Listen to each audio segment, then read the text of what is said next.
Chapter 1229. Riding the Sovereign. However, as this formidable being of the eternal freedom level surged into the vortex, a tumultuous force of spatial energy enveloped him. His expression shifted dramatically as a terrifying tearing power engulfed him, shattering his protective true essence in an instant. Alas, just moments ago, he had boasted about the whims of fate, yet now he let out a pitiful cry as his body was torn apart, exploding into a shower of flesh. Indeed, life and death are dictated by destiny, yet it seemed this fellow's fortune was rather bleak. What? How could this happen? It exploded outright. What on earth is going on? The other powerful beings, eager to enter the celestial martial secret realm, were taken aback by this scene and halted their advance. Those lacking understanding of the celestial martial secret realm merely revealed their ignorance. The passage had only just opened, and the spatial forces were in a chaotic state. One must await their stabilization before anyone above the Ling Xiao realm could safely enter. A scion from a prestigious family mocked the situation. Evidently well-versed in the family's texts regarding the celestial martial secret realm, those less informed reconsidered their eagerness to enter, choosing instead to observe. As time passed, more and more individuals gathered on the surrounding islands, gradually drawing the powerful from the three clans of humanity. Among them were many from the ancient realms, and even some formidable figures of the terrestrial immortal level arrived. While these terrestrial immortals could not partake in the inheritance, their presence was not without purpose, as they sought to safeguard their disciples. Look, it's the people from the Batian sect. They are coming. Many turned their gaze to the eastern horizon, where a vast contingent approached, prominently displaying the Batian sect's banner atop their spirit vessels. Among the ranks were notable figures such as Shangwan Jinghong, Meng Xiao, Li Jianxian, Lu Fuxing, and Yu Wu, all core disciples of the ancient realm. Xiang Chun was also part of the Batian sect's entourage. Is that the entrance to the celestial martial secret realm?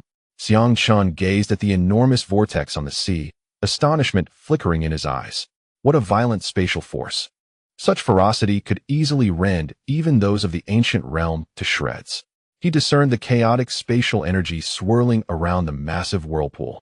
From the Batian sect came a transcendent being of the scattered immortal level, named Li Chengfeng, an esteemed elder within the sect, a three-tribulation scattered immortal, whose prowess rivaled that of terrestrial immortals.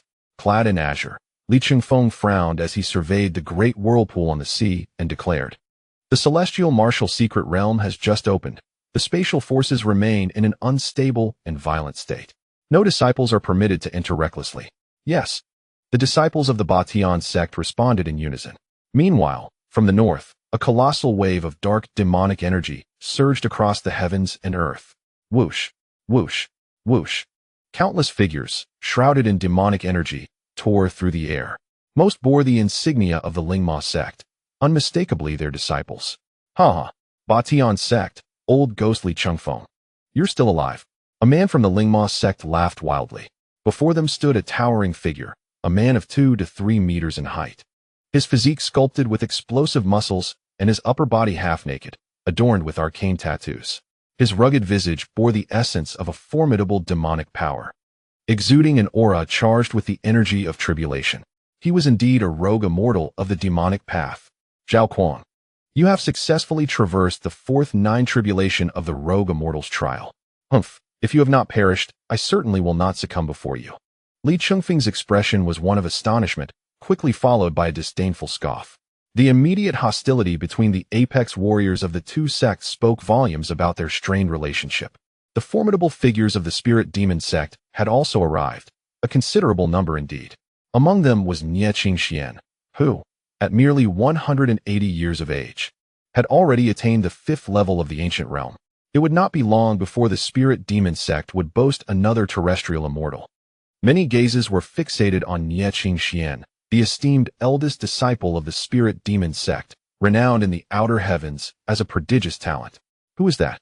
Someone exclaimed, astonished to see a figure riding upon a colossal demonic dragon. The sight of this giant beast, a creature of the highest caliber of celestial demonic bloodline still living in the outer heavens, evoked gasps of disbelief. Its aura suggested it was not a terrestrial immortal, but rather a being of the ancient realm, likely a descendant of the protective dragon of the spirit demon sect. To tame such a dragon as a mount was no small feat. Who was this young man? Why had he not been mentioned before?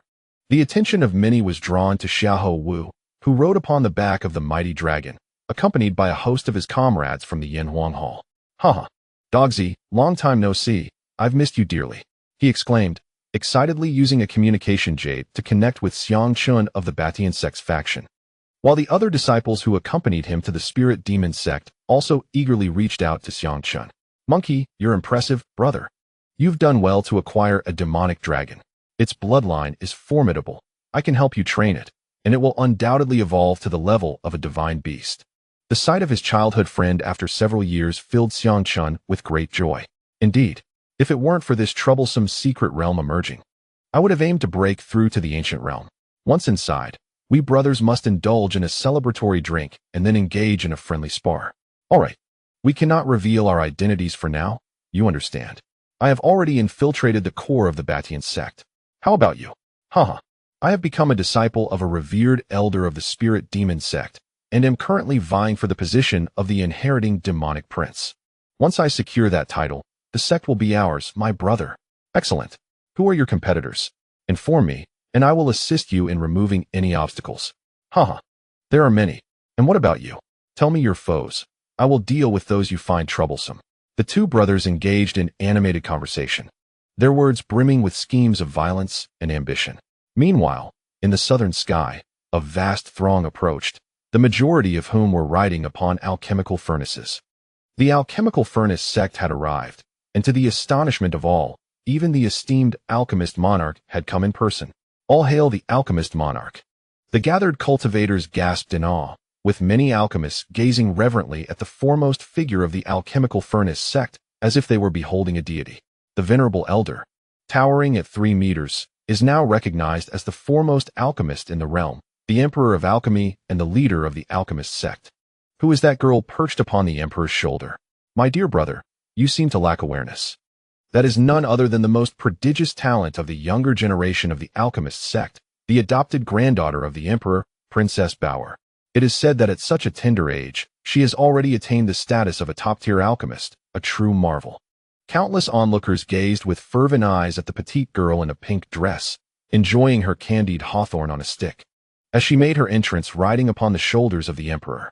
How did Bauer manage to achieve such a remarkable feat? The brothers Xiang Ergu, Xiaohozi, and Yin Huang stood dumbfounded. Chapter 1230, Gathering of All Sides Chun. Is that Sister Bauer? Wang Ying exclaimed in astonishment beside Xiang Chun. Yes, indeed, Xiang Chun replied weakly. My goodness, Bauer is truly extraordinary, riding on the shoulders of the sect leader, the Emperor of Alchemy. Monkey, is that your wife? Xiang Chun inquired. It should be. But what is the situation between Bauer and the sect leader? Xiao Wu was equally bewildered. Your wife is making quite the entrance atop the sect leader, my brother. You are not even close to her level. Xiang Chun teased Xiao Wu. And you, brother, have you fared any better with Sister Qingcheng? Wang Xiaojiji chimed in weakly. Qingcheng has inherited the legacy of the Supreme Master Batian.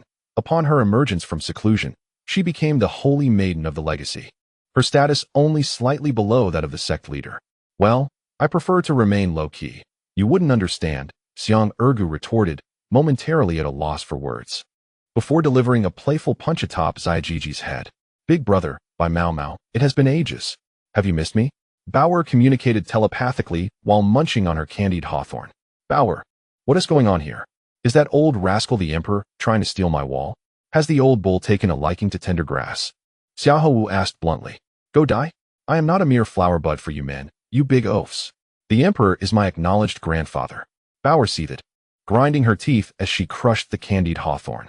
I was merely jesting, Xiao Wu quickly apologized. Go perish. Return and kneel before a durian. By Mao Mao. I managed to secure a heavenly golden octagonal ingredient. Weren't you the one claiming it to be a miraculous herb for stewing meat? When you have the time, prepare it for me. Bauer conveyed to Xiang Chun, still fixated on the matter of the octagonal stew. All right, my dear young lady. It seems you are faring quite well. Ha ha. It appears my strategy of diversification was indeed wise, Xiang Chun thought joyfully, pleased to see his siblings thriving. Big brother, we miss you dearly. Aduya also communicated with Xiang Chun. I miss you all as well. Just endure a little longer. It won't be many years before we can reunite and embark on great endeavors together. As the flames of camaraderie ignited amongst the gathering of Yin Huang. Everyone exchanged thoughts through telepathy, their bonds growing stronger despite the passing years. As the Emperor of Alchemy arrived, the voices of reverence echoed from all directions.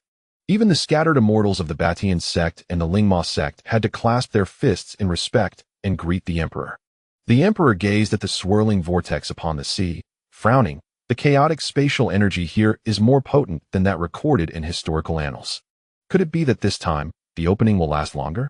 Master, upon careful consideration, it has been 3,000 years since the last opening.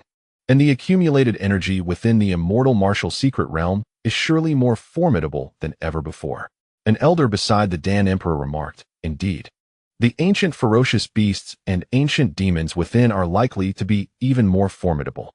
Bower, you must always keep the protective talisman I bestowed upon you at the ready, for it is fraught with peril. Beings of strength comparable to terrestrial immortals may be present. We cannot afford to be careless. The Dan Emperor gazed with concern at the petite figure perched on his broad shoulder. Rest assured, Grandpa Dan, there is no cause for alarm. I am perfectly capable. Bower replied, nodding obediently. At that moment, a resounding roar reverberated through the heavens from the western sky. A torrent of overwhelming demonic energy surged forth. And amidst the billowing black mist, a terrifying giant tiger, measuring 1,000 meters in length, emerged. This enormous tiger, cloaked in a pitch-black hue, descended from the air, exuding an oppressive aura that weighed heavily on the heart. To the astonishment of the human forces from the three clans, it was none other than Ling Xiao, the current strongest entity of the demon race. His cultivation had reached the level of ascension. Had he not suppressed his realm for the sake of his kin, he would have already departed from this dimension.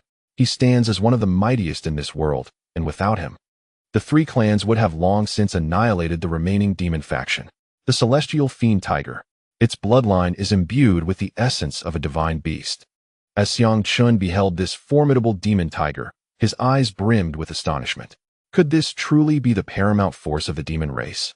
Countless human warriors, faced with the oppressive presence of the giant tiger, turned pale. Behind this colossal tiger, a multitude of various demon creatures surged forth, including serpents hundreds of meters long, black wolves, massive avian beasts, and even enormous ants ablaze with flames, alongside titanic apes, forming a veritable tide of beasts. Among these creatures, several captured Xiang Chen's attention. There was a swan eye, a creature of dark attributes, awakened to 80% of its bloodline, on the verge of transforming into a superior divine beast. Xiang Chen's gaze fixated on this extraordinary being. This beast resembled a lion, adorned with glossy black scales, its head akin to that of a dragon or lion, sporting a single horn and a dragon-like tail, with razor-sharp claws that exuded an air of majesty. The dark swan eye beast. This dark swan eye beast transformed into a strikingly beautiful woman clad in black armor. Another creature that piqued Xiang Chen's interest was a golden-winged roc. Possessing an impressive lineage of the supreme divine beast, the golden-winged roc, with 40% bloodline of a golden-winged heavenly roc. The foundation of the heavenly demon sect is indeed commendable. Xiang Chen's gaze burned with intensity, a smile playing on his lips. These individuals will ultimately serve my purposes. The demons of the heavenly demon sect morphed into human forms, distancing themselves from the others, their expressions cold and indifferent.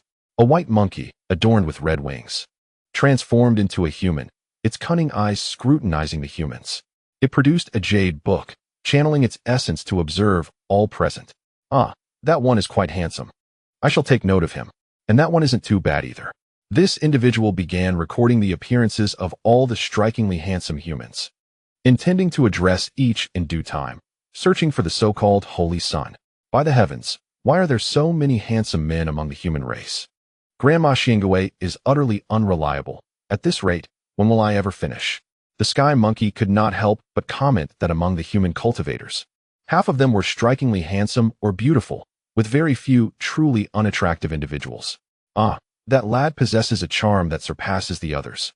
I must take note of him and keep a close watch. The sky monkey observed Shangwan Jinghong and marked a cross on his record. As the demon clan approached, the human race directed hostile and wary gazes towards them. Di Zhao's fierce tiger-like eyes scanned the human crowd, his formidable spiritual sense sweeping over them indiscriminately, causing those he scrutinized to display expressions of anger. To probe into others' minds with one's spiritual sense is a grave taboo in the cultivation world. Di Xiao, what are you searching for? Is this a provocation against our human race? Elder Zhao Kuang from the Ling Xiao sect could not restrain himself from rebuking. I merely wish to observe the current demeanor of your esteemed human elite. Do you have an issue with that?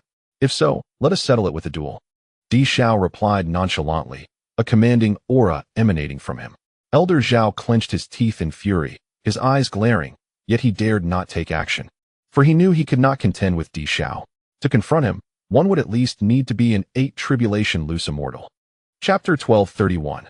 Shock on the spot. The number of people gathering in the surrounding seas grew increasingly vast, likely exceeding 100,000, including rogue cultivators, powerful families, sects, cultivators at the Ling Xiao realm, and even terrestrial immortals who towered above countless others. Xiang Chun gazed at a scroll in his hands. The scroll bore a rough map, which astonishingly depicted the layout of the Xianwu secret realm.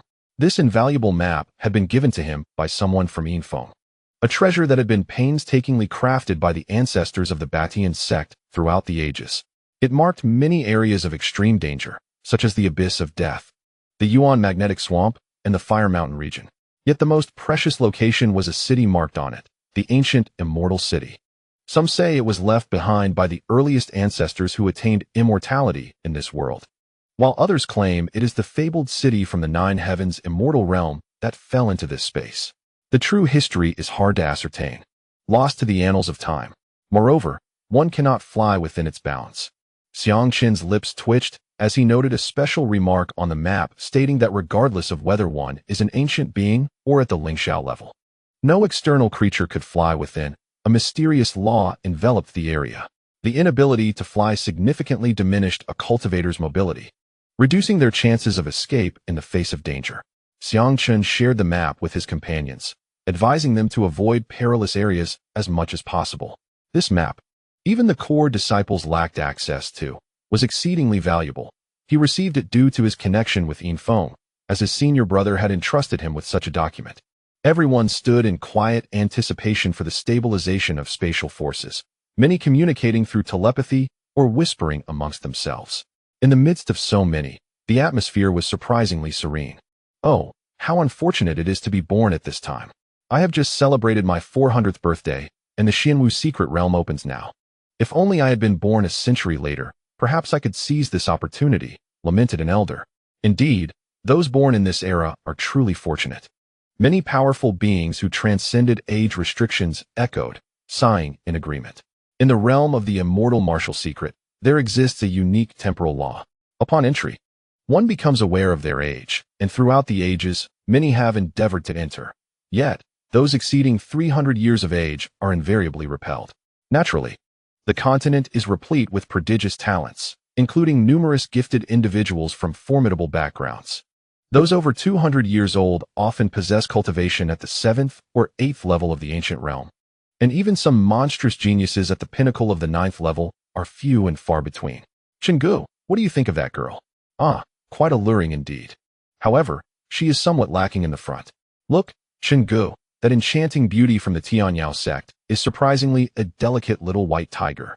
Xiang Ergo and Wang Xiaoji, these two rascals, finding themselves bored, shamelessly activated their moon-watching eyes to survey the beautiful maidens. Not even the most exquisitely adorned beauties could obscure their gaze, leaving no detail unseen. Their lewd behavior incited a wave of irritation among Zhang Dan, Tuya, and the other women. Quit staring, or you'll end up with needle-like pinpricks. Zhang Dan, with her fiery temper, could no longer contain herself and delivered a punch to each of them. My dear wife, you seem to misunderstand. Our Tianling clan was bestowed with this ocular power to uncover beauty, Wang Xiaoji lamented, nursing his head. Dan, have you entered early menopause? Even my elder brother dares to strike you. Are you rebelling? Xiang Chun grimaced in pain, exclaiming, how dare you utilize the power of the Tianling to hit my elder brother? Humph, I shall inform Sister Qingqing, Zhang Dan retorted, brandishing her trump card. Upon hearing this, Xiang Ergo immediately cowered, retracting his gaze from the beauties and adopting a facade of innocence. Xiang Ergo, you are truly the most inept among the 3 generations of brothers I have mentored. Suddenly, a tremendous rumble resonated throughout the immortal martial secret. heralding the dissipation of a chaotic spatial force. At that moment, the eyes of the powerful figures from the various factions, including Ling Xiao, the scattered immortals of the Batian Sect, and the Ling Xiao Sect, sparkled with anticipation. It is time. Let us enter the immortal martial secret. The leaders of the factions shouted in unison. Is it finally time? Ha ha! The chance for immortality beckons. At last, we can enter. Onward. Opportunities await. May the heavens favor me, Liang.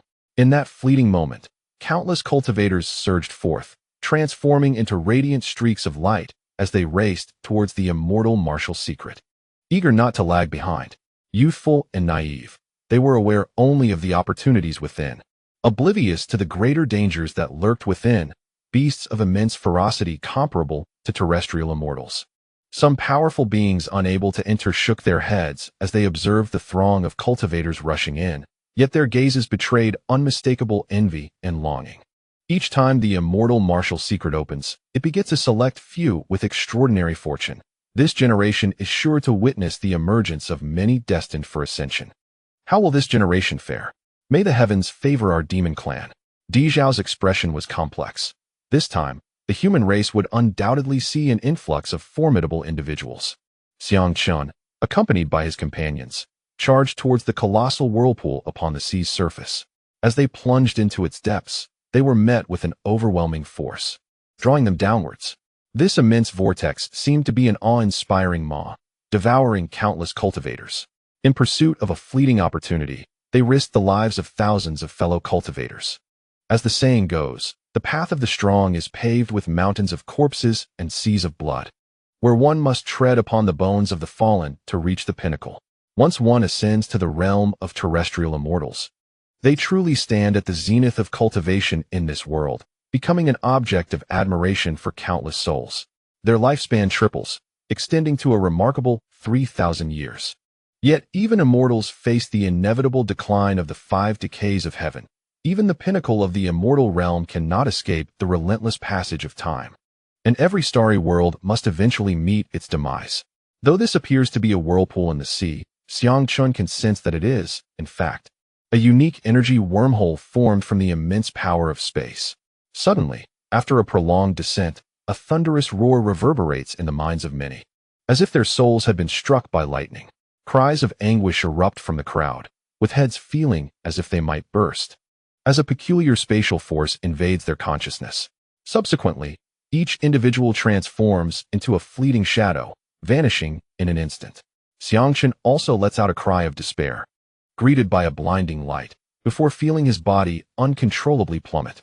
After a few moments of freefall, a tremendous crash echoes. Thud! Ah! Air Guzzi screams as he crashes violently onto a solid surface. What kind of absurd law is this that prevents flying? Curse it all. Xiangchen winces in pain. Rising to his feet and rubbing his sore backside, his gaze sweeping across the surrounding realm. Upon taking in the scene, Air Guzzi stands frozen, his mind racing with a cacophony of thoughts. Chapter 1232.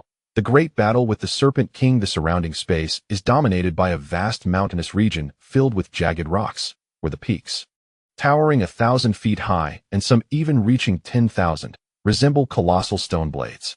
The air is thick with the unique celestial aura of the immortal martial secret realm, its energy density rivaling that of the immortal mountains of the Batian Sect. A silver symbol now adorns Xiang Chen's brow, a mark born from the laws of this realm, containing spatial power.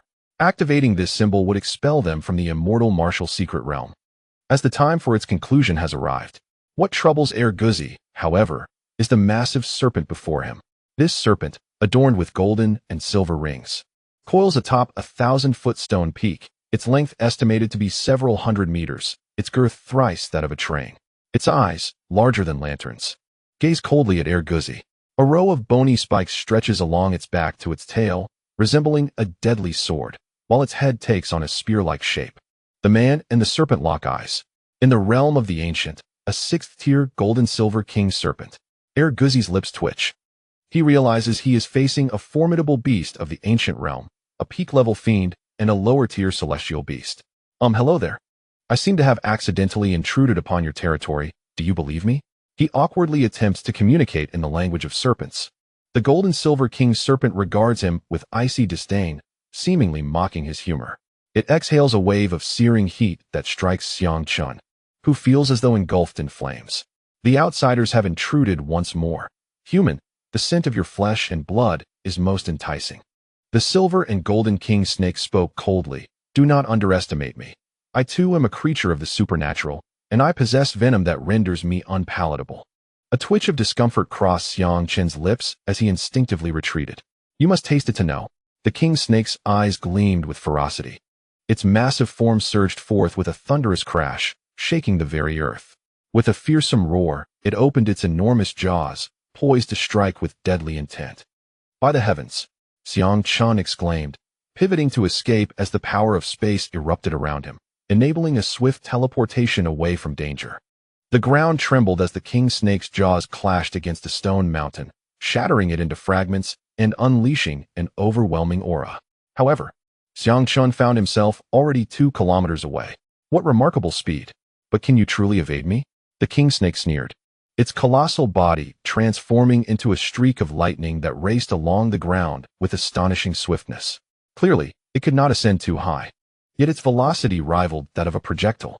Xiang Chun continuously tapped into the space force, barely managing to outpace the king snake.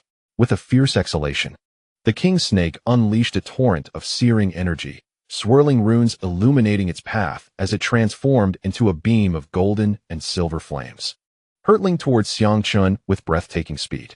Void technique.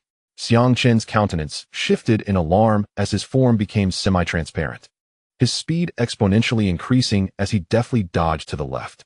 The ground erupted as the golden-silver flame struck a towering stone mountain, obliterating it in a fiery explosion that turned rocks into molten lava.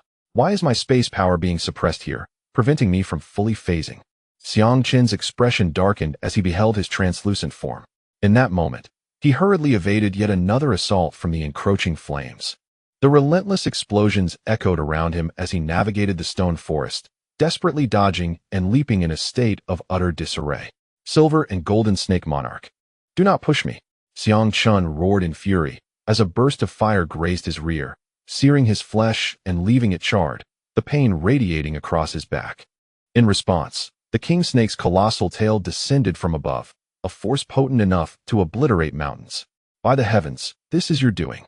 Xiang Chun bellowed, his form transforming into a magnificent silver-white celestial wolf, dozens of meters in length, as the essence of the celestial wolf surged forth.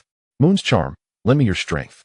Within him, Moon's charm unleashed a torrent of ghostly royal power that surged into the celestial wolf, propelling its true essence to an ancient realm of power. Dragon Elephant Shatter Strike. The massive paw of the wolf channeled the dragon elephant energy, unleashing a devastating blow. With a thunderous impact, the paw collided with the descending tail, unleashing a cataclysmic force that fractured the earth into immense fissures.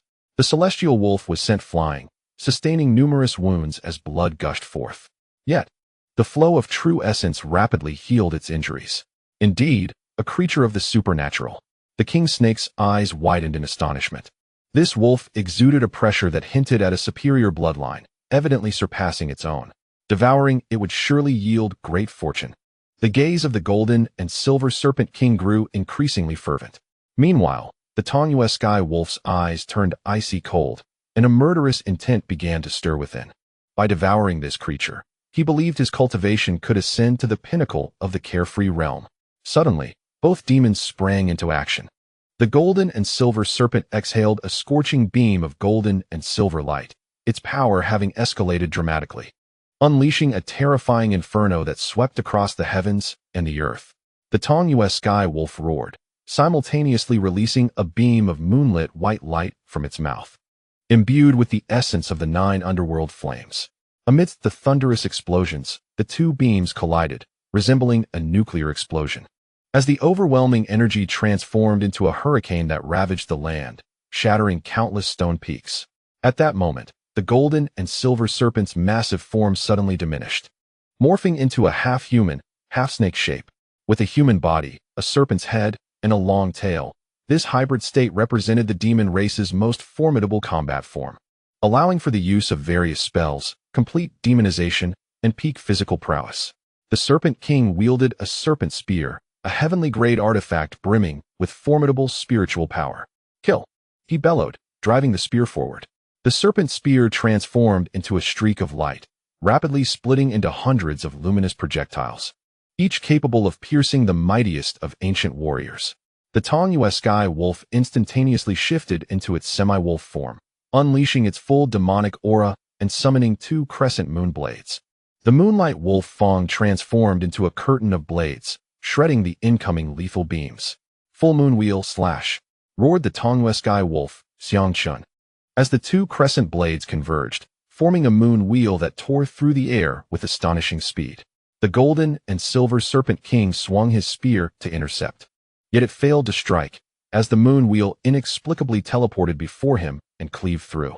With a piercing cry, the golden and silver serpent king felt his formidable scales and magical defenses rend open.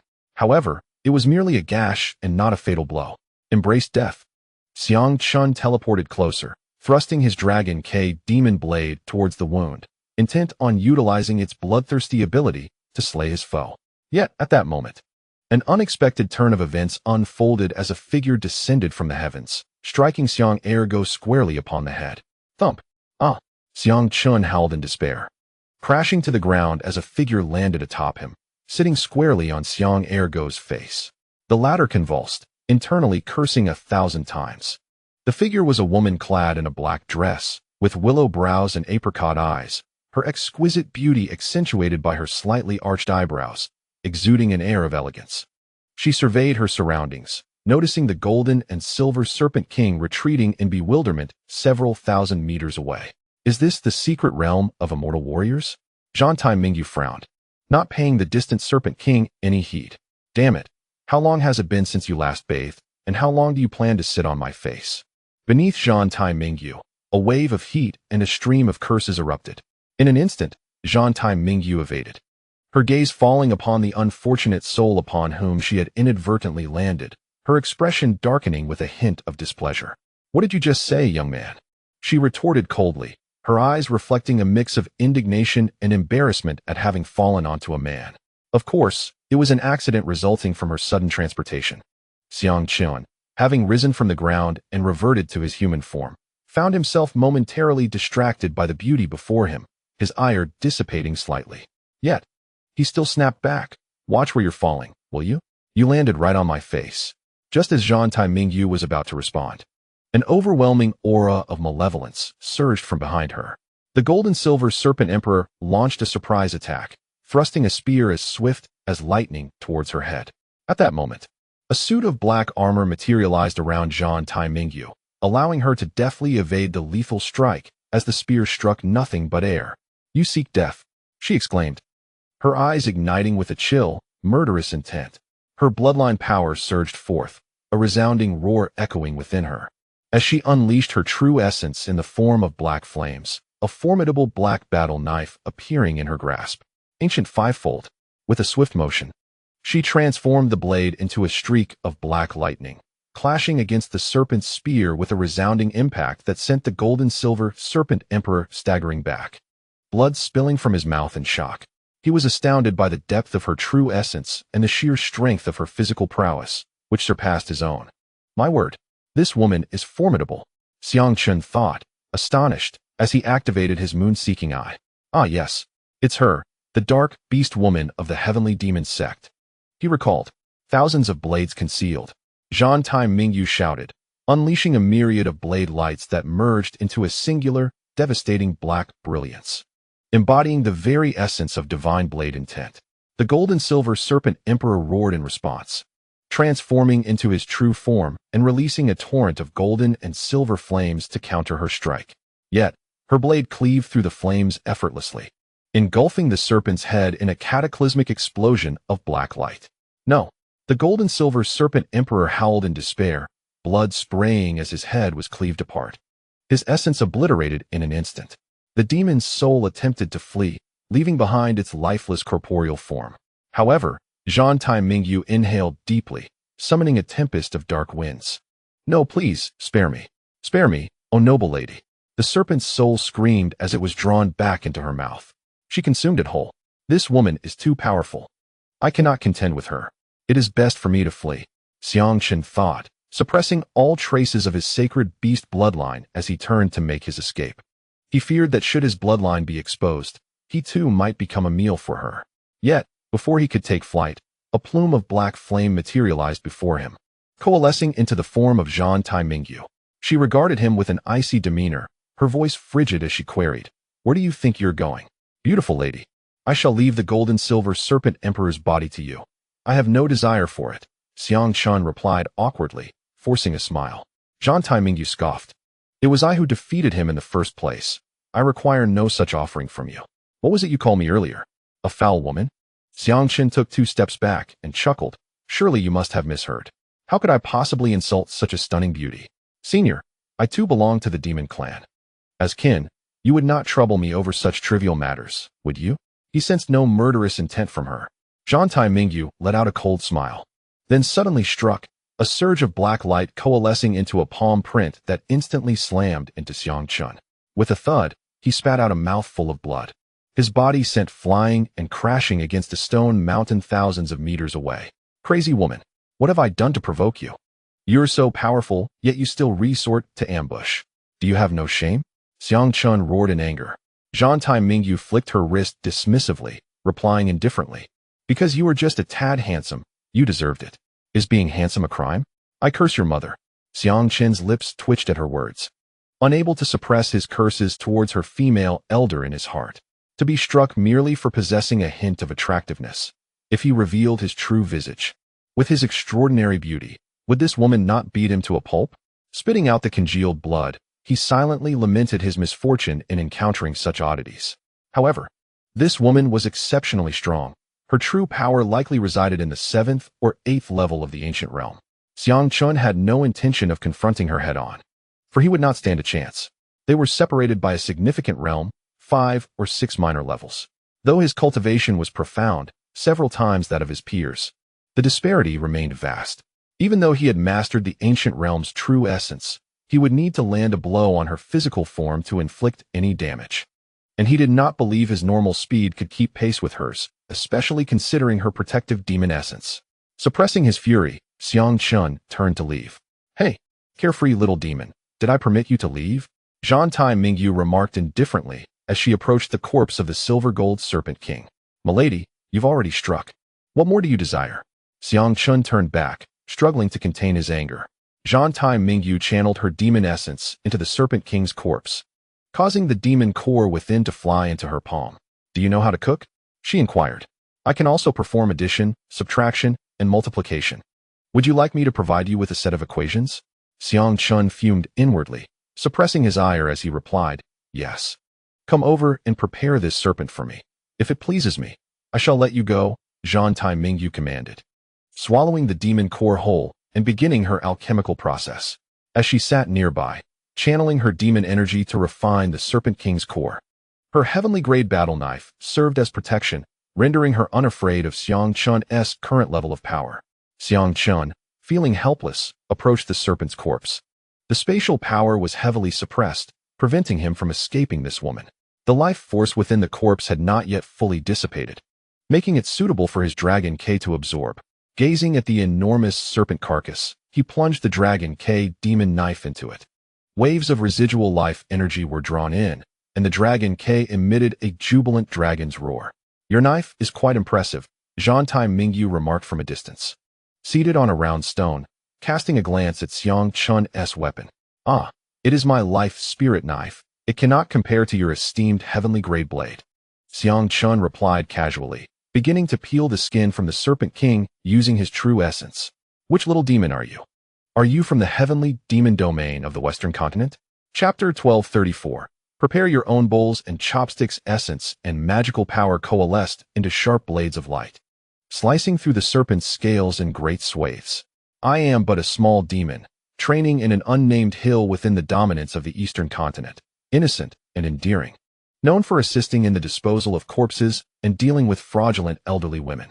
As Xiang Ergu skinned the Serpent King, he rambled on without concern for the truth, while Zhan Tai Mingyu, uninterested in his fabrications, silently refined the demon core. Of the Serpent King's demon core, she could absorb and refine no more than a tenth. whereas Xiang Ergu's prodigious talent allowed him to assimilate a remarkable third of its energy. Bring the pot, he bellowed as the serpent's flesh was stripped away. A beam of spiritual light surged skyward, transforming into a massive cauldron of a yard in diameter. This mystical cauldron possessed an inherent space, capable of containing millions of tons of material. The serpent's flesh was chopped and placed within, to which Xiang Chun added 2 large jars of exquisite spiritual wine. Its potent aroma eliminating the gamey scent of the serpent's flesh while enhancing its fragrance. Then he procured a palm-sized jade vial, from which an eruption of spiritual light burst forth, and a torrent of liquid cascaded out. Spiritual spring water. This was the water he had gathered from the ancient Qiong Immortal Island, and the small jade vial served as a storage artifact, allowing for a substantial quantity of the spring water to flow into the cauldron. Beneath, 3 flames of true fire ignited, beginning to heat the contents. Xiang Chun then added several aged herbs, Millennium Old Astragalus, goji berries, fire spirit dates, star anise, grass fruit, green onions, and ancient ginger, before covering the pot. Alas, it was a pity that no celestial bird was available to accompany the dish. Otherwise, a pot of dragon and phoenix soup would have been truly exquisite, he lamented inwardly. Before long, the cauldron began to bubble, with blood froth skimmed away as it simmered. Gradually, the medicinal properties and aromas of the herbs infused the broth, transforming it into a rich, milky white. An enticing fragrance wafted through the air, causing Xiang Ergu to swallow hard as he continued to simmer, adding a few medicinal pills. Meanwhile, Zhantai Mingyu, immersed in her cultivation, was immediately drawn from her trance by the alluring scent. Tears of emotion welled at the corners of her mouth as she gazed at the simmering broth, her throat tightening. In an instant, she appeared before the pot. How could it smell so divine? Unable to resist, she reached to lift the lid. Do not touch. Xiang Ergu swatted her hand away, saying, It's not yet at its peak. We must wait for the time of an incense stick. Zhantai Mingyu suppressed her drool, patiently awaiting before the cauldron as the fragrance intensified. Little demon, your culinary skills are impressive. Who taught you? She inquired, swallowing hard. Ha, delightful, I assent to it. My skills stem from 5,000 years of culinary tradition, and this pot of Serpent King soup is but a humble offering, Xiang Ergu boasted with a grin. From now on, I shall accompany you. I will handle the killing, and you will take charge of the cooking. Together we shall indulge in delectable feasts, Zhantai Mingyu declared, patting Xiang Ergu on the shoulder. All right then, I shall embrace this opportunity, he replied with a smile. At last, after a while, Xiang Chun lifted the lid, and a radiant light burst forth, releasing a rich aroma that wafted for miles around. In the pot, the meat of the Serpent Emperor has transformed into a translucent, tender delicacy, with the essence of blood and flesh not only intact but intensified by the addition of medicinal herbs. The broth has thickened considerably. With the final pouch of spiritual salt added, there is no need for any MSG. The savoriness of the broth is already overwhelmingly rich. Zhantai Mingyu, holding a bowl and chopsticks, is salivating profusely. Can we eat now? She asks eagerly. Meanwhile, Xiang Ergu has brought over a basin, scooping a generous ladle of soup and meat to devour immediately. Without hesitation, Zhantai Mingyu snatches the spoon and serves herself a bowl, taking a sip of the broth. The moment it touches her palate, her eyes sparkle with delight. The broth, neither too salty nor bland, possesses a perfect harmony of sweetness and freshness, with the flavors of meat and herbs intricately woven together. With each sip, Zhantai Mingyu feels her taste buds erupt with joy, her stomach producing digestive juices in a frenzy, and her appetite surging. This is exquisite. My goodness, I've wasted so much time before, she exclaims, moaning in pleasure, and then quickly downs the broth before diving into the meat. The meat, cooked to perfection, dissolves in her mouth, instantly transforming into a rich essence of blood and flesh. Delicious, absolutely divine. Little monster, you are remarkable, Zhantai Mingyu praises, hastily requesting more broth and meat. Isn't it delicious? Hee, while everyone else is focused on cultivation, refining blood and herbs into pills, few dedicate themselves to the culinary arts. How could tasteless pills compare to my nourishing medicinal cuisine? I assure you, if you can procure dragon liver and phoenix gall, I will prepare a meal that will elevate your soul. Xiang Ergu responds, devouring his meal with fervor. The two of them, both demons, stand by the pot, voraciously adding broth and meat, consuming an astonishing amount of food. Their appetites, unparalleled by mere mortals, along with their rapid digestion, allow them to indulge freely. Ah, that was delightful, Zhan Tai Mingyu exclaims, patting her slightly rounded belly with satisfaction. Meanwhile, Xiang Erge's entire being radiates with spiritual energy. I can't take it anymore. The nourishment is overwhelming. Mingyu, I need to cultivate for a bit. Is it all right if I protect the law? He says, covering his mouth as he speaks, spiritual energy escaping with every word. Go ahead, go ahead. I also need to refine a little. Zhan Tai Mingyu, in high spirits, already envisioned Xiang Ergu as her personal chef. Xiang Chun, seated not far away, is engrossed in refining, his innate talent for absorbing energy surging forth as he transforms the energy he has consumed into strength, merging it with the yin-yang dual elixirs within his spiritual reservoir and his own body. His power, cultivation, and physical prowess are all on the rise. An hour later, a rush of energy erupts from Xiang Erge's core, stirring up a cloud of dust. What a thrill, Xiang Chen exclaims, having just ascended to the 9th level of the carefree realm. The blood and flesh essence of the ancient serpent emperor is so potent that all facets of his power have significantly increased. One can only anticipate that, years later, a certain handsome figure will rise to the terrestrial immortal realm, astonishing the world and creating a legendary tale. With a pot in hand, the world is theirs. Fire up the stove and toss in some onions, ginger, and garlic. Regrettably, had I been able to refine that demon pill, perhaps I could have ascended to the pinnacle of the carefree celestial realm. Xiang Chun felt a sense of loss over the demon pill devoured by Zhan Tai Mingyu. However, considering that she had vanquished it, he was fortunate enough to partake in the spoils. Your breakthrough is rather peculiar, remarked Zhan Tai Mingyu, pinching her nose in contemplation. Xiang Ergu chuckled awkwardly. Apologies, I couldn't contain it. The energy leaked out. When the energy spills forth, the cycle of reincarnation brings auspicious fortune. Chapter 1235. The icy serpent of the snowfield. Now that we have feasted, it is time for us to embark on our journey, Zhan Tai Mingyu declared, patting her belly. She then produced a scroll, revealing a map. Xiang Chun leaned closer, and to his surprise, the map depicted the very landscape of the celestial martial secret realm, detailed to a degree rivaling his own. It was only natural, given that the demon race had once ruled this land. Their exploration of the celestial martial secret realm spanning countless epochs, surpassing that of the human race. Pray tell, Zhan Tai, where shall we venture next? Xiang Chen inquired. Zhan Tai Mingyu scrutinized the map, unable to ascertain their current location. She extended her powerful spiritual awareness, enveloping the surrounding land for 1,000 miles.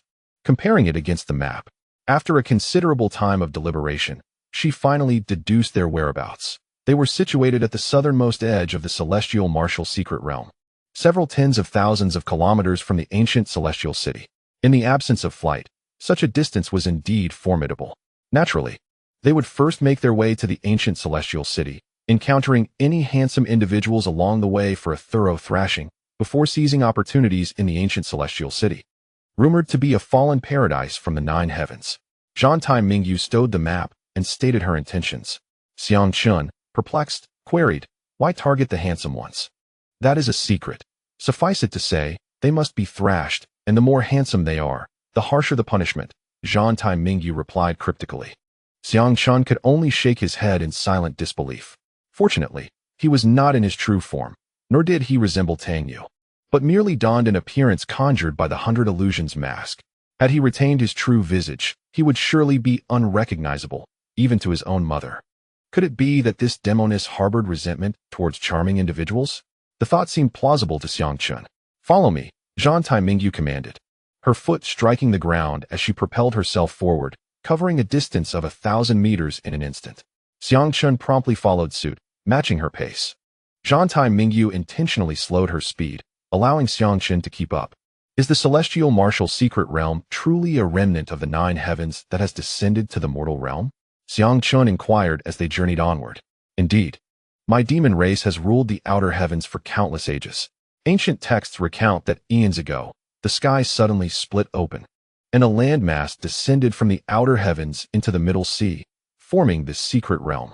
In the ancient celestial city, powerful beings left their laws, which became the rules governing this place, Zhan Tai Mingyu explained, her knowledge of history far exceeding that of Xiang Ergu.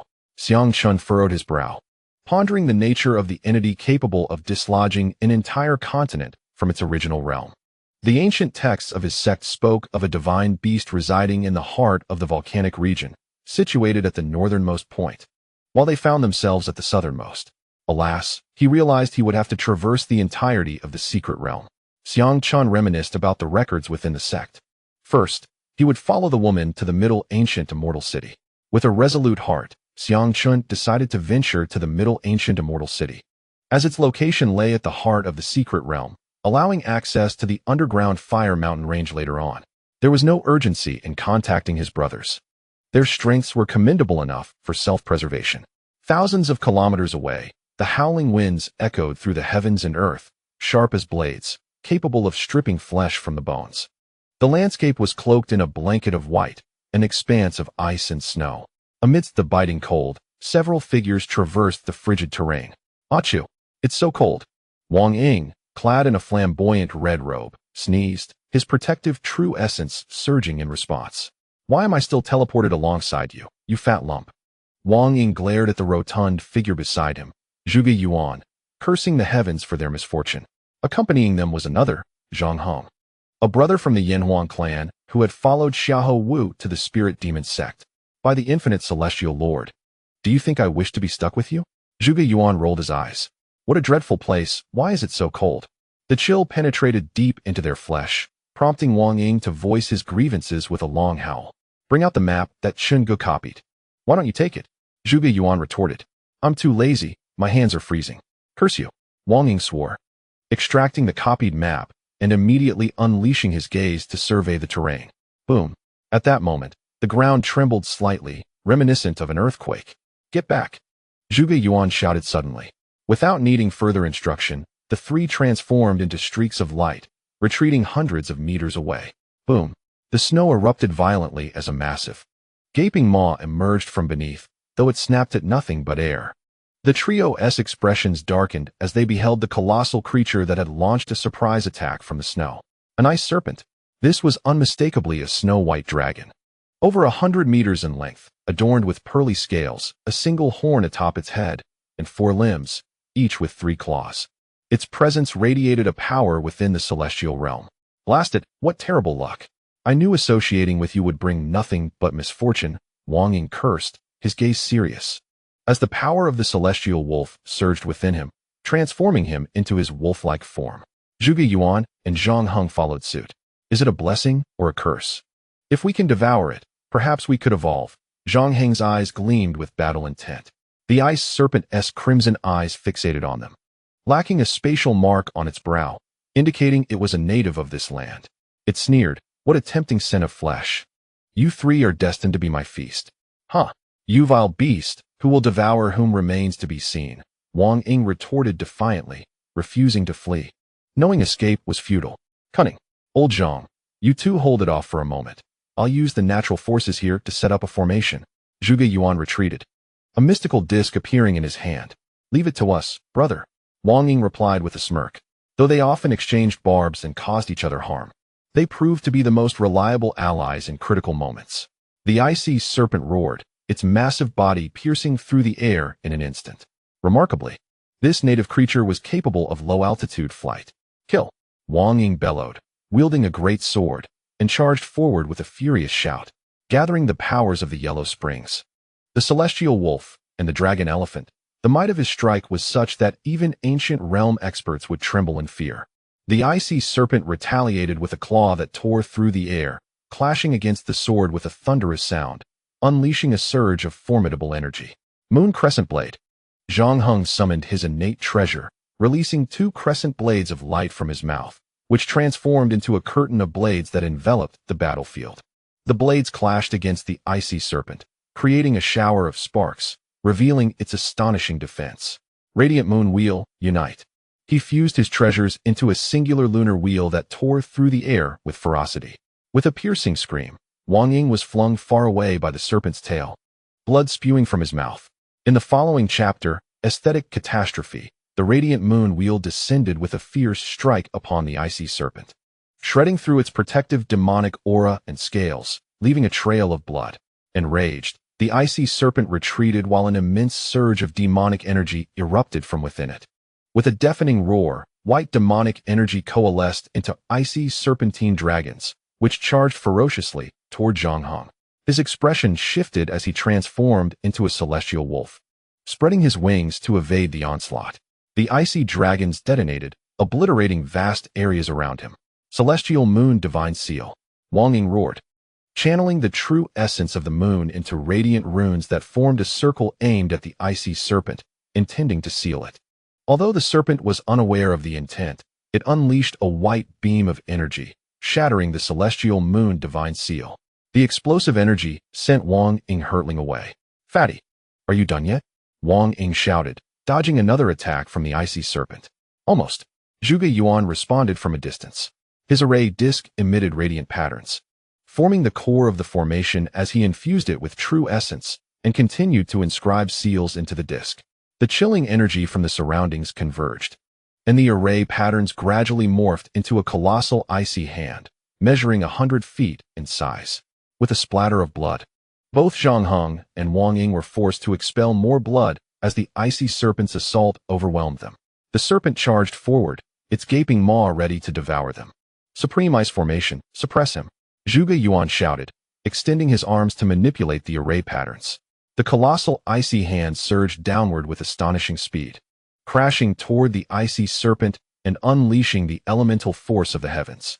This was indeed a mid-tier heavenly formation. The icy serpent howled skyward, releasing a white beam in defense. Boom, boom, boom. The white beam was continuously shattered, and the giant hand descended upon the serpent, pinning it down. The serpent struggled furiously under the weight of the enormous icy hand. "Quick, seal it. I can't hold on much longer," Zhuge Yuan yelled at the two. Celestial Moon Divine Seal.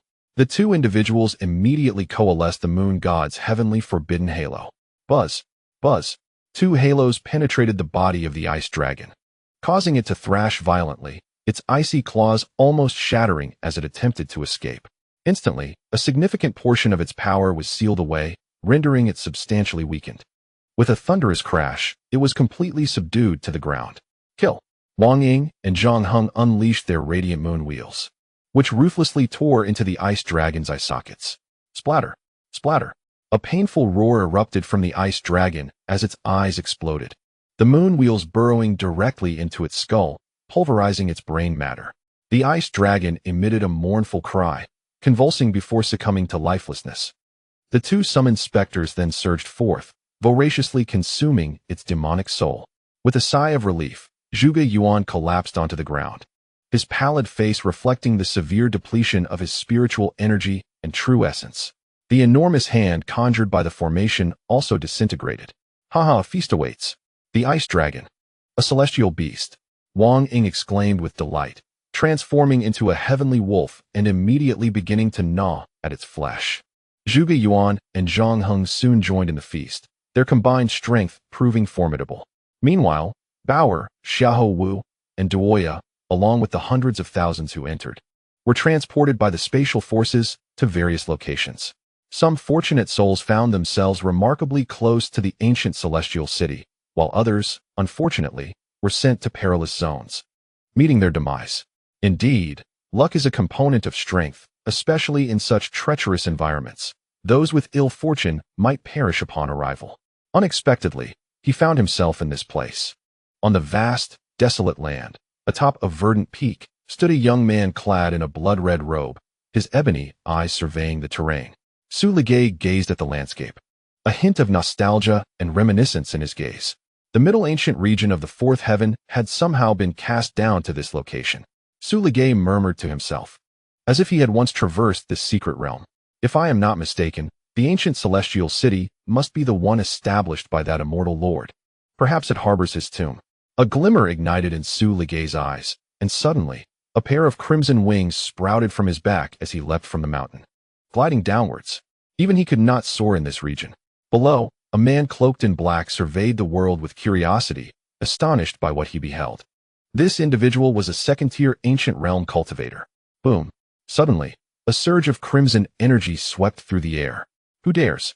The second-tier ancient powerhouse bellowed, spinning around to unleash a palm strike, condensing his immense true essence into a golden light seal. However, the crimson energy transformed into a blood dragon, effortlessly shattering the opponent's palm imprint. The ancient cultivator screamed in agony as he was sent flying, blood spewing from his mouth. As Suligay descended, he extended his hand. The blood-red true essence gathered into a massive crimson hand, which then clutched the adversary's body, unleashing a horrifying force. In the ancient realm, a powerful figure let out a harrowing scream as his body erupted into a gruesome explosion, disintegrating into a mass of flesh, blood, and viscera, transforming into a sanguine mire. His bones were crushed to dust, coalescing into streams of crimson energy that surged towards Su Ligu, who absorbed them through the pores of his body, devouring the essence entirely. Su Liji's aura gradually intensified. During his time in Huizhou, he had already reached the pinnacle of the ancient realm, and now his cultivation was likely even more profound, rendering a confrontation with Xiangchun exceedingly precarious. Emotionless, Su Ligu dispatched his opponent and seized the storage ring before hastening towards the ancient celestial city. The remains of the ancient realm powerhouse fell to the ground, reduced to mere fragments, devoid of a complete form. There was no personal vendetta. He killed merely to augment his own power. In Su Liji's eyes, all but his own kind were fair game for hunting, and if necessary, even his own could be sacrificed. In another region, a tremendous black iron rod descended from the sky, crashing down upon the head of a strikingly handsome cultivator. The ancient realm cultivator cried out in agony as he was struck to the ground. A youth with a sharp face withdrew the massive rod, accompanied by a robust man with dark skin. Though he appeared relatively handsome, did he exude an aura of the extraordinary? The mountain mover lifted the fallen cultivator for inspection, his large eyes wide with curiosity, and inquired, "Tell me, are you the Holy Sun?" Dazed and confused, the cultivator retorted, "Holy Sun? Who do you think I am?" Clearly, he was not. The Holy Sun would not be so feeble. The monkey-faced youth sighed, then looted the fallen man's treasures before sending him flying with a swing of the rod. The duo continued their journey towards the ancient celestial city, leaving a trail of handsome victims in their wake, a calamity born of beauty. Chapter 1237. Terrifying talent at the Batian Sect, atop Ling Xiao Peak. Within an ancient cave of considerable expanse encased by a barrier adorned with luminous patterns, stood a statue of a man wielding a colossal sword, his eyes seemingly alive, radiating a profound spiritual light. A potent force of soul emanated from the statue. Before it stood a woman clad in white, her beauty transcending that of mere mortals, akin to a celestial goddess. Surrounding her was an overwhelming sword intent, soaring to the pinnacle of perfection within the realm of the heavens. Suddenly, a fierce wave of sword energy erupted from her being, breaking through to the ancient realm. The surrounding spiritual and celestial energies converged towards her. As she voraciously absorbed this cosmic essence, her form resembling a ravenous vortex, greedily drawing forth the energies present. On Ling Xiao Peak, within the Sect Master's Hall, the leader of the Zijin sect, adorned in a flowing azure dress, engaged in the art of flower arrangement, skillfully placing blossoms into a vase, creating a stunning bouquet of exquisite beauty. Suddenly, the leader of the Zijin sect displayed an expression of astonishment. It was inconceivable that within merely a year, she had managed to assimilate the legacy left by her ancestors. The Zijin leader murmured to herself, her beautiful eyes filled with shock. Within the stone cavern, the statue's gaze turned towards Xia Qingqing, revealing a similar sense of awe. An ethereal voice echoed, expressing disbelief. "In all these years, you are the only one capable of comprehending my legacy so swiftly. Your innate talent for the sword path has surpassed that of all disciples of the Batian sect throughout the ages." Seated in meditation, Xia Qingqing made no response. Her consciousness remained immersed in the profound understanding she had just attained, grasping the essence of heaven and earth, a deeper comprehension of the celestial laws of sword intent. In the realm of the immortal martial secret, several figures were embroiled in a fierce battle. All of them were formidable beings at the ancient realm of cultivation. Mere miles away from their intense confrontation, two precious herbs were shrouded by multiple layers of barriers. These herbs stood a full yard tall, a vibrant purple hue enveloping them, their leaves resembling purple jade, with black roots emanating celestial light and swirling runes. These were two plants of the robbery immortal purple cloud herb. a celestial medicine so coveted that it could incite fierce conflicts among scattered immortals. This herb could diminish the potency of the tribulation faced by scattered immortals and significantly enhance their chances of success during the tribulation. For them, it represented a life-saving elixir. In the outer realms, a single robbery immortal purple cloud herb had once been valued at over 10 billion top-tier spirit stones, albeit with no market available. Yet here lay two. The combatants consisted of 4 ancient realm powerhouses, their cultivation levels ranging from the 2nd to the 7th tier of the ancient realm. Among them were 3 men and 1 woman, all of whom simultaneously recognized the value of the 2 robbery immortal purple cloud herbs and erupted into battle. These herbs could potentially benefit them, and even if they chose not to utilize them, selling to scattered immortals would yield immense wealth. The red-faced man of the 7th tier roared, summoning his true essence and power to coalesce into a menacing black demon. This demon, towering at 100 feet, bore a green face and sharp fangs, unleashing a cacophony of wails as it lunged towards the sword-wielding youth. Flowing light, sword technique. The young man in white waved his arms, unleashing thousands of sword energies that surged forth, intertwining in a deadly dance against the demon. Boom. Bang. The sword light relentlessly bombarded the demon, generating explosive bursts of formidable sword energy that gradually weakened the demon's might, tearing the earth asunder in the process. The other 2 combatants were also engaged in an equally fierce struggle. Meanwhile, over 10 kilometers away, 2 figures stood atop a verdant hill, observing the distant clash. Good heavens! The robbery immortal purple cloud herbs. Zhantai Mingyu's eyes sparkled with excitement as she spotted the coveted herbs. Beside her stood a young man in white, Xiang Chun. Little rascal, wait here. I shall stealthily approach, and, when their true essence and power are sufficiently depleted, I will strike and reap the rewards, Zhantai Mingyu instructed, her confidence shining through as she remained undaunted by the fierce combatants. Hold on. Xiang Chun hastily grasped her wrist. Sister Zhantai, we are not the only ones seeking to profit from this situation. 20 miles to the northeast, a formidable presence lurks among the branches of a great tree. A being of the ancient realm at the 6th stage of cultivation, he remarked. Oh, Zhantai Mingyu exclaimed in surprise, having been unaware of this fact. However, she could not utilize her spiritual sense to investigate, as doing so would reveal her position. Moreover, these 2 clusters of robbery immortal purple clouds constituted a lethal trap. A hunting ground. Xiang Chun chuckled coldly, his gaze shifting to another location. He whispered to Zhantai Mingyu. My keen sense and visionary talent have allowed me to uncover certain truths. Sister Zhantai, listen closely. I possess a method to maximize our gains, but in return, I require a cluster of robbery immortal purple clouds. It is essential for an elder of mine. Zhantai Mingyu glanced at Xiang Chun, astonished. I had no idea you had an elder at the celestial level. Very well, if you can assist me, I shall grant you a cluster of robbery immortal purple clouds. Thank you, Sister Zhantai. Xiang Ergo slowly articulated his plan. Upon hearing it, Zhantai Mingyu's eyes sparkled with excitement, and she laughed. You little rascal. You are quite cunning to devise such a scheme. Huh, you flatter me. I often mingle among the human race and have learned much from them. Xiang Chun replied with a grin. Then let us commence our endeavor. Guide me to the location, she instructed. Let us go. Conceal our presence. I shall lead the way. Xiang Chun transformed into a semi-transparent figure, his aura suppressed, enhanced by the 7-colored illusionary technique, blending seamlessly with the environment, an embodiment of perfect camouflage.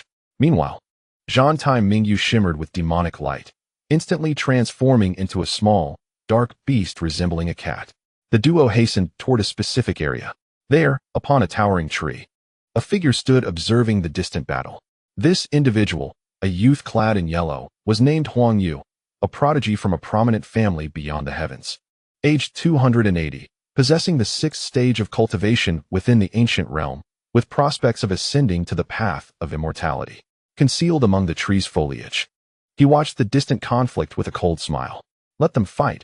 Let them exhaust each other. Once they are weakened, I shall strike. And all their treasures and robbery immortal purple clouds shall belong to me.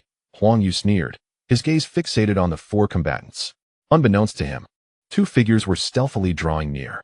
In the chapter titled The Mantis Stalks the Cicada, Huang Yu prepared for his ambush, his eyes locked onto the battlefield. Unwilling to miss a single detail, He refrained from extending his spiritual sense for fear of alerting his adversaries. Oblivious to the fact that a small black beast and a hidden figure were quietly approaching, he remained focused. "You little rascal, your concealment technique is impressive. I can hardly detect your presence," Zhantai Mingyu communicated to Xiang Chun as she crept closer, her form resembling that of a small cat. "Huh. It's a family heirloom technique. Not bad, right?" Xiang Ergo replied, treading lightly, as if weightless. "Teach me how to master it sometime. I shall impart to you a heavenly grade sword technique," Zhantai Mingyu transmitted, her enthusiasm for Xiang Chen's concealment technique evident. "I won't do it. This is my ancestral treasure. And in terms of value, it far surpasses the heavenly grade sword art." Xiang Chun was resolute in his refusal. "Hey, are you still unsatisfied? What do you desire?" After a moment's contemplation, Xiang Chun jested. "How about a flesh compensation from you, Sister Zhantai? Flesh compensation? You wish to consume my flesh? Dream on." Zhantai Mingyu clearly misunderstood Xiang Chen's lewd insinuation. "No, what I meant by flesh compensation is to, engage in a union. To add more incense to our demon clan," Xiang Ergo clarified. "Go to hell," Zhantai Mingyu retorted, nearly slapping Xiang Chun in her outrage. The two demons stealthily approached, gradually closing the distance to over 100 meters from Huang Yu. This was the optimal range. A glint sparked in Zhantai Mingyu's eyes, and she suddenly erupted into action. In an instant, her form expanded, and she unleashed a palm imbued with astonishing power. Huang Yu was struck with terror, every hair on his body standing on end. Yet, it was too late. At such a close range and in a surprise attack, coupled with Zhantai Mingyu's terrifying speed, he had no chance to evade. Bang! A beastly paw struck Huang Yu's head. He let out no cry, his consciousness fading instantly as he collapsed to the ground. Zhantai Mingyu had expertly controlled her strength, merely rendering him unconscious without causing fatal harm. A being of this caliber possessed fearsome soul power and control. If she aimed to obliterate one eye, she could do so without harming the other. Xiang Chun promptly caught the falling Huang Yu and began to loot him, stripping away the valuable spirit robe and seizing his storage ring. Huang Yu was left utterly bare, with not a shred of clothing remaining, save for his most private garments.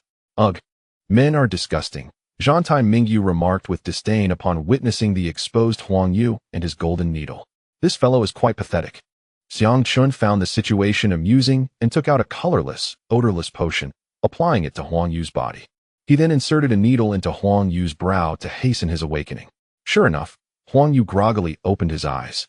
Catching sight of Xiang Chen's retreating figure and sensing the deliberately released aura of a 9th-level realm, he struggled for a few moments before fully regaining consciousness. Sitting on the ground, still dazed, as the forest breeze swept past, a chill enveloped his legs, stirring a sense of vulnerability. Huang Yu glanced at his naked form and erupted in fury. "What the hell?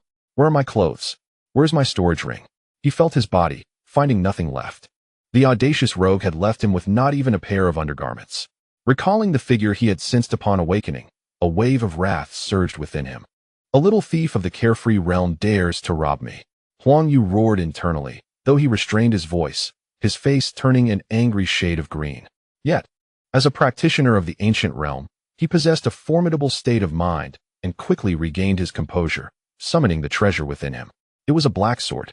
He sighed in relief. Fortunately, his innate treasure had not been taken. Infuriated, Huang Yu resolved to settle the score with that little thief later. For now, his priority was to execute this plan. The stolen robe and storage ring contained items worth merely several 100,000 precious spirit stones, while the true prize remained that celestial grade Z Yuning. He consoled himself with such thoughts. Yet his heart simmered with anger at having been outmaneuvered by a mere youth of the carefree realm. Fortunately, his formidable cultivation allowed him to awaken promptly. Bear. He leapt onto a tree, this time vigilant, extending his spiritual sense to encompass a radius of 1,000 meters to thwart any further ambushes. He continued to observe the fierce battle unfolding. With a sickening sound, a legendary sword cultivator was struck by a spell seal, causing him to vomit blood and retreat, crashing into colossal trees that dwarfed skyscrapers. "Die!" The red-faced man snarled, conjuring black flames into a fiery palm strike hurtling forth. "Blood sacrifice to my sword." The young man in white roared, expelling a mouthful of vital blood, which surged into his sword. amplifying its might into a myriad of swifter and sharper beams of sword light. Whoosh, whoosh, whoosh. Countless towering trees, each with a diameter of 100 meters, were cleaved to shreds in an instant by the cascading sword light. The red-faced man's expression shifted drastically as he conjured runes, enveloping himself in a golden shield, darting to evade. However, the enhanced power and velocity of the sword light tore through his defenses, with one beam striking his left chest and shoulder. Ah! The red-faced man screamed, his chest sliced open, with his left shoulder and arm severed, leaving him grievously wounded. Damn it! Enraged, he retreated hastily, expending a vast amount of true essence to suppress his injuries. He glared at the young man in white, his expression one of bitter resentment. The young man, icy in demeanor, declared, "If this continues, you shall surely perish. Kill." He commanded the sword light to pursue relentlessly. Unbeknownst to him, he too was barely holding on. The red-faced man understood this as well. "Damn it! Retreat!" he bellowed in fury, turning to flee. His companion, another cultivator at the second level of the ancient realm, immediately followed suit. Upon witnessing this, the young man in white abandoned the chase, feeling a wave of weakness wash over him. Whoosh! The red-faced man fled for 7 or 8 kilometers, but then, a formidable sword energy suddenly coalesced and erupted from the forest, a black sword rainbow materializing from a tree, striking like lightning. With a sickening sound, the sword rainbow pierced through the fleeing red-faced man's chest. His eyes widened in disbelief as he looked down to see a gaping hole where his heart once resided. His body fell limp, consciousness fading, while his soul essence howled in defiance, hastily attempting to escape. Senior brother, the second-level ancient realm cultivator, had not yet reacted when a black sword, imbued with the strength of 6 ancient cultivators, cleaved down upon him, swift as lightning, severing his neck. With a sickening sound, blood gushed forth, and his head was cleaved cleanly away, the headless corpse plummeting from the tree, staining the trunk crimson. Huang Yu, having stealthily dispatched 2 foes, showed no signs of halting and charged directly towards the young man and woman clad in white. "How are your injuries, senior brother?" the young woman hurriedly inquired, rushing to support the young man in white. Having consumed half of his vital essence, the man possessed formidable palm strength, shattering numerous meridians within me.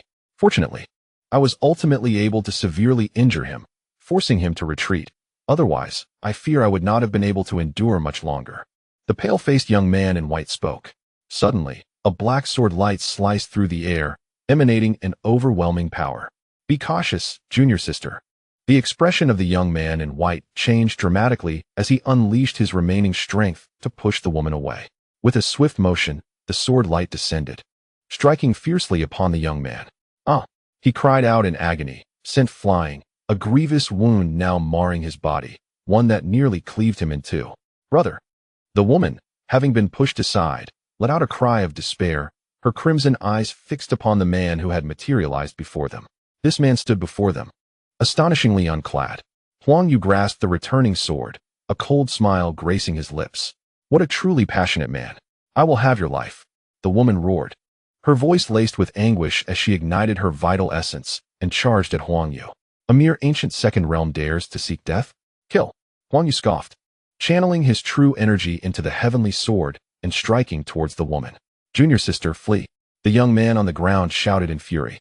The dark heavenly sword unleashed hundreds of intertwining sword lights, shattering the blue sword chi that surged towards him. After dozens of exchanges, the woman was pierced through the chest by a single strike, her heart crushed, and with a wretched scream, she was sent crashing towards the young man in white. "Brother!" The woman crawled towards him, grasping his hand, before her body fell lifeless beside him. Suddenly, their soul embryos detached from their physical forms, fleeing into the void. However, without their corporeal bodies, their soul embryos would likely not survive for long unless they could seize another's body. Huang Yu gazed at their lifeless forms with a cold smile, approaching to strip the clothing from the young man's corpse, donning it himself, and removing his storage ring. The woman was no exception, as Huang Yu plundered her as well. "Heh, now I have recouped all my losses. That little thief who robbed me, I hope to never cross paths with you again." Huang Yu chuckled as he sped towards 2 blooming, celestial robbery purple cloud flowers. His gaze turned fervent at the sight of the flowers nestled among the forest. 2 celestial robbery purple cloud flowers. Haha, what a grand opportunity. The secret realm of immortal martial arts is truly a splendid place. It is only fitting that I, Huang Yu, prosper. Filled with joy, Huang Yu landed beside the flowers, which were enveloped in a barrier, evidently set up by the previous combatants to prevent damage during their skirmish. He placed his palm upon the barrier, unleashing waves of true energy to breach it. However, from a towering tree nearby, a pair of chilling eyes were fixated upon Huang Yu. In an instant, a figure erupted forth, transforming into a streak of light as it lunged at him, its sharp claws slashing like blades, unleashing a terrifying aura that reached the pinnacle of the ancient realm. Huang Yu's countenance changed drastically as he turned to strike with his sword. Clang, clang, clang. In an instant, countless sword lights collided with the claw strikes, the sword lights being forcefully obliterated. With a sickening sound, Huang Yu howled in pain as a claw strike tore into his chest, instantly creating a gaping wound that cleaved through his ribcage, sending him flying. Before them stood a colossal demon spider, a creature of formidable presence measuring a full 10 feet in length. Cloaked in an inky blackness, it emanated a terrifying aura reminiscent of the 9 heavens of ancient realms. The upper half of this creature took the form of an enchanting woman, clad in garments that barely concealed her voluptuous figure, her beauty striking and her visage captivating. Yet, beneath this alluring exterior lay the grotesque body of a spider, its 8 legs resembling sharp spears poised for attack. With a sinister chuckle, the demoness mused about her prey, unaware that she too was ensnared within her own web. She was a creature of this land, a spider demon, and the 2 celestial herbs. The celestial robbery purple cloud flowers were treasures that belonged to her domain. Pale and agitated, Huang Yu gripped his black sword tightly, casting a desperate glance at the 2 precious herbs. With a roar of defiance, he fled, but the demoness' laughter echoed ominously behind him, taunting his futile escape. Dream on. To think you can evade me now that you are caught in my web. She cackled, raising her hand to the void and unleashing a surge of mystical law patterns. From the towering trees, a flurry of enchanted symbols erupted, weaving together into a dazzling net of light that ensnared Huang Yu in an instant. No! He cried out in terror as the net enveloped him, binding him securely. The Black Spider Queen unleashed her silken threads, swiftly wrapping him like a delectable dumpling suspended in the treetops. With an amused grin, the Black Spider Queen approached her captive. Spare me, O great demon lady, Huang Yu pleaded, his voice tinged with desperation. Bound by flesh and unable to escape, he was at her mercy. The Spider Queen regarded him with a chilling smile. I owe you my gratitude, she replied, her voice dripping with malice. Your presence is quite the surprise. With you, I now have 5 bodies to feast upon. Perhaps I shall finally attempt to ascend to the realm of earthly immortals. Leaning over him, her mouth morphed into a grotesque spider's maw, revealing sharp fangs poised to strike. Please no? Huang Yu shrieked in despair as her fangs sank into his skull, a sickening crack resonating as his cranium shattered. His shattered head and soul were consumed by the Black Spider Queen, who feasted ravenously upon his remains, leaving no trace behind. Having devoured Huang Yu, she turned her attention to the corpses of the others. Yet, a sudden wave of weakness washed over her. A sense of fatigue coursed through her body, and half of her meridians felt as though they were on the verge of collapse, her demonic energy significantly diminished. What treachery is this? Is there poison within these bodies? The Black Spider Queen mused, her expression shifting uneasily. A roar echoed through the forest, and from the darkness emerged a fearsome beast, cloaked in black flames. Its body adorned with dark scales and a single horn, resembling a dragon or lion. In an instant, the dark beast transformed into a formidable woman clad in black armor, exuding an aura of fierce elegance. With a decisive swing, Zhantai Mingyu brought down her sword, cleaving the air and unleashing a blade of transcendent intent that tore through the fabric of reality. Damn it! The Black Spider Demon Empress roared, unleashing countless strands of demonic light to form a barrier, her demonic essence and magical power restricted by the effects of the potion, reduced by at least 50%. Suddenly, with a sharp sound, the blade tore through the web and struck her form. How could this happen? The Black Spider Demon Empress let out a wretched scream as the blade cleaved her head in 2, instantly slaying her. What a splendid example of a mantis stalking its prey, only to find itself ensnared by a hidden hunter. Yet, this time, the unsuspecting prey was not aware of the hunter lying in wait behind her, nor did the hunter realize that she was also a target for a ravenous wolf. Chapter 1240. A bountiful harvest. Xiang Erga's keen perception had previously detected the lurking presence of the black spider demon empress. Cunning and shrewd as he was, he understood that those two celestial calamity flowers were likely mere bait. The celestial calamity flowers were luring these individuals into a deadly conflict, allowing the black spider empress to reap the benefits. Unbeknownst to Huang Yu, who fancied herself the clever player, there lay the black spider empress behind her. Meanwhile, the black spider empress, who believed she had orchestrated the entire situation, was unaware that a vicious wolf and a mother lion were both fixating on her. Xiang Ergu had previously administered a potion to the unconscious Huang Yu, anticipating that she too would fall prey to the hunt.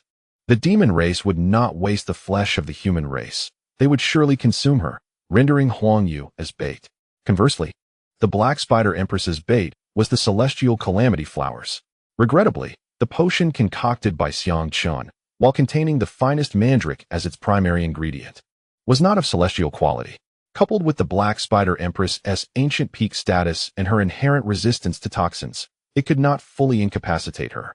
Nevertheless, it did curtail her strength by half, and with the formidable Zhan Tai Mingyu as an ally, success was almost assured.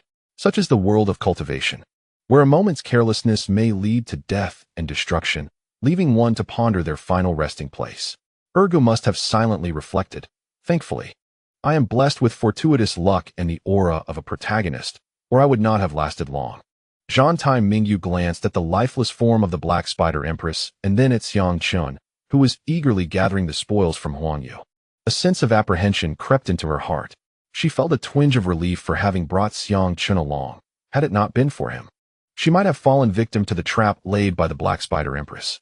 Although she prided herself on her formidable strength, believing she could contend with those at the ancient 9th level, a sudden ambush coupled with premeditated traps could have left her with an 80% chance of being ensnared. Little demon, she inquired. What is it, Sister Zhan Tai? Replied Xiang Chun, who approached, his heart brimming with joy after having collected numerous treasures, valued at over 2 million premium spirit stones. Thank you. I have a few human corpses for you. Take them for evolution and break through to the ancient realms soon. Once you join me, I will ensure you can traverse the Western continent's demon domain with ease, Zhan Tai Mingyu said with a smile. Her demeanor towards Xiang Chun significantly softened, no longer viewing him merely as a petty chef. Haha, thank you, Sister Zhan Tai. I would also like a portion of the celestial calamity flowers, Xiang Chun replied with a grin. Understood, you shall not be overlooked, Zhan Tai Mingyu said as she began to dismantle the barrier. Naturally, Xiang Chun would not squander the corpses of those ancient realm powerhouses. The devouring heavenly evil vine, the dragon K demon blade, and the kunling must all be consumed. As for the corpses of the human race, unless absolutely necessary, he typically refrains from devouring and refining them himself. The devouring heavenly evil vine constricted and emerged, opening its massive maw to directly consume a long-lost mortal body. The Dragon K demon blade transformed into a black-red little dragon, also directly swallowing 2 ancient mortal bodies for refinement. Kunling, too, was delightedly embracing the body of the white-clad sword cultivator, converting it into corpse chi. After the Dragon K demon blade absorbed the vital essence from the 2 ancient powerhouses' bodies, it was finally on the verge of a breakthrough, birthing an even more intense and domineering blade intent. Buzz, the Dragon K demon blade, now an exquisite spiritual sword, emitted a series of resonating blade sounds. Boom. Subsequently, a black blade light shot skyward, erupting from the Dragon K demon blade. With a tremendous roar, the earth was torn apart, creating a long fissure, as an overwhelming blade intent erupted forth. The Dragon K demon blade birthed a blade chi comparable to that of a powerhouse at the 3rd level of the ancient realm, capable of rending space itself. Master, I have evolved. My soul feels as if it might soar. The Dragon K demon blade rejoiced, swirling around Xiang Chun, its clumsy words eliciting exasperation. Neither the master nor the blade exhibited any semblance of seriousness. Like begets like, as the nature of the pig reflects the nature of the dog. Thus, the importance of a life mentor's education is evident. Congratulations, Dragon K. Haha. From now on, we shall join forces, beneath the 3rd level of the ancient realm. There shall be no mid-grade heavenly treasures left unscathed, Xiang Ergo exclaimed joyfully. The current Dragon K Demon Blade had already become an inferior heavenly sword, akin to a low-grade immortal weapon. Oh, your innate spiritual sword has evolved? Zhantai Mingyu inquired in astonishment. Indeed, Xiang Qin replied with a smile, moving closer to observe her barrier-breaking endeavor. There were 4 layers of barriers, evidently originating from the seals of 4 individuals, likely the 4 who had battled previously.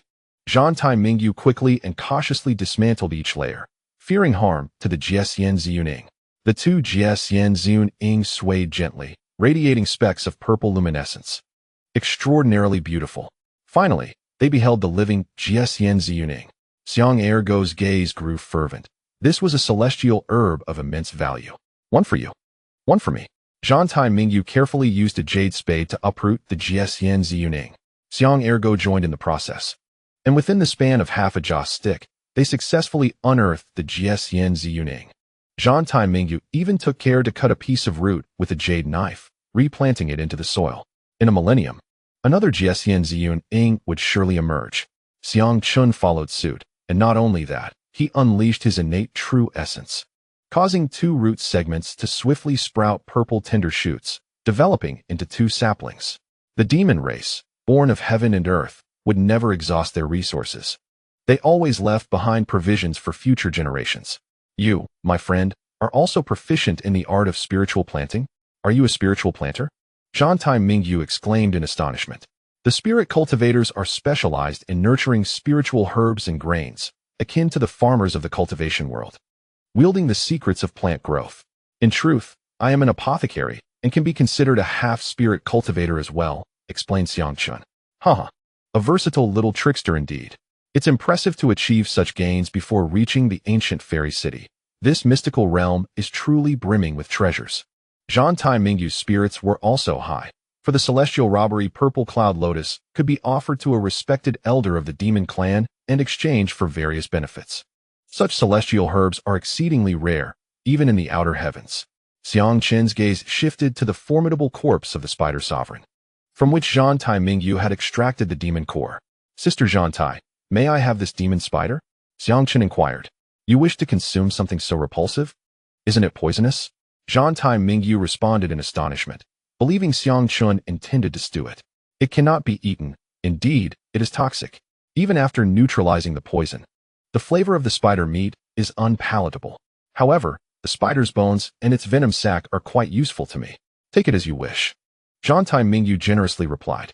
Given the substantial rewards from this venture, Xiang Chun deserved to share in the credit. Chapter 1241. An unexpected encounter. Xiang Chun collected the Spider Sovereign's remains and extracted its venom sac, which was as large as a bowl and filled with its potent poison, suitable for alchemical purposes. He could also utilize it to enhance his own by Luo Tian poison hand divine ability. As for the Spider Sovereign's body, it could be used to concoct antidotes. Let us depart and hasten our journey to the ancient fairy city. Zhantai Mingyu beckoned to Xiang Chun. The two transformed into streaks of light, soaring towards their destination. Along the way, Xiang Chun engaged in light conversation with Zhantai Mingyu, learning about the current affairs of the Celestial Demon Sect. In terms of individual strength, the Celestial Demon Sect was hardly inferior to the Batian Sect, Ling Xiao Sect, or Danding Sect. However, whenever the 3 human sects allied, the Celestial Demon Sect became utterly outmatched. Currently, the Celestial Demon Sect was also fending off an invasion from an extraterrestrial race, the Night Clan, which prevented the 3 sects from turning their attention to the Celestial Demon Sect. The logic was simple. If the Celestial Demon Sect fell, who would stand against the invasion of these external forces? None among the 3 sects were willing to take on that burden. The Night Clan. Xiang Chen's eyes narrowed. So, the Celestial Demon Sect is unable to fully expel the Night Clan, nor can it allow them to invade the outer heavens, thus resorting to a war of attrition? Precisely. Once the Night Clan is completely driven away, the human factions will likely unite to turn against us, Zhantai Mingyu affirmed. The 3 sects harbor nefarious intentions. They understand this well. Such prolonged attrition will deplete the Celestial Demon Sect's foundations, Xiang Chen scoffed, recognizing the nature of the situation. In this world, there exists no absolute fairness, justice, or evil, only differing factions and interests. Much like a pack of wolves and a flock of sheep, if a hunter, out of pity for the sheep, were to slay the wolves, Would the hunter not then become the true villain in the eyes of the wolves? The incessant conflict among the powers of this realm has no end, and the only resolution lies in unifying the world. Everyone is aware of these truths, yet at times, we are compelled by circumstances to continue our actions. Zhan Tai Mingyu let out a sigh, her eyes reflecting a hint of helplessness, yet predominantly showcasing her resilience. Xiang Qin chose not to elaborate further. He too was a contender in this realm, and when the time came for him to rise and vie for supremacy, his methods might prove even more ruthless than those of his peers. Thunderous roars echoed through the air, accompanied by the clamor of battle. My people are in trouble. Let us move. Zhan Tai Mingyu hastened forward. Ahead, two figures were besieged by 7 or 8 adversaries. One of these figures had transformed into a half-human, half-monkey form, adorned with a pair of crimson wings and wielding a black iron staff. The other bore the head of a blue bull, his human frame brimming with explosive musculature, grasping a massive battle axe. These two were none other than the renowned young powerhouses of the Tianyao sect, the Skytreader monkey and the mountain-moving bull. One was at the 4th level of the ancient realm, while the other had ascended to the 5th, both possessing the bloodline of divine beasts and exhibiting formidable strength. Their assailants were similarly skilled, all within the celestial ranks of the ancient realm, distinguished by the characters Shangguan emblazoned on their sleeves. Among them stood a striking figure clad in white, exuding an extraordinary presence, wielding a jade sword, Shangguan Jinghong, a formidable member of the Shangguan family, a prestigious lineage among the celestial beings from beyond.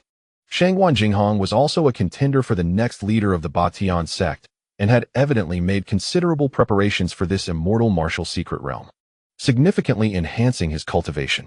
You two prodigies, why not surrender? He sneered, observing the injuries on the two demons. He was acutely aware of their identities, recognizing that slaying core members of the demon race would be no small feat, especially with the sudden appearance of two such beings. The Skytreader monkey retorted with a mocking laugh. Little brat, to think you could kill your grandpa monkey. You are sorely mistaken. The mountain-moving bull bellowed, charging forward, intent on attacking Shangguan Jinghong. You seek death, eliminate them without mercy. Shangguan Jinghong commanded. Kill.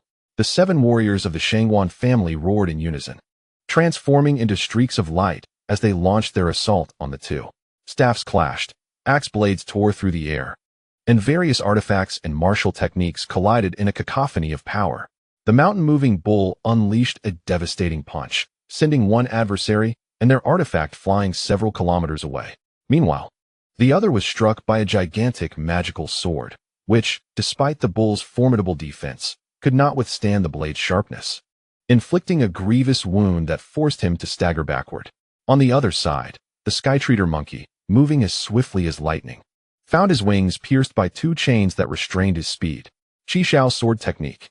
Shangguan Jinghong unleashed his perfected sword intent, resonating with the forces of nature. With a resounding hum, he thrust his sword forward, unleashing a myriad of crimson sword lights that enveloped the battlefield in a fiery blaze.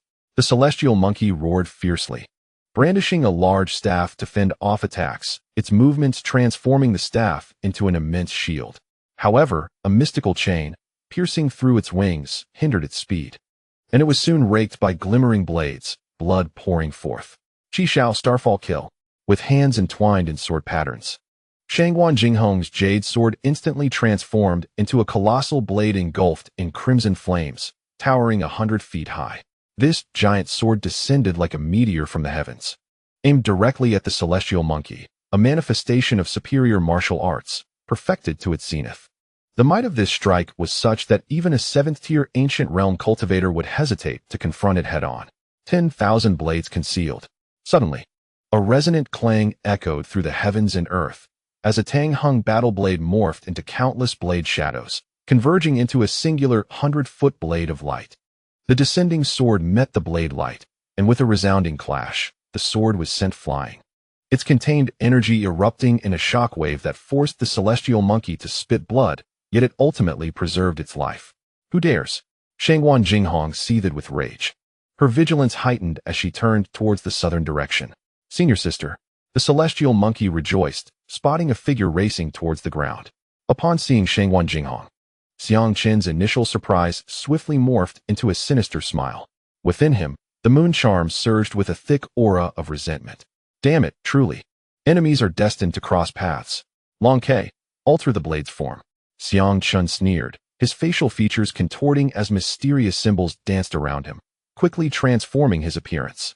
Meanwhile, the long K demonic blade behind him resonated, shifting from a heavy, straight-edged war blade to a slender, dual-handed shamanic blade.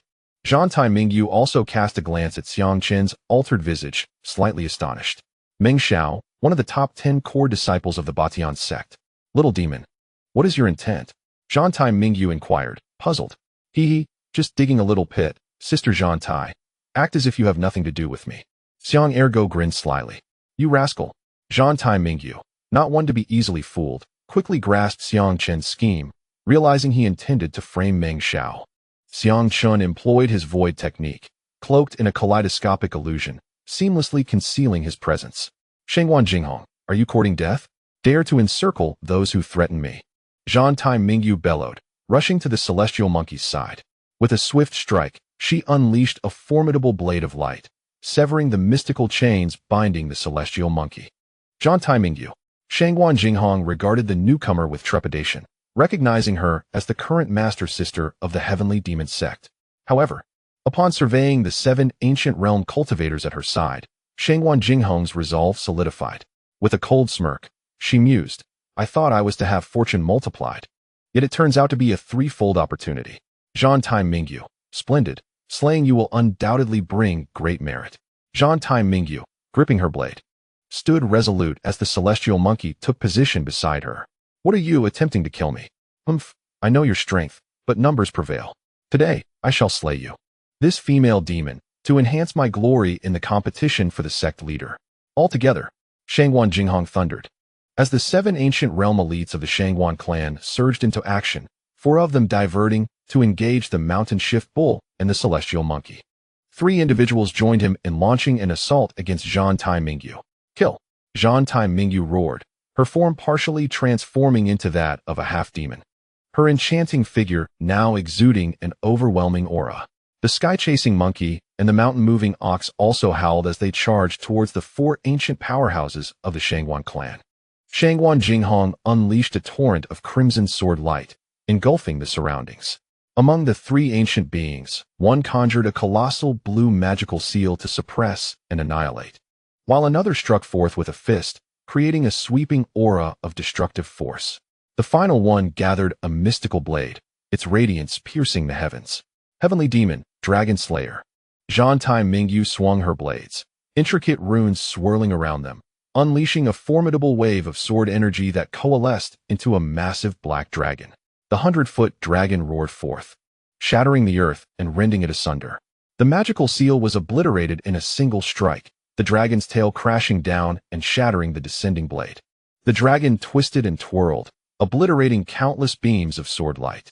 One stood resolutely against the 4 ancient powerhouses, showcasing Zhantai Mingyu's astounding prowess. Kill! She stepped forward, her form instantaneously transforming into a black flame that dissipated into nothingness, only to reappear before the formidable figure conjuring the magical seal. Not good. The expert's expression shifted dramatically as he retreated explosively. However, Zhantai Mingyu's blade struck even quicker. A black blade of light sliced through the air, and the expert let out a cry of agony as his left leg was severed, exploding into fragments as he was hurled away in despair. Falling Star. Shengwan Jinghong's sword descended with ferocity, aimed at Zhantai Mingyu. Her blade morphed into a black beast, surging forth with overwhelming energy to meet the incoming strike. Boom. The explosive energy shattered the ground within a 10-kilometer radius, causing the heavens and earth to tremble. The sword was repelled. The expert wielding the mystical blade unleashed 2 radiant slashes towards Zhantai Mingyu. Bang! Bang! Both strikes collided with her form, sending her flying. Her armor absorbed much of the impact, leaving her with only minor injuries. Subdue her. The expert employing the fist technique unleashed a golden fist of light, shattering the void. Gather the 100 dragons. However, at that moment, the void erupted with streaks of thunderous light, golden lightning illuminating the scene. Roar. In an instant, 999 dragon shadows roared into existence, converging into a golden lightning blade that struck the arm of the fist-wielding ancient powerhouse. Splat. Blood sprayed forth as the arm was cleaved in two, the severed end glowing brilliantly, causing the attack aimed at Zhan Tai Mingyu to dissipate. Ah! The ancient expert screamed in anguish, clutching his severed left arm, his eyes filled with venomous rage as he glared at the sudden assailant. Ling Xiao? Of course. It was Xiang Chun. Xiang Chun harnessed the power of spatial movement, teleporting close, and unleashed a second strike, the perfected thousand-blade Thunder Dragon Slash. The protective true essence of the fourfold ancient powerhouse was instantly torn apart. Splat! Blood sprayed into the air as the expert was cleaved in half. Shangguan Quan and Shangguan Jinghong gazed in astonishment, their eyes filled with fury as they beheld the man who had audaciously slain one of their own. Ling Xiao, you seek death.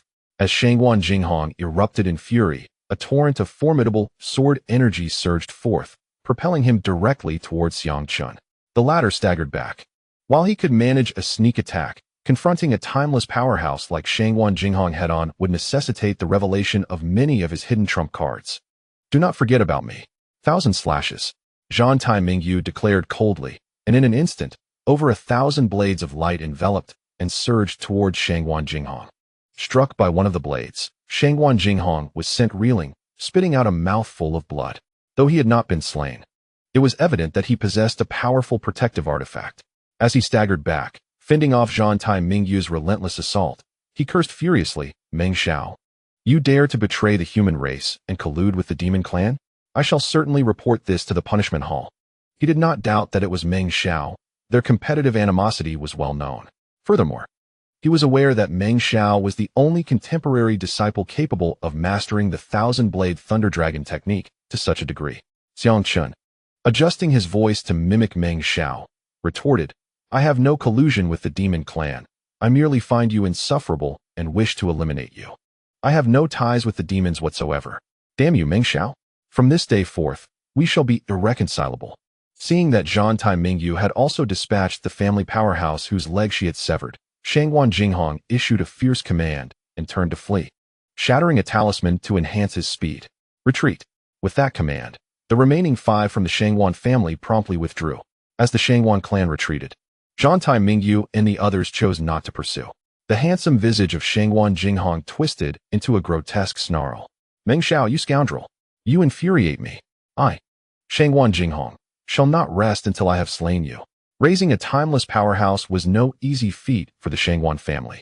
Lacking the vast resources and numerous ancient powerhouses of a major sect, what enraged him further was that Ling Xiao had left him with nothing. A futile endeavor that had cost him dearly.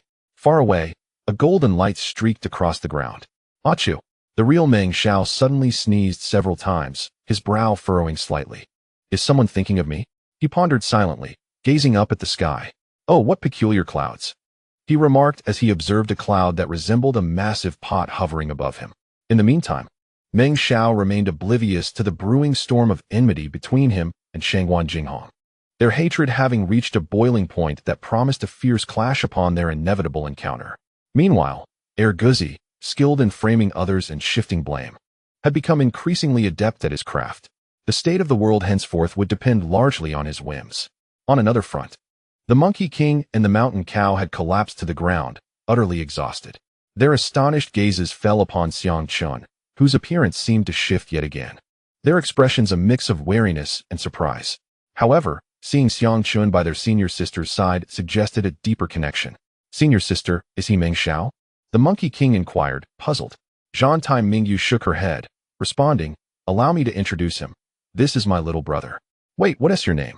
The cow and the monkey fell silent, bemused that she did not even know his name, having always referred to Xiang Chun as Little Monster without ever asking for his true identity. I am Nicholas Xiang Air, though you may also call me Go. I have encountered 2 fellow members of the demon clan. Xiang Chun casually fabricated a name while simultaneously unleashing his demonic aura. Nicholas Go chuckled. Your name is quite unique. I shall refer to you as Little Demon. Zhan Tai Mingyu let out a soft laugh. Thank you, Brother Go, for your assistance. The 2 rose and clasped their fists in greeting. You are too courteous. Both being of the celestial demon clan, it is only proper. Xiang Chun reciprocated the gesture. Zhan Tai Mingyu patted Xiang Chun on the shoulder, saying, my little brother here is quite remarkable, with culinary skills that are astonishing. If given the chance, He will delight you with his expertise. By the way, have you found the Holy Sun? Oh, ha! Then we must indulge, for I recently hunted a majestic mountain eagle and have yet to savor it. The Monkey King's eyes sparkled. He was indeed a connoisseur of fine cuisine. Absolutely. A mountain eagle soup or barbecue would be exquisite, Xiangqun agreed with a smile. The mountain bull sighed, not yet. Along the way, I have defeated 28 handsome fellows, yet none were the Holy Sun. Xiangqun felt a bit bewildered, but chose not to inquire further. Zhang Taiming suggested they rest and recuperate. As for the mountain eagle, it was a gigantic bird, its legs long and its posterior ample, a fearsome creature of the ancient realm. Xiangqun set about preparing the ingredients, half for soup and half for barbecue. Before long, an enticing aroma filled the air, with the soup pot bubbling with golden broth. The barbecue sizzled on the grill, golden and glistening, enhanced by Ergo's special seasoning, creating a flavor that was second to none. Xiangqun's culinary prowess had certainly won over the appetites of the two demons, and soon they were feasting and drinking, calling each other brothers. Both demons lamented that the food they had consumed before meeting Xiangqun now seemed utterly inferior by comparison. By the way, little demon, your swordsmanship is quite extraordinary. It resembles the thousand-blade thunder dragon technique of the Batian sect, Zhang Taiming inquired. Indeed, it is the thousand-blade thunder dragon technique, Xiangqun admitted candidly. Zhang Taiming furrowed her brow and asked. The thousand-blade thunder dragon technique is reputed to be the strongest sword technique in the celestial realm. My heavenly demon sword technique pales in comparison. How did you come to master it? I have heard that only core disciples of the Thunderblade Peak in the Batian sect are qualified to practice it. Ergo grinned, taking a bite of the skewer, and replied between chews, Sister Zhantai, do not doubt me. I defeated a core disciple of the Batian sect and consumed his soul, thus acquiring the means to practice the thousand-blade thunder dragon technique. Zhang Taiming gazed at him intently. Although she harbored some skepticism, she chose not to press further. Everyone has their secrets. One thing was certain. Xiangqun was indeed a member of the demon clan. We are now merely 10,000 kilometers from the ancient immortal city. After we finish eating and resting, let us set forth early. This is truly delicious, little demon. My appetite has been spoiled by your cooking. I fear I may find it difficult to eat anything prepared by others in the future. Zhang Taiming praised Xiangqun's culinary skills profusely. That can be arranged. This book is a gift for Sister Zhantai, Xiangqun said as he produced a yellow jade tome. Title: The Culinary Secrets of the Myriad Beasts. This book, authored by myself, encompasses 108 methods of handling ingredients, culinary techniques, spice combinations, and the harmonious pairing of medicinal herbs with food. It also details the preparation of medicinal dishes. Even in my absence, dear Zhantai, you shall be capable of crafting these dishes. However, this is my exclusive secret and must not be disclosed to others. Xiangqun presented his meticulously compiled book to Zhang Taiming, which essentially serves as his culinary journal, documenting every delicacy he has crafted after encountering various demons and beasts. With a chuckle, Zhang Taiming accepted the gift, and in return, she presented him with a black talisman. What is this? Xiangqun inquired, examining the talisman with a puzzled expression.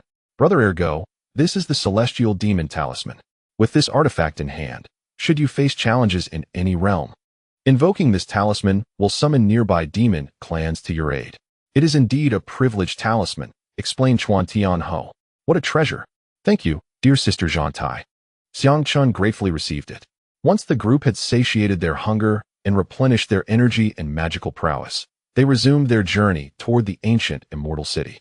At this moment, it is imperative to mention Daho. By the heavens, what is this place?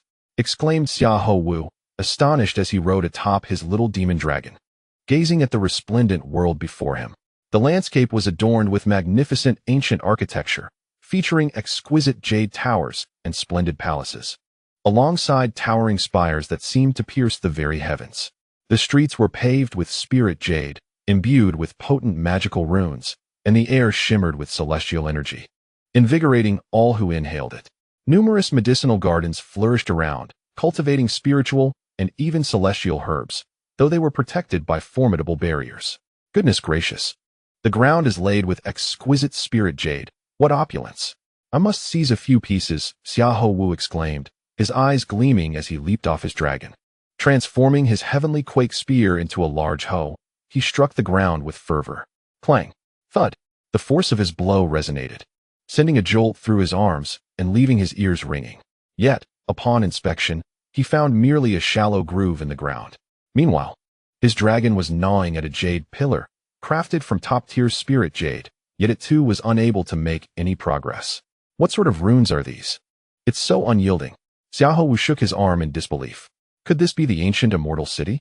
He suddenly exclaimed, finally grasping the situation. Did I just teleport directly to the ancient immortal city? How infuriating. I had intended to explore the perilous mysteries outside the city, and yet here I am. He fumed, stamping his foot in frustration.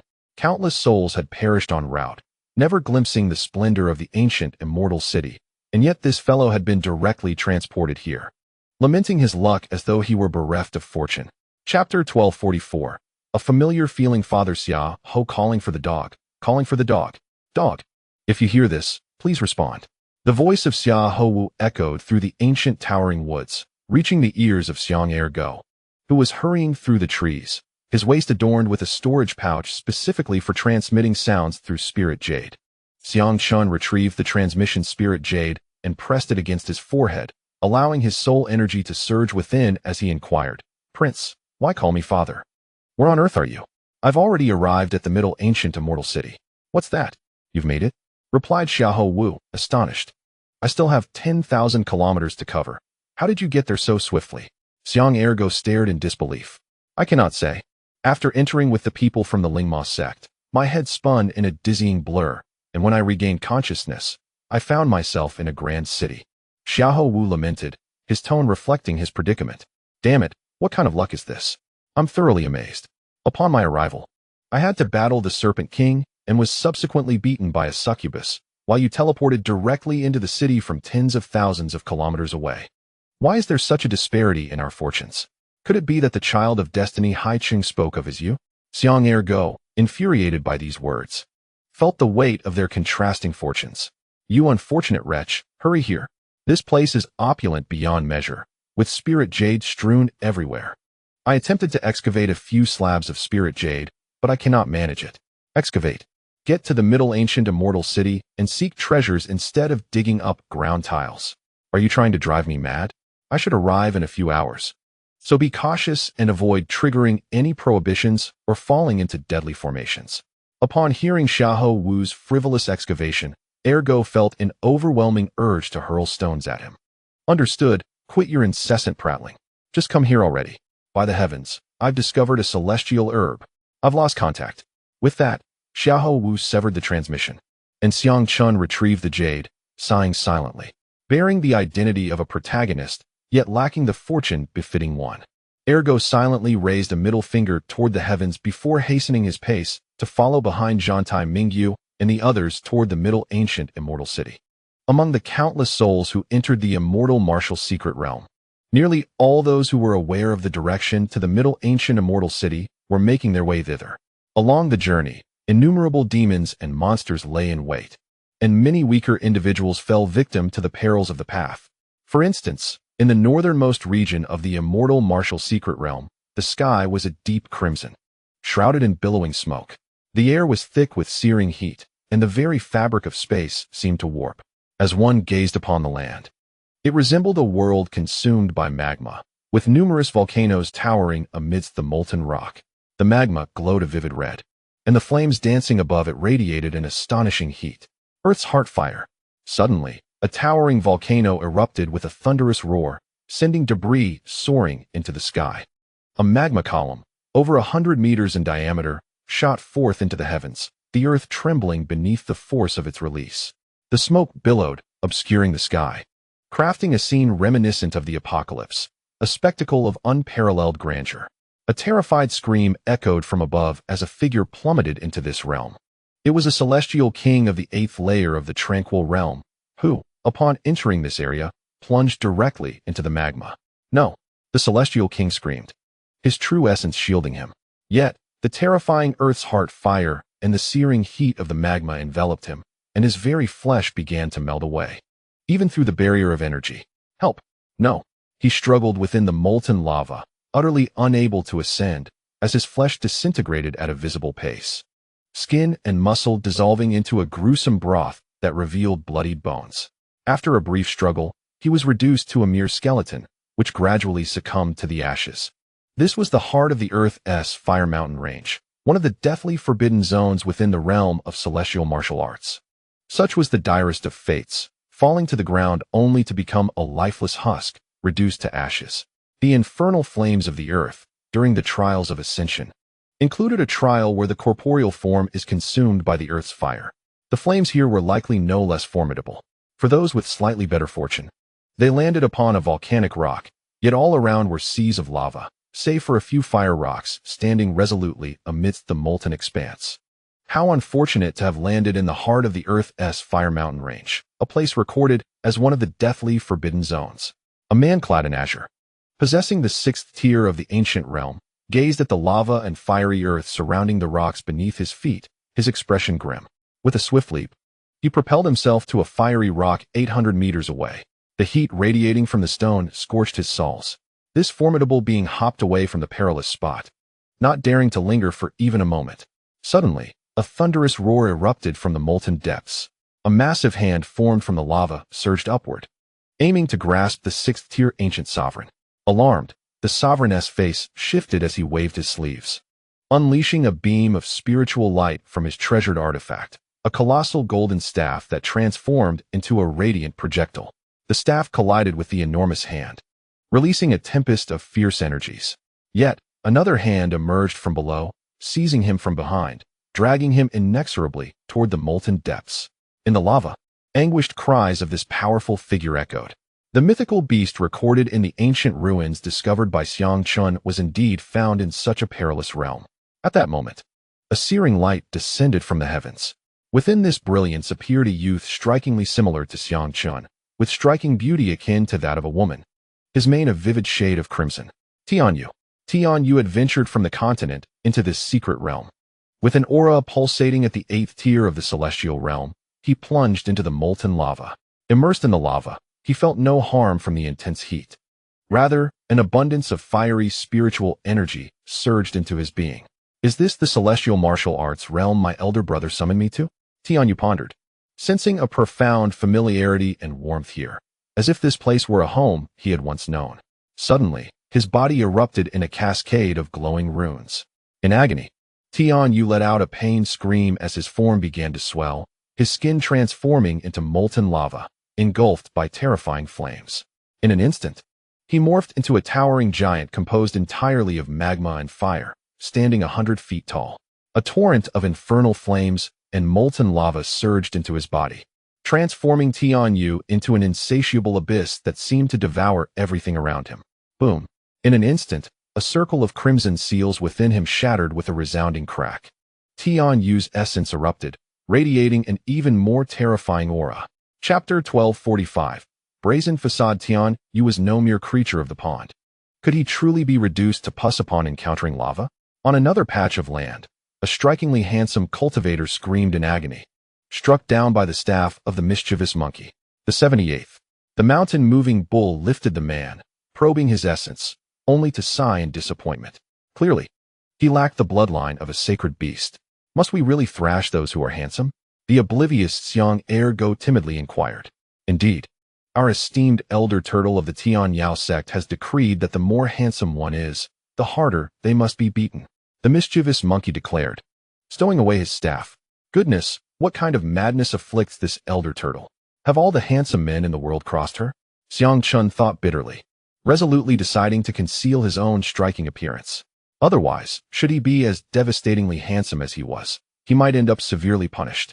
Let us proceed. We are nearing our destination, just over 1,000 kilometers to the so-called Middle Ancient Immortal City, Zhantai Mingyu announced, kicking aside the unconscious cultivator who had been robbed clean. Continuing onward with haste. An hour later, the group finally beheld the fabled Middle Ancient Immortal City, their eyes wide with astonishment. In the distance, an ancient city of immortals floated above a chasm, suspended thousands of feet in the air.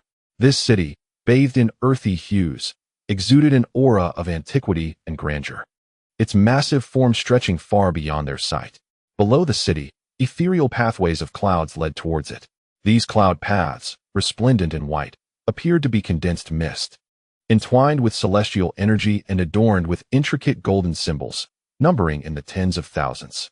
Yet, these pathways hovered above the abyss, several hundred feet from the precipice, shrouded in a golden barrier, rendering them currently inaccessible. At last, we have arrived at the middle ancient immortal city. Zhantai Mingyu spoke slowly, his eyes reflecting the same awe. Is this truly the ancient city of the immortals? It is breathtaking. Xiang Chun marveled at the ancient city suspended in the azure void. Swish, swish, swish.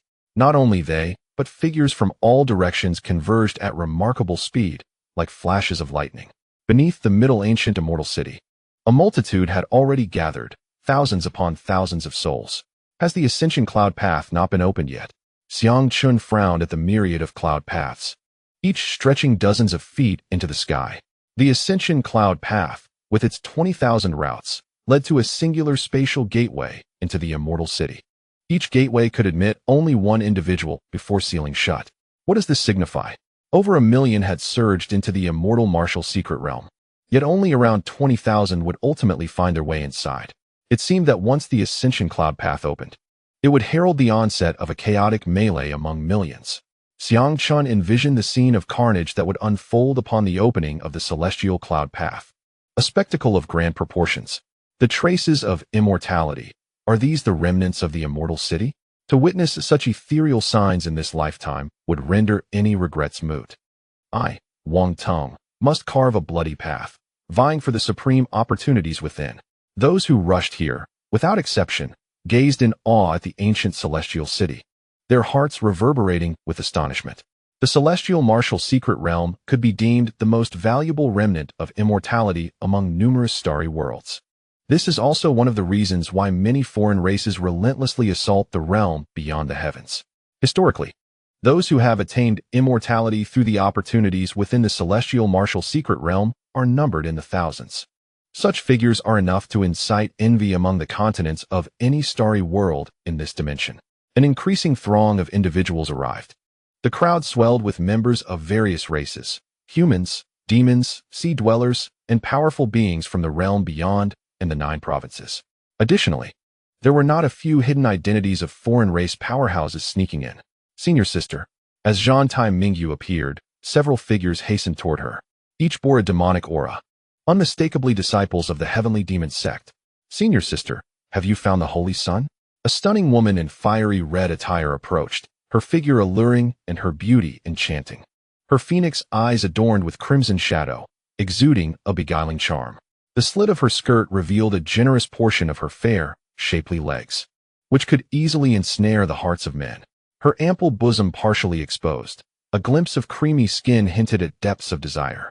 Beneath her skirt's hem, 3 fiery red, plush tails swayed. She was Hu Yu, one of the 10 core disciples of the heavenly demon sect. Following her were 2 male cultivators, their gazes fervent and never straying from her. These 2 men belonged to the human race, their stares bordering on obsession, as if their will had been completely usurped. The moment she arrived, her alluring presence drew the attention of many, entrancing them. Xiang Chen's eyes narrowed.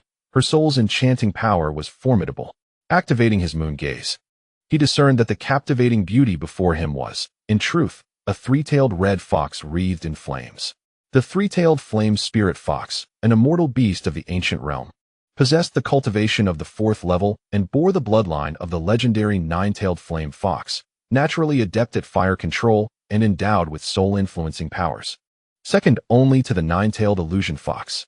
In an instant, he grasped the essence of this woman's true form. This little fox would make a splendid servant. Legends claim that the women of the Fox clan are lethal weapons. A slight smirk graced Xiang Chen's lips.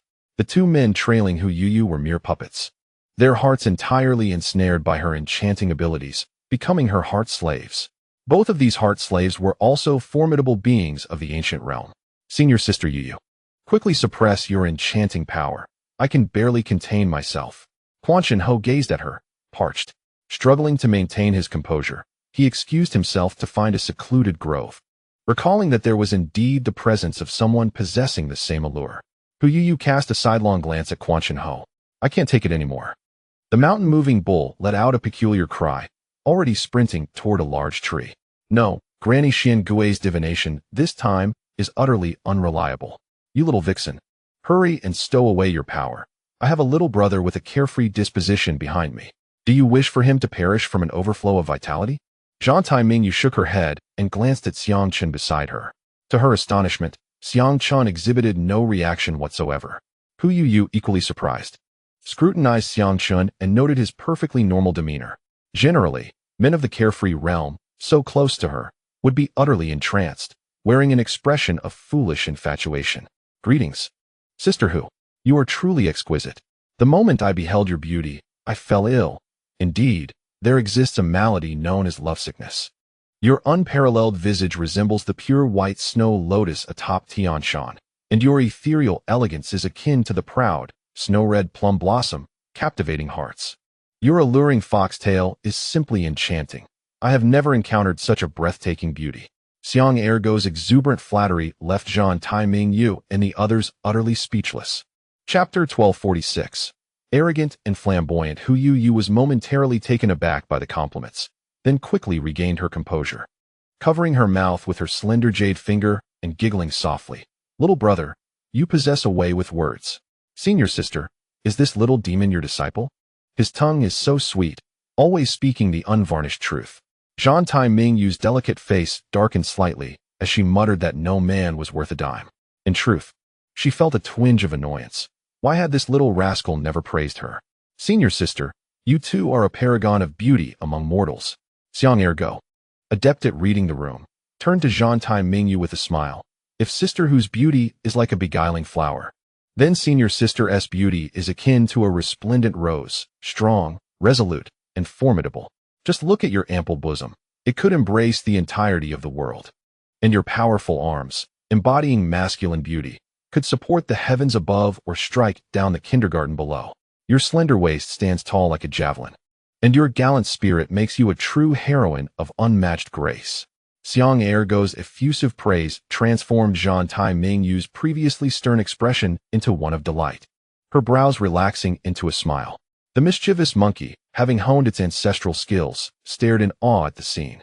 "Goodness, has this lad's tongue been enchanted? Old bull, take notes. With such talent, you could woo any heifer," the mischievous monkey remarked to the nearby mountain bull. "Shut it. You're no better off as a lonely old bachelor yourself," the mountain bull retorted, pushing the mischievous monkey aside. "Hu Yu laughed, little brother, with such a silver tongue. I cannot fathom how many female demons will fall into your embrace." Xiang Chun, with an air of humility, replied, "I merely prefer to speak the truth." Just then, a flash of golden light pierced the air, followed by a chilling scream echoing from midair. Suddenly, with a splatter of blood, a body fell from the sky, cleaved in two. "Help me! Save me!" A strikingly handsome cultivator, his upper body still writhing on the ground, left a trail of blood in his wake. This shocking scene caused Xiang Chun to furrow his brow. What astonishing speed! Peng Tianyun, must you always resort to such brutality? Zhang Taimingyu frowned. Amidst the golden light, a figure emerged. The individual bore a pair of golden wings upon his back, his physique elongated and his visage slender. His eyes, sharp as those of an eagle, radiated an aura of latent ferocity, evoking an intense impression merely by gazing into them. His nose, reminiscent of an eagle's beak, imparted a sinister air. Among the top 10 core members of the celestial demon sect stood Peng Tianyun, whose full name was Peng Tianyun. At the 5th level of the ancient realm, his bloodline rivaled that of a genuine divine beast. Although Zhang Taimingyu held the title of senior sister, it was Peng Tianyun whose prowess surpassed all. Approaching with an air of indifference, Peng Tianyun remarked, "Senior sister, am I not merely adhering to the directives of grandmother Xiangui? This marks my 108th search." Coldly, Zhang Taimingyu retorted, "Grandmother instructed you to seek, to confront, but not to slay. What if the Holy Sun were to fall at your hands?" With a smirk, Peng Tianyun replied, "If he were indeed the Holy Sun, how could he be so easily vanquished? Should I inadvertently slay him, what claim would he have to be the destined sovereign of our demon race? In that event, I would consume his sacred blood and then bear the banner of our kind." Zhang Taimingyu's gaze fell upon the individual who lay lifeless, having perished in a mere instant at the hands of Peng Tianyun, a being of the 7th level of the ancient realm, a testament to his terrifying strength. "Killing to replace is your true intent, is it not?" she scoffed. "Though our demon lineage values bloodlines, we place an even greater emphasis on strength. Should I, Peng Tianyan, absorb his sacred blood and transform into a golden-winged rock, I could lead our race to resurgence, he declared with conviction. Zhan Tai Mingyu chose to disregard him further. Who is this stranger? Peng Tianyan inquired, eyeing the unfamiliar face of Xiang Chun. Xiang Chun met his icy gaze with calmness, unperturbed by the chilling intensity. What concern is it of yours? Zhan Tai Mingyu retorted sharply. With an air of arrogance, Peng Tianyan stated, Mingyu, you are the one I have chosen. So I must inquire. If you remain silent, I shall eliminate him.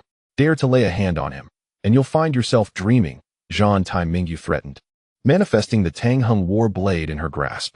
Senior sister, Brother Peng, let us put this aside for now. Unity is paramount, urged the mountain-moving bull and the sky-soaring monkey in unison. Hu Yu, gracefully fanning herself with a floral folding fan, remained silent, deeming this small demon unworthy of her entreaties. The pride of the Peng clan was indeed no mere boast. Qing Ming had already displayed sufficient arrogance, yet this golden-haired creature surpassed her by tenfold, Xiang Chen mused. The Peng clan, known in ancient times for preying upon dragons, was naturally haughty. Step aside, I am conversing with Mingyu. What business have you in this? Peng Tianyun waved dismissively, his hands moving swiftly. With two sharp slaps, the mountain-moving bull and the sky-soaring monkey found themselves struck and sent flying. To hell with you. Peng Tianyun, have my brother and I been too lenient with you? The sky-soaring monkey exclaimed, his temper flaring as he rose, wielding a staff. Peng Tianyun's eyes narrowed, transforming in an instant into a streak of golden light as he unleashed a swift and deadly strike toward the sky-soaring monkey's neck. Reaching an astonishing speed of 60 times the speed of sound, the expression on the face of the sky monkey changed dramatically as it instantly retreated. However, with a sudden squelch, blood gushed from his neck, flesh torn apart, leaving a gaping wound. Had he hesitated even a moment longer, his head would have certainly rolled. Peng Tianyan, you stop this at once, roared Zhan Tai Mingyu, the mountain-moving bull, both of them unleashing their demonic energy, their magical artifacts materializing. Xiang Chen's gaze sharpened, as Peng Tianyan had already been marked on his blacklist, and several methods of preparing the golden feathered Peng began to swirl in his mind. Shaking the blood from his hands, Peng Tianyan coldly regarded the sky monkey clutching its neck, stating, next time you speak to me with such insolence, I shall take your head. The sky monkey's eyes turned icy, yet it fell silent, acutely aware of its inferior strength compared to the opponent. Peng Tianyan, your arrogance truly disgusts me. Zhan Tai Mingyu tightened her grip on her blade, almost ready to strike. Senior sister, such words. The sky monkey dares to insult Brother Peng, and he has already shown restraint. A chilling, mocking laugh from a woman pierced the air as another lady approached. Clad in a blue feathered dress, she was strikingly beautiful, adorned with a coronet of 3 blue feathers, her face bearing an expression of haughty disdain. Her gaze towards Peng Tianyan was filled with admiration and infatuation. Kong Lanxin, you foolish love-struck girl, naturally you would defend your brother Peng. Kong Lanxin, one of the top 10 core disciples of the celestial demon sect, with her true form being a blue peacock. The peacock clan, a descendant of sacred beasts, once dominated the demon race in ancient times. With a cold chuckle, Kong Lanxin remarked, the absolute submission of the weak to the strong is the very survival law of our demon race. The sky monkey, daring to insult Brother Peng, has brought this upon itself. Zhan Tai Mingyu grew weary of conversing with this infatuated admirer of Peng Tianyan. Lanxin, how many cultivators have you slain? Have you found the Holy Sun? Peng Tianyan inquired, hands clasped behind his back. 53, but alas, none were the Holy Sun. Kong Lanxin shook her head. Peng Tianyan frowned, stating, let us pause for now. When we ascend the immortal cloud path, the Holy Sun will surely reveal himself. Understood, Brother Peng, Kong Lanxin replied sweetly. Peng Tianyan's cold gaze shifted back to Xiang Chun, indifferently warning, kid, if you wish to live, keep your distance from Mingyu. She is a woman I, Peng Tianyan, have marked, and no man shall approach her. Xiang Chun regarded Peng Tianyan with an expression of bemusement, casually digging in his ear. He calmly remarked, Senior Sister Zhan Tai, do you think the da pang is better suited for roasting or for soup? Frying or stewing also seem appealing. Zhan Tai Mingyu paused, then laughed. His meat must surely be foul. No matter the method, it would be unpalatable. Peng Tianyan was momentarily taken aback, This brat dared to disregard his words? Did he wish to consume him? You little imp, do you seek death? Peng Tianyun's eyes turned frigid, exuding a terrifying aura of murder. Zhang Tai Mingyu stepped protectively in front of Xiang Chun, who remained unfazed, his expression serene. Meanwhile, dozens of figures had quietly gathered around them, the brothers of the Yin Huang Hall. Amidst the concealed throng, all gazes were fixated upon Peng Tianyun. At a mere command from Xiang Chun, these individuals would instantly form a formation to eliminate Peng Tianyun, regardless of his formidable prowess. He could not withstand the onslaught of the three formations. Xiang Chun regarded Peng Tianyun in silence, devoid of provocation, yet his tranquil gaze rendered Peng Tianyun's sharp scrutiny inconsequential. This disdain ignited a profound sense of humiliation within Peng Tianyun. Peng Tianyun, should you dare to act, we shall irreparably sever ties today and determine life and death. Zhang Tai Mingyu's expression was both cold and resolute, flanked by Chuan Tianho and Ban Shan Niu. By Peng Tianyun's side stood Kong Lanxin, while the cunning Hu Yuyu merely observed, subtly fanning herself. Brother Peng, now is not the moment to provoke them. He is but a minor adversary. There will be ample opportunities to deal with him, Kong Lanxin quietly advised. In response, Peng Tianyun emitted a cold snort, indifferently stating, I will grant you this favor, Mingyu. But the life of this brat is mine to claim. Peng Shan, should the opportunity arise, eliminate him. He cast a glance at one of his subordinates.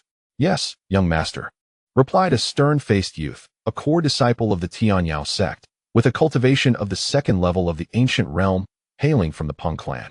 Once the pathway to the heavens opens, we shall not be able to proceed together. I will ensure your safe departure first to prevent retaliation. Peng Tianyun's demeanor was notably narrow-minded, exhibiting an extreme need for control.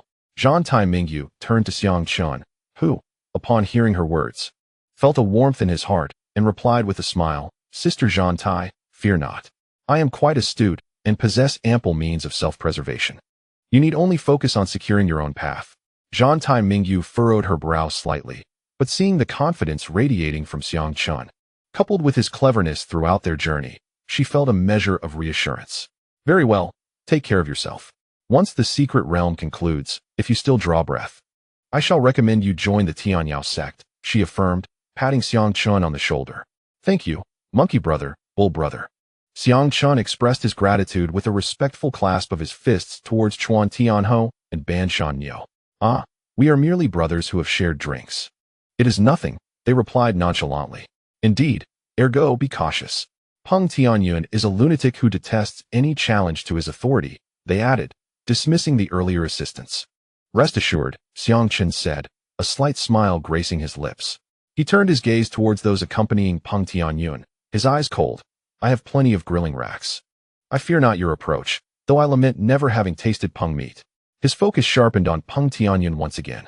What an arrogant individual. However, my forte lies in dismantling such arrogance and grinding it beneath my heel. A sinister smile curled at the corners of Xiang Chen's lips as he set his sights on Peng Tianyun. Little brother, may you seek your own fortune, Hu Yuyu giggled. Casting a fleeting, pitying glance at Xiang Chun, he merely smiled indifferently, saying nothing. Where are the members of the Yin Huang clan? Xiang Chen's spiritual jade resonated, echoing through the communication jades of the Yin Huang Hall. Geng Zhong is here. Wang Ying is present. Tu Na is here. Zhang Dan is here. The brothers and sisters of the Yin Huang Hall responded in succession. The Heavenly Demon Sect may be in the process of gathering individuals possessing formidable bloodlines. You all must be cautious in concealing your bloodline aura. Do not reveal it unless absolutely necessary. Xiang Chun issued the command. Though he was uncertain of what the Heavenly Demon Sect was truly seeking, he gleaned some clues from their fragmented conversations. As the path to ascend the heavens is set to open, a brutal conflict is inevitable.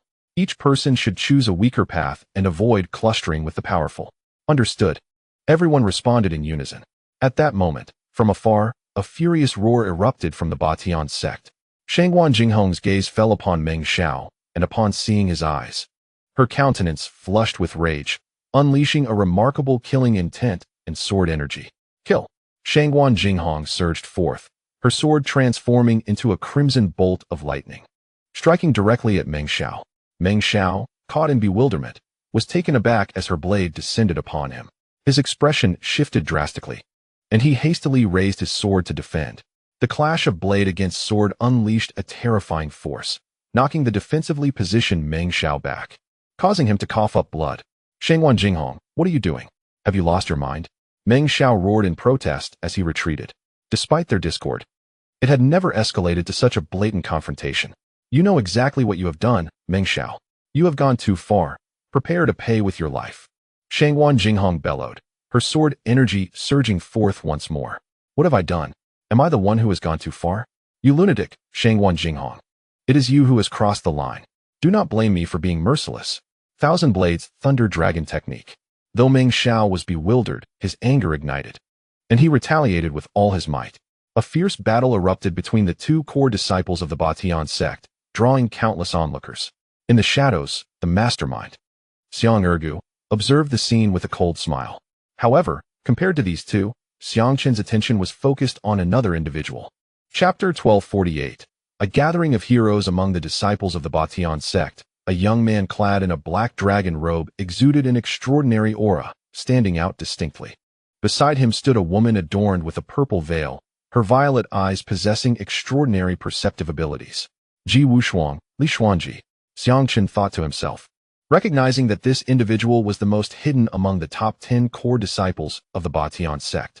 Xiang Qin's eyes narrowed slightly as he discerned Ji Wushuang's cultivation level, the fourth layer of the ancient realm. His prowess was already comparable to that of Shangwan Jinghong and Meng Xiao. Furthermore, this individual possessed a powerful dragon bloodline and a pure yang immortal body. Such talent and cultivation, yet he presented himself with the appearance of a mere first layer of the ancient realm, maintaining a low profile among the top 10 core disciples. The ambitions of the great Xia dynasty are not to be underestimated. Perhaps I have underestimated that great Xia emperor. Xiang Qin pondered, taking special note of Ji Wushuang. On the side of the spirit demon sect, a robust man clad in a black robe, his expression stern, inquired, "Have we located Xiahou Wu?" This man was Nie Xianqing, the current core disciple and eldest brother of the spirit demon sect. "No, eldest brother. This fellow has vanished as soon as he entered the immortal martial secret realm. The tracking powder we applied to him seems to have lost its efficacy, and the tracking magic hound has shown no response." Beside him, a slender man shook his head. Nie Xianqing furrowed his brows, glancing around at the multitude, yet he could not find a trace of Xiahou Wu. Could it be that this young man had already perished within the secret realm? Nie Xianqing mused to himself. Keep a vigilant eye, should you discover that young man. Eliminate him without hesitation, he instructed his subordinates. Rest assured, senior brother, once we ascertain his whereabouts, we will deal with him promptly. Ensuring he poses no threat to your position, replied the slender man with a nod. Clearly, Xiahou Wu's astonishing talent had instilled a sense of trepidation in this senior disciple of the demonic sect, affecting his standing. However, unbeknownst to them, Xiahou Wu, with his fortuitous nature, was busy excavating treasures within the ancient immortal city. Among this band of brothers and sisters, who was the safest? Undoubtedly, it was Li Bauer. "Oh dear, why are you all staring at me? What could possibly happen to me?" Bauer exclaimed, feeling rather uncomfortable as she was surrounded by over 20 disciples and elders of the Dan Ding sect, akin to a precious treasure. "Princess, the Emperor Dan has issued a strict decree. If even a hair on your head is harmed, we shall have no way to survive," lamented an elder of the 7th realm, his age quite advanced. "Humph, that insufferable Grandpa Dan still doesn't trust me. When I return, I shall pluck out every one of his whiskers," Bauer huffed, sensing the presence of Xiang Chun and Wang Ying nearby, longing to join them in merriment. Yet, with so many eyes upon her, she could not reveal their connection. Time passed, hours slipping by, yet the ascending immortal cloud path remained unopened. The throng of people continued to swell, now numbering no less than 700,000 to 800,000, with countless formidable beings of the free and unfettered realm among them, including numerous ancient sovereigns. Do not be deceived by the number. In the vast expanses of the outer heavens and the continent, the total population of various races exceeds several 100 billion cultivators. Such a grand spectacle gathered the majority of those who met the qualifications in this realm, with many in the celestial heights yet to arrive. In this ocean of numbers, hundreds of thousands were but a mere drop in the bucket. This illustrates the significance of a thriving race. The vast population of humanity inevitably gives rise to more powerful individuals. The cultivation world resembles a pyramid. with the lowest tier populated by the most individuals, while the numbers dwindle as one ascends. The larger the base of the lower tier, the higher and more substantial the upper tiers become. Without these foundational cultivators, humanity would lack the essential roots to nurture talent. 18 hours had swiftly elapsed, and Xiang Chun found himself bored, roasting skewers and drinking with the likes of the Monkey King and Zhan Tai Mingyu. Beneath the ancient immortal city, over 1 million young powerhouses had gathered, a sea of youthful vigor. Xiang Chun had never witnessed such a congregation of youthful strength, among whom were several prodigies at the 9th level of the ancient realm, remarkably young. Brother, there are so many people here. I have never seen such a multitude of strong individuals in my life, exclaimed a beautiful woman clad in purple, her exquisite features drawing the attention of many around her. Beside her sat a young man, poised gracefully on a pristine white carpet, clad in white robes, with sharp brows and bright eyes. His long hair cascading down to his waist, strikingly handsome. He meticulously polished 2 long swords in his hands.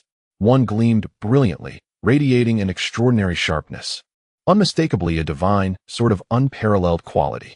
The other, however, was antiquated and mottled, resembling a long-buried relic freshly unearthed.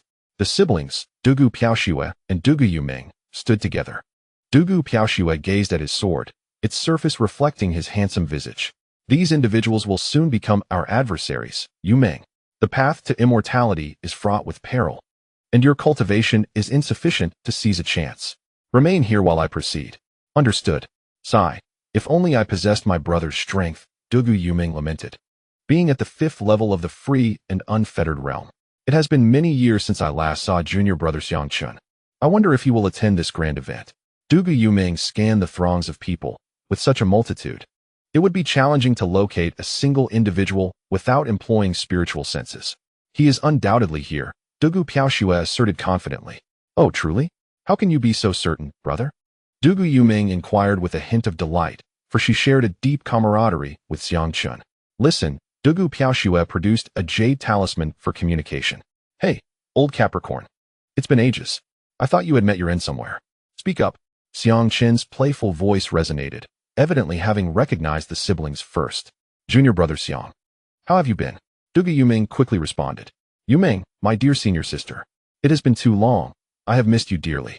After the secret realm concludes, let us share a drink and delve into the intricacies of life. Xiang Chun replied lightheartedly. Certainly, let us gather after the secret realm concludes, Dugu Yuming joyfully agreed. Suddenly, an unexpected disturbance arose. The ancient celestial city suspended above the abyss emitted a resonating hum. Instantly, golden rays surged skyward, with symbols filling the heavens. Look, something is happening. The ancient celestial city is stirring. Is it finally about to open? The legendary city where immortals reside and opportunities for ascension await is about to unveil its secrets. I, Peng Tianyun, shall undoubtedly claim supremacy here. Countless individuals stood in excitement, their gazes fixated on the ancient celestial city. Ah, what the devil! However, a figure was violently ejected from above the ancient celestial city, cursing as he hurtled towards the congregation gathered at the abyss's edge. What is that? A howl drew the attention of many. A person is emerging from the ancient celestial city, truly a celestial envoy. A robust young man, towering and muscular, plummeted from the sky with astonishing speed. Clear the way, he bellowed. Get out of the way. The crowd hastily dispersed as he descended. With a thunderous crash, the ground was struck, creating a massive crater as the young man, standing at 2 to 3 meters tall and clad in black dragon armor, landed amidst a cloud of dust. A multitude of gazes and spiritual senses converged upon him. His rugged features and masculine physique radiated vitality. He rubbed his backside, grimacing in pain. Young master. Xiang Chun gazed in astonishment at the figure in the distance. Who could it be but Xiahou Wu? Lord, Bauer exclaimed, equally surprised by his presence. Was it really necessary to cast me out just for digging a grave? Xiahou Wu fumed, cursing as he stared at the ancient immortal city. He had been unearthing a grave of unknown origin when a surge of spatial energy abruptly expelled him. This fellow emerged from the ancient immortal city. Could it be that he had already acquired some treasure? Many gazes turned towards Xiahou Wu, their eyes alight with fervor and greed. After all, his aura merely indicated he was at the pinnacle of the carefree realm, a level quite commonplace here.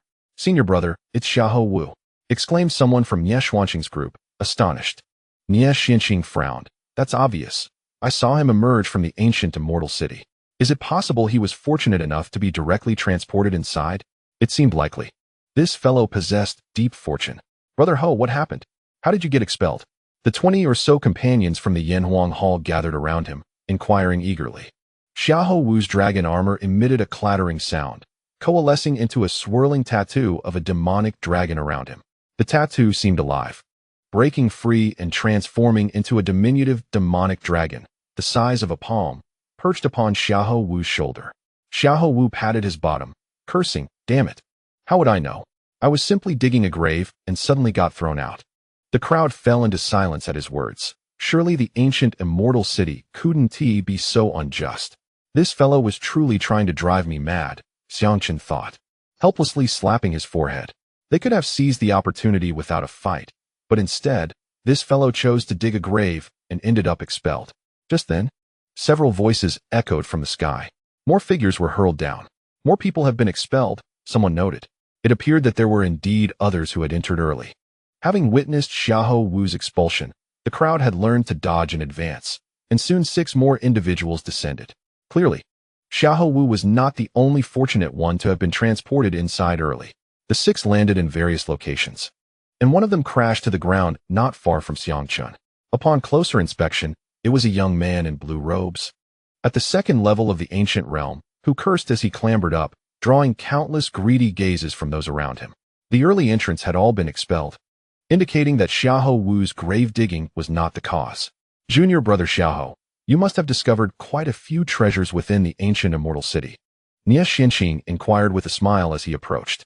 His question echoed the curiosity of many, as numerous eyes fixated intently on Xiahou Wu. Xiahou Wu dusted off his clothes and replied, "Indeed, the ancient city is filled with treasures. The ground is strewn with spirit jade. Top-quality spirit stones are everywhere. And there are even immortal herbs. The rumors were true. The accounts were accurate. Treasures truly abound within the ancient immortal city. The predecessors did not deceive me. I must make my way into the ancient immortal city. Even if it means being battered and bloodied, we shall enter." The words of Xiahou Wu ignited a fervor among the crowd, solidifying their resolve to breach the entrance. Nie Xuanqing continued, "Brother Xia, having ventured in ahead of us for some time, I presume you have acquired quite a few treasures?" This inquiry elicited a wave of greedy gazes from countless onlookers. This nefarious schemer is leading the monkey into a pitfall, thought Xiangchun, his eyes growing cold. Xiahou Wu furrowed his brow, casting a disdainful glance at Nie Xuanqing, and retorted, "What business is it of yours?" Nie Xuanqing's smile faltered, and with a scoff, he replied, "Brother, I am merely concerned for your well-being. If you possess treasures, you cannot possibly guard them alone. Why not share them for the benefit of all? You would still retain a portion for yourself. I am looking out for you." His words stoked the flames of greed within the disciples of the Ling Xiao sect. Should Xiahou Wu refuse, he would inevitably incur the disdain of the crowd, becoming a target of their animosity. Conversely, if he complied, he would expose the extent of his acquisitions, for human desire knows no bounds. Nie Xuanqing, do not presume to know my intentions.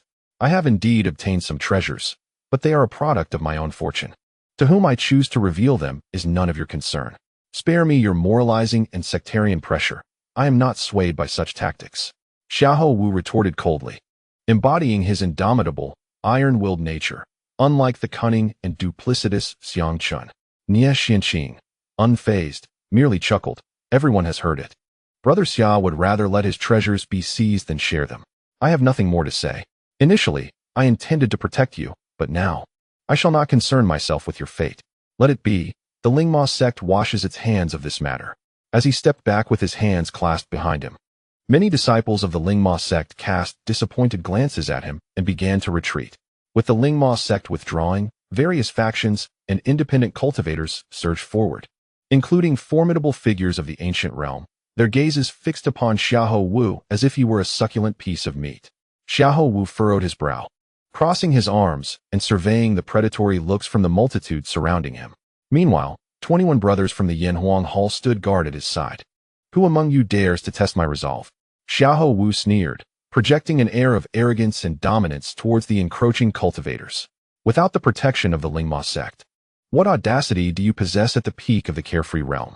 A burly man with a battle blade and a full beard approached with a cold laugh. A powerful ancient realm cultivator, Xiang Chun, accompanied by his own comrades, stealthily blended into the crowd, determined to ensure his brothers would not suffer. Should the situation spiral out of control, he would have no choice but to reveal his hand. Monkey, can you handle this? If not, let me know. I can unleash a grand move and resolve it swiftly, Xiang Chun conveyed silently. To hell with that. A man must not utter the words I cannot. Watch closely, dog. Soon. I shall dazzle your eyes, Xiahou Wu replied. He felt no trepidation, for many of Yin Huang's brothers lay hidden nearby. With a smirk, Xiang Chun observed. Go ahead and perform your act, Summer Ho Wu. Though you may be bold, you do not engage in reckless ventures. Summer Ho Wu glanced at the formidable ancient warrior bearing a battle blade and sneered. Will you approach one by one or all at once? Arrogance. A mere child of the Xiaoyao realm dares to speak so brazenly. The surrounding crowd erupted in anger, astonished that this individual would utter such words despite being encircled. Yet, while they were infuriated, no one dared to take the initiative. Who could say what hidden trump card Summer Ho Wu might possess? What if he bore some powerful artifact? In situations like this, it was prudent to allow those with a fierce temperament to test the waters. Seeing the crowd stir with anticipation yet remain inactive, even the previously aggressive ancient warrior hesitated.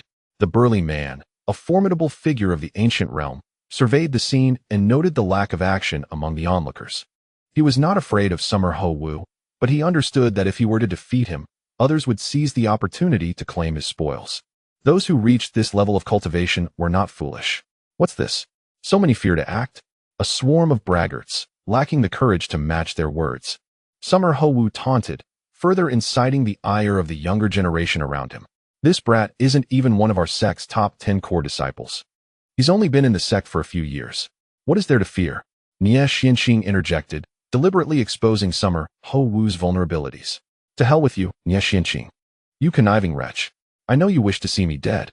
Come and try. Summer Ho Wu shot back defiantly. Nie Xuanxing's expression darkened. He desired to confront Summer Ho Wu directly, but how could he justify killing him without facing the sect's laws? Little brat, weren't you just boasting? Come. Summer Ho Wu is here, seeking death. Let us battle. With no one stepping forward, Summer Ho Wu directly challenged the burly man by name, pointing at him. The burly man's face flushed with anger. This insolent youth dared to call him out. The onlookers gazed at him mockingly, as if to say, if you won't respond. Are you even a man? Since you seek death, I shall grant it, the burly man replied coldly. Stepping forward as an overwhelming aura of ancient blade energy erupted around him. Triple Blade Emperor of the ancient realm. Blade intent at the minor completion stage. Such prowess was not to be taken lightly. Summer Ho Wu's lips curled into a smile, and he did not even draw his Tianke battle spear, merely watching the opponent. Kill! The burly man bellowed, unleashing a torrent of crimson true essence. In an instant, he transformed into 3 dazzling beams of blade light, making it impossible to discern his true form. The earth trembled as his blade radiance tore through the ground, creating massive fissures. 3 brilliant blade lights converged with tremendous momentum. Ha ha ha, finally, you dare to strike. I've been itching for a fight. Summer Ho Wu laughed heartily, his eyes ablaze with golden flames. In a heartbeat, he unleashed an unparalleled surge of vitality, transforming into a fearsome beast, the explosive power causing the surrounding space to tremble and tear apart. Kill! As Xiahou Wu stepped forward, the ground beneath him erupted into a massive pit, launching him into the air, his fist radiating with golden light. A roar resonated from within him, reminiscent of an ancient dragon's might. With a powerful punch, a golden dragon's light enveloped 3 slashing knife beams. Bang! Bang! Bang! The 3 knife beams were instantly obliterated by the sheer force of his punch, distorting the space around them and causing the earth to tremble. With a thunderous crash, the bearded man was forcefully pushed back by the terrifying raw power of that single blow, his protective runes flaring brightly. The ancient body emperor. His expression shifted dramatically. At that moment, Xiahou Wu closed in, delivering another devastating punch. The heavenly demon suppression fist. As this punch was unleashed, a tempestuous fury roared through the heavens and the earth. The magical runes coalescing around Xiahou Wu accompanied this strike, as a black fist light shattered the space, instantly engulfing the bearded man. Bang! The protective true essence of the bearded man shattered and exploded. He felt an overwhelming, unresisting force enveloping and distorting his entire being. With a resounding explosion, flesh and blood splattered in all directions. The bearded man's body twisted and disintegrated amidst the countless magical runes of Xiao Wu's punch. His soul infant crushed in the process. In a single move, he was obliterated. Chunks of flesh flew in all directions, splattering some onlookers. And an eerie silence fell over the crowd, all eyes fixed on Xiao Wu, their expressions filled with shock. Incredible. He has reached the peak of the ancient dragon elephant inner strength at the second layer of the ancient realm. What a formidable beast. Xiangchun was also slightly taken aback. Xiao Wu's mastery of dragon elephant inner strength surpassed his own by an entire realm. As Xiao Wu retracted his fist and reached out, he seized the treasures that erupted from the obliterated man, absorbing them with his mystical energy. The surrounding spectators were left in awe, witnessing a powerhouse of the third layer of the ancient realm being utterly vanquished in a single punch. Xiao Wu was enveloped in an enigmatic black magical pattern, indicating his mastery of a formidable demonic path technique. Who's next to meet their demise? Xiao Wu grinned, his fierce gaze sweeping over the crowd. The onlookers hastily took several steps back. Every race harbors exceptional talents, and it was evident that Xiao Wu was among them. Otherwise, the elder would not have forcibly taken him as a disciple. One is insufficient. I would prefer to take on a group. Xiao Wu's golden battle fire flickered in his eyes, resembling a fervent warrior surveying the crowd. The ancient body emperor. This individual has cultivated his physical strength to the ancient realm. Engaging him in close combat is absolutely unwise. From the earlier confrontation, everyone had gleaned some insight into Xiao Wu's capabilities. While his true essence was at the pinnacle of the carefree realm, his physical strength had ascended to the ancient level. The human race has never been particularly strong in physical cultivation, with few achieving such a terrifying level of power. Such formidable strength. Haha, I shall challenge you. A burly figure stepped forward from the crowd, clad in crimson bone armor, his face peculiar, with a pair of sharp pincers for a mouth. It was the little ant emperor, Mo Wuyo, one of the 10 core disciples of the heavenly demon sect. Many instantly recognized his extraordinary identity. Xiang Ergu's eyes brightened at the revelation. Chapter 1251, Blood Essence in Hand. The people of the heavenly demon sect. Xiao Wu cast his gaze upon the individual before him, whose grotesque mouth seemed to bear the very mark of the demon race. A descendant of the Crimson Flame Ant Emperor from the celestial demon sect. Xiangchun narrowed his eyes. He had promised to assist Yin Feng in seeking the blood essence of an ancient caliber to forge the deceitful heaven's curse. Young one of the demon sect, I, Mo Wuya, have come to challenge you. It has been a long time since I encountered someone of your physical cultivation level. Mo Wuya grinned menacingly, fixating his fierce gaze upon Xiao Wu. Though his cultivation was merely at the first level of the ancient realm, Mo Wuya was renowned within the celestial demon sect and ranked among its top 10 core members, capable of achieving strength at the 5th level of the ancient realm. Xiao Wu replied with a cold smile. It seems you too are a practitioner of physical cultivation. Come, I shall indulge you in a duel. But let us establish a wager. What wager? Mo Wuya inquired, intrigued. If I win, you shall provide me with a portion of your ancient ant emperor's blood essence. If I lose, you may select any one treasure from my possession. What say you? Xiao Wu proposed, a wager suggested discreetly by Xiangchun. Agreed. Let us see if you possess the capability, Mo Wuya declared, and with that, he lunged forward, his body exploding with ancient-level power. He unleashed a punch, encased in bone armor, warping the very fabric of space with his force. Dragon Elephant Burst. Xiao Wu responded with equal vigor, delivering a punch that met Mo Wuya's with a thunderous clash, the air resonating with the sound of explosive energy. The impact sent shockwaves through the surroundings, fracturing the space around them. In a flash, their figures streaked like lightning, unleashing a relentless barrage of punches, each strike intertwining with the other. They engaged in close-quarter combat, their fists, legs, elbows, and shoulders colliding with the intensity of enchanted artifacts.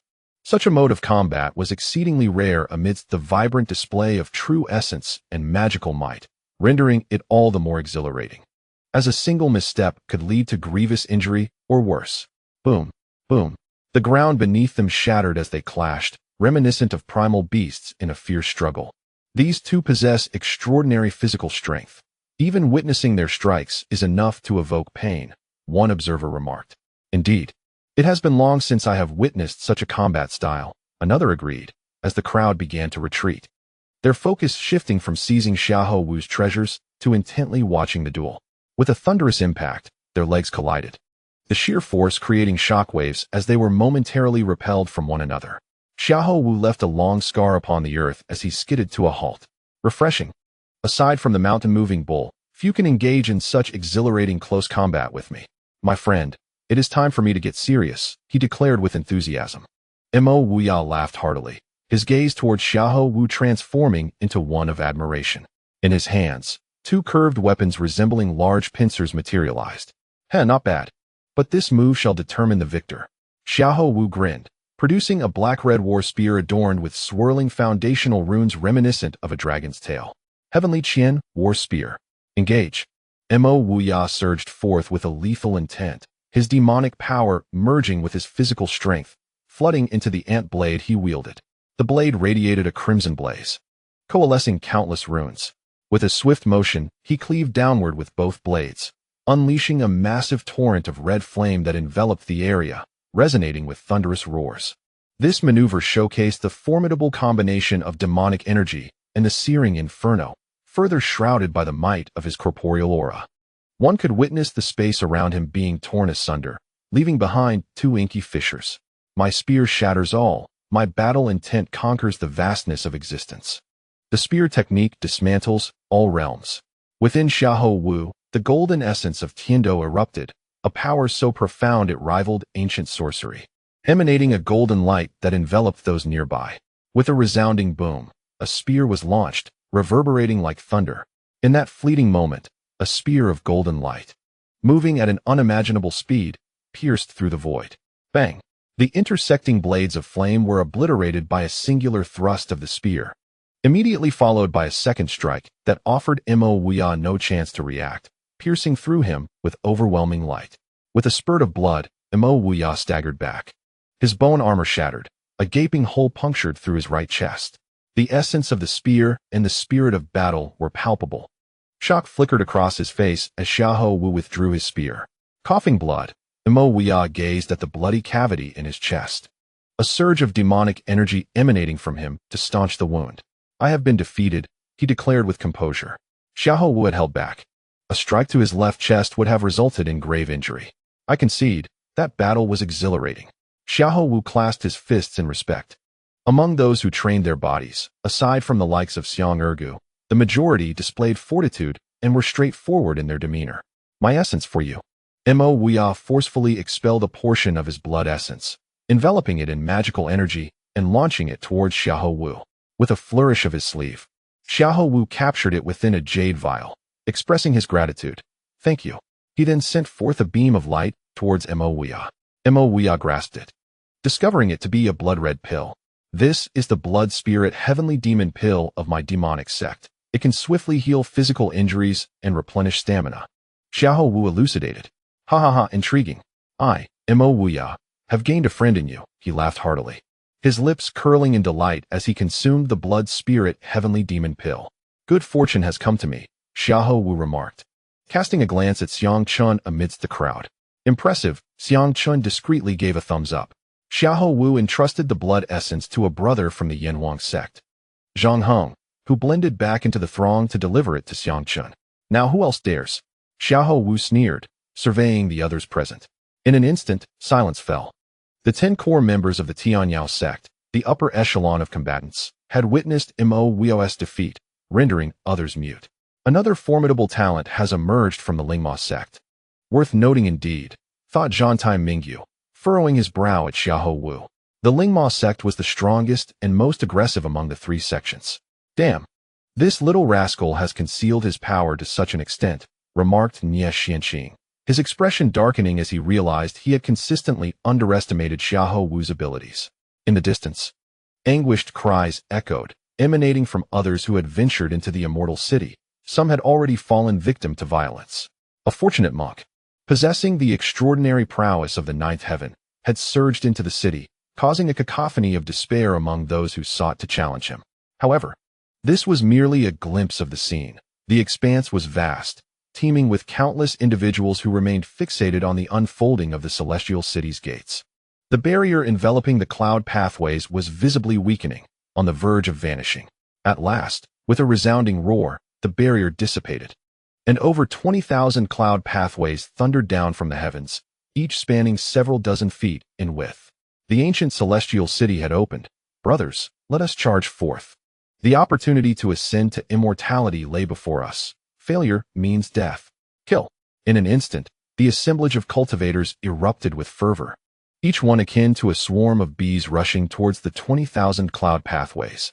A true battle for the path had begun to unfold. Chapter 1252. A frenzied rush with a resounding cry.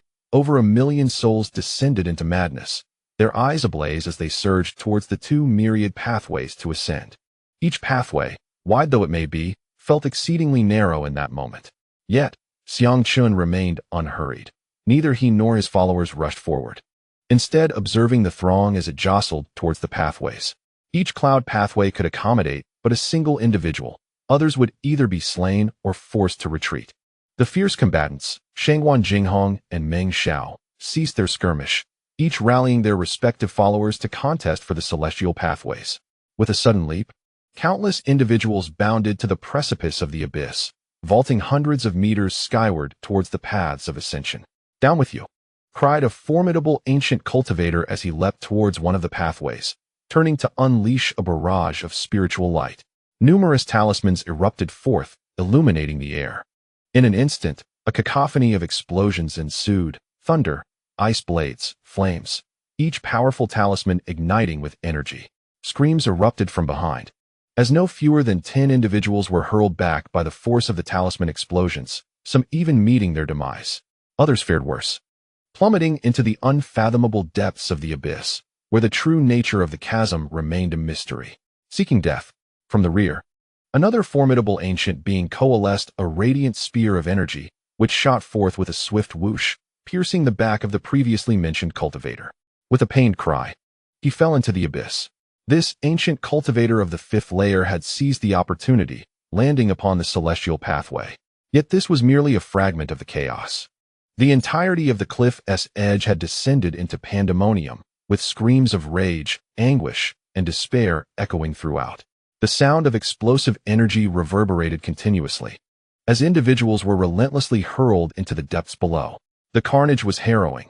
At such a level of contention, any thought of securing a foothold was futile. Indeed, it seemed far more prudent to diligently search for spiritual herbs within the secret realm. The perfected masters of the Ling Xiao realm gazed upon the frenzied monarchs and domineering ancients with awe, recognizing their own limitations and understanding that any attempt to claim a cloud pathway would be in vain.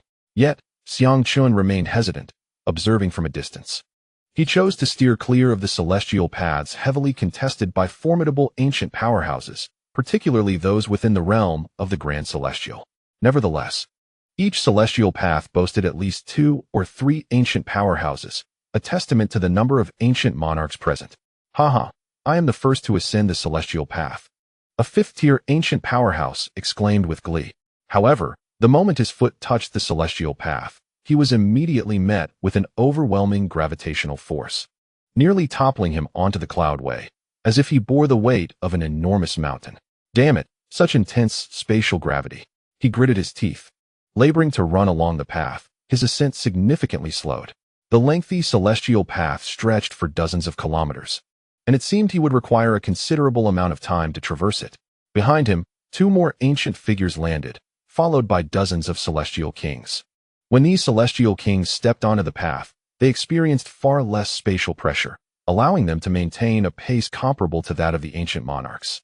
All who ascended the celestial path began a marathon towards the lofty Middle Ages celestial city. Naturally, some more ruthless individuals chose to eliminate their competitors along the way. Swish! Peng Tianyun surged onto a celestial path, landing firmly atop it, the condensed mist beneath his feet providing a solid footing. He arrived later, with dozens of rivals ahead. As he took a step, a burst of golden light erupted from him, golden wings sprouting from his back with astonishing speed. His wings sliced through the air like 2 razor-sharp golden blades, effortlessly passing through the bodies of 2 cultivators. Splatter! Splatter! Ah! The two cultivators were instantly cleaved in half, their blood staining the pristine cloudway, turning the white clouds into crimson. In his hands, two curved blades manifested, unleashing streaks of golden light that severed and annihilated every opponent he overtook. Soon, he caught up to a preceding ancient powerhouse. Peng Tianyan, the ancient figure exclaimed, his expression shifting dramatically upon recognizing the infamous figure from the Tianyao sect. Die. In an instant, Peng Tianyan transformed into a fleeting shadow, akin to golden lightning. In a heartbeat, the third-tier ancient powerhouse felt a flash of golden light, followed by the sickening sound of blood spraying as his head was severed. Peng Tianyan relentlessly pursued the first competitor, showing no mercy in his assault. Roar. On another celestial path, Zhantai Mingyu morphed into a colossal beast, entirely cloaked in black, wreathed in dark flames, and sporting a single horn, resembling both a dragon and a lion. The dark swan and I roared forth, transforming into a streak of black fire as it surged past its rivals. An ancient powerhouse ahead turned and slashed at the approaching dark beast with a sword. Seeking death, the dark swan and I unleashed a beam of black fire, obliterating the opponent's sword light before lunging forward, its claws radiating black light as they tore through the air. The dragon-like claws emitted 5 streams of black brilliance, directly shredding the protective energy of the attacking ancient powerhouse. No, came the anguished cries as the individual S-body was brutally torn apart. Get down. On the other side, Ling Xiao stepped onto a cloud path, ascending with determination. With a single stroke, he unleashed 1,000 thunderous dragon shadows that coalesced into a colossal blade of lightning. The roar of the thunder dragon echoed as the radiant blade swept through everything before him, overwhelming the 8 wildernesses. Boom, boom, boom. Amidst the explosive sounds of thunder, all those in front were sent flying, plummeting from the cloud path into the dark abyss. Shangwan Jinghong, traversing a nearby cloud path, surged ahead with unwavering resolve. It is noteworthy that the elder brother of the Lingma sect, Nie Xianqing, possessed formidable strength, having attained the 6th level of the ancient realm. He struck forth with his palm, conjuring a massive black vortex that expanded to several dozen yards, unleashing a powerful black suction force that engulfed everything. Star-sucking demonic kill. The technique of the Lingma sect, the star-sucking demonic kill, sent forth cries of despair from 2 or 3 dozen powerful beings ensnared by the black force, each one being drawn towards the vortex. Within the black vortex, innumerable sharp black blades whirled and shredded, resembling a meat grinder. One powerful figure was drawn in, his legs crushed into a pulp. No, in an instant, his entire body, including his head, was utterly annihilated. Nie Xianqing, how ruthless you are. 30 individuals were ground into a bloody mist in their most agonizing despair. With such skill, wouldn't it be more delightful for him to open a dumpling shop and chop meat instead? In this ruthless chapter, Nie Xianqing smirked. Indeed, our demonic sect has always thrived on cruelty. He turned to glance at those behind him, who regarded him with trepidation, hesitant to pursue. With his hands clasped behind his back, he strode towards the path to ascend to immortality. Meanwhile, on the other side, the Danding sect's camp was nothing short of extravagant. Beside Nai Ma, a guardian at the 9th level of the ancient realm cleared the way for Bauer, his formidable true essence effortlessly dispelling all competitors ahead. Behind Bauer, 4 ancient realm experts provided her with support, while she hummed a cheerful tune, bouncing along without a hint of pressure. This 9th level ancient realm warrior was a loyal acolyte of the sect, solely focused on escorting Bauer to the immortal city, without any desire for the immortal opportunity herself.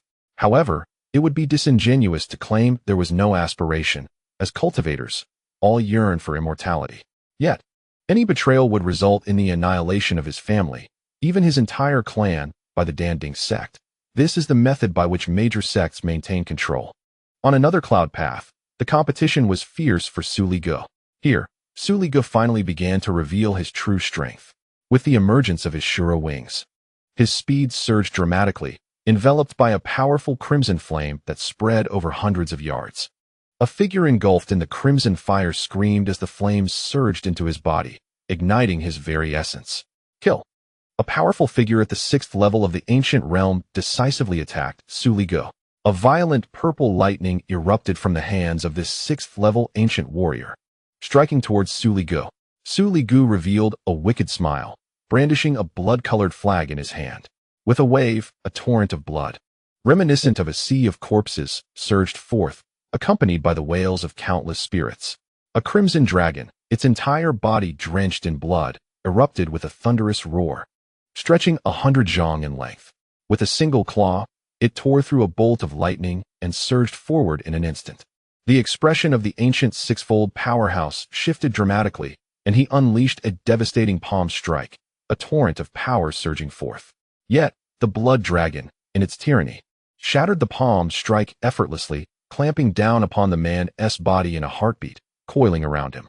A piercing scream erupted from the ancient sixfold warrior as his body was mercilessly shredded into fragments by the dragon's blade-like scales, subsequently merging into the very essence of the blood dragon. The blood banner, an artifact of unfathomable terror, was revealed, the Wanling Azura banner. Forged from the blood of 1,000,000 living beings, its might astonishing. This artifact was among the forbidden treasures of the Azura clan. In the presence of this banner, even the formidable ergo trembled. At that moment, Xiangchun and Xiahou Wu charged up 2 paths of cloud. Upon reaching the cloud path, Xiahou Wu unleashed a formidable surge of spiritual power, the heavenly dual sacred spirit. With a roar, Xiahou Wu transformed into a colossal giant, towering 50 to 60 meters high, charging forward with immense strides, wielding an 80-meter-long heavenly quake war spear, resembling an unrivaled deity of war as he advanced along the cloud path, declaring, "Those who obstruct me shall perish, clear the way." As Xiahou Wu ascended, he swung his spear, and the sharp spear light swept across a vast expanse of the cloud path. In an instant, 2 or 3 dozen opponents were cleaved asunder by the fierce radiance. "You little brat, do you dare contest the cloud path? Kill!" The ancient powerhouse ahead turned, unleashing a fist imbued with lethal force. This was a formidable 5-fold ancient warrior. With a roar of rage, Xiahou Wu ignited his heavenly dual battle aura into golden flames, his vitality ablaze, intertwining gold and crimson fire. Break through the legion. His spear transformed into resplendent golden red light, consolidating his battle intent and spear intent. The spear struck the blue fist light, piercing through it with brutal force. And the spear light brutally penetrated the body of the 5-fold ancient warrior. How is this possible? This fellow is so powerful. The ancient warrior's expression shifted dramatically. He had underestimated Xiahou Wu's strength, his earlier fist merely a casual strike. As Xiahou Wu charged forth, the spear flew like a bolt of lightning, delivering 100 strikes in an instant, exploding in a myriad of brilliance. With the sound of blood bursting, the ancient warrior shrieked in agony, his body riddled with gaping wounds. Subsequently, Xiahou Wu delivered a sweeping blow with his spear. The force sent the man flying, plummeting into the abyss. Xiahou Wu was destined to become the mightiest god of war under Xiang Chen's command. On another front, Xiang Chun had also stepped onto the path of celestial ascent. The path he chose was originally occupied by 3 ancient powerhouses, though now only 2 remained, alongside 3 to 4 dozen heavenly kings. The pressure of space was formidable. Xiang Chun was taken aback, swiftly releasing his spiritual power. With the technique of ethereal transformation, his body entered a semi-ethereal state, instantly alleviating the spatial pressure to its lowest point. Golden crow divine wings unfurled from his back, a pair of resplendent wings ignited in flames. With a swift motion, the wings generated an astonishing thrust, propelling Xiangchen upward like a golden streak of lightning. A running heavenly king could barely perceive the golden flash that darted past him, as a figure surged upward at a speed exceeding his own by over 10-fold, leaving him in stunned silence. With so many heavenly kings present, why would there still be hope to contend against ancient-level powerhouses? There was indeed a reason. Several dozen kilometers may not seem extensive to cultivators. Although they were in a state of running, it took merely a quarter of an hour for them to reach the foot of the celestial city. On the towering walls, shimmering gates of light appeared, encased in formidable barriers. 2 formidable figures, both at the ancient realm, arrived at the corner of the wall and charged towards the gates. With a resounding thud, they were forcefully repelled by the gates. Exchanging a grim glance, they regarded each other warily. Indeed, only one could pass through the gate. A black-clad cultivator at the 4th level of the ancient realm, Lei Ming, spoke coldly. The other, a purple-clad cultivator at the 6th level, Zhou Yuan, sneered at the crowd of pursuers behind them, declaring, Let us first eliminate these ants behind us, and then we shall settle our own score.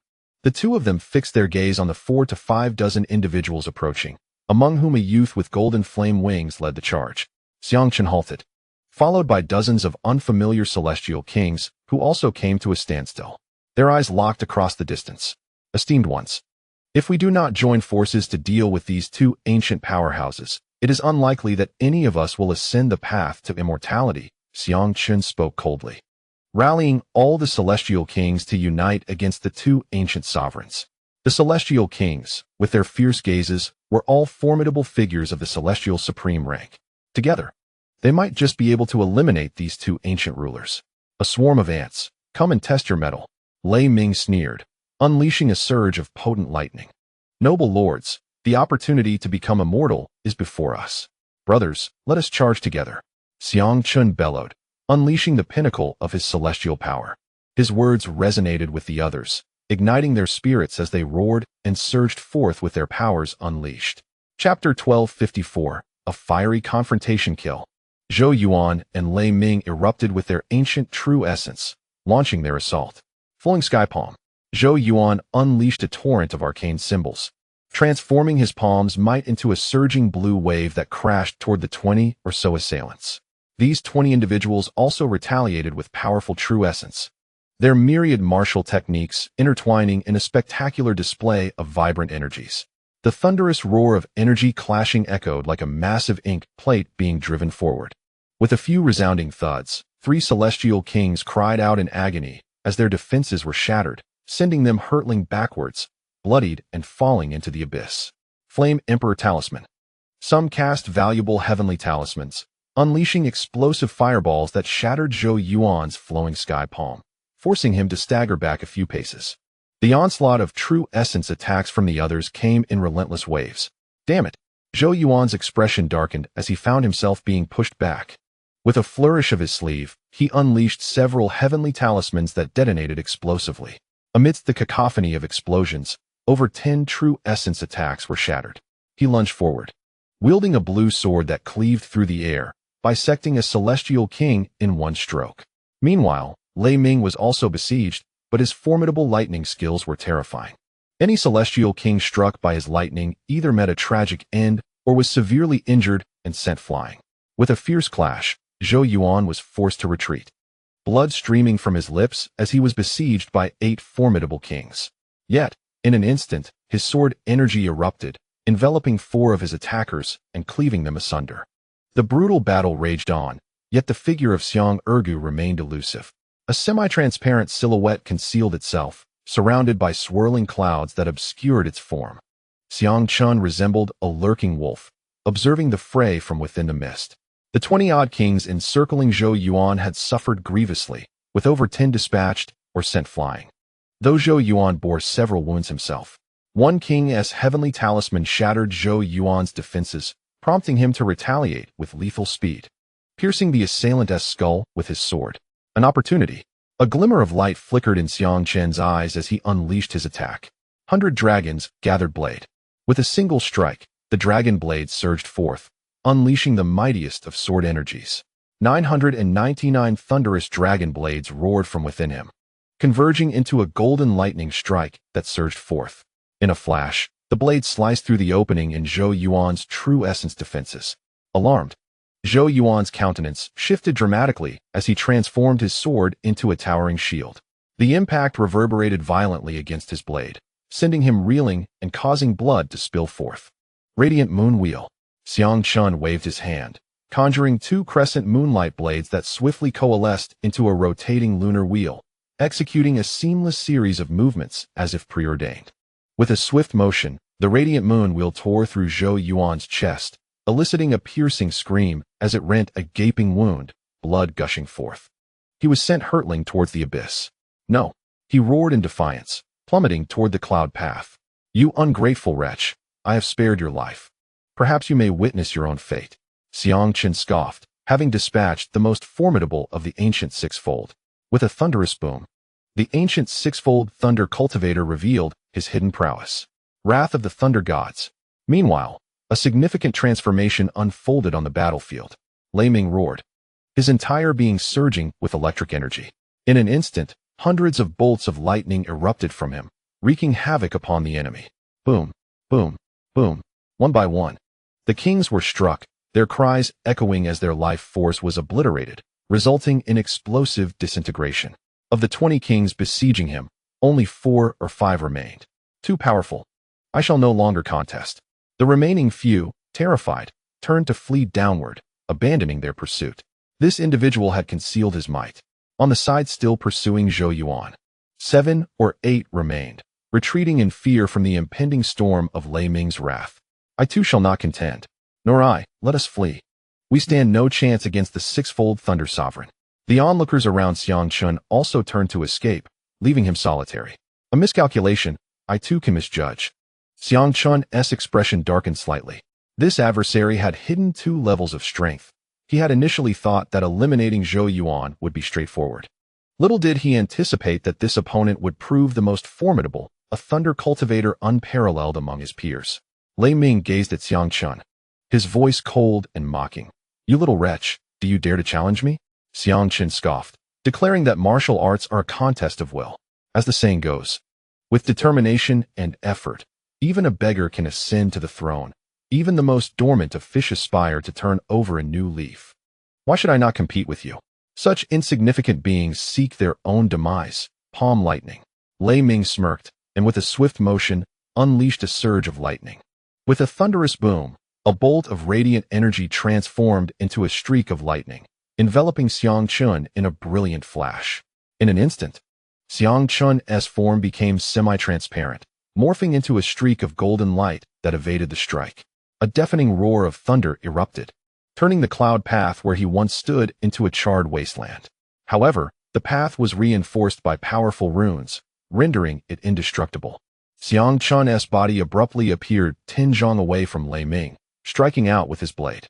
The blade erupted in a dazzling radiance of thunder, as 100 dragons converged at the edge, delivering a lethal slash toward Lei Ming. That little brat possesses astonishing speed. Lei Ming's expression shifted, as a curtain of intertwining lightning formed before him. Boom! Xiang Chun's strike met the lightning barrier, failing to break through. Thunderous fist. In the next moment, Lei Ming's fist surged forth, radiating a blinding brilliance akin to a tempest, crashing toward him. Xiang Chun swung his blade against the lightning, resulting in a violent clash.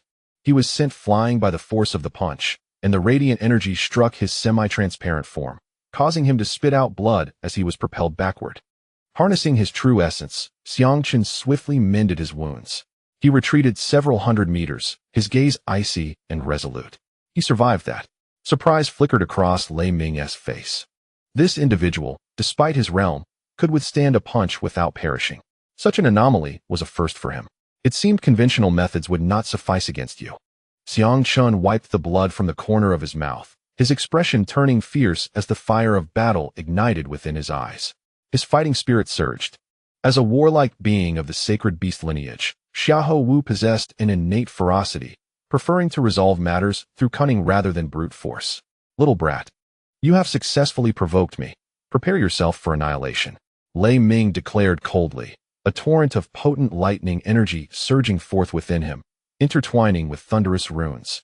With the full might of the ancient sixfold power unleashed, he advanced, his fist bursting forth with countless arcs of lightning, as serpentine bolts surged towards Xiang Chun. Ha ha! Today I shall also engage in a fierce contest. At that moment, a formidable demonic aura erupted from within Xiang Chun. Chapter 1255. Blood slaughter of the six heavens. Xiang Chun's body swiftly retreated, evading the impending chaos, yet simultaneously, an extraordinary transformation unfolded. The power of the heavenly wolf. He instantaneously morphed into a fearsome werewolf, his aura surging exponentially. With the strength of the spectral deity, the ethereal image of the heavenly wolf roared across the heavens. As the ancient realm's second tier of ghost emperor power surged into him, his true essence escalated dramatically to the ancient realm. The power of the golden crow. With a piercing cry, a colossal golden flame bird manifested. The awakening of the golden crow's power erupted forth as solar essence roared. Behind the werewolf, a pair of golden, flame-imbued wings ignited. In that moment, Xiang Chun's aura surged to its zenith. The astonishing power of bloodlines could not be concealed, sweeping across the realm and enveloping numerous paths of clouds. In an instant, the demon cultivators traversing these cloud routes felt their very souls tremble. Their eyes filled with horror as they gazed towards the cloud path where Xiang Chun resided. Zhan Tai Mingyu, Hu Yuyu, Ban Shan Niu, and Peng Tianyun were equally taken aback, their gazes drawn to the area shrouded by the golden crow and the shadow of the celestial wolf. They sensed their own bloodlines quivering in fear. The saint's son has appeared, Ban Shan Niu exclaimed with fervor, the bloodline of the sacred beast. The saint's son has truly manifested. Zhan Mingyu's expression mirrored disbelief, fixated on that figure. Saint's son, your sacred beast bloodline is mine. Peng Tianyun's gaze burned with intensity, rife with murderous intent. Thunder roared as hundreds of bolts of lightning surged violently, targeting the demonized Xiang Chun. Taiji burning sun, Xiang Chun bellowed, gathering the power of the yin and yang in his hands, transforming it into a colossal golden and silver sun. The convergence of yin and yang birthed the essence of Taiji. The gold-and-silver sun coalesced, expanding to a size of 100 feet, resembling a cataclysmic meteor descending. Boom, boom, boom. The thunder struck against the Taiji burning sunday. However, the terrifying force unleashed by the Taiji burning sun obliterated this astonishing lightning. The explosion of the Taiji burning sun erupted, releasing a force tenfold stronger, distorting space with the power of yin and yang, shattering the lightning. How could this be? Lei Ming's expression changed drastically as he beheld the impact upon the Taiji yin-yang force. The curtain of lightning twisted and shattered instantaneously, and the violent energy surged towards him. With a spurt, Lei Ming coughed up blood, his body sent flying. Flash! Xiang Chen's entire being trembled as a pair of golden crow wings emerged, slicing through the air. The thousand-blade thunder dragon technique, wind wing thunder phoenix. Roar! Roar! In that moment, the cries of 1,000 dragons echoed through the heavens. As the intertwined blade energy of the thousand-blade thunder dragon infused with the Taiji yin-yang force surged into his blade, summoning the winds and thunder. 100-meter-long azure-winged golden phoenix screeched, carrying an overwhelming blade intent towards the foe. The wind-wing thunder phoenix tore through the ground, rending the sky with enormous fissures. Furious thunder of heaven, Lei Ming roared, his arms bursting forth with boundless lightning, intertwining into patterns of thunder. In an instant, hundreds of bolts of lightning coalesced, transforming into lethal thunder dragons that surged forth. 1,000 Dragons' Wrath. This was a supreme heavenly thunder technique perfected through rigorous training. Whoosh! A thunder dragon charged towards the thunder phoenix, only to be instantly torn apart and obliterated by the phoenix, lightning scattering in all directions. Hundreds of dragons roared forth, the relentless thunder dragons striking repeatedly, causing vast expanses of void to explode. Ultimately, the thunder dragons shattered, and the thunder phoenix ruptured, both combatants staggering back, coughing blood from the overwhelming force. Damn it! Damn it! What kind of freak is he? Lei Ming's heart roared as he lunged forward, producing a thunder seal artifact in his hand. This thunder seal, violet in hue, contained astonishing thunderous power, a mid-grade heavenly treasure. 1,000 thunder seal, be subdued. Lei Ming bellowed, his thunderous power surging uncontrollably into it. Amidst the thunderous clamor, the palm-sized thunder seal instantly expanded to the size of a 100-foot mountain, releasing a terrifying lightning force capable of annihilating ancient heavenly powerhouses. The 1,000 thunder seal descended with boundless lightning to obliterate its target. Wind wing thunder phoenix. Wind wing thunder phoenix. Wind wing thunder phoenix. Slash. In an instant, Xiang Chun executed 3 swift slashes. The 3 wind-winged thunder phoenixes let out a piercing cry as they collided with the 1,000 thunder seal, aimed at his annihilation. Boom! The 1,000 thunder seal was struck, the explosion forcing him back. Yet, a circle of lightning enveloped and expanded, directly obliterating the wind-winged thunder phoenixes. Bang! Bang! Bang! The 3 wind-winged thunder phoenixes were mercilessly extinguished. Boom! Boom! Boom! Countless bolts of lightning cascaded down, crashing around Xiang Chun, some even striking him directly. With a spurt of blood, Xiang Chun was sent flying by the thunder, yet the lightning continued to surge towards him, compelling him to evade incessantly. Little brat, perish! Lei Ming's face twisted in rage as he unleashed a violent seal that enveloped Xiang Chen's form. Devouring sky evil vine, block it for me. Xiangchen roared. His visage contorted as the devouring sky evil vines erupted from his back. 5 vines surged forth, transforming into a colossal tendril that shielded against the descending thunderous seal. The devouring sky evil vines held firm against the onslaught, yet they cried out in agony amidst the intense lightning, gradually fracturing under the assault. The thunder was a bane to the evil vines. As Xiangchen's vines resisted the thunder seal, he grounded himself, summoning countless runes beneath his feet. Soon, a circle of Tai Chi Yin-Yang light enveloped him, drawing forth the powers of heaven and earth. Burial sky fist, bury the mountains and rivers. Xiangchun bellowed as he unleashed a punch, his arms swelling multiple times as the dragon elephant inner strength, fist intent, celestial wolf power, golden chromite, and Tai Chi energy coalesced into this singular strike. This punch was truly a fusion of all his powers. In a fleeting moment, the fist intent surged to its zenith, unleashing a terrifying force capable of shattering mountains, manifesting as a black and white fist light. Within the black and white radiance, vast swathes of space shattered. As the fist's ferocity collided with the Thousand Thunder Seal, the Thousand Thunder Seal trembled like a ship battered by a tempest, rocking and retreating. Under the overwhelming power of the punch, the seal audibly cracked, fissures appearing. Uffed. Lei Ming's innate treasure was damaged, and he spat out blood as he witnessed his Thousand Thunder Seal being sent flying, transforming into a streak of light and vanishing. This is impossible. Lei Ming roared in a frenzy. Strike again. Meanwhile, Xiangchun, with a left-hand punch followed by a knife hand, sent the Thunder Seal flying before another wind-winged Thunder Phoenix struck Lei Ming. Uffed, uffed, uffed. Lei Ming shrieked as his body was instantly shredded by the explosive blade aura, transforming him into a blood-soaked figure hurled away. Die, you wretch. Xiangchun surged forward, his wings propelling him as the devouring sky evil vines erupted in a fierce assault. Uffed, uffed. The 5 devouring sky evil vines morphed into vine spears, piercing through Lei Ming's chest. Ah! As Lei Ming screamed. His body was instantly torn to fragments by the 5 vines, an immense amount of blood and life force being devoured and surging into Xiangchen's devouring sky seed. The blood-red devouring sky seed had transformed into a heart-like entity, within which the 6th vine, imbued with ancient magical power, sprouted forth, integrating into Xiangchen's flesh. Uffed.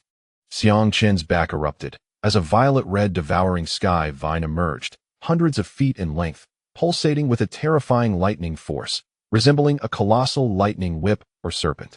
Chapter 1256. Entering the celestial city, the devouring celestial vine is exceedingly peculiar, imbued with the attributes of thunder. The power contained within this vine rivals that of a formidable being at the 4th level of the ancient realm, and its true might is likely even greater. Xiangchen's spiritual strength has reached a remarkable level, akin to that of a formidable entity at the 7th level of the ancient realm, rendering the current malevolence of the celestial vine insufficient to cloud his reason.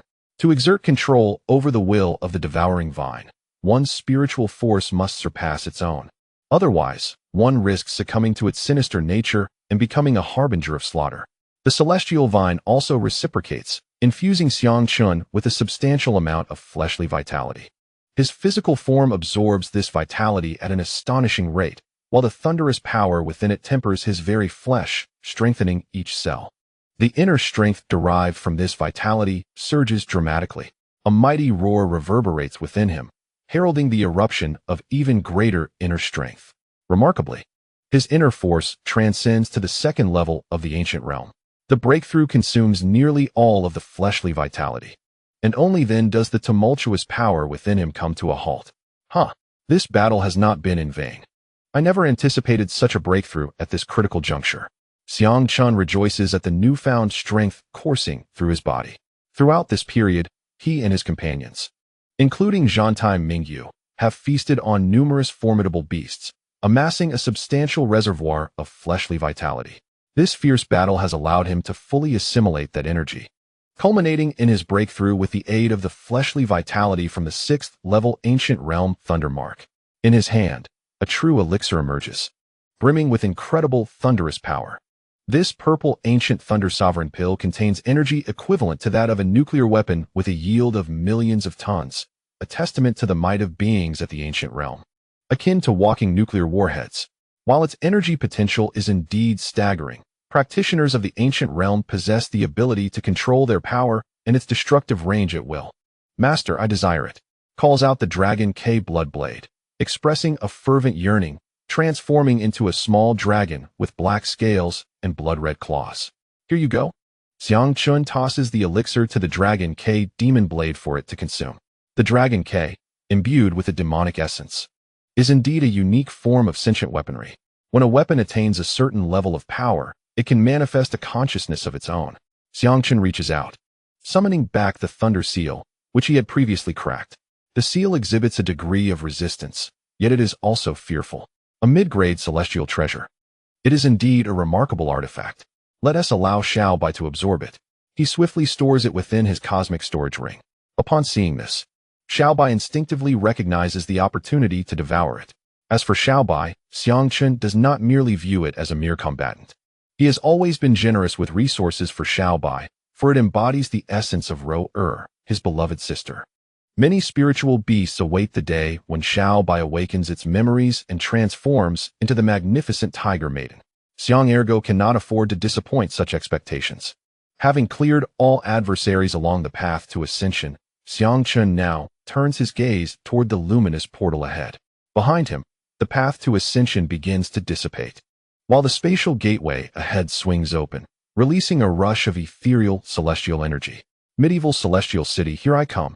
Xiang Ergo laughs heartily and charges forward. Suddenly, a chilling scream of weightlessness echoed from behind the door. Bang! After a dizzying whirl, Xiang Chun landed in an awkward position on the ground, cursing the wretched place. He rubbed his backside and slowly rose, casting his gaze around the space. To his astonishment, he found himself in a veritable treasure land.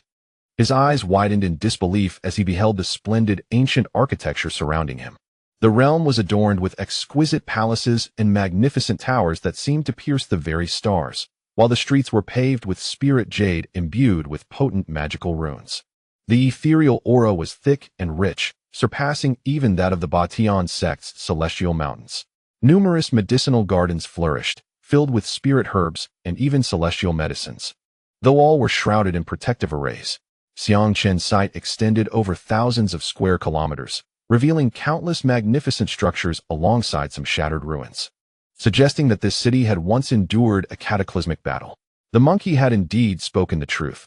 This place was truly opulent, enough to make him want to pilfer a few bricks. His eyes gleamed with greed as he surveyed the spirit jade beneath his feet. The city sprawled expansively, akin to a vast continent, brimming with diverse landscapes, towering mountains and great rivers, resplendent under a beautifully colored sky reminiscent of the aurora. Yet, amidst this beauty lay countless hidden dangers. He sensed the presence of formidable ruins and arrays, yet the city remained eerily silent, devoid of life, resembling a city of the dead. As he walked along the jade-paved streets, lined with numerous shops and taverns, it was evident that this place had once been vibrant and bustling. However, each shop was ensconced within its own formidable barrier, far beyond his capacity to breach. After a short while, Xiang Chun halted abruptly. Ahead, he discovered a corpse, now a mere skeleton, draped in a dull rune-etched robe, its bones gleaming faintly like jade, radiating a subtle celestial glow. A gaping hole the size of a fist adorned the skull, clearly the cause of death. He felt a lingering aura that transcended the ages. Was it the remains of a celestial being? Xiang Chen's heart raced with astonishment. His gaze then fixated on the skeletal fingers, where a ring emanated a halo of light. A treasure. His eyes sparkled with excitement as he stepped forward to claim it. However, in an instant, a shadow darted past with blinding speed. It was a whip-like tendril that ensnared the celestial bone and yanked it away. Over 1,000 meters distant, a woman clad in white grasped the whip, having captured the skeleton. "Giggle, little boy, this celestial remains shall be graciously accepted by your sister," she laughed, seizing the skeleton by the neck and promptly storing it within her magical ring. Xiang Chen's expression darkened. The coveted prize had been snatched from right under his nose. The woman possessed a striking beauty, her cultivation level at the fourth realm of the eternal realm, clearly a person who had traversed a path to the heavens. Upon witnessing Xiang Chen's cultivation, she exhibited a momentary surprise. Could one from the carefree realm enter here? She then turned away, preparing to continue her treasure hunt. Stop! Did I permit you to leave? Xiang Chun coldly commanded, producing a black dragon-hunting bow in his hand, 7 magical arrows coalescing and aiming at the woman. The woman in white narrowed her eyes, sensing an aura of danger. The bow and arrows in the hands of this young prince of the carefree realm were formidable. Drop what you have, or face death. Chapter 1257. The Golden Body. Despite her beauty, in the realm of cultivation, the competition for resources disregards gender. The woman in white turned to face Xiang Chun, sneering, "Little brother, who are you trying to intimidate?" Xiang Chun remained silent, drawing his bow into a crescent shape. Whoosh, whoosh, whoosh. In an instant, 7 arrows erupted with astonishing power, their speed incredible, striking towards the woman with lethal force. The woman's expression changed drastically. She retreated swiftly, her magical whip spinning into a golden vortex that hovered before her as a shield. Boom! 7 explosive sounds reverberated as the arrows detonated, the tremendous force nearly shattering the golden vortex. The woman's expression shifted, revealing a hint of panic as she was pushed back by the blast. "You little beast! You seek death!" she exclaimed furiously, her crimson true essence surging forth. Boom! However, at that moment, Xiang Chun unleashed his 7 arrows once more, their trajectories synchronizing to form a roaring arrow dragon. With a resounding explosion, the power of the arrows multiplied 7-fold. Bang! The golden vortex shattered, and her magical whip was broken into several pieces. The woman let out a cry of despair, her body hurled backwards, her magical attire torn to shreds, unveiling large swathes of her fair skin, which was marred by the arrow's force. Whoosh! Another arrow shot forth, unstoppable. Thud! An arrow pierced through her right chest, creating a bloody puncture, and she coughed up blood. "You wretched boy!"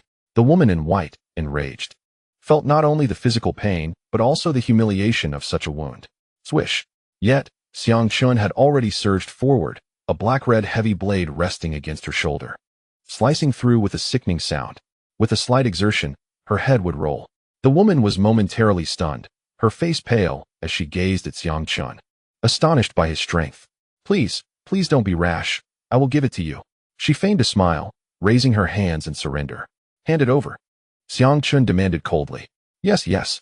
The woman nodded eagerly, a glimmer of light appearing in her hand as she retrieved the celestial remains she had stored in her spatial artifact. At that moment, however, she crushed a talisman in her other hand. Swish! The talisman's light enveloped her, and she prepared to escape at an astonishing speed. Seeking death. Xiang Chun's speed was unparalleled. He executed a lightning-fast blade technique. Thud! Blood splattered. Ah!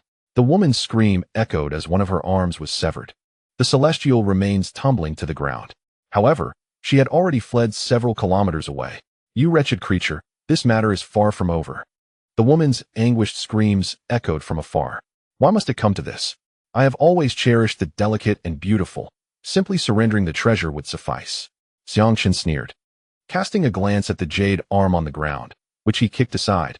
If she lingered even a moment longer, it would be her head that fell. He bent down to retrieve the storage ring from the skeletal remains, and his consciousness surged into the ring. This storage ring was of considerable caliber, containing a space of several tens of thousands of cubic units. However, within it, Xiang Chun discovered only a single box, devoid of any other treasures. He extracted the box, which was crafted from black spirit wood, capable of preserving spiritual energy. Upon opening it, a cascade of celestial light burst forth. Inside lay several long, translucent, lavender crystals, each a foot in length. Celestial crystals. Xiang Chun's eyes sparkled with delight.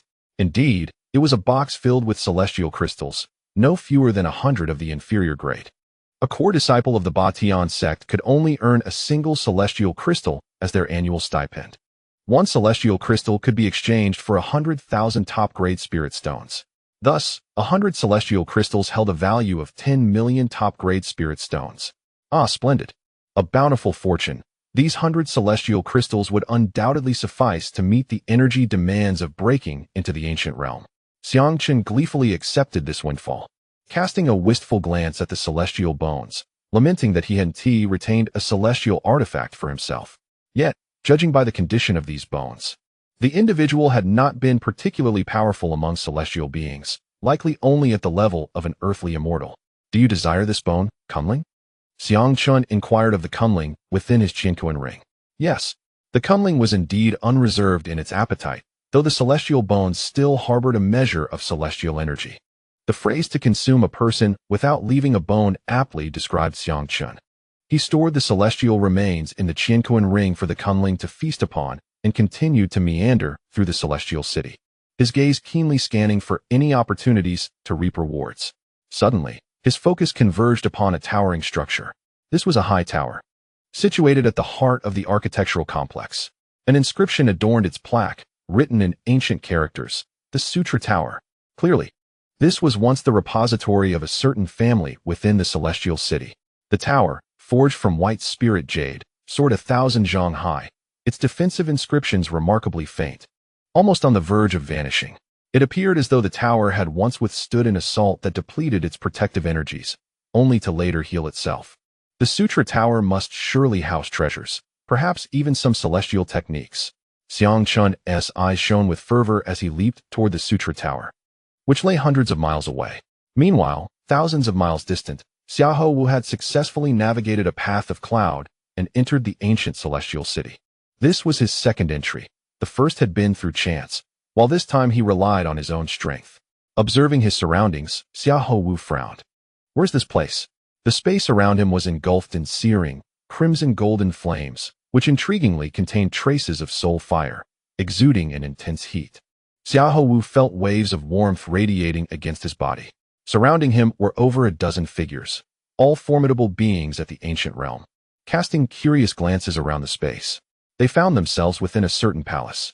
Xiahou Wuling's consciousness surged forth, enveloping the surroundings. Suddenly, his gaze fixated upon the center of the flames, where a figure sat in meditation upon a withered platform. This figure was an elderly man, seated cross-legged at the center of the meditation platform, his bald head adorned with 10 distinct scarifications. His expression was serene, eyes closed, radiating a golden light as he meditated. Clad in a robe, a monk, yet possessing 10 scarifications.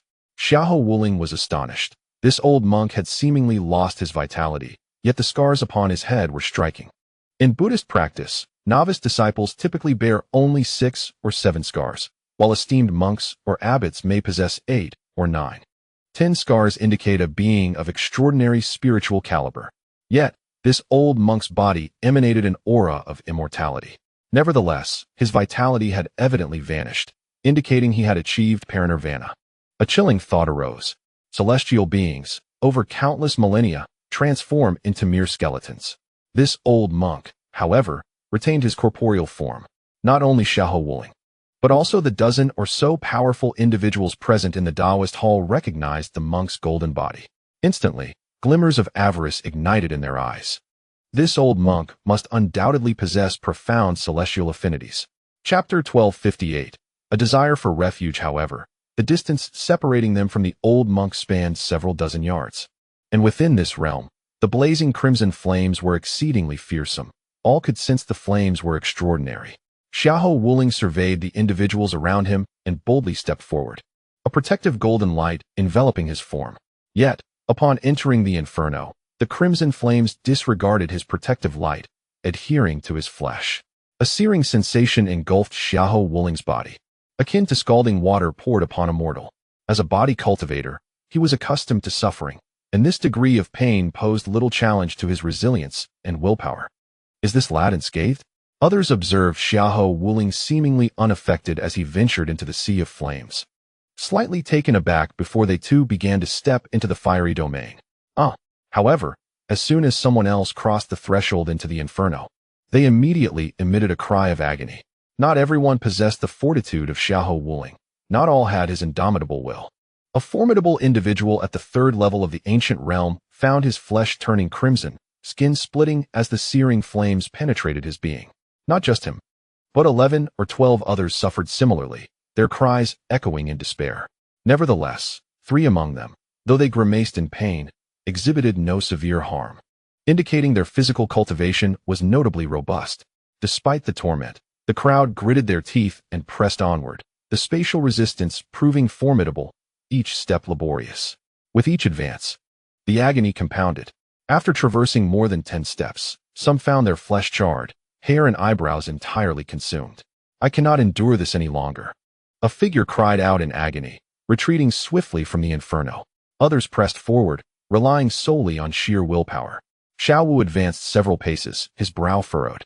His body now a vivid crimson, skin beginning to crack, engulfed in torment. He remained several dozen steps away from the old monk. Gritting his teeth, Xiao Wu continued onward, allowing the flames to ravage him. Around him, 3 others persevered as well.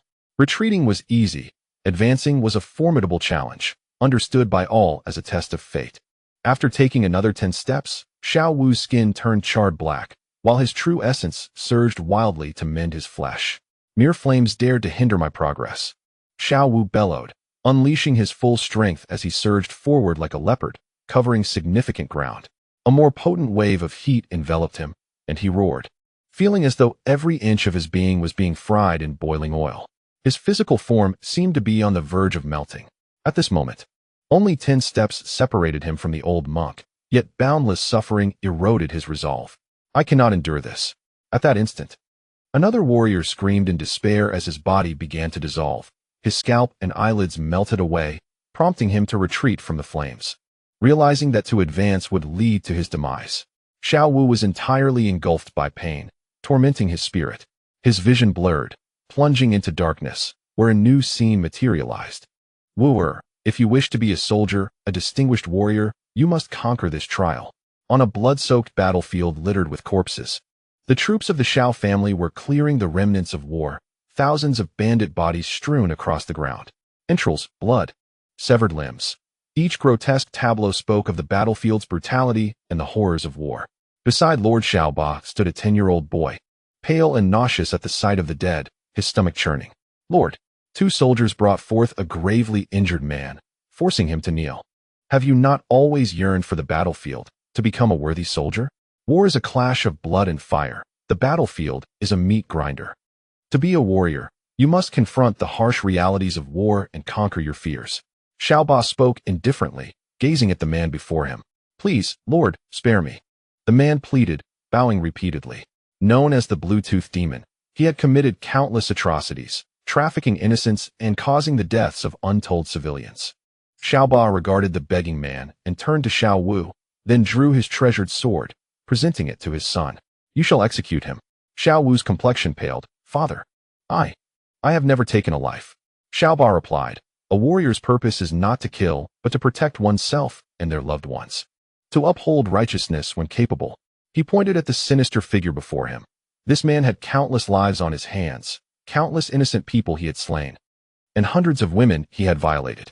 He turned virtue into vice and vice into virtue. If you aspire to be a worthy warrior, you must conquer this trial. Strike. And do not dare to close your eyes. Xiao Wu gritted his teeth, his hand trembling around the sword, struggling to bring it down. You are worthless. I do not have a coward for a son. Strike, roared Xiaoba. I am not worthless. Xiao Wu bellowed in anger, gritting his teeth and swinging down the blade. Spare me.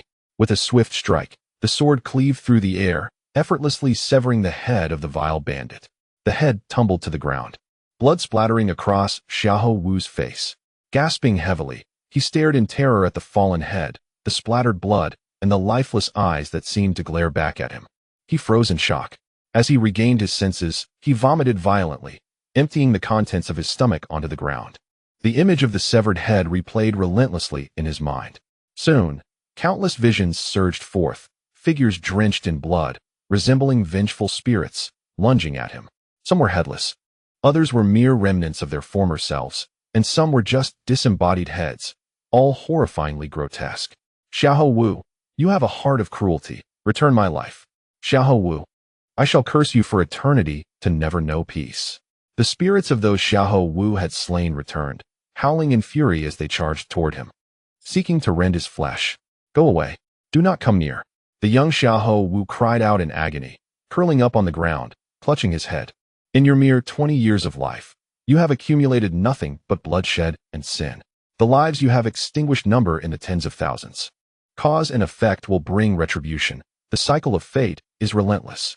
Child, will you lay down your sword and turn to the light of the Buddha?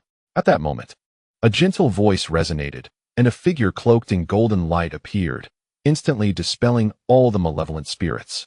Chapter 1259. The Vajra subduing demons. Xiao Wu gazed at the old monk, lost and helpless. Enveloped in golden radiance, he resembled a savior.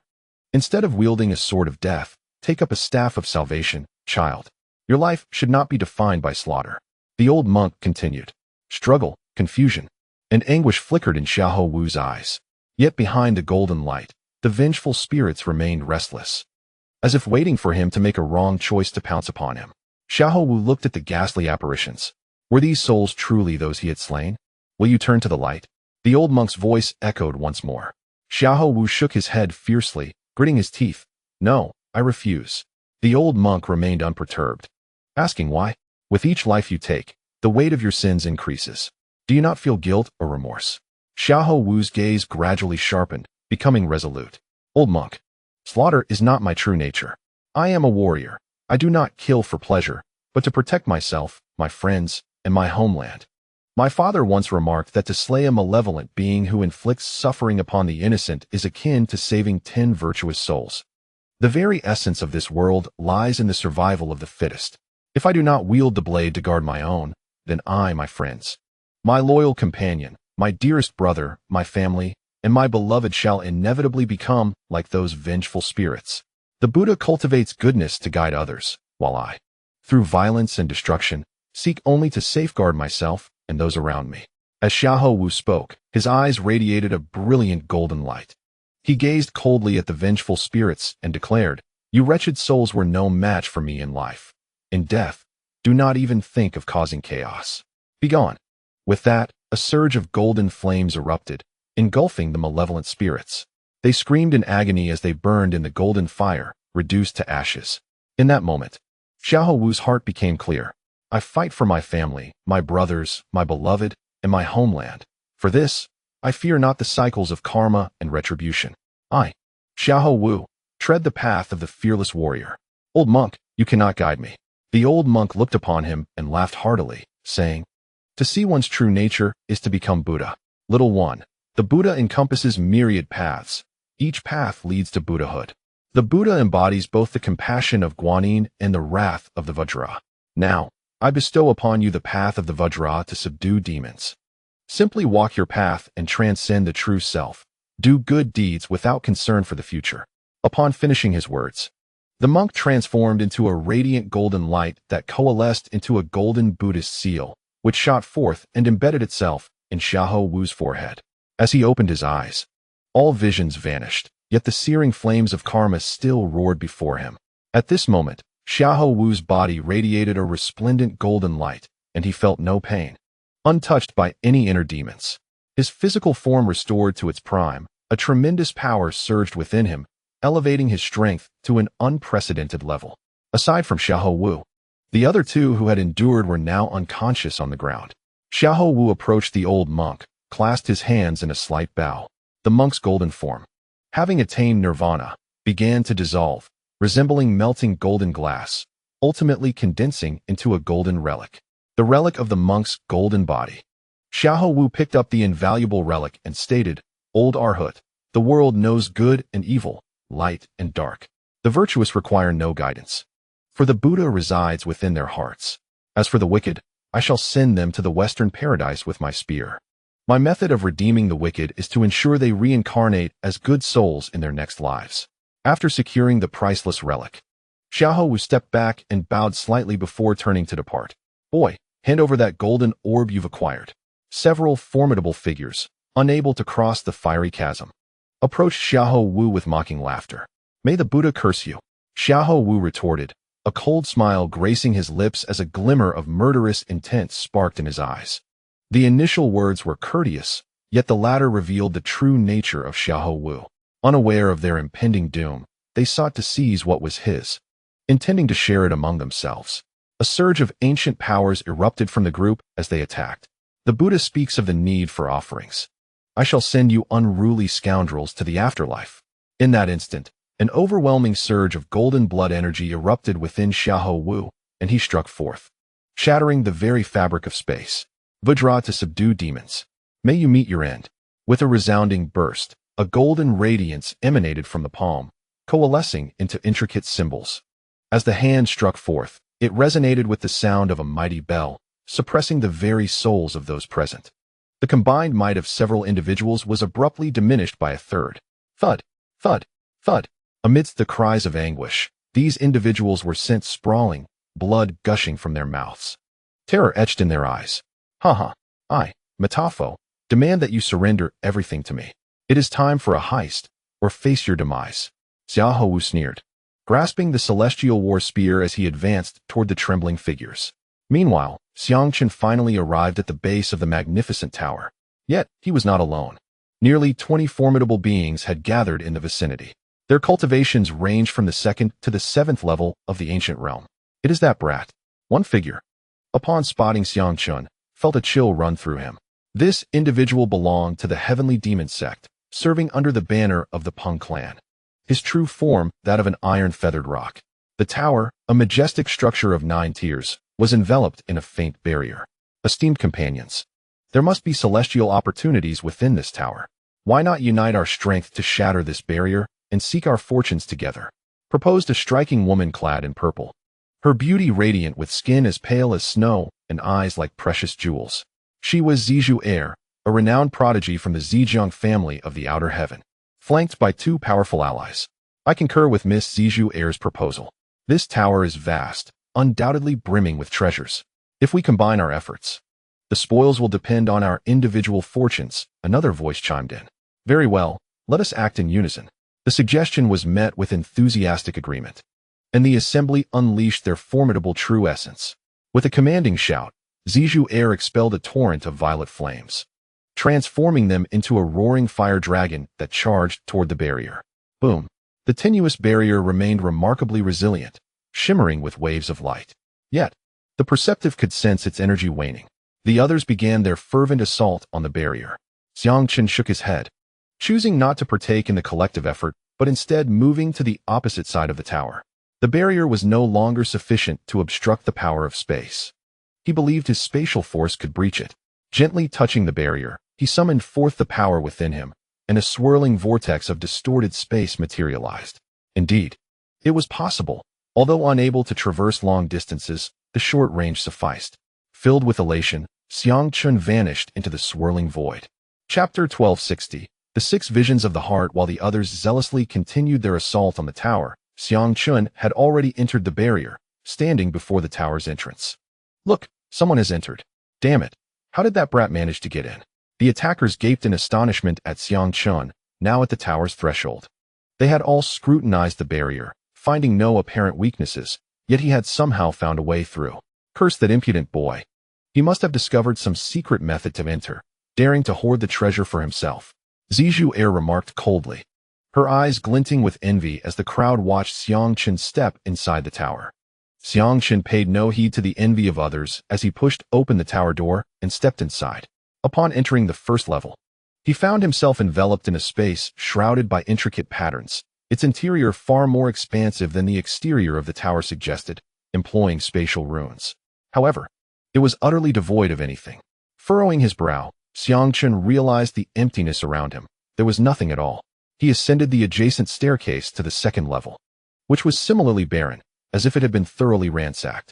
He continued his ascent through level after level, each one yielding nothing but disappointment, until he finally reached the top floor. To his astonishment, he discovered a plethora of items, countless jade books adorning the shelves, likely numbering in the tens of thousands. Elated, Xiangqun hurriedly approached, selecting a book to examine with his spiritual sense. To his dismay, it turned out to be a mere collection of mundane historical anecdotes. He proceeded to inspect other volumes: Postpartum Care of the Sow, Chronicles of Ancient History, The Bandit King, Compendium of Spiritual Herbs, Youthful Ailments, the biography of Lu Suolong, the holy ancestor of all demons, Supreme Shame and Nudity, The Madness of Ascension, and 100 must-visit places for immortals. With each discovery, Xiangqun's expression darkened. What on earth were these tomes? The final book he scrutinized also chronicled figures from ancient immortal cities with little practical value. His spiritual sense revealed that all these thousands of books were nothing more than ordinary collections. Frustration welled within him. What a stroke of bad luck. After all this, He found nothing of worth.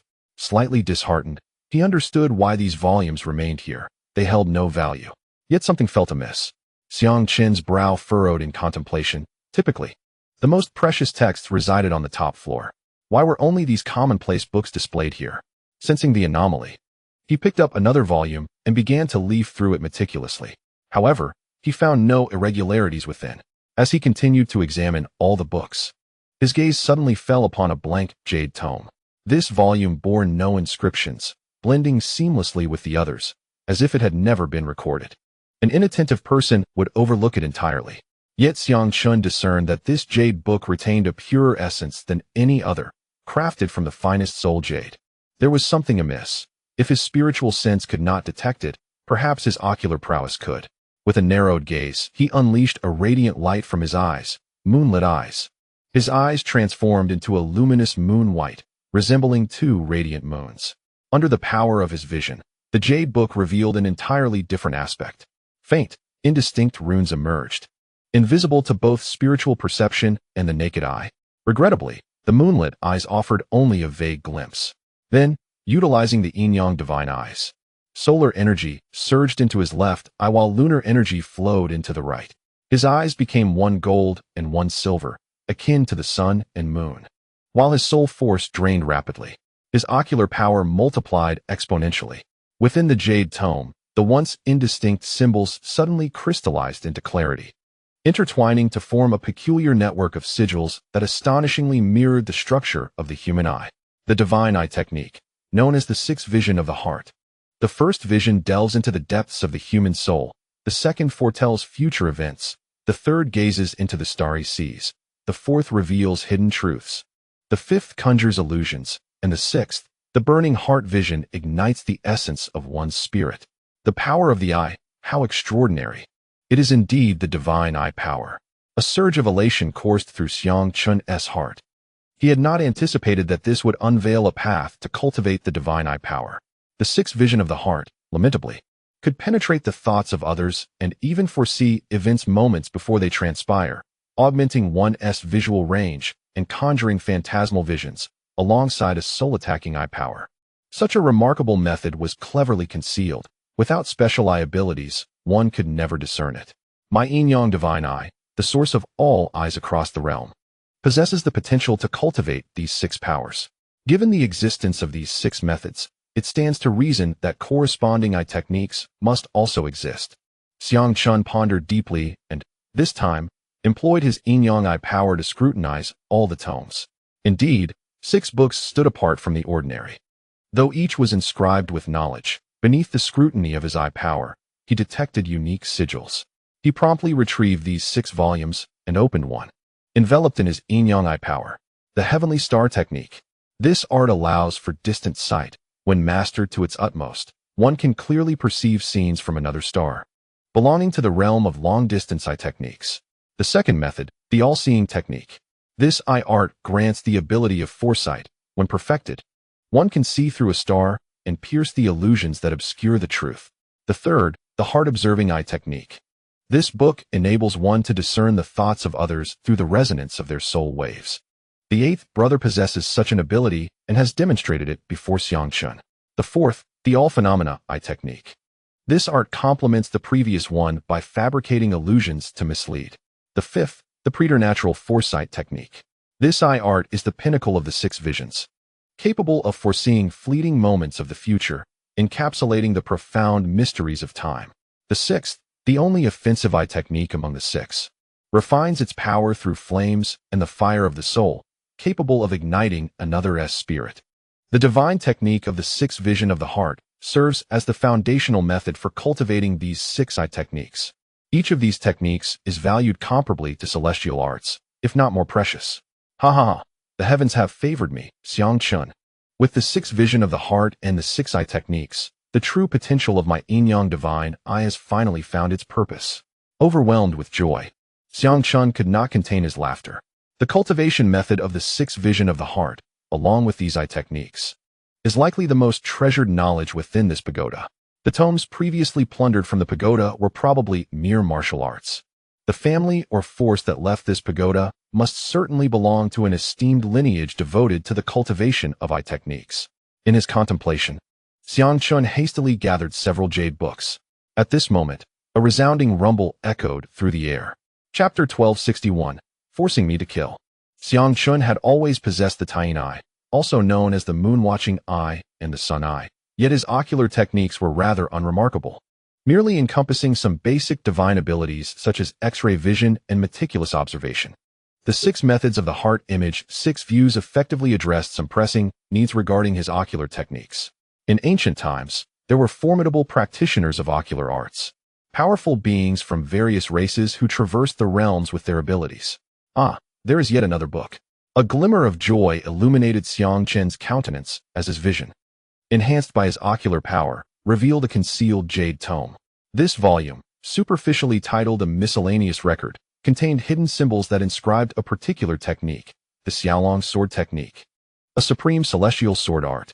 Regrettably, being a sword technique, it was ill-suited for him, though it could be advantageous for Shao Ji and Qing Cheng. Xiang Chen promptly stored the jade classic away. Outside, a tremendous crash resounded, and with a slight twitch of his ears, Xiang Chun discerned the situation. The barriers had been breached. Transform into void technique. 7-colored illusion. Turtle breathing technique.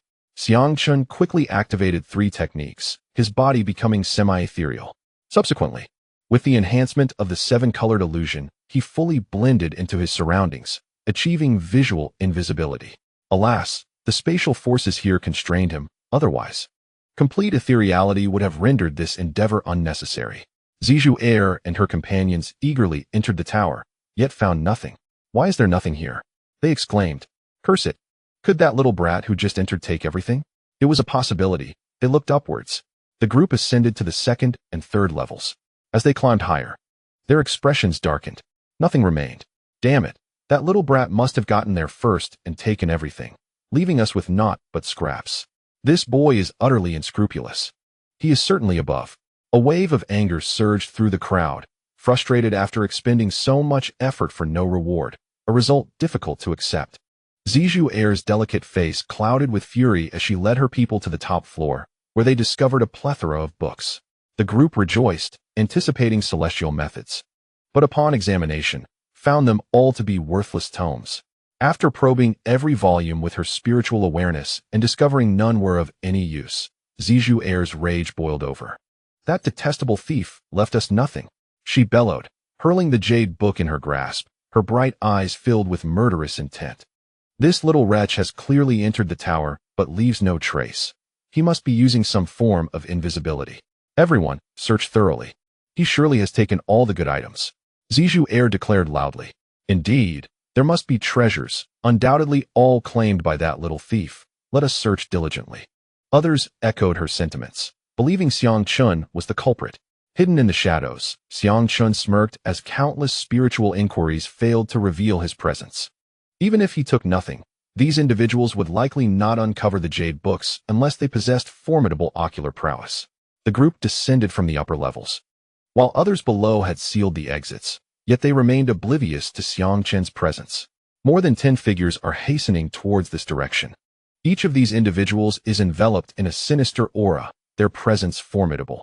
At the forefront stands the imposing Peng Tianyun, clad in a flowing robe. Beside him are powerful beings of the ancient realm, many of whom possess strengths at the 6th or 7th tier of that level. Are you certain? The Holy Sun is indeed here? Peng Tianyun inquires coldly of a youth clad in black beside him. Young master, I am certain. It was he who previously released the aura of sacred blood on the Cloud Road. The black-clad youth affirms with resolute conviction. Very well, everyone, keep a close watch. Upon discovering the Holy Sun, seize him immediately. If we cannot capture him alive, then kill him. Once I consume the sacred blood, our Peng clan shall undoubtedly dominate the demon race and restore it to its pinnacle. Peng Tianyun proclaims loudly. A resounding roar erupts from his supporters as they follow him towards the pagoda.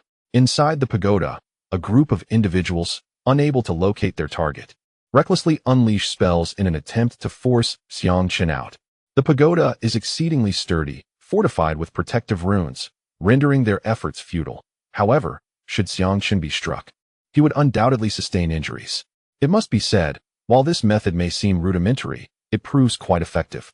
A tumultuous wave of flames surges forward and cornered. Xiang Qin's expression darkens. There is no way to breach this pagoda, otherwise he would have fled long ago. Damn it, these wretches will not cease until they capture me. Since that is the case, I shall indulge you for a while, Xiang Qin declares with a frigid gaze. With a decisive step, he suddenly bursts forth, unleashing his true essence and magic, exposing himself instantly. Here, a powerful ancient realm practitioner exclaims in shock, quickly launching a palm strike towards Xiang Qin. Roar! Yet in the void, a deafening cry erupts as a colossal, thunder-wreathed malevolent vine unfurls its fangs and lunges forward. Boom! The devouring vine shatters the opponent's fiery palm strike, swiftly latching onto the protective essence surrounding the individual, coiling and constricting while unleashing tremendous electrical force. What is this? The ancient realm practitioner gasps in horror as his protective essence is torn apart and obliterated. With a gruesome crunch, the vine's jagged fangs sink into him. And as he screams in agony, his body is shredded into pieces and consumed. On the top floor, the guards stationed at various levels of the tower, alerted by the commotion, rush upwards. In nearly an instant, one is slain, and Xiang Qin immediately conceals his presence once more. As the first individual ascends, Xiang Qin erupts into action, revealing himself with the dragon-slaying demon blade in hand, radiating potent lightning energy and blade aura, condensing a strike of 1,000 blades into one. Propelled by his formidable physical strength, with a piercing thrust, the ancient realm man's eyes widen in disbelief as he gazes at the suddenly appearing youth. His protective essence is pierced, and he is impaled through the chest, vitality entirely absorbed by the dragon-slaying blade. Did you truly wish to force me into revealing myself to kill? What was the necessity? Xiang Qin's gaze remains icy as he pushes aside the lifeless body, which is then devoured by the malevolent vine. Little thief. Down the staircase, more than 10 powerful beings arrive, spotting Xiang Qin at the staircase entrance. Zizhuer's expression is frigid, emanating a powerful aura of the 7th tier of the ancient realm, coldly declaring, "Hand over the treasures you possess, and I shall grant you a chance at survival." Do you truly believe I would reveal myself and gain nothing in return? Xiang Qin retorts, brandishing his blade. A mocking figure blocking the staircase. It appears that you are choosing a path to demise. A glint of murderous intent flashed in Zizhu's eyes. Since you do not believe, then come forth. Let us see who among you can slay me. Xiang Qin scoffed, remaining unfazed by the overwhelming numbers positioned at the stairway, which spanned merely a few paces. Kill him, Zizhu commanded angrily, as one of her subordinates from the Ji clan unleashed their true essence, charging towards Xiang Qin. This was a formidable warrior at the 5th level of the ancient realm, wielding immense power. To attempt to strangle me in such a confined space is your gravest folly. Chapter 1262. The storm yet to settle on this narrow stone staircase. Their numerical superiority was rendered meaningless, unless they possessed the capability to obliterate this treasure tower. The ancient realm warrior approached, concentrating their essence into a single sword, a crimson blade infused with terrifying strength aimed to strike. Xiang Qin merely chuckled coldly, remaining motionless as he unleashed the venomous force of his powers. Behind him, 7 sinister vines surged forth, wrapping around and constricting like colossal tentacles. The ancient warrior's expression shifted dramatically as his sword clashed against 2 of the sinister vines, producing a sound akin to metal striking metal, sparks flying in the air. 5 more vines advanced, and he retaliated with a surge of overwhelming force, transforming it into an explosive wave of flames. Boom, boom, boom. 4 of the sinister vines were sent flying in an instant. Yet, one of the ancient vines erupted with a formidable electric force, striking forth. Crack! This lash struck against the protective essence surrounding the ancient warrior, severely diminishing its potency due to the venom's influence, shattering it into fragments. The ancient warrior spat out a mouthful of blood, his face paling as a charred mark appeared upon his chest. What manner of creature is this? He gazed in horror at Xiang Qin, who stood behind, resembling a vine demon, his essence inexplicably weakened. This scene startled Zizhu and her companions. Is this person truly human? Could he be a vine demon? Kill! Xiang Qin bellowed, channeling his essence into the sinister vines. With a roar, the 7 sinister vines surged forth. Their speed and power amplified instantaneously, transforming into blurs of shadow as they lunged forward. In such a constricted space, evasion was nearly impossible. The warrior managed to deflect 3 of the vines, yet one ensnared his waist, pulling him towards Xiangchun. This is bad. The others gasped in shock at the sight, attempting to intervene. However, Xiangchun brandished the dragon hunter bow, and in an instant, an arrow shot forth with a piercing whistle. The speed was extraordinary, and at such close range, the opponent stood no chance to defend. Boom! The arrow struck the warrior's chest, creating a gaping wound, his innards obliterated. He let out a scream of excruciating agony. You little beast, you seek death. Zijou, fueled by the overwhelming power of the 7th level of the ancient realm, rushed to save her comrade. Yet, several sinister vines ensnared his arms, legs, and head, pulling and tearing mercilessly. With a splatter of blood, the unfortunate warrior was torn apart. 5 vines devouring him completely. Purple flame decision. The arcane power unleashed by Zijou condensed into a roaring fire python, which nearly filled the entire passageway. With a swift motion, Xiangchun summoned the devouring evil vine, intertwining it into a protective vine shield. The collision was thunderous as the fire python struck the shield, its astonishing heat potent enough to incinerate an entire mountain. The devouring evil vine emitted a cry of agony as its body rapidly evaporated moisture, beginning to wither and subsequently ignite. Alarmed, Xiangchun's expression shifted.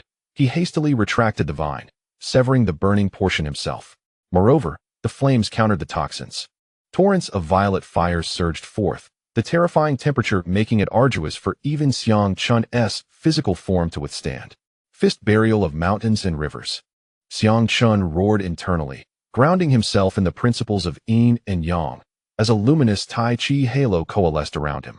He then unleashed a devastating punch.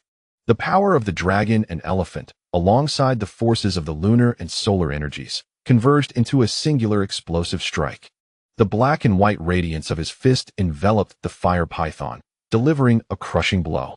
The fire python charged forth with a roar, its flames transforming into molten lava. Upon impact with the python's head, it twisted and exploded, releasing an astonishing shockwave. With a resounding crash, Xiangchun was hurled away, blood spilling from his mouth. In an instant, the violet inferno engulfed his body, scorching his flesh. Transformation of the golden crow.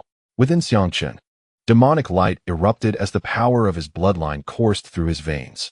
He transformed into a colossal golden firebird, a 3-legged golden crow.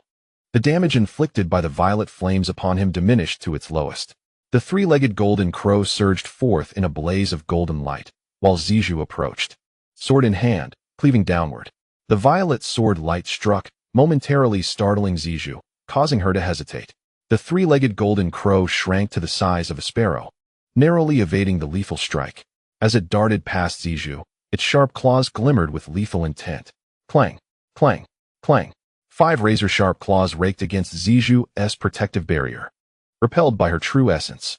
Clearly, his cultivation was insufficient to breach her defenses. Without a moment's pause, the 3-legged golden crow shot forth like a golden bullet, its speed unparalleled. Boom! A powerful adversary of the ancient realm was struck head-on, letting out a scream as blood poured from their mouth, sent flying, with broken ribs caving inwards. Intercept him. Kill. A blade of light slashed through, grazing past him. Another sword light followed, but the golden crow swiftly dodged to the left.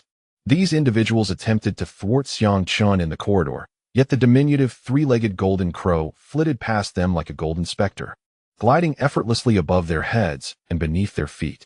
In but a breath, Xiangchun burst forth from the stairway of the pagoda, soaring into the air. Even in avian form, he could only fly close to the ground, restricted by the inability of certain races to utilize true essence for flight. However, those with innate wings were a different matter entirely. Haha, is that all? You wish to intercept me? Farewell, everyone. The 3-legged golden crow laughed heartily, soaring skyward to a height of several meters, transforming into a colossal golden bird.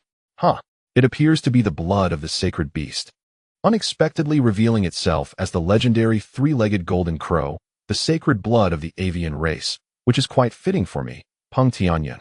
Just then, a mocking voice pierced through the air, causing Xiangchun's expression to change instantly. Whoosh, whoosh, whoosh. Radiant beams of light surged skyward, transforming into figures adorned with wings. Each of these individuals exuded an aura of malevolence, sporting golden or black feathers, while their feet morphed into clawed avian limbs. 13 ancient demon clan members. Among them, a strikingly handsome and aloof youth with golden feathers was someone Xiang Chen recognized all too well, Peng Tianyun. Xiang Chen's demeanor darkened. Among the 13 members of the Peng clan, several possessed formidable cultivation levels, reaching the 7th or 8th tier of the ancient realm. The three-legged golden crow had assumed a half-bird, half-human form, characterized by a pair of golden wings and legs resembling those of a chicken. To his astonishment, this so-called sacred son turned out to be you. You have yet to reach the ancient realm, and Granny Xiangui has indeed overestimated you. She claimed your beauty was unparalleled, yet you hardly seem remarkable. Peng Tianyun scrutinized Xiang Chun in his avian demon form, as if assessing his prey, his gaze rife with greed and malice. Chapter 1263. The great battle with the Peng demon. Xiang Chun currently donned a visage he had adopted to interact with Zhan Tai Mingyu and the others, as he could not reveal his true appearance while still mingling within the Tianzong, lest his identity as a demon be exposed. The countenance of Tang Yu was also not an option.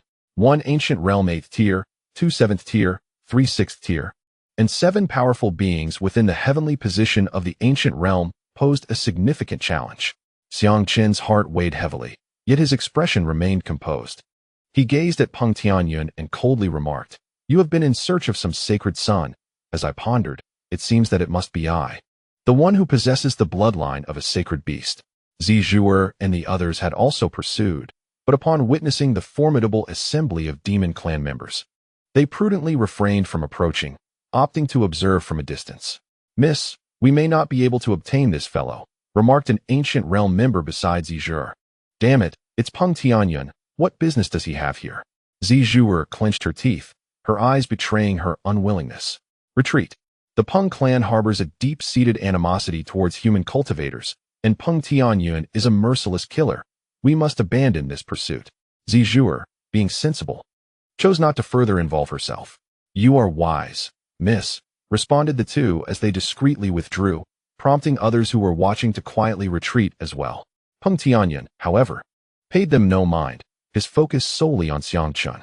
"Indeed, we have been searching for you," he openly conceded. "How did you come to know of my existence?" Xiang Chun had no intention of fleeing. Instead, he inquired about the uncertainty nagging at him, also using it as a means to buy time. Even if he were to escape, these Peng demons of the ancient realm would surely not be slower than he. With his hands behind his back, Peng Tianyun replied nonchalantly, "I can clarify your demise. In my Tianyao sect, there exists an elderly woman known as Granny Xiangui, who possesses the innate ability to foresee the future. She foretold that a sacred son with the bloodline of a sacred beast would attend the immortal martial secret realm, also proclaiming that you possess unparalleled beauty and would lead our demon clan to resurgence, thus prompting our search for you. The ancient tortoise matriarch. Can she divine the heavenly secrets?" Xiang Chun was taken aback. He had not anticipated that he would be exposed in such a manner. Indeed, the Fate Master possessed extraordinary capabilities. "Why do you not come to pay your respects to this holy son, yet dare to plot my demise? Is this not a violation of the decree?" Xiang Chun rebuked once more.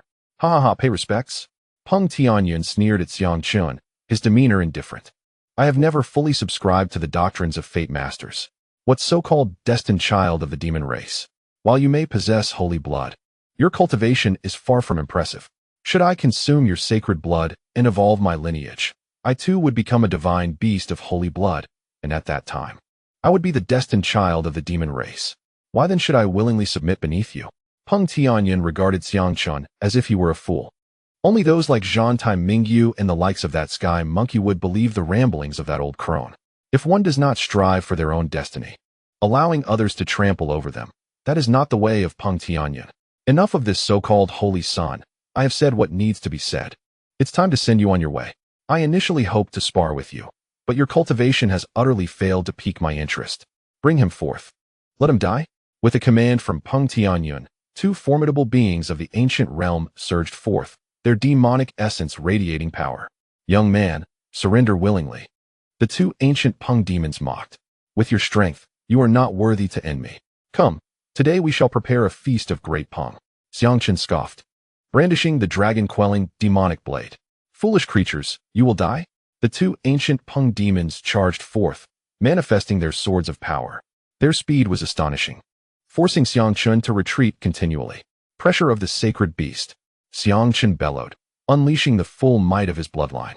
The two demons felt their demonic essence suppressed by two levels of power, shock flooding their hearts. This was indeed the pressure of a sacred beast. Their speed diminished drastically, and Xiangchun struck with the swiftness of thunder. Thousand-blade thunder dragon technique, wind-winged thunder phoenix. With a single slash, the blade's energy erupted. 900 dragon phantoms coalescing into a resplendent azure golden wind-winged thunder phoenix. The thunder phoenix roared forth, its momentum irresistible. The demon's swords, now mere shadows, slashed down. Yet the thunder phoenix's explosive blade energy shattered their attacks. Solar incineration. In Xiangchun's other hand, a golden sun swiftly materialized, transforming into a streak of light that surged forth. The 10-foot-wide golden sun contained tremendous explosive power. With a thunderous boom, the golden sun erupted, striking one of the ancient Peng demons, who let out a wretched scream as the golden fire consumed him. Meanwhile, behind Xiangchun, the ancient evil vine unleashed its lightning, morphing into a colossal lightning whip. Bang! The other ancient Peng demon, who had just defended against the blade energy, was struck, his body exploding in a spray of blood as he was sent flying. The pressure of the sacred beast was indeed extraordinary. Peng Tianyun's expression darkened. He too felt his power diminished by a level. I must obtain his bloodline. Uncle you must act. Peng Tianyun commanded coldly. With a thunderous roar, the ancient realm's seventh-tier Peng demon erupted beside him, its suppressed quintessence still surging with the power of 5 layers. More robust than that of an ordinary human of the same realm. Heavenly Peng sword art slay, bellowed the 7th-tier Peng demon, unleashing a celestial sword that coalesced into a golden Peng, charging forth. Wind-wing thunder phoenix. Xiangchun swung his blade, releasing the wind-wing thunder phoenix in a fierce assault. The golden Peng collided violently with the wind-wing thunder phoenix, the force of thunder erupting amidst a cacophony of sound, causing the phoenix to shatter under the onslaught, the violent sword chi crashing into Xiangchun. Half-demon Xiangchun was sent flying by the sword's might. Heavenly Peng seal, restrain. The ancient Peng demon, channeling formidable power, conjured a seal entwined with the essence of 8 Pengs. 8 shadows of Peng encircled the golden seal, which descended with immense suppressive force. Xiangchun roared in defiance as his body underwent a transformation. Heavenly wolf transformation. In an instant, he metamorphosed into a silver heavenly wolf, drawing upon the strength of spirits, his power soaring to the ancient realm. Dragon elephant burst. The heavenly wolf howled, a claw striking forth with astonishing force, manifesting as a dragon elephant that clashed against the descending seal. The titanic forces met with a resounding impact, momentarily halting the seal's oppressive descent. How is this possible? Another sacred beast bloodline. Peng Tianyun and his adversaries were taken aback. Submit to my might, roared the 7th-tier ancient Peng demon, unleashing its savage power. The 8 Pengs merged into the seal, which shattered the dragon elephant with a thunderous explosion. Poof, poof, poof. The heavenly wolf coughed up blood, its body creaking under the strain, the spirit jade tiles beneath it fracturing. Cursed be it, the power of moon charm is not my own wolf strength. Xiangchun gritted his teeth in resistance. Then, a fierce roar erupted. Chapter 1264, breaching the array. The forces of space surged, and a beam of white light suddenly manifested, transforming into a massive white tiger. The little white tiger awakens. With a single claw, the little white tiger unleashed an ancient white tiger's might, colliding fiercely against the heavenly Peng seal. The seal's suppressive power was instantly countered. Little white, Xiangchun exclaimed, joy illuminating his face. Haha, you are dependable in critical moments. The presence of a sacred beast, another bloodline, astonished the ancient Peng demon. This tiger demon is a sacred beast, the white tiger? Peng Tianyun gasped in shock, his expression swiftly shifting to one of elation. Haha, with 2 sacred beast bloodlines, I, Peng Tianyun, shall surely rise. In his fervor, Peng Tianyun envisioned the ancestral awakening that would follow if he consumed both bloodlines. With a roar, the little white tiger exhaled a brilliant sword light, transforming into a colossal golden sword that struck the seal. With a resounding explosion, the seal shattered into fragments. Wind-wing Thunder Phoenix, strike. Seizing the opportunity, Xiang Chun swung his blade, summoning a cyan golden Thunder Phoenix that unleashed a furious assault upon his opponent. With a tremendous detonation, the sword Qi erupted, the Wind-wing Thunder Phoenix crashing into the ancient Peng demon, causing it to spew forth blood and be hurled backward, grievously wounded. Altogether now, eliminate them both. Peng Yuntian roared. Kill. The other 10 ancient Peng demons moved in unison, unleashing their demonic energy and power. Xiaobai, we must flee. A gap appeared in the encirclement, and Xiang Chen shouted, enveloping the white tiger in a surge of spatial force. The white tiger turned and, alongside the moon-eating wolf, broke through the void and escaped. Bolstered by the spatial energy, the wolf and tiger reached unparalleled speeds, darting through the opening created by the flung Peng demons. Where do you think you're going? Capture them. Peng Tianyun's face twisted with rage, and in an instant, his body shimmered with demonic light. With a roar, he transformed into a great Peng adorned with pale golden feathers. The enormous bird spread its wings, soaring with astonishing speed, instantaneously becoming a streak of golden light in pursuit. Others also morphed into dark-colored Pengs, joining the relentless chase. 11 great Pengs pursued fervently from behind, while the moon-eating wolf and the white tiger fled ahead. Damn it, Peng Tianyun. I will stew you once I break through to the ancient realm. The moon-eating wolf, transformed into a golden crow, sped up, casting a grim glance back at the relentless Pengs. In a certain area of the ancient immortal city, this scene unfolded. A group of colossal Pengs was hunting a white ferocious tiger and a golden divine bird. Amidst the shattered ruins, a faint energy barrier lingered. 2 ancient realm powerhouses were fiercely assaulting the barrier, within which lay a jade-like immortal herb, evidently a valuable elixir. Suddenly, a white light and a golden flash streaked overhead. The 2 ancient experts looked up, their expressions shifting dramatically upon seeing a horde of Peng demons soaring low in the distance. Demonic clan, Peng demons, flee. The 2 ancient beings hurriedly sought to escape. The Peng clan harbored a deep-seated enmity for humanity, attacking on sight. However, they soon realized that the flock of Peng demons merely flew past without pursuing them, allowing the duo to breathe a sigh of relief. The phrase, a great Peng rises with the wind, soaring 90,000 miles illustrates the astounding speed of the Peng clan. Despite Xiang Chun and the white tiger being augmented by spatial energy, they could not entirely elude their pursuers, only managing to gradually increase the distance while remaining within the range of their opponent's spiritual perception. Damn, how long will these fiends pursue us? Xiang Chun glanced back, noting that over 100 miles behind, the group of great Pengs was still in hot pursuit. Ahead, the space slightly distorted, emanating waves of peculiar celestial force. Xiang Chun and the white tiger plunged into it. Boom. The moment they entered, mystical patterns intertwined in the void, and 2 ferocious bolts of lightning surged forth, striking both the tiger and the man. Not good. Xiang Chun's expression changed in alarm, reacting swiftly as the devouring sky evil vine wrapped around him, also enveloping the white tiger. 2 purple heavenly bolts materialized, violently crashing against his protective vine, causing Xiang Chun to scream in agony as his body convulsed from the electric shock. He immediately halted, refraining from any reckless movement. His gaze fell upon the area, where numerous purple pillars stood. Some orbs had shattered, and with his keen vision, he discerned invisible patterns manifesting in the void. Occasionally, a purple lightning flickered in the air. An immortal array. Xiang Chen's expression shifted slightly. He found himself within an area enveloped by a thunder attribute celestial array.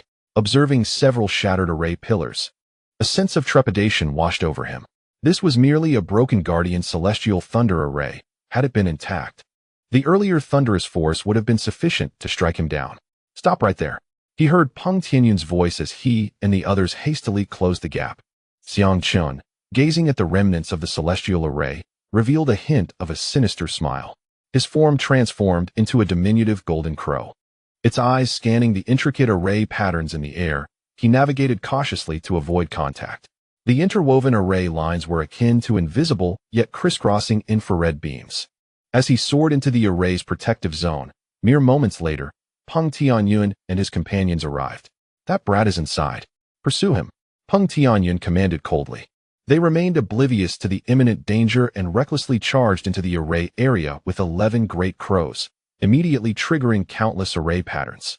Crack! Boom! In an instant, the previously tranquil void erupted with an onslaught of thunder. Snap! Snap! A multitude of lightning bolts coalesced and unleashed, striking the great crows mercilessly. Ah! The first great crow that breached the array screamed in agony, its body convulsing midair as hundreds of thunderbolts pummeled it, feathers exploding in all directions. Bang! The body of the great crow detonated in a blaze of lightning, its form shattered, feathers scattered about. Its demonic soul, filled with terror, attempted to flee. Yet the thunder could also assault the soul. The ethereal infant soul was struck, resulting in a catastrophic explosion. The other great crows likewise cried out in pain or faced severe injuries. Retreat! The array is deadly. Peng Tianyun roared in agony after being struck by 6 bolts of thunder, hastily withdrawing from the array area. The remaining great crows quickly followed suit. Casting wary glances at the array's confines and the fallen great crow, their hearts heavy with dread. Young master, that brat lured us into the array deliberately. He is despicable. Let Peng Wanxing perish, remarked a cold voice from beside Peng Tianyun, belonging to a formidable ancient powerhouse. With a grim countenance, Peng Tianyun glared at the area, gritting his teeth in frustration. The bloodline of sacred beasts lay within, 2 of them no less. Yet he could only watch them escape, a bitter pill to swallow. I will convey a message to Lan Xin. She is adept in arrays. Once she arrives, it will be the end for that brat.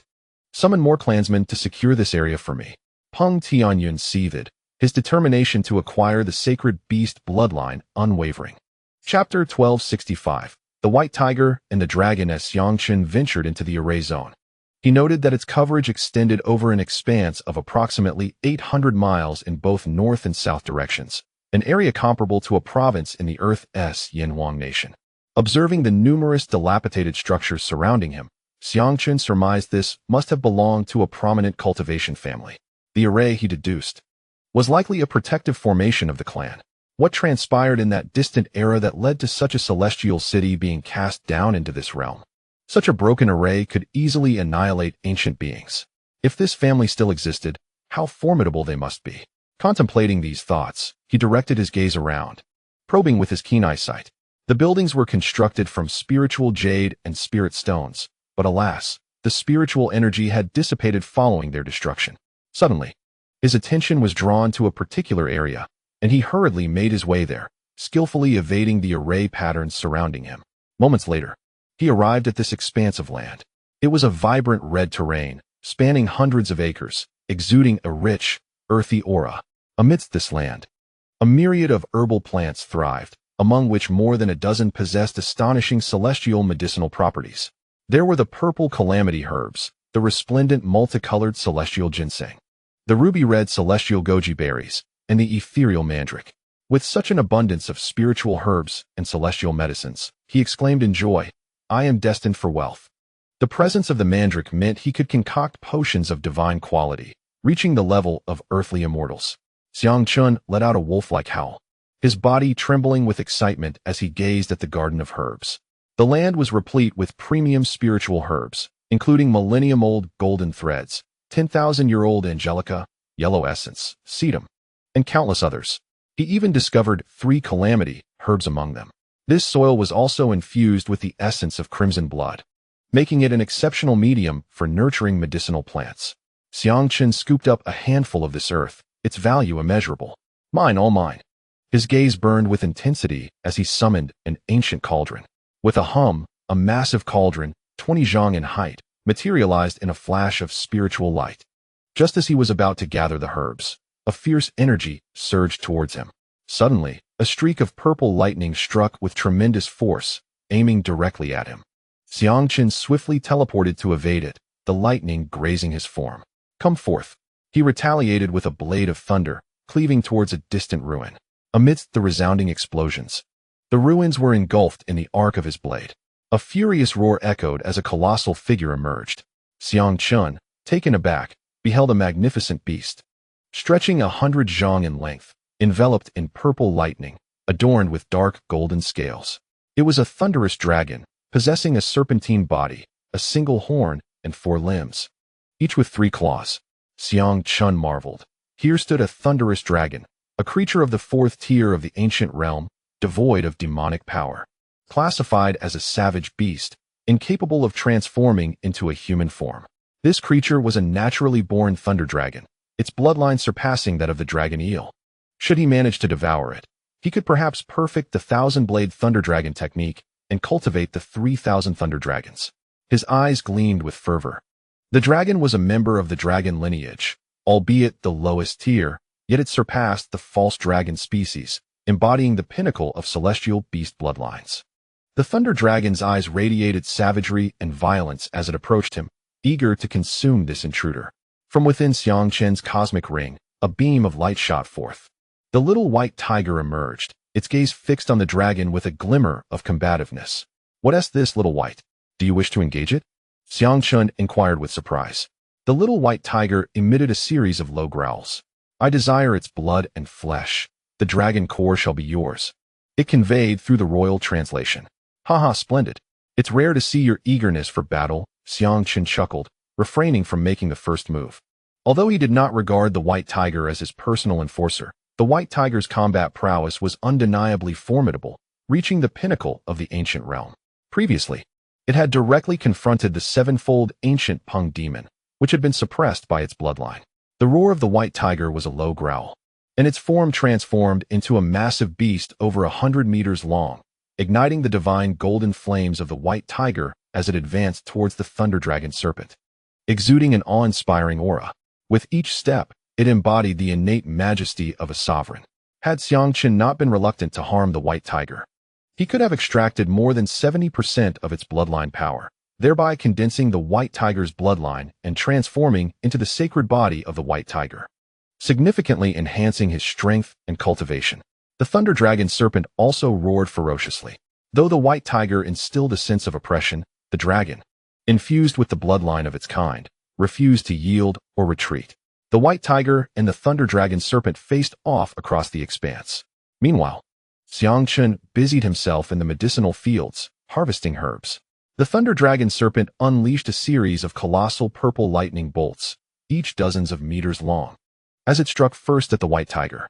In response, the white tiger's body erupted with bloodline power, coalescing into a suit of platinum armor that enveloped its form. With a ferocious leap, the white tiger charged forward, allowing the bolts of lightning to bombard its body while it retaliated with its claws, tearing through the air and rending space itself. The thunder dragon serpent swung its tail, imbued with potent lightning energy, to clash against the 5 razor-sharp strikes of the white tiger, resulting in a violent explosion that damaged the scales on its tail. The white tiger lunged once more, delivering a devastating blow imbued with the terrifying power of the white tiger, shattering the surrounding space. The thunder dragon serpent expelled a torrent of lightning, but this clash caused the lightning to be obliterated. The mighty paw of the white tiger struck the thunder serpent, sending it flying amidst an enraged roar. With its sword-like teeth bared, the white tiger bit down, its fangs capable of shattering even the most formidable treasures. A powerful bite sank into the neck of the thunder dragon serpent, which retaliated by coiling around the white tiger, unleashing waves of lightning energy against it. The white tiger's claws tore mercilessly, inflicting grievous wounds on the thunder dragon serpent, while its tail relentlessly struck at the white tiger's head, producing a series of thunderous impacts. Protected by its bloodline armor, the white tiger's defense was astonishing. Though it endured some discomfort from the strikes, it continued to savage its opponent without mercy, engaging in a primal battle. As for the 3 stalks of purple cloud grass, there was no need for concern in locating them, and with the celestial-grade mandrake, he would soon be able to concoct elixirs capable of astonishing even the terrestrial immortals. Xiang Chen beamed with delight at the sight of the abundant medicinal materials before him. With utmost caution, he wielded the Dragon K demon blade, slicing into the earth to a depth of 10 zhong, then cutting through the surrounding soil. His intention was to gather the entirety of this medicinal field, including the surface soil, into his ancient cauldron. However, he did not intend to be excessively greedy. He would leave some spiritual roots and seeds for future generations, ensuring that the next awakening would still yield a lush array of spiritual and immortal herbs. Outside this formation, Peng Tianyan had already gathered a significant number of powerful demon clan warriors to confront Xiang Chen. There exist individuals of the Peng clan, as well as members of the Peacock clan, alongside those of the Yanke clan who are allied with the Peng clan. Among them are Kong Lanxin and another core disciple of the demon race, Honke. Despite the name suggesting femininity, Honke is, in fact, a man from the Yanke clan, possessing a cultivation level at the 5th tier of the ancient realm. He is adorned in a resplendent crimson robe with flowing red hair, and a luminous red halo hovering above his head. Brother Tianyun, called out Peng Tianyun, and Brother Peng Tian, both accompanied by their respective formidable allies, have come to offer their support. The Peng clan currently wields immense influence within the demon race, boasting numerous experts and many allied clans. Such power has only emboldened Peng Tianyun's audacity. That young lad with the sacred beast bloodline has ventured into this area, which is shrouded in a formidable formation. I am not well versed in the ways of formations, Lanxin. Would you be able to identify a passage for entry? Peng Tianyun inquired. Kong Lanxin, with an air of confidence, replied, Do not worry, Brother Tian, leave it to me. Stepping forward, her azure eyes focused intently, summoning intricate patterns of magical runes. Her potent gaze radiated with arcane energy. What a powerful formation. This is a celestial array, albeit in ruins. Were it intact, I would be at a loss, yet in its current state, I can make an attempt. Grant me a moment, and I shall uncover a path through the array. Kong Lanxin proclaimed, and soon after, she produced a blue array disk, which emitted a gentle glow and ascended into the formation's domain. Young lad, you are the prey I, Peng Tianyun, have set my sights upon. There is no way you can escape. You are destined to become the stepping stone for my unification of the demon race and the rise of our kind. Peng Tianyun sneered to himself, observing Kong Lanxin's exploration of the array. In another region, over 200 miles away, the thunder dragon serpent let out a mournful cry as its body was pierced through the skull by the sword light of the young white tiger, resulting in its demise. The white tiger tore open the flesh at the serpent's dantian, extracting a core imbued with the essence of thunder and dragon energy. Bravo, little white! Xiang Shan exclaimed as he approached, witnessing the entire field of medicinal herbs harvested, leaving the ground significantly depressed. He had left behind the spiritual roots, nurturing them with his regenerative powers to sprout anew. This time, he had directly obtained 13 celestial herbs, a bountiful haul of immeasurable worth. Accepting the core that the white tiger had extracted, Xiang Chun beamed at the thunder-infused treasure. With this, the 1,000-blade thunder dragon technique will surely reach its perfected state, enabling the cultivation of 3,000 thunder dragon blades. He mused, storing the core away. Now was not the time for cultivation. The priority lay in hastily seeking out various treasures. Meanwhile, the white tiger had begun to feast heartily on the slain thunder dragon serpent, consuming it to enhance its own cultivation level. Peng Tianyun remains undeterred, gathering so many to confront me, Xiang Chen noted, releasing his gaze to detect the presence of Peng Tianyun and his entourage. Kong Lanxin possesses some skill, managing to uncover a path through the array. He mused with a chilling smile. In that case, I shall add a little surprise for you. Gazing toward the distant depths of the thunder zone, he grinned maliciously, then waved his hand, causing a flurry of top-tier earth attribute spirit stones to float into the air. In his hand, the Moonshadow Wolf hair brush materialized, wielding true essence as ink, inscribing intricate array patterns upon the exquisite spirit stone. The art of alchemy encompasses a vast array of knowledge, including the principles of yin and yang, the 5 elements, and the 8 trigrams, naturally intertwining with various formations, many of which necessitate the cooperation of arrays. The heavenly scriptures contain dedicated chapters on formations, boasting a staggering 12,000 variations beneath the celestial rank. However, he lacked the capability to unlock the memories of celestial-level formations. Relying solely on this singular inheritance, Xiang Chun could deduce that the elder brother was certainly not a mundane entity. Indeed, he was not an ordinary pig of the mortal realm. The array Xiang Chun was setting up was the earthly Kuan transfer array, a heavenly-level formation. Previously, he had arranged a minor displacement array at the Wanhua fortress.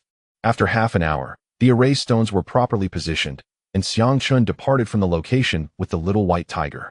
Meanwhile, Peng Tianyun, accompanied by a group, followed behind Kong Lanxin, advancing steadily. Wherever it was possible to tread, Kong Lanxin had marked the path with her magical energy, allowing everyone to simply follow her signs. We are nearly out of the thunder zone, Kong Lanxin exclaimed excitedly, as ahead lay a realm enveloped in ethereal mist, where she could no longer perceive the array's intricate symbols. The group followed her into this area. As they entered the realm devoid of formations, they curiously surveyed the surrounding dilapidated structures while extending their spiritual senses. Unbeknownst to them, they inadvertently triggered numerous concealed array patterns hidden within the earth beneath their feet. It seems this place was once the stronghold of a magnificent family, Kong Lanqin remarked while observing her surroundings. Everyone pay attention, disperse and search for that brat. Peng Tianyin commanded. Understood. They scattered, ready to search. Suddenly, the earth's spiritual energy began to coalesce beneath them, and radiant runes emerged from the ground. Kong Lanqin was the first to sense danger. Her expression shifted as she gazed at the spreading luminous patterns. Not good. Quickly, retreat from here, she shouted, seizing Peng Tianyin and Hong Ke to withdraw. At that moment, the underground formation activated, and a multitude of figures were abruptly pulled into the earth, their bodies instantaneously displaced toward the southern direction. In an instant, no less than 50 to 60 individuals were transported away. In the depths of the Thunder Zone, over 100 miles to the south, a figure was suddenly expelled from the ground, triggering the interwoven array patterns in the space around him.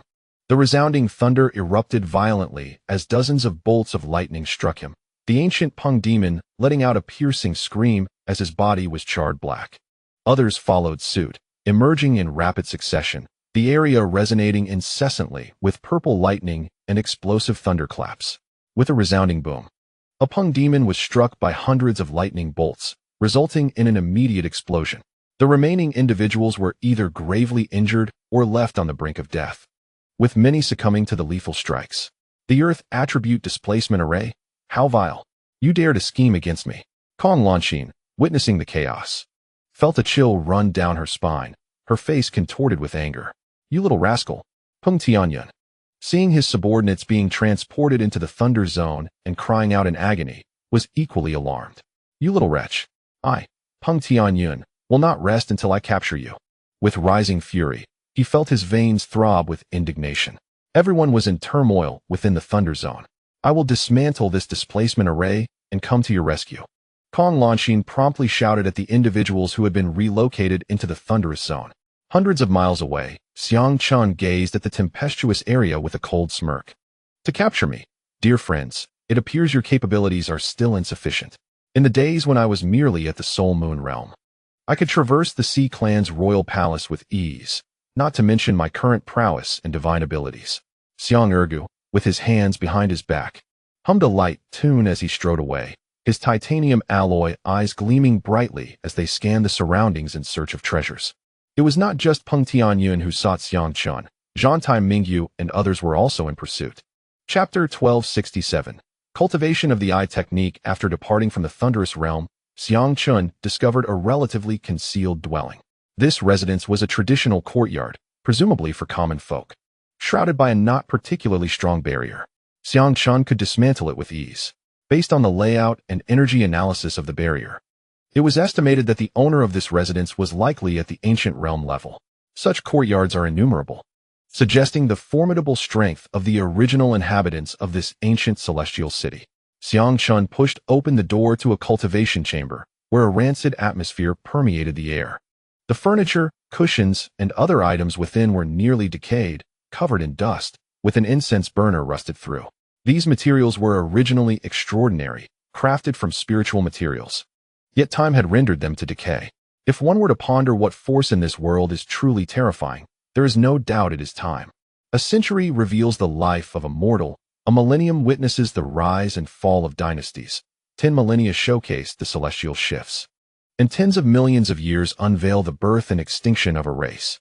Over billions of years, one can observe the emergence and obliteration of a starry world. With a flick of his sleeve, Xiang Chun summoned a surge of true essence, coalescing it into a vortex of power that absorbed the surrounding dust into a fist-sized clump. The sun's true fire was ignited, and this clump was reduced to nothingness, eradicating the decayed atmosphere and refreshing the air. Xiang Chun seated himself on the now pristine floor and retrieved the small yellow jade book, entering a meditative state. This tome contained the cultivation methods for 6 types of ocular powers. Among them, he possessed the powers of distant sight and X-ray vision. though the techniques of star observation and universal insight could enhance these abilities.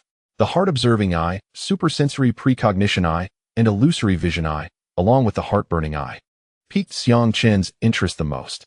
The heart-observing eye allows one to sense the emotional fluctuations and changes in the soul of others, enabling the practitioner to deduce what lies within another's heart through the heart illusion technique. The supersensory precognition eye is the most challenging to cultivate among these powers, involving comprehension of the laws of time, even allowing one to glimpse future events in advance. The cultivation of the illusory vision eye requires a special treasure, the beast core of the Haishan beast, which contains illusory power that, when integrated into ocular power, can create illusions. The universal eye technique is the method for conjuring various illusions. The heart-burning eye is an offensive ocular technique, refining one's eyes with the fires of the soul and flames, enabling direct attacks on other souls and bodies through ocular power. Among the 6 principal eye techniques, the ones I am currently most capable of cultivating and that will prove most beneficial are the heartburn eye power, star observation eye power, and void perception eye power. Reflecting upon my own capabilities, I have devised a cultivation plan. The heartburn eye power requires the flame of the soul, refined through the intense fire, and the fires of the 9 nether and yellow springs, which represent a high tier of soul-related flames. The true fire of the sun is the very source of all fires in the mortal realm, unparalleled by any other flames. Thus, I shall first cultivate the heartburn eye power. With this thought, I closed the Jade Book and then shut my eyes. Following the meridian pathways outlined in the Jade Book, I summoned the 9 nether yellow spring fire within me, along with my own true fire of the sun, directing them towards my eyes. The true fire of the sun was manageable. My yin-yang divine eye, the Jinwu eye, could adapt to it. However, as the yellow spring's fire surged forth, an intense stinging sensation pierced my eyes, akin to being pricked by needles. A low, pained sound escaped my lips, and I could not help but open my eyes, only to find the flames of the soul burning within them, tears streaming down my face. Gritting my teeth, I continued to refine my eyes with the power of both flames as prescribed by this method. As time slipped away, the agony gradually diminished after an hour. The eyes are the windows to the soul, the gateways for the outward expression of spiritual power. Thus, the cultivation of eye techniques is intrinsically tied to one's soul talent. Although I stand at the peak of the carefree realm, my soul power is already comparable to those at the 7th or 8th level of the ancient realm, showcasing my extraordinary aptitude for cultivating eye techniques. True fire of the sun certainly lives up to its reputation as the source of all fires in the mortal world. Within just 2 hours, 2 sparks, slightly larger than pinheads, had coalesced within my eyes. The heartburn eye power was successfully cultivated. For others, such success would be impossible without years of arduous training, yet my abundant conditions allowed me to achieve this with relative ease. In my eyes, I could see 2 points of fire dancing and flickering. To test its potency, I summoned an ancient cauldron into my hands. From this mysterious vessel, a beam of light shot forth, and instantly, a fish resembling a sword, over 10 feet in length, floated in the training chamber, swimming about ceaselessly. I had nurtured a pond full of these ice swordfish, considering them a strategic source of sustenance. These fish could replenish lunar energy and nourish blood, serving as a vital resource during times of great consumption or dire circumstances. Behold, I commanded, gazing into the eyes of the ice swordfish as I formed the hand seals for the heartburn eye technique. The 2 sparks in my eyes began to twirl and rotate in a most peculiar manner, releasing an invisible power that enveloped the ice swordfish. The fish suddenly felt an intense heat emanating from its soul, as if it had plunged into a sea of flames. With a shriek, the ice swordfish, though merely at the Ling Xiao realm, emitted a painful cry, and though no flames were visible, its body released scorching white smoke, filling the air with a savory aroma. Remarkably, it had cooked instantly. One glance was enough to determine its readiness. My grilling technique had reached an unprecedented level, and in this thriving marketplace of earthly economy, prosperity lay within reach. The heart-burning eye technique is indeed formidable, capable of igniting the very essence of one's soul. Utilizing my own soul force, a sudden ambush against a powerful being at the eternal realm would catch them off guard, leaving them grievously wounded. Xiang Chun laughed heartily, gripping the roasted ice glass swordfish. Alas, dear fish, I apologize, he sighed, then took a bite, savoring the delightful flavor. Ergo, filled with compassion, shed silent tears as he finished his meal. Next came the stargazing eye technique and the void-perceiving eye technique, two ocular powers I possess innately, requiring only practice to refine. After finishing the grilled fish, Xiang Chun continued his training in the stargazing and void-perceiving techniques. Half an hour later, an unseen and imperceptible force emanated from this humble courtyard, expanding its reach to 100 miles, 1,000 miles, and even 5,000 miles, forming a vivid aerial view in Xiang Chen's mind. Originally, his ocular power was limited to 1,000 miles in this secret realm. Now, through the stargazing technique, it surged to 5 times that. In the outside world, Xiang Chen's ocular power could encompass a radius of 5,000 miles, but it had been restricted here. With the quintuple enhancement, his power could now extend over 20,000 miles. What does that signify? In the vast land of Dechu, he could perceive much of the desolate state merely through his ocular prowess. As the aerial view of the 5,000-mile radius manifested in his mind, a powerful void-perceiving force was applied. Everything within sight instantly transformed into ethereal substances. Xiang Chun detected numerous glowing auras, no fewer than hundreds, all belonging to individuals entering the immortal city, and among them, he even recognized familiar figures.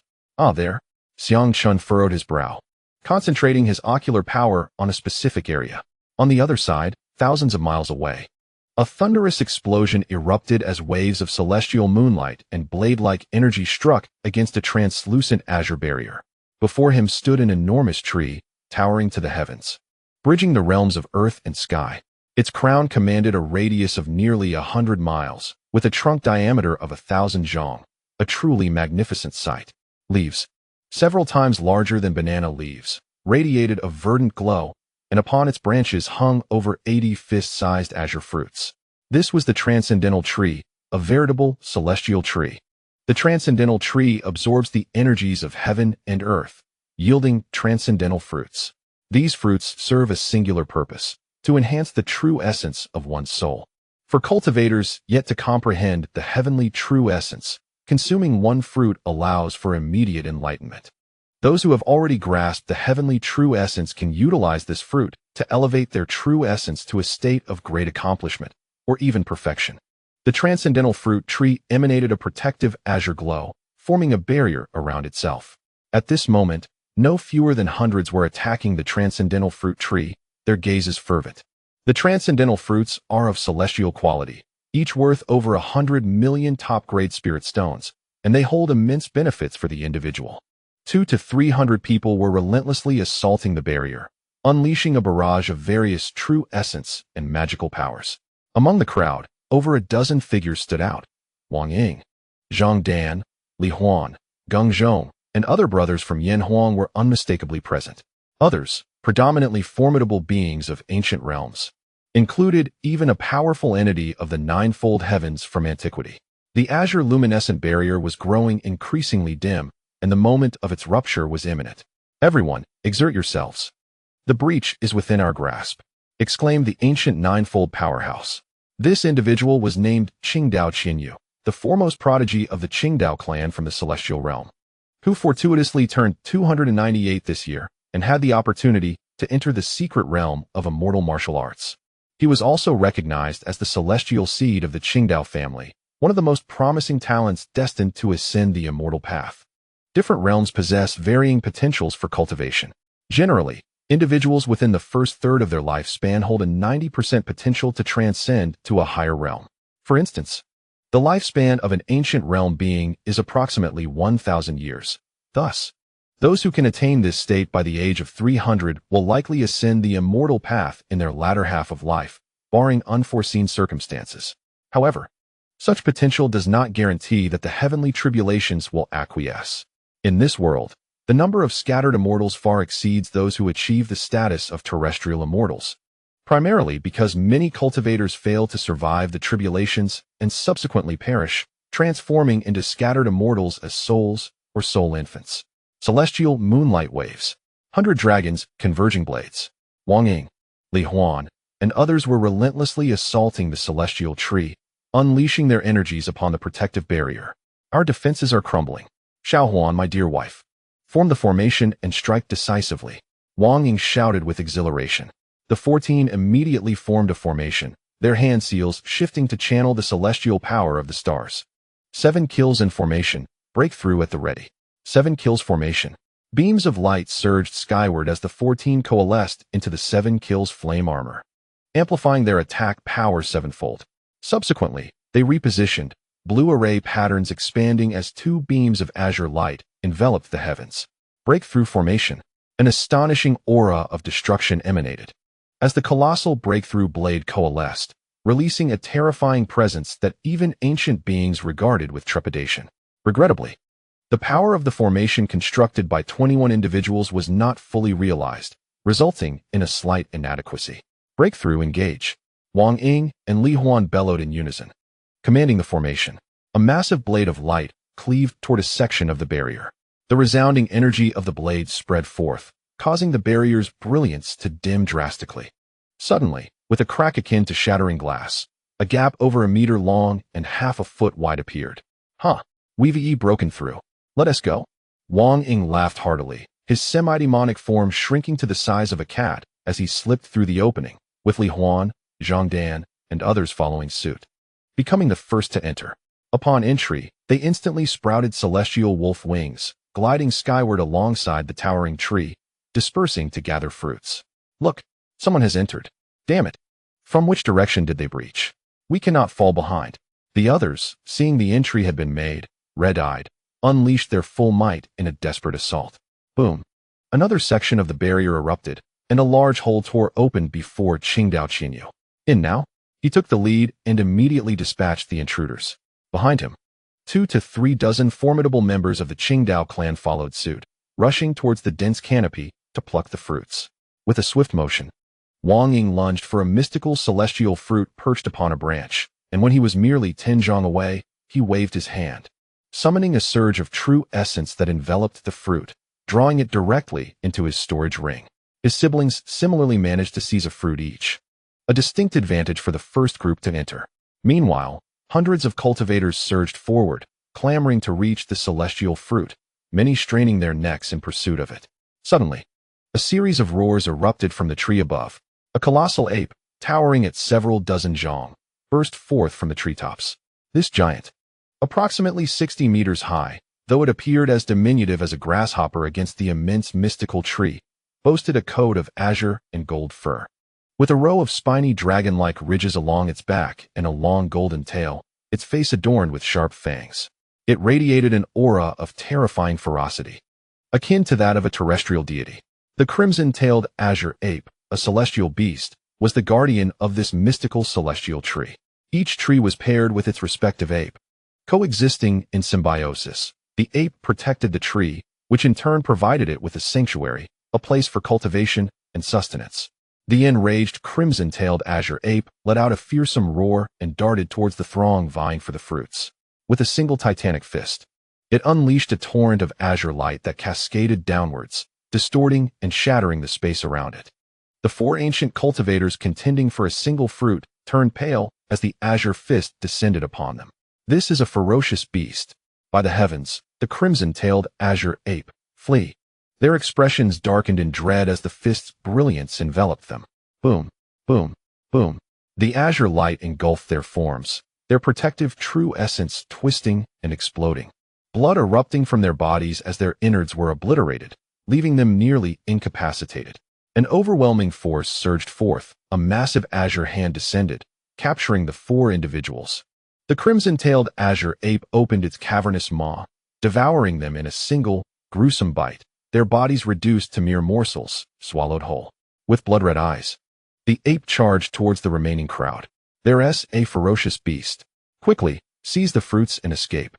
Wang Ying, Li Huan, and others recognized the danger posed by the crimson-tailed azure ape and hastily gathered their fruits, preparing to flee.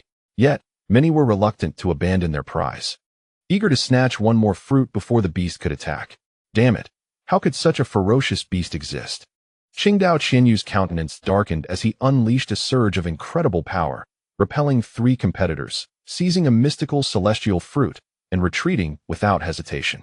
The crimson-tailed azure ape, akin to a bolt of azure lightning, wreaked havoc across the treetops. In mere moments, Over a dozen powerful adversaries had already fallen victim to its wrath. As Zhang Dan secured her second transcendent immortal fruit and prepared to depart, the red-tailed blue monkey transformed into a streak of azure lightning, launching itself at her with astonishing force. Zhang Dan's expression shifted dramatically as she unleashed the formidable power of the celestial wolf wings to evade the impending strike. With a thunderous crash, the monkey's massive paw descended upon the tree trunk, which was as resilient as celestial iron, leaving deep fissures in its wake. The overwhelming force of the blow sent Zhang Dan reeling, blood spewing from her mouth. The red-tailed blue monkey roared in fury, its tail morphing into a radiant beam of crimson gold aimed directly at her. In response, Zhang Dan summoned the crescent moon heavenly wheel from within, two crescent-shaped blades of light emerging and coalescing into a formidable barrier before her, crafted from the rare lunar immortal iron. The heavenly wheel had been distributed among over 50 of Xiang Qin's brothers from the Yanhuang sect, even reaching the ranks of the Danding sect and Lingma sect. With a resounding thud, the crimson gold tail struck the crescent moon heavenly wheel, dimming its brilliance under the immense force that subsequently sent it crashing into Zhang Dan. She was flung backward, blood erupting from her wounds. As the red-tailed blue monkey's massive paw descended once more, a chorus of furious voices erupted. "Sister Dan! Little Dan! My wife! You wretched beast! You seek death!" In a flurry of motion, more than a dozen crescent moon heavenly wheels whistled through the air, tearing into the monkey's attack as Wang Ying and Li Huan rushed to her aid.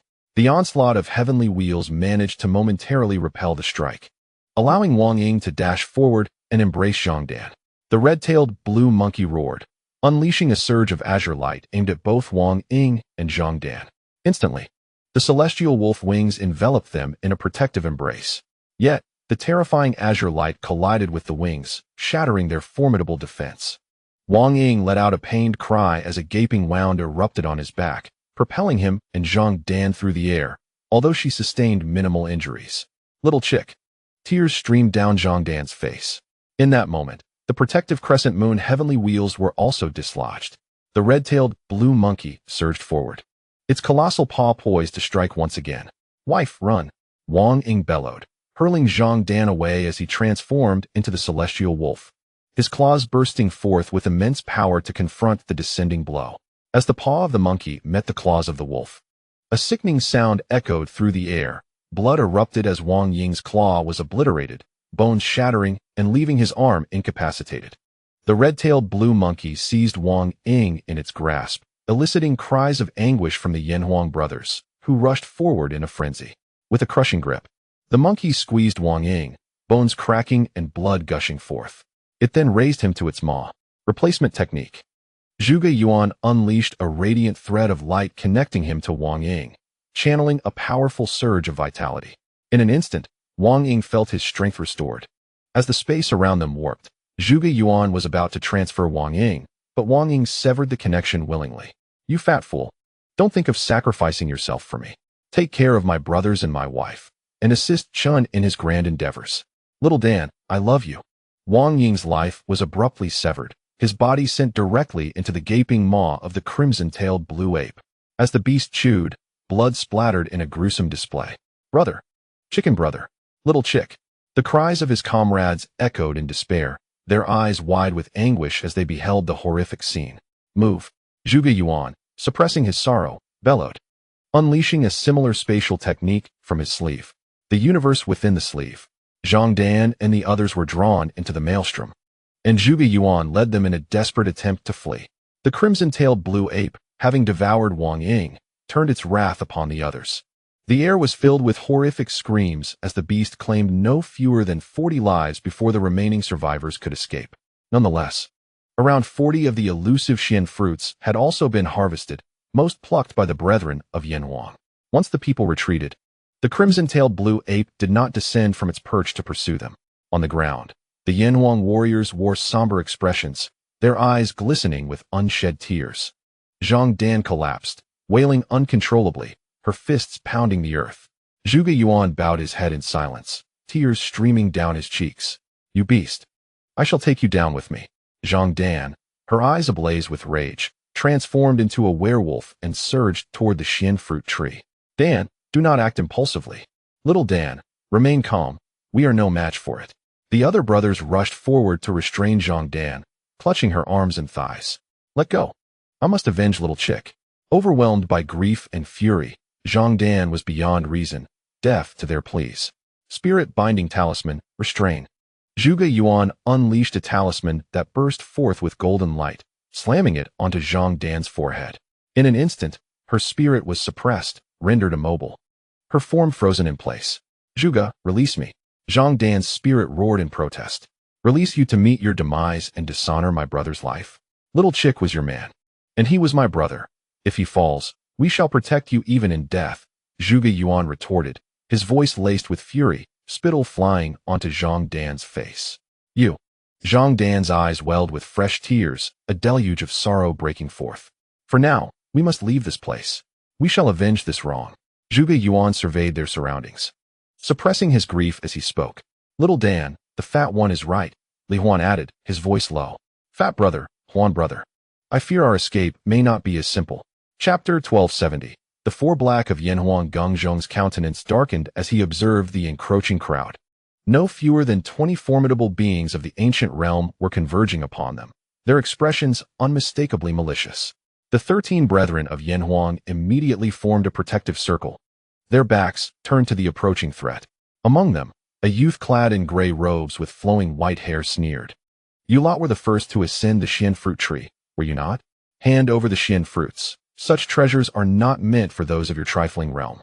As he spoke, he unleashed the formidable power of the fifth layer of the ancient realm. Indeed, while the Xian fruits may be delightful, you must be alive to claim them. Surrender the fruits. The others approached, grinning with malevolence.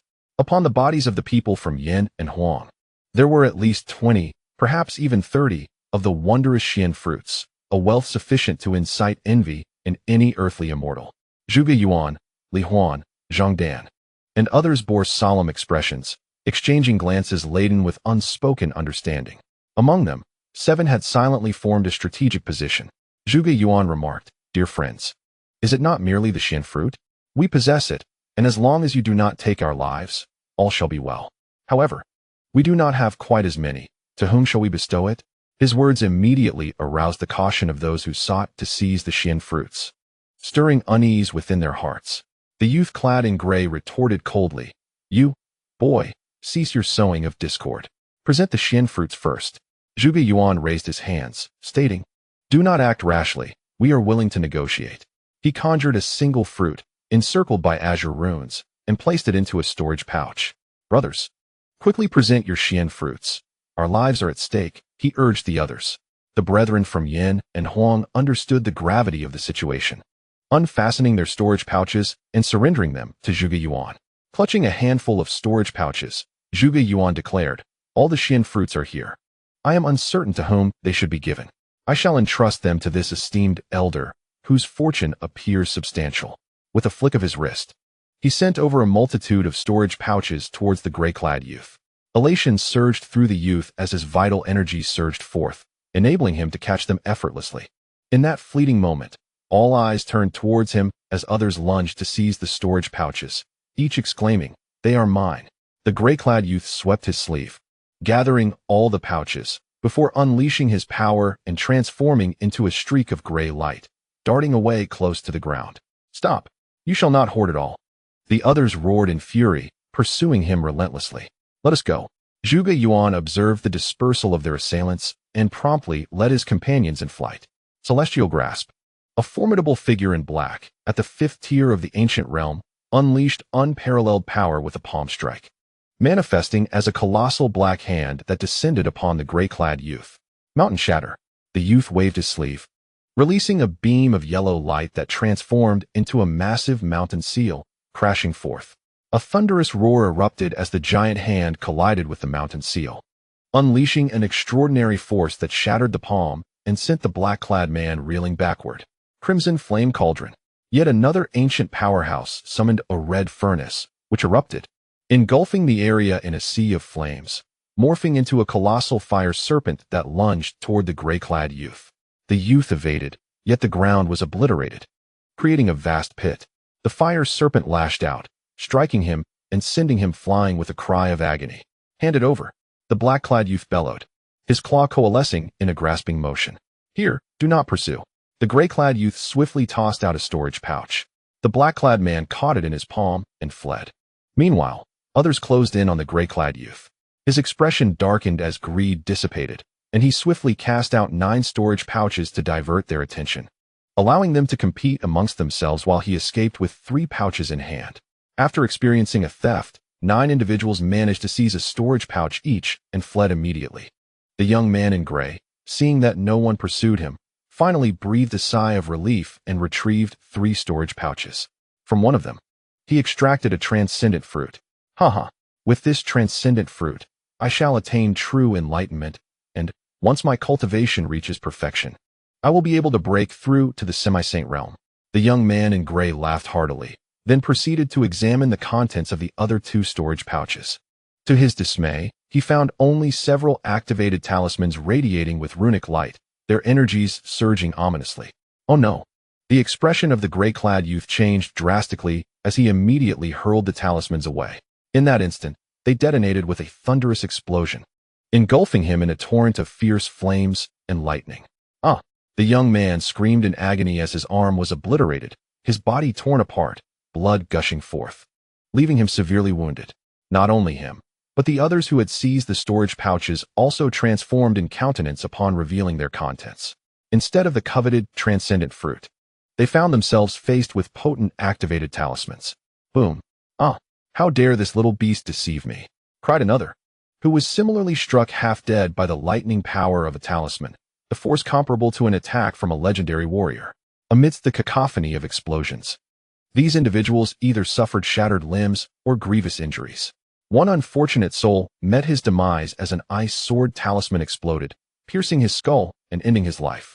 Meanwhile, in the woods, Zhuge Yuan, leading the Yanhuang crowd in flight, sneered as he executed a series of hand seals to detonate the talismans. The treasures my brothers risked their lives for shall not be easily taken by you rabble, he declared, his visage contorted with malice. Having mingled with Xiang Chun for several years, he was no longer the naive novice he once was. Yanhuang now boasted 4 formidable figures: Xiang Chun, Tianhua, Zhuge, and Shao Ji. I knew you lot harbored ill intentions. At that moment, a chilling laugh echoed through the air. Suddenly, from within the forest, 3 figures emerged from a large tree, one of whom unleashed a powerful strike imbued with the strength of the 6th level of the ancient realm, condensing a golden spear of runes upon his palm. With a whoosh, the spear pierced through the air. Splat! Blood splattered as the golden spear brutally impaled Zhuge Yuan. He howled in pain, his body skewered by the golden true spear. Thud! His corpulent form was instantly pinned against a tree. Fat brother! The others' expressions changed dramatically, transforming into wary wolves as they eyed the 3 newcomers with trepidation. These 3 men were all at the 6th to 5th level of the ancient realm, their energies similar and practicing the same martial art. You little ghosts almost managed to deceive us, one of the men clad in blue, with a black mole at the corner of his mouth, chuckled coldly. Our elder brother is truly wise for not joining in on the theft. The other 2 men in blue shared a sentiment of relief for not participating in the earlier heist of the storage pouches. Chapter 1271. United in battle formed the formation. 7 kill. Li Huan bellowed, and the 7 brothers immediately assembled the 7 kill formation, their true essence and power surging 7-fold, approaching the ancient realm. The remaining individuals rushed to rescue Zhuge Yuan. What? Do you still wish to resist?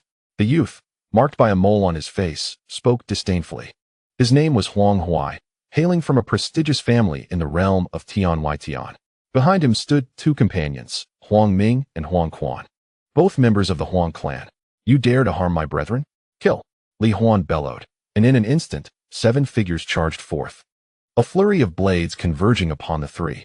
Overestimating yourselves, you shall perish. Huang Huai retorted coldly, unleashing the formidable force of his ancient 6th level true essence. A golden war spear erupted from his grasp, releasing hundreds of spear rays that surged towards the 7 adversaries. The air trembled as countless spear shadows and blade lights intertwined, creating a chaos that shattered the surrounding spirit trees. Golden celestial palm. Huang Ming and Huang Quan shouted in unison, their palms radiating brilliant golden light, transforming into 4 golden palm imprints that crashed towards the 7. Boom, boom. The torrent of blades was shattered, and the seven retreated, spitting blood. Roar! Li Huan howled in fury, channeling hundreds of thunder dragon blade energies into a single golden thunderous slash. This strike collided with the golden palm imprint, cleaving it in two while the blade light continued to advance. Huang Huai wielded his spear, tearing through the air with a strike that obliterated the thunderous blade light. With a resonant hum, Li Huan's bright moon heaven wheel met the attack, successfully parrying the blow. Meanwhile, the other two ancient powerhouses joined the fray, launching their palm imprints towards the fray. The remaining 6 brothers countered with their blades, but the overwhelming energy erupted, sending them all staggering back, blood spilling from their mouths. Their cultivation fell short, lacking the formidable dragon elephant inner strength that defined the ancient realm. Kill! Huang Huai struck with lightning speed, his spear tearing through the shoulder of one of the Yan Huang brothers and piercing another in the chest. Geng Zhong let out a pained scream as his arm was severed, while another brother suffered a grievous wound to his torso, blood gushing forth. On the other side, Zhuge Yuan was rescued, albeit with a pierced heart and grievous injuries. Roar! From Zhuge Yuan's beast pouch emerged a massive black and white bear, roaring fiercely. It was the ancient divine beast, the Iron Eater, Zhuge Yuan's guardian beast, named Tang Yuan. Though the Iron Eater was at the pinnacle of the carefree realm, its unleashed power rivaled that of the ancient. It lunged forward, its enormous paw striking towards Huang Ming. Huang Ming countered with a powerful punch, enveloping the area in radiant fist light, which deflected the Iron Eater's strike, forcing it back with overwhelming true essence. Zhang Dan and others joined the battlefield, and chaos erupted as the group clashed fiercely. Damn, these foes are remarkably strong.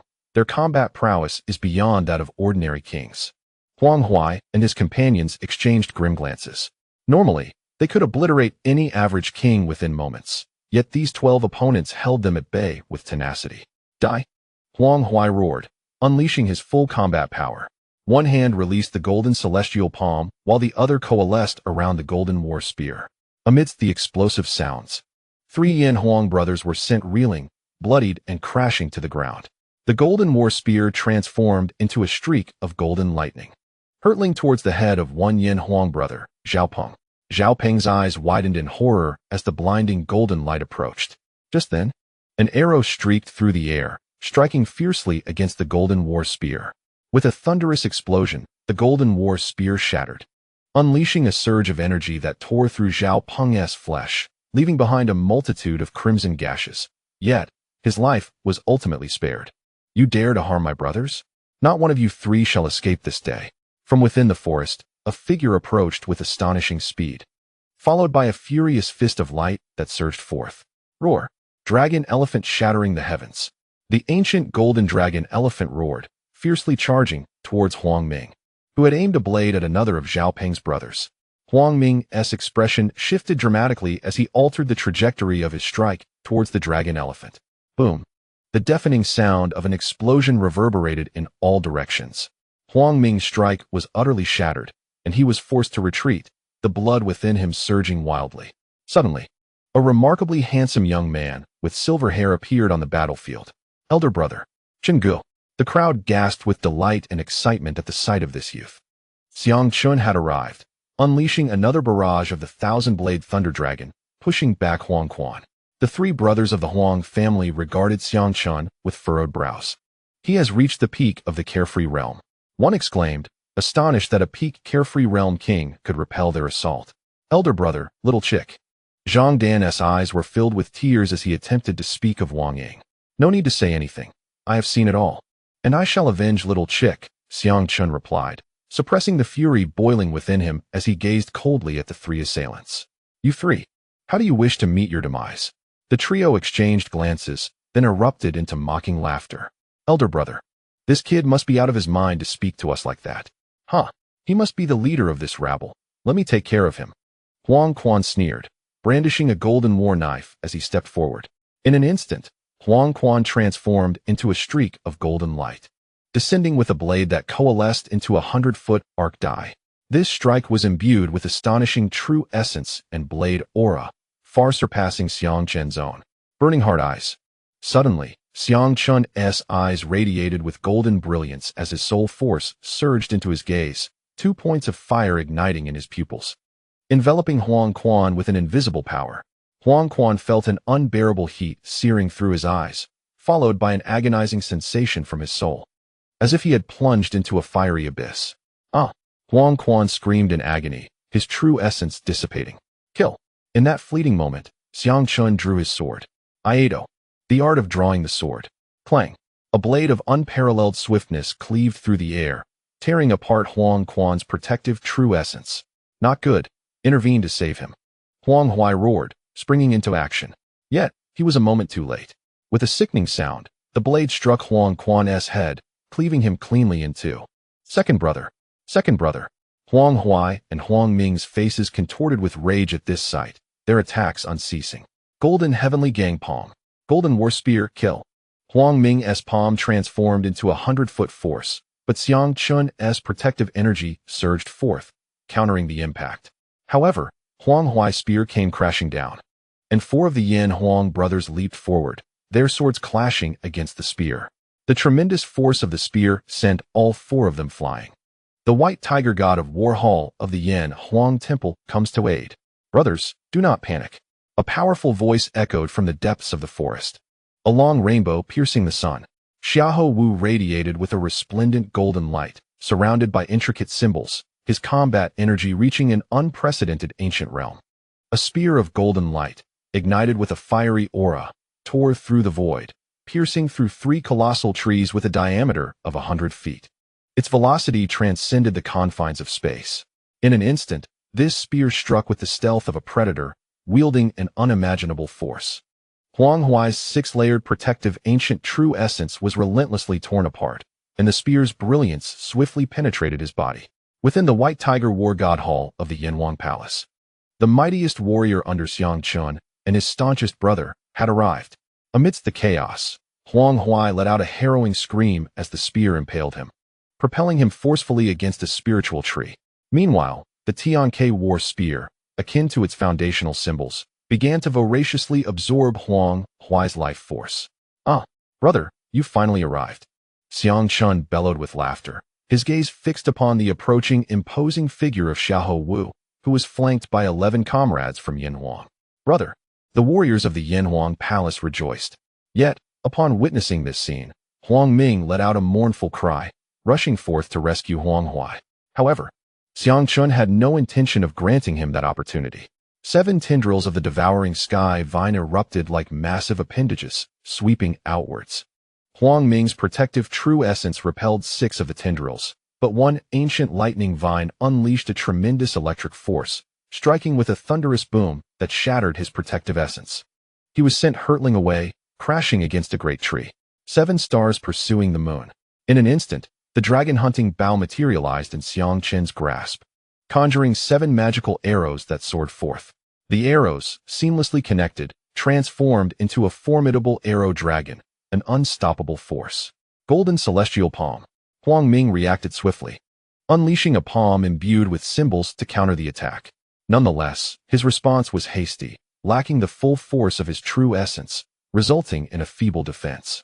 The arrow dragon collided with his palm, the overwhelming arrow energy obliterating the golden hand and shattering Huang Ming's protective essence, leaving him with numerous lacerations across his body. The dragon-hunting bow, the mightiest treasure he possessed, was regrettably limited by Xiang Chen's own level of mastery, rendering its potential somewhat restrained. Although it appeared as if Xiang Chun had stumbled upon it, it was, in fact, a gift secretly left for him by his elder brother. Azure Sky's poisonous hand. In the moment his opponent's protective essence faltered, an ancient venom surged within Xiang Chun, his hand glowing with toxic symbols, weaving into a colossal black poison hand that descended with lethal intent. Amidst the thunderous roar akin to a grinding millstone, this immense dark green poisonous hand, ablaze with green flames, struck mercilessly upon Huang Ming. He coughed up blood, crashing violently against the tree once more, the force of the strike not exceedingly potent. However, in the aftermath of this assault, waves of toxic energy surged into Huang Ming's body, corroding his flesh. Ah! Huang Ming screamed in agony, as his blood boiled and his body ignited in green flames. It was poison. Huang Ming was struck with terror, his body recoiling as he immediately unleashed his true essence to suppress the venom coursing through him. Yet, The noxious force had already infiltrated his flesh and organs, leaving him feeling increasingly numb, while an intense corrosive pain surged throughout his body. Soon, his flesh began to decay, his skin transforming into putrid fluid, and blood oozing forth in a dark stream. No, what kind of poison is this? In agony, Huang Ming clawed at his body, only to have chunks of rotting flesh tear away, his hair falling out in clumps. His eyes became corrupted, turning into pools of black, his form resembling a gruesome tableau of blood and bone, succumbing to excruciating torment as his body disintegrated into a horrific state. You vile creature, even in death, I shall not spare you. As Huang Ming's soul essence yearned to escape, the spectral mist of Yume enveloped him, ensnaring his soul and feasting upon it. Huang Ming's soul essence too fell victim to the corrosive fog, transforming into a vast reservoir of spiritual power. Should you truly become a specter, I shall ensure you never attain rebirth. Xiang Chen scoffed, as Kuan Ling eagerly approached to consume the remnants of Huang Ming's blood and bones. Third brother, the emaciated Huang Huai, reduced to little more than skin and bones, watched this scene unfold, tears of resentment and despair brimming in his eyes. You wretched beast, I shall take you down with me. Affixed to the tree, he howled in anguish, preparing to self-detonate his true essence. However, a domineering golden fist struck down upon him. Bang! The blow landed with a thunderous impact upon his skull, shattering it instantly and pulverizing his soul essence. Without spiritual power or consciousness, his true essence came to an abrupt halt. Xiahou Wu chuckled coldly, the brilliance of his fist dimming. He approached and withdrew the heavenly K-War spear, leaving Huang Huai's body as nothing more than a desiccated corpse. Thank you for arriving in time. Otherwise, I would have truly struggled against 3 formidable opponents of the celestial realm. Xiang Chen remarked. Alas, I arrived too late, Xiahou Wu said, his expression tinged with sorrow and regret. Though I once looked down upon Wang Ying, over the years, and with Wang Ying's own transformation, we have all grown to be like brothers. This grudge I shall repay. Xiang Chen's gaze turned cold as he focused on the Xianxian tree. The others gathered around, and despite their victory, no one wore a joyful expression. By the way, I can't believe you advanced to the celestial realm before me, Xiang Chun exclaimed in surprise, noting Xiahou Wu's newfound prowess. Xiahou Wu explained, my cultivation is less complicated than yours, devoid of the need for divine blood. I received the inheritance of an ancient monk and his relic, which enabled my breakthrough. Xiang Chun understood. Xiahou Wu was indeed a person of great fortune, often favored by luck. How remarkable that a group of young warriors at the Heavenly King level could vanquish the Huang brothers. It is truly unexpected. Just then, a mocking voice echoed through the air. Combat readiness level 1. Xiang Chun and Xiahou Wu shouted almost in unison, their powers surging to their zenith. The brothers of the Yan Huang Hall immediately became alert, preparing for battle. Whoosh, whoosh, whoosh. In the towering woods, figures darted through the ancient forest. At the forefront was a young man radiating an astonishing aura of the 9th level of the celestial realm. Behind him trailed over 20 formidable beings of the ancient realm. Qingdao Qinyu, the most powerful among them, had previously assaulted the Tongtian Xianshu. The 20-plus experts of the ancient realm converged from various directions, encircling the group. Among them were 1 at the 9th layer of the ancient realm, 1 at the 8th layer, 3 at the 7th layer, and 16 at the mid-heavenly position. It was clear that a fierce battle loomed ahead. Xiang Chun narrowed his eyes, a chill coursing through him. Xiahou Wu sneered, come on. Let us engage in a decisive battle. Qingdao Qinyu perched atop a massive tree branch, gazing down upon Xiang Chun and his companions. A being at the 9th layer of the ancient realm exuded power that was at least 20 times that of an ordinary peak heavenly king, an almost immovable mountain. Xiang Chen's expression grew solemn. Such an opponent surpassed him in strength, cultivation, and soul power. Moreover, there were 4 other beings of the great heavenly position surrounding them, along with a host of ancient realm experts. The Qingdao family was among the elite families of the outer heaven. Chapter 1273. The terrifying 9th layer. 7 explosions 24. Qingdao Qinyu regarded Xiang Chun and his companions with indifference, stating, this farce must come to an end. Hand over the Tongxian immortal fruits, and I shall spare your lives, allowing your souls to reincarnate. His intent to annihilate them was evident, showcasing his overwhelming confidence and arrogance. Form the formation, break army. Xiang Chun commanded directly. The 21 brothers of Yan Huang immediately positioned themselves into 3 formations. In an instant, crimson halos descended from the heavens, enveloping their bodies and coalescing into the 7-kill battle armor. Their genuine essence and magical power surged 7-fold. The break army formation was established, and the 7 kills returned to their positions. Xiang Chen bellowed, stepping forward as a vast circle of formation light enveloped a 3,000-meter radius. Break army. In the heavens, the break army star's blue stellar energy descended at light speed, enveloping the 3 formations and their 21 members. The 7 kills formations boosted the genuine essence and magical power of the 21 once more, coalescing into a colossal blue blade. This blade, 100 feet in length, radiated a terrifying aura of destruction, with a handle measuring 60 feet and a blade spanning 40 feet, its dual slanted tips reminiscent of Erlang Shenyang GNS trident.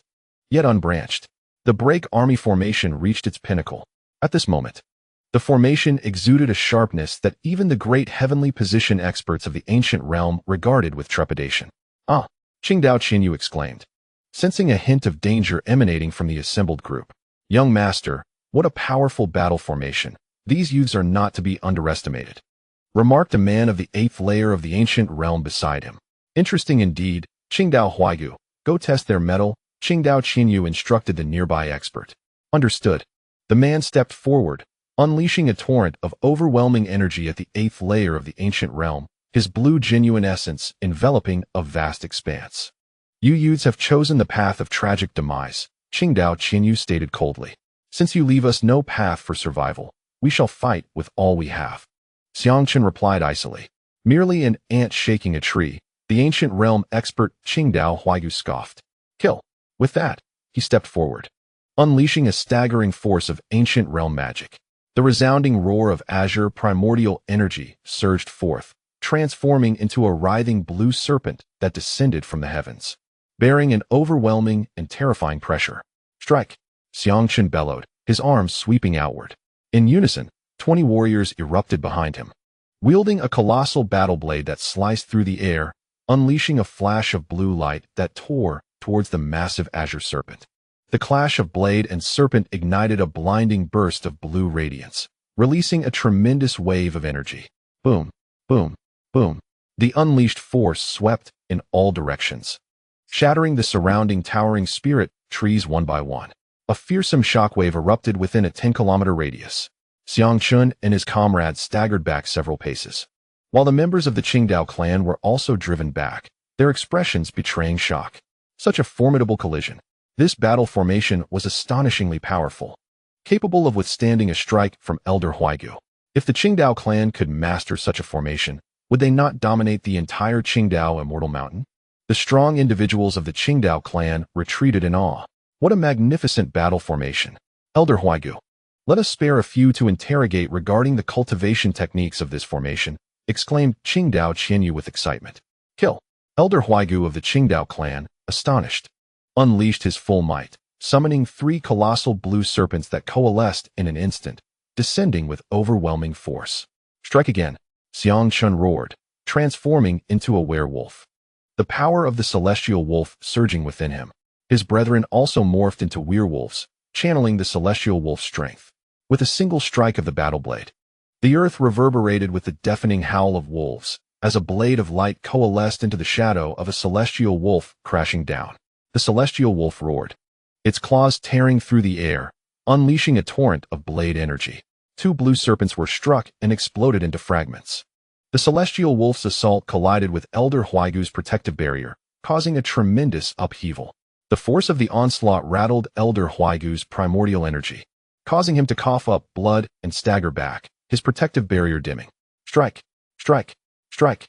Xiangchun roared, executing a swift series of 3 slashes with the battle blade. The powerful blade energy cleaving through Elder Huaigu's protective primordial energy. "Impossible!" Elder Huaigu gasped in horror, hastily retreating to evade. Yet, a blade of the broken army still tore through his form. Blood gushed forth as he screamed in agony, his shoulder cleaved in half. "Elder Huaigu, how can this be?" The expressions of the Qingdao clan shifted dramatically. "You seek death." Qingdao Qinyu, both astonished and enraged, immediately launched a counterattack. With a hum, A beam of blue sword light shot forth from his hand, absorbing energy and transforming into a 100-foot celestial sword, a superior celestial sword. As the sword descended, its unleashed energy was terrifying, rending the very fabric of space. The battle blade collided but was forcefully deflected. Xiang Chun and his companions were struck by the backlash, spitting out blood and retreating. Kill! Xiahou Wu roared, igniting golden flames as he charged forward, unleashing all his power with a spear.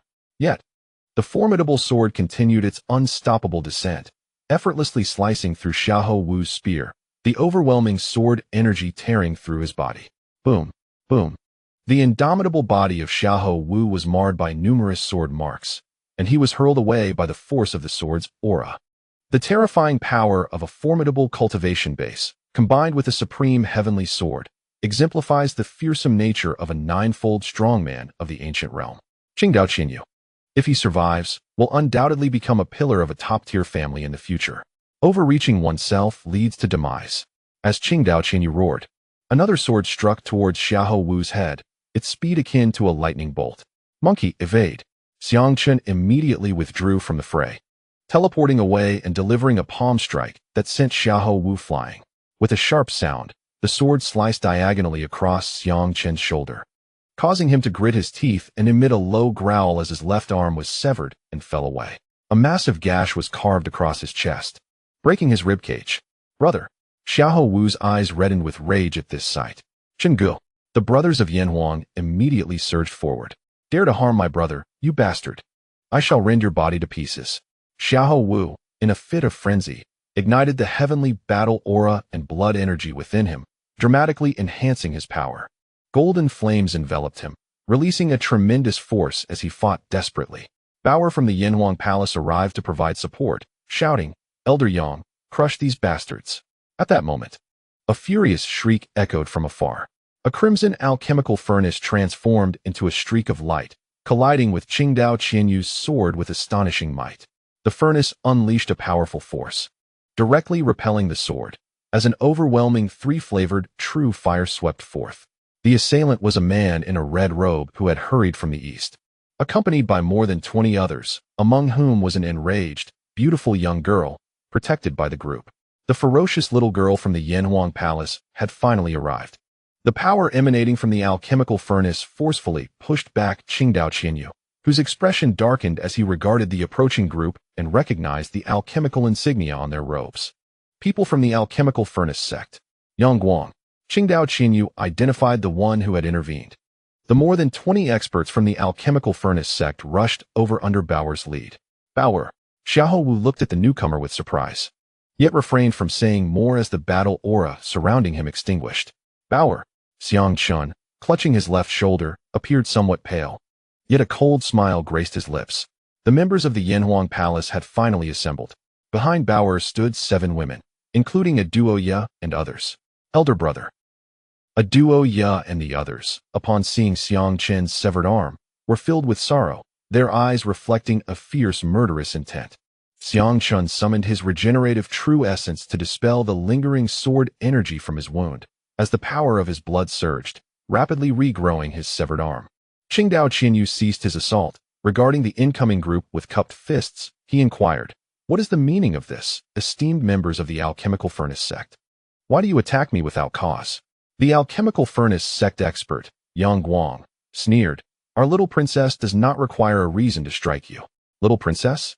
Could she be the granddaughter of the alchemical emperor? Qingdao Qianyu's heart stirred as he turned to look at Bauer, who, in her pink dress, fixed him with an icy gaze, her beautiful almond-shaped eyes filled with murderous intent. Qingdao Qianyu furrowed his brow, wondering if he had inadvertently offended the other party. As they bore an expression that suggested a desire to devour him whole, he clasped his fists and said, It is the esteemed Princess Bauer of the Danding sect. I have long admired your reputation. I am Qingdao Qianyu from the Qingdao family. Kill him, Elder Yang. Bauer exclaimed with a voice laden with fury, without a moment's hesitation. What? Qingdao Qianyu's expression changed subtly. Why did the other party harbor such intense hatred towards him? Elder Yang spoke softly, Princess Bauer, that is unwise. Qingdao Qianyu is the heir of the Qingdao family. While it is acceptable to teach him a lesson, killing him would provoke the entire Qingdao family, creating another enemy. Princess Bauer gritted her teeth, her icy gaze fixed upon Qingdao Qinyu. Just as she was about to speak, Xiang Chun interjected, "Bauer, I will settle this score myself."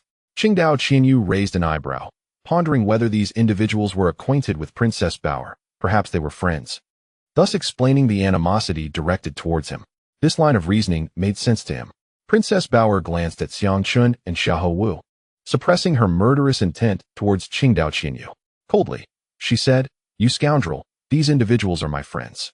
I shall remember this debt. So do not let me cross paths with you again. Leave." Qingdao Qinyu's expression darkened as he cast a glance at Princess Bauer. Though his family was among the top aristocratic clans, they were still inferior to the Danding sect, one of the great powers of humanity. And thus he had to swallow his pride.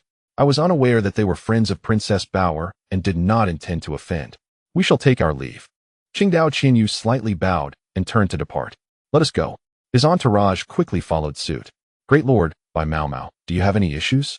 Princess Bauer approached with concern. "Nothing of consequence. Had you arrived a moment later, I would have surely dealt with him," Xiahou Wu replied, refraining from displaying too much familiarity with Bauer in the presence of Danding sect members. "By Mao Mao Wang Ziajiji."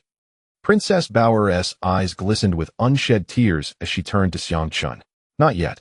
Ziajiji's bloodline remains intact, so we still have a chance to save him." Xiang Chun responded, shaking his head. "Eagle Brother is not dead." The group rejoiced, their hearts lightening slightly. "Princess, who are these individuals?" Yang Guang inquired, clearly unfamiliar with Xiang Chun and his companions. "This esteemed elder, we are friends from Bauer's homeland. I am Luo Feng, and I thank you for your timely assistance." Xiang Chun hastily clasped his fists, presenting a false identity. "Ah, I see. No need for formality." Elder Yang nodded, not probing further. "Brother, since Ziajiji is safe, let us hurry to rescue him."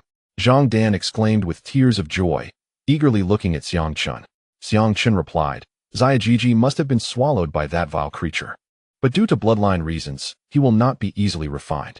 The beast has already reached the threshold of semi-immortal realm, and none of us can confront it head-on. We must employ strategy." "What kind of strategy? Is there anything we can do?" Princess Bauer inquired urgently. "I also saw that red-tailed blue ape.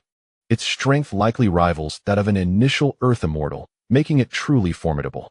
I am no match for it." Yang Guang frowned, expressing his reluctance to meddle in matters that did not concern him. Xiang Chun, unable to discern his true meaning, remarked, "That tree holds at least 40 Tongxian fruits, each worth a fortune. If we can collaborate to deal with this red-tailed blue monkey, it could lead us to untold wealth." Upon hearing this, the expressions of the Danding sect members revealed their intrigue. Each Tongxian fruit was of immense value, and the prospect of so many was tantalizing. "Young friend, do you have a plan?"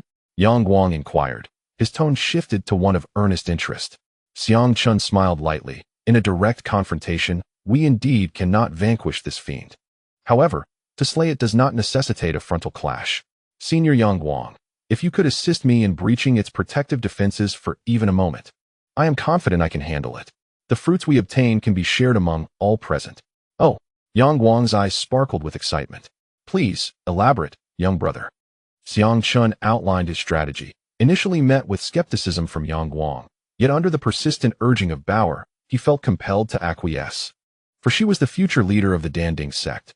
After reaching a consensus, Xiang Chun and his companions promptly set their plans into motion. Surrounding the colossal Tongxian tree, no one dared linger. The might of the red-tailed blue monkey was sufficient to intimidate all from attempting to seize the fruits. Yet, Xiang Chun approached the towering tree alone, inhaling deeply as he gazed upon the ancient giant. He retrieved the dragon hunter bow from his back and drew 3 inferior-grade celestial arrows, one of which, a violet arrow, had cost a substantial sum, 300,000 premium spirit stones for a single arrow. A small vial appeared in his hand, containing a transparent liquid. He coated the arrows with the potion before knocking one to his bowstring and swiftly charging toward the Tongxian tree. "Red-tailed blue monkey, come forth." Xiang Chen's roar reverberated through the tree, causing its leaves to rustle violently. Meanwhile, Yang Guang and the others concealed themselves beneath a large tree near the Tongxian tree, their eyes fixed on Xiang Chun as he approached the celestial tree, holding their breath to remain undetected. "Princess, do you think this lad can manage?" Yang Guang quietly transmitted his concern to Bauer. "If it comes to a fight and he proves unreliable, We could be in dire straits. Had it not been for Baoer's unwavering belief in Xiangchun, he would not have dared to take such risks. Part of his hesitation stemmed from his fondness for Baoer. Many in the Danding sect shared his admiration, making him one among many suitors, not the least of whom was his rival, Xiahou Wu. What are you worried about? If my aunt isn't afraid, you shouldn't be either. Rest assured, my Bai Mao Mao is incredibly reliable. His medicinal skills are unrivaled in this realm. Baoer retorted with a roll of her eyes. Hey, kid, move over. Xiahou Wu nudged Yang Guang, feeling slightly irked by how close he was to Baoer. Yang Guang shot him a glare, only to receive a defiant stare in return. What are you looking at, kid? What about it? Try looking again. I dare you to try. They exchanged fierce glares, tension crackling in the air. Both of you, quiet down. With a swift motion, Baoer struck each of the two individuals on the head. What time is it? Stop the commotion and focus. Xiahou Wu and Yang Guang exchanged glances, each letting out a disdainful snort before directing their gaze back to the scene. Xiangchun began to ascend, cursing vehemently. Come out, you shameless red-tailed blue monkey. The insult did not sit well with Xiahou Wu, whose expression darkened, feeling personally affronted. Human, you seek your demise. From the towering celestial tree, a colossal figure descended. The red-tailed blue monkey roared, transforming into a streak of azure lightning as it charged downward. You bastard, return the life of my brother. With a flourish of his sleeve, Xiangchun unleashed 7 or 8 heavenly talismans that raced toward the descending beast. The red-tailed blue monkey retaliated with a punch, shattering the talismans and releasing fiery projectiles akin to the might of ancient beings, while thunder crackled in the air. Yet, these assaults were hardly a threat to it. The beast's roar echoed thunderously as it barreled through the explosive energy, swatting at Xiangchun with a massive paw. Xiangchun promptly turned to flee, sprouting wings and becoming ethereal, his speed heightened to its zenith by the power of space. The mighty blow struck the enormous trunk of the celestial tree, causing it to tremble slightly. Its bark was as unyielding as the finest treasures. Xiangchun found himself 2 kilometers away, the sheer force of the impact sending him reeling, blood spilling from his mouth as his insides were jarred. Human, do not run. The red-tailed blue monkey pursued, its speed astonishing, akin to instantaneous teleportation. In mere moments, the pair reached the base of the tree. The enormous fist of the monkey descended, casting a shadow over Xiangchun. Yet, he vanished in the blink of an eye. The punch struck the earth, creating a vast crater and unleashing a shockwave that rippled through the surrounding woods. Attack! Yang Guang bellowed. With a hum, his treasured artifact, the 3-flavor True Fire Furnace, ignited, launching a blazing assault akin to a meteorite. Kill! Xiahou Wu's Tianke War Spear transformed into a lance of golden flame and lightning. The other 2 formidable cultivators of the 9th heaven of the Dan sect unleashed their flying swords, releasing a torrent of sword energy. Suddenly, over 20 ancient realm experts emerged from a great tree, joining the fray. The forces of the Yanhuang Hall also unleashed their own barrage of over 20 radiant lunar wheels. With a thunderous roar, such a multitude of attacks converged upon the red-tailed blue monkey. It roared in defiance, expelling a shield of azure light to defend itself. With a resounding crash, the furnace collided, the true fire erupting. The Tianke War Spear struck, unleashing fierce battle energy. The collective onslaught of the ancient realm experts resonated with thunderous energy. The multitude of lunar wheels also descended, crashing against the protective barrier. Despite the monkey's strength being comparable to that of a newly ascended terrestrial immortal, it could not withstand the deluge of attacks. The azure shield expanded momentarily before it shattered explosively, a torrent of energy assailing the red-tailed blue monkey. With a pained roar, the creature's formidable body was ravaged, its flesh torn asunder by the energy. Dragon Hunt Bow Strike. At this moment, Xiangchun unleashed 3 arrows in rapid succession, each soaring forth with astonishing speed, darting in different directions like agile missiles. 2 of the arrows targeted the eyes of the red-tailed blue monkey, a vulnerable spot. The creature reacted with remarkable swiftness, its hands striking out like lightning to intercept the incoming arrows, which were caught firmly between its massive palms. However, at that instant, another arrow flew towards the soft opening behind it. With a sickening thud, blood erupted as the arrow pierced through the vulnerable area. The once joyous expression of the monkey turned to one of anguish. With a thunderous roar, the red-tailed blue monkey let out 3 long howls, its face contorting in pain. Though the injury was not fatal, it was excruciating. Despicable humans. It bellowed, summoning an even greater surge of power. A fist, imbued with ferocity, was launched towards Xiang Chun, while another targeted Yang Guang and his companions. Retreat, Xiang Chun shouted. The torrent of the fist's energy arrived in an instant, and despite Xiang Chen's attempt to teleport, he was struck by the overwhelming force. With a resounding crash, he coughed up blood, his body hurtling through the air, and the armor of the Ba Tian army's lieutenant shattered under the impact, leaving visible cracks. He was sent flying for thousands of meters. The others who attempted to retreat were also caught in the blast, coughing blood as they stumbled back, hastily fleeing the scene. Roar! I will tear you apart. The red-tailed blue monkey cried, blood streaming from its wounds as it pursued the fleeing figures beneath the celestial tree. Yet, the medicinal potency from the arrows began to surge into its body, infiltrating its veins and flesh. The monkey felt its legs grow numb, its speed diminishing, and a clear sluggishness took hold. The arrows had been coated with a potent poison, crafted from celestial-grade mandrake, capable of incapacitating even the mightiest of beings. As the red-tailed blue monkey staggered beneath the celestial tree, it began to sway, its vision blurred with golden stars, hallucinations of many mother monkeys dancing before its eyes. Its movements slowed to a crawl, the creature staggering as if intoxicated. It's working, the others exclaimed joyously at the sight. Xiang Chun landed on the ground, coughed up blood once more, and swiftly knocked another poisoned arrow.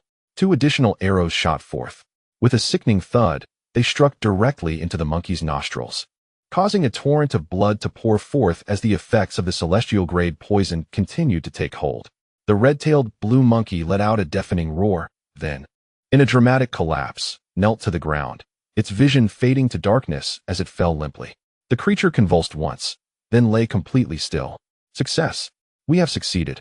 The members of the Dan Ding sect exclaimed in ecstatic joy upon witnessing this turn of events. Kill. Yet, at that moment, Yang Guang's eyes reflected shock. The power needed to incapacitate a red-tailed celestial monkey was akin to that required to take down a terrestrial deity. Among the myriad of apothecaries in the world, the Dan Ding sect boasted the finest. However, only one alchemist within their ranks was renowned for crafting potions potent enough to incapacitate terrestrial deities, a figure revered as the apothecary immortal. However, the enchanting potion crafted by the apothecary immortal could hardly yield results so swiftly. Reflecting on what Bauer had said, that he was the foremost alchemist from the celestial realm, Yang Guang felt a surge of conviction and a newfound reverence mixed with trepidation towards Xiang Chun. Kill. The more than 20 brothers from the Yanhuang Palace surged forth with fervor, their radiant moonlight wheels tearing through the air, aimed viciously at the neck of the red-tailed azure ape. The sound of flesh being rent asunder echoed ominously as the ape's throat was relentlessly sliced. Kill. Xiahou Wu bellowed, unleashing a powerful strike aimed squarely at the ape's dantian. The formidable physique of the beast was cleaved open by the force of the blow. Xiang Chen's moonlight wheel also spun forth, relentlessly piercing through the dantian. His devouring sky evil vine coiled out, directly penetrating the massive body of the red-tailed azure ape. Within the ape's stomach, a grisly figure emerged, its legs shattered, having been crushed during the act of consumption. At that moment, Wang Ying reacted swiftly, shrinking his form to evade the jaws, yet his legs were still gnawed to pieces. The skin of Wang Ying was almost entirely dissolved, revealing patches of stark white bone. The devouring sky evil vine ensnared Wang Ying, pulling him out in a gruesome state. Little chick, brother chick, Zhang Dan cried as she rushed forward, embracing the bloodied and mangled Wang Ying. Though he had not yet succumbed to unconsciousness, his eyelids had melted away, revealing his terrifying gaze. He looked at the weeping Zhang Dan and reached out a bloodied hand to caress her cheek. Wife, you came to rescue me. How foolish of you. You should have stayed with me when the danger approached. If I were to be devoured, I would rather it be together with you. Zhang Dan clutched Wang Ying, her heart aching as she sobbed. Little Dan, let me save him, Xiang Chun said, hastening to manifest the restorative essence of his true yuan. Brother Chun, Wang Ying whispered, I'm sorry for being late. Do not worry. With you here, in a couple of days, I shall be a lively little chick again.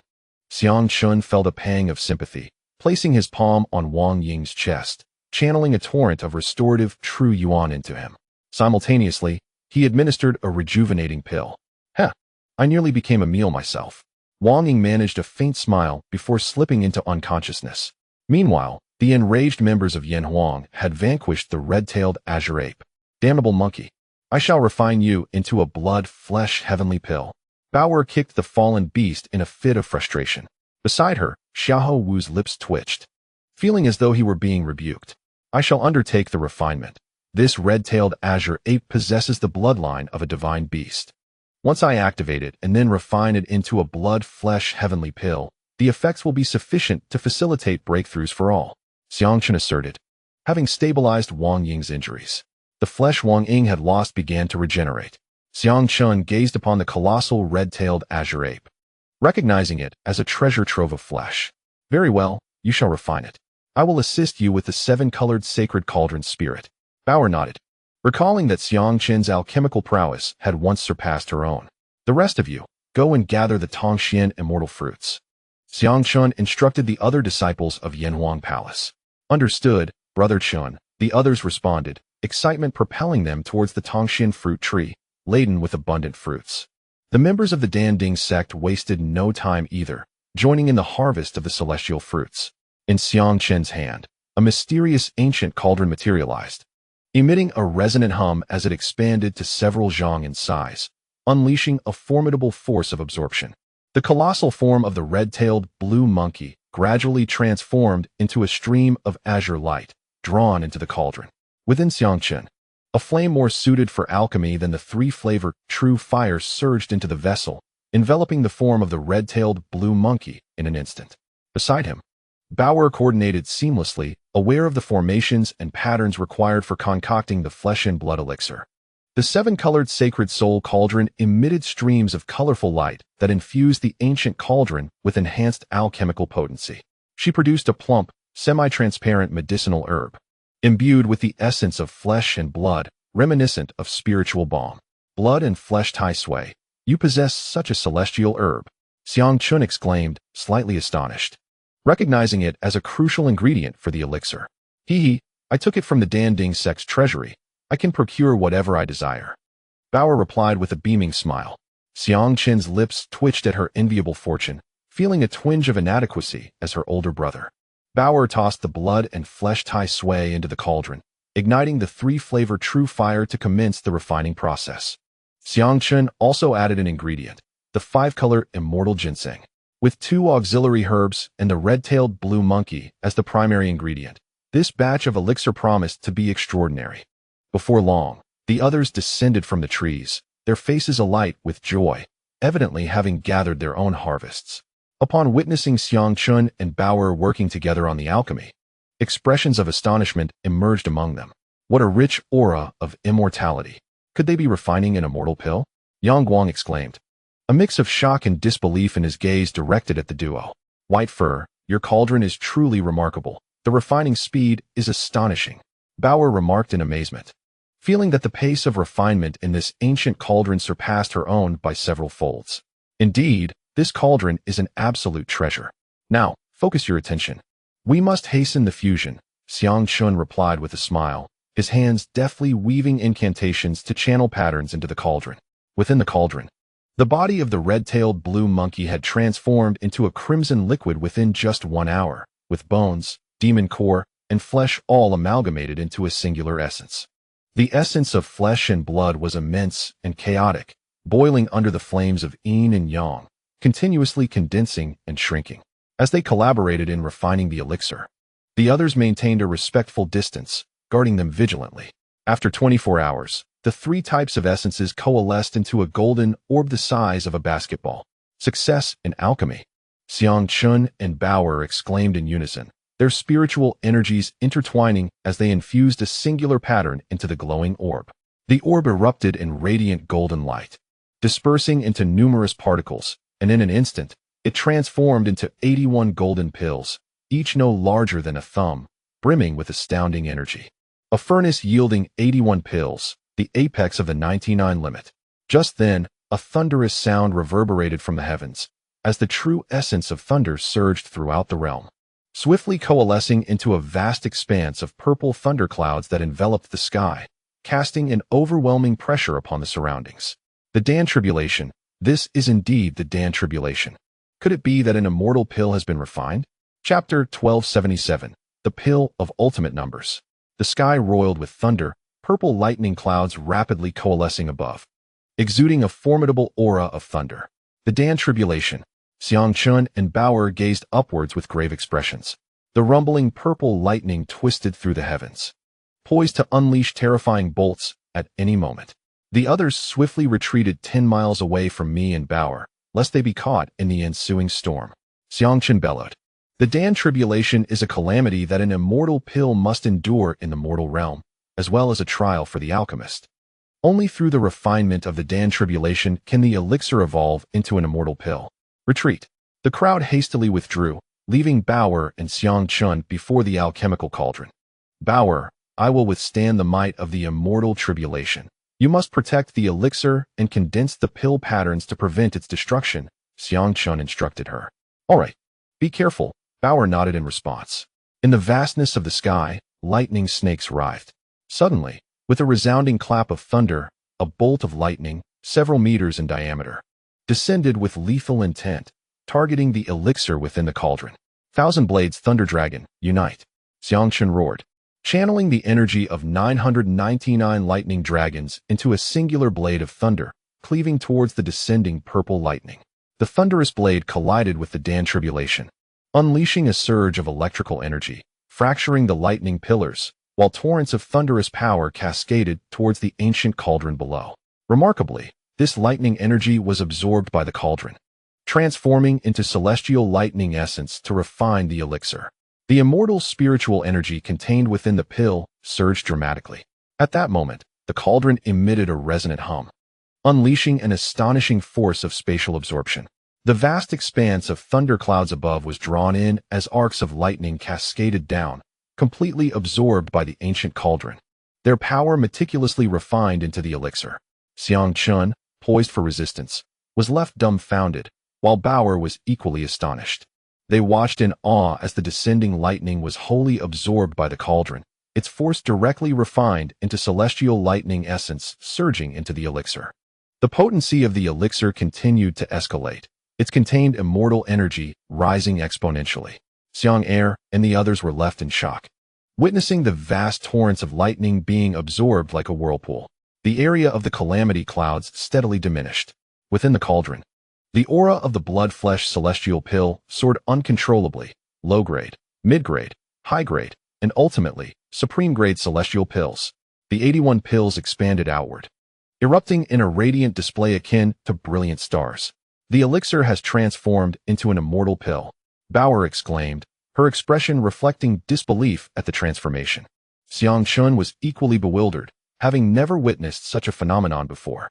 The immortal pill fervently absorbed the descending lightning power, its potency and celestial energy continuously enhancing. In the heavens, it seemed the force of the Dan tribulation was still insufficient. Within mere breaths, the once sprawling thunderstorm condensed into a mere cluster. Yang Guang and the others stood in awe of the spectacle, as all the power of the Dan tribulation was absorbed, and the 81 immortal pills radiated dazzling golden light, entwined with celestial patterns. Each pill of elixir harbors a power that rivals the pinnacle of inferior celestial pills. Inferior yet exquisite celestial pills. As the heavenly tribulation dissipated in the sky, it was entirely consumed by the ancient cauldron, as if it had never existed at all. Astonishing. This ancient cauldron is truly remarkable, murmured Xiang Chun, gazing at the cauldron that absorbed all the tribulations. At that moment, the cauldron erupted in a burst of celestial radiance, expelling 81 celestial pills that transformed into streams of golden light. Gather the pills. Xiang Chun snapped back to attention, commanding as jade vials soared into the air. 81 vials unleashed a powerful suction, each celestial pill being meticulously contained within. As Xiang Chun collected the pills, his face lit up with joy at the sight of each celestial pill nestled in its vial. Exquisite inferior celestial pills. His gaze burned with fervor. The energy encapsulated in each pill was sufficient to propel any brother of Yin Huang to a breakthrough. Incredible. Even the celestial alchemist requires at least 6 months to concoct celestial pills, yet they have achieved this so swiftly. No wonder the celestial alchemist holds Princess Bauer in such high esteem, Yang Guang exclaimed in shock. The eyes of the other disciples of the Danding sect mirrored his astonishment. In the Danding sect, alchemists held the utmost prestige, with martial cultivators following closely behind. Brother Chun, has Bauer succeeded? The excited brothers gathered around in anticipation. Xiang Chun nodded with a smile, stating, "This time, the resources for your breakthroughs are more than sufficient. Each of you shall receive a vial of celestial pills. Bauer, Hosey, ensure that the celestial pills for your Yanhuang brothers are distributed as well." Haha, celestial pills, indeed. With these, we shall swiftly ascend to the ancient realm. The crowd erupted in exhilaration, each person claiming a celestial pill. Congratulations, princess. Hail to the princess for crafting celestial pills. Henceforth, our Danding sect shall gain another celestial alchemist. Yang Guang and others approached to offer their heartfelt congratulations. Though Bauer wished to explain, Xiang Chen gestured for her to remain silent. He reserved 3 vials of celestial pills for himself, letting out a sigh. Unfortunately, his myriad beasts' sacred art required the refinement of a top-tier divine beast bloodline of the 5 elements to break through to the ancient realm. Otherwise, these celestial pills would have sufficed for a breakthrough within a month. Xiang Chun lamented inwardly. His myriad beasts' sacred art had reached a bottleneck, necessitating the refinement of a top-tier divine beast's 5-element bloodline for progression. Otherwise, with his accumulated foundation, he would have already breached the ancient realm. However, his brothers bore no such concerns. "What about your cultivation technique, Dogsy?" Xiao Wu, aware of Xiang Chun's circumstances, inquired. "I have uncovered that there exists a 5-element divine beast hidden within the immortal martial secret realm. I shall hunt it to surpass my current limitations," Xiang Chun disclosed. With no intention of concealing the truth from Xiao Wu, who was already aware of his situation. "We shall go together, and I will assist you," Xiao Wu asserted without further ado, determination in his voice. Haha, that resolve is more than enough.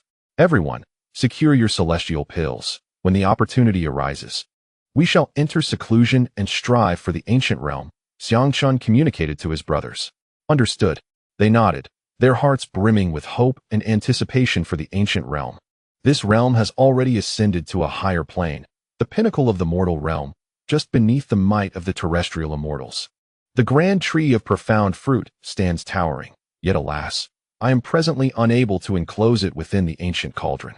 Had I the means to do so, I could swiftly produce an abundance of profound fruits utilizing the temporal laws of the cauldron and the collective strength of the circle, fostering a multitude of ancient titans. Xiang Chun gazes wistfully at the magnificent tree. Nevertheless, I have acquired 2 profound fruits, sufficient to elevate both of my true intents to their ultimate perfection. A smile graced Xiang Chun's lips, enhancing his confidence in the forthcoming circumstances. At that moment, a shift occurred within the immortal martial secret domain. Chapter 1278. The Dragon Tua Immortal Palace in the Ancient Immortal City, within another sector. Peng Tianyun, release us. In a dilapidated courtyard, 2 figures are bound to a post, surrounded by 60 to 70 of Peng Tianyun's followers. The captives include a gaunt man with a sharp visage and a stout figure crowned with horns. Fei Tianho Shanyo. What do you want, Peng Tianyun? Shanyo struggles against the binding spirit ropes. However, these ropes, woven from the tendons of a celestial dragon, bind even the peak of ancient realm cultivators tightly. Dressed in golden robes, Peng Tianyun sits upon a gilded chair, his expression cold as he observes them. Behind him stand a red-haired man and a beautiful woman in blue. Hong Kei, Kong Lanqin, Fei Tianho, Shanyo, you are quite familiar with that Saint Sun Xiang. Surely you possess his contact. Summon him forth for me, Peng Tianyun states icily, revealing the purpose of his capture. Fei Tianho retorts coldly, Peng Tianyun, do you truly dare to defy the will of Elder Xiangui and harm the Saint's son? Peng Tianyun sneers. That old hag is buried up to her neck in the earth. It is only you stubborn creatures who still heed her words. I have seized the blood of the saints and can likewise lead the demon race to resurgence. You have witnessed it. That so-called Saint's son's cultivation is inferior to yours. Are you content to submit to him? Shanyo scoffs. I find Brother Xiang quite agreeable as the Saint's son, far more so than you. You scoundrel. Impudent fool. Seeking death. Kong Lanqin, standing beside Peng Tianyun, erupts in fury, striking Shanyo with a crimson whip that leaves a charred mark upon his flesh. Wretched woman, haven't you eaten? Hit harder. Shanyo bellows. Kong Lanqin, if you possess any courage, come at me instead, Do not harm my brother. Fei Tianho continues to struggle against his bindings, shouting in defiance. Peng Tianyun's expression darkens as he approaches. Fei Tianho, Shan Yo. I will grant you one last opportunity to summon Xiang or reveal his whereabouts. Peng Tianyun's fingers elongate into razor-sharp claws. Fei Tianho smirks. Come closer, and I shall tell you. Peng Tianyun steps forward 2 paces. Pa! Unexpectedly, Fei Tianho spits a thick glob directly onto Peng Tianyun's face. Ha ha ha, you vile mongrel. My brother and I would never betray our friends, nor would we betray Elder Xian Gui and our sect leader. Even if I knew, I would never divulge it to you. The cunning monkey laughed heartily, mocking Peng Tianyun. With a grim expression, Peng Tianyun watched as Kong Lanxin hurriedly wiped his face, while the red sparrow advanced, delivering a brutal beating to the cunning monkey. Stupid monkey, since you seek death, I can hardly be blamed for not granting you mercy. With a swift motion, Peng Tianyun's claw struck out. With a sickening sound, the sharp talons easily pierced the cunning monkey's chest, extracting a vibrant, pulsating heart. The cunning monkey's eyes widened in horror as he coughed up blood, staring at the heart that had been ripped from his body. Brother, the mountain-moving bull roared, his eyes filled with rage. Peng Tianyun squeezed the heart, inflicting excruciating pain upon the cunning monkey, who let out a heart-rending scream. Ignoring the mountain-moving bull's curses, Peng Tianyun plunged his claw into the cunning monkey's abdomen, blood gushing forth as he retrieved the demon core. The cunning monkey succumbed to unconsciousness from the agony. Gazing coldly at the frenzied, howling mountain-moving bull, Peng Tianyun declared, I offer you a chance. Bring me Xiang Air if you wish to save your brother, otherwise I shall crush both his heart and demon core. Peng Tianyun, you despicable coward. The ancient immortal city had been open for a time, and those who entered had generally made significant gains, acquiring elixirs, spells, celestial crystals, and even precious pills. Yet, there were also those unfortunate souls who, having violated some forbidden law, met their demise. On this day, at the heart of the ancient immortal city, the most resplendent palace suddenly erupted with blinding light. This city within a city, enveloped by a formidable barrier, soared into the sky, producing a thunderous roar. The golden radiance nearly enveloped the entire secret realm. Over 10,000 people in the city gazed upward in shock at the magnificent palace floating in the distance. This palace boasted towering walls that reached 10,000 feet, entirely crafted from the finest spiritual jade. Golden bricks and glazed tiles lent it an air of beauty and majesty. Its area spanned approximately 800 miles, containing numerous palaces, celestial lakes, divine forests, and towering mountains. The Dragon Tua Immortal Palace's selection ceremony begins. Talented individuals from all directions hasten and enter the palace. A solemn and indifferent voice resounded through the heavens, echoing in the ears of all within the secret realm. The inhabitants of the ancient immortal city heard it with remarkable clarity. The Dragon Tua Immortal Palace. Many were taken aback, clearly unaware of what the Dragon Tua Immortal Palace entailed. Rumored to be the abode of the city's master, did this mean the city's ruler was selecting an heir? Those from prominent families, possessing more historical knowledge, appeared elated. Indeed, it is that old fellow. In a shadowy corner of the city, a formidable being of the 6th level of the ancient realm lay despairingly on the ground, his chest pierced and heart shattered. A young man clad in blue, with an unremarkable visage and deep, dark eyes, shook the blood from his claws. The corpse of the 6th level ancient powerhouse burned, transforming into billowing clouds of blood mist that enveloped Su Lianga, whose aura began to surge once more. Truly, it is that old fellow. He has managed to escape here. It seems that secret technique has indeed stirred chaos in the 9 celestial realms. If I can master it, when I return to the celestial realm, I shall ascend to the pinnacle of power with even greater swiftness.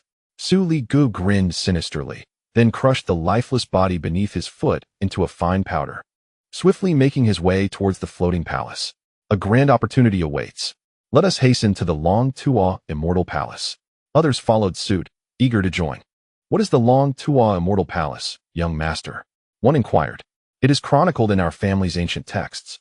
The Long Tua Immortal Palace serves as the residence of the lord of this immortal city. Each time the secret realm opens, the palace selects a successor. Those who pass the trials will gain celestial fortunes, and those who conquer all trials shall be imparted with supreme immortal techniques. Is that so? This indeed presents a remarkable opportunity. Has anyone ever received a legacy? Another asked. Not that I know of. The historical records do not mention it.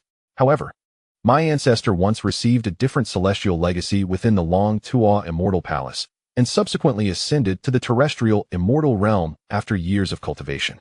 The young noble led his companions towards the palace, while nearly 18 to 19,000 individuals within the immortal city rushed towards the Long Tuo Immortal Palace.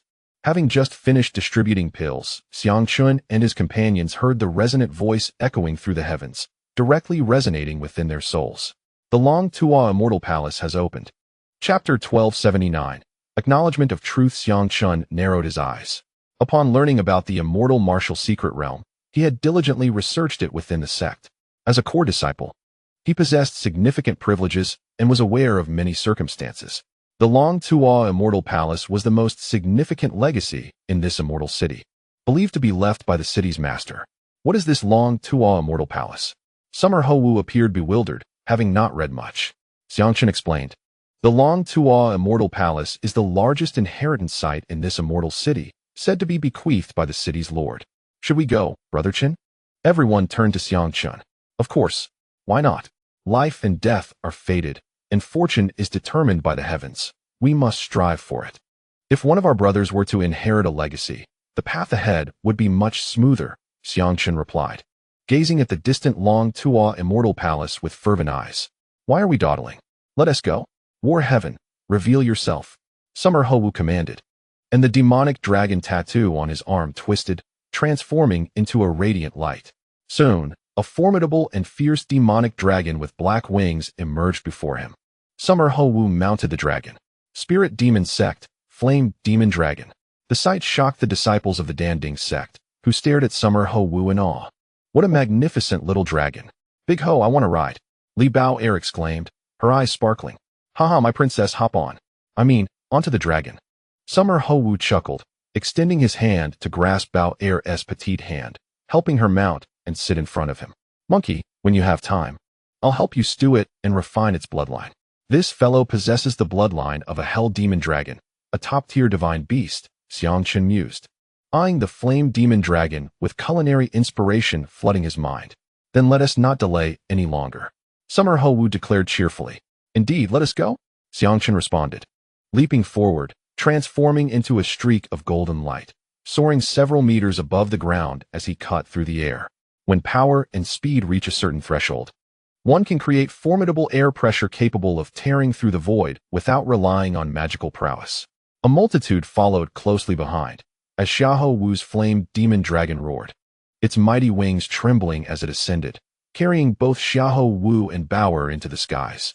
Beneath the Dragon Tower Celestial Palace, a resplendent golden pathway unfolded, stretching directly to the ethereal palace above. Those who arrived stepped onto the radiant path, proceeding towards the grand entrance of the Dragon Tower Celestial Palace. Entering through a colossal luminous gate, virtually all the formidable beings who had entered the celestial city gathered. A throng of spectators gazing in awe at the Dragon Tower Celestial Palace, before they too embarked on the golden pathway towards the palace gates. Xiangchun and his companions arrived in a mere quarter of an hour, gazing upon the magnificent golden palace suspended in the heavens.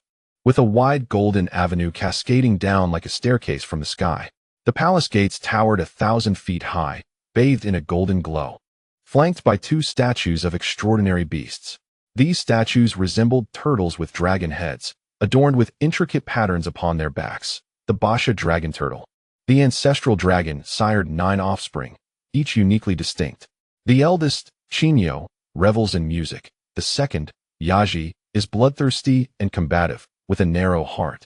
The third, Chaofeng, takes the form of a beast, known for its penchant for danger and observation, a mix of avian and dragon. The fourth, Puyao, the fifth, Swanni, resembling a lion, is known for its tranquility and fondness for fire. The sixth, Basha, also known as Bijia, is turtle-like with teeth, famed for its immense strength. The seventh, Bayan, akin to a tiger, is a blend of dragon and tiger. The eighth, Fushi, has a dragon-like form, and the ninth, Chiwan, possesses an attribute of extreme cold. This sculpture represents one of the offspring, the Basha dragon turtle, ranked 6th. Each of the ancestral dragon's progeny bears a lineage of the highest caliber. For the ancestral dragon is, after all, a supreme holy beast, and the notion that dragons are inherently lascivious arises from this, as it explains the multitude of hybrid species they have produced. Xiang Qin's gaze fixated on the two dragon turtle statues, his eyes shimmering with excitement. For they were intricately carved from celestial crystals. Xiang Er, how dare you deceive me? Just as Xiang Chan was about to lead his group through the grand entrance, a voice filled with indignation rang out. He turned to see a woman clad in black armor, her figure elegantly encased, glaring at him with fury. Sister Zhantai. Xiang Chan was momentarily taken aback, then smiled and waved. In an instant, Zhantai Mingyu dashed forward, delivering a powerful punch to Xiang Er's abdomen. Ah! Xiang Chen cried out, a bitter taste flooding his mouth as he was sent flying. Foolish woman, are you seeking death? Xiahou Wu roared in anger, gripping his spear tightly as his brothers from the Yanhuang faction quickly surrounded Zhantai Mingyu. Do not strike, she is an acquaintance. Xiang Chen, rubbing his belly as he stood up, sighed, Sister Zhantai, what madness has possessed you? Why do you strike me? Had it not been for Zhantai Mingyu's previous kindness towards him, Xiang Chen would have already lost his temper. Why did you not inform me, leaving us searching in vain? Zhantai Mingyu fumed, referring to Xiang Chen's concealment of the holy blood matter. Xiang Chen chuckled bitterly, my elder sister. Who on earth knew that the person you were searching for was me? Moreover, your method of finding someone is rather peculiar, simply resorting to a beating. How can anyone discern whether your intentions are malicious or benign? Look, that Peng Tianyan fellow is already set on devouring me. Upon hearing this, Zhantai Mingyu was momentarily speechless, realizing the validity in Xiang Chen's words. She stepped closer, her large, beautiful almond-shaped eyes fixed upon him, and inquired, Xiang Er, are you truly the Holy Son, with the bloodline of a divine beast? You must have sensed it on the ascending immortal cloud path, right? While I cannot be sure if you are the Holy Son we seek, I can affirm that I indeed possess the bloodline of a divine beast. Xiang Chen recognized he could no longer conceal the truth, so he revealed, during my arduous struggle on the ascending immortal cloud path, the power of my bloodline had already exposed the essence of the demon clan. Zhantai Mingyu frowned, circling around Xiang Chen as she reached out to pinch and tug at his facial skin. Is there something on my face? Xiang Er dog queried. The Xiangui granny claimed your beauty was unparalleled, yet it seems rather ordinary, Zhantai Mingyu retorted with a roll of her eyes. Do you actually care about that? Xiang Chen asked, speechless, then continued, this is not my true appearance.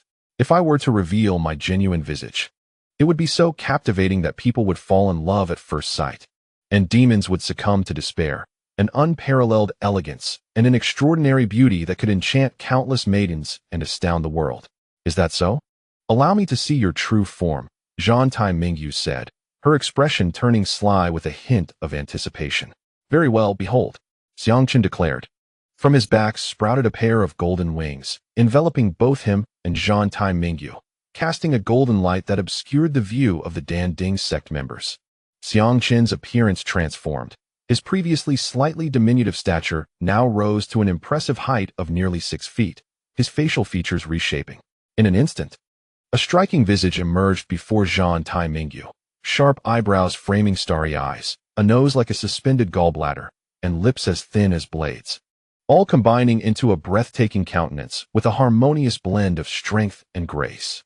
This appearance, even with slight adornment, could easily render him a paragon of beauty, yet it also exuded a masculine aura. Zhantai Mingyu gaped, astonished at the sight of this man, who was even more handsome than herself. This visage is so perfectly natural, an essence that others would find difficult to replicate, she mused. How do you find it? Am I not breathtaking? Xiang Chen playfully tossed his lustrous, snow-white hair. Are you male or female? After a brief moment of contemplation, Zhantai Mingyu managed to utter this question. Xiang Er Dog's face darkened, furrowing his brow, and he retorted angrily, of course, I am male. Ugh, I mean a man. Is that so? A man who looks so striking. Zhantai Mingyu eyed him skeptically. Do you expect me to strip and show you?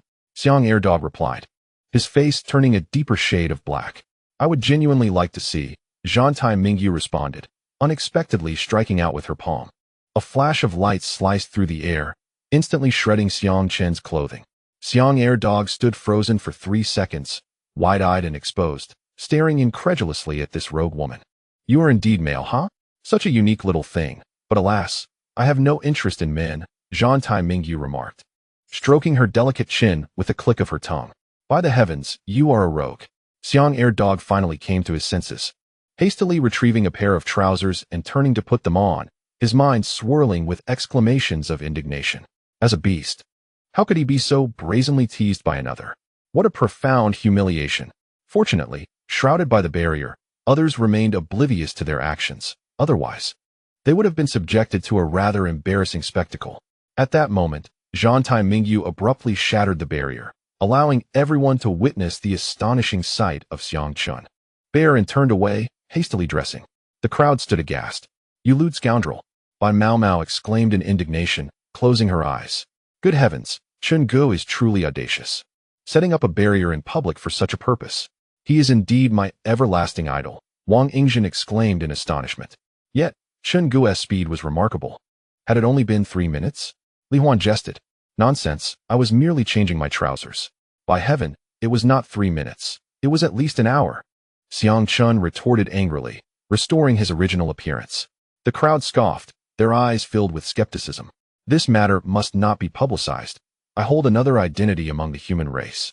Xiang Chun communicated to Zhan Tai Mingyu. She nodded in understanding. Senior brother, Brother Xiang. At that moment, a robust figure rushed over from the distance, carrying a nearly lifeless youth on his back. I'm here, Mountain Moving Bull. Zhan Tai Mingyu waved. Senior sister, Brother Xiang, we must flee.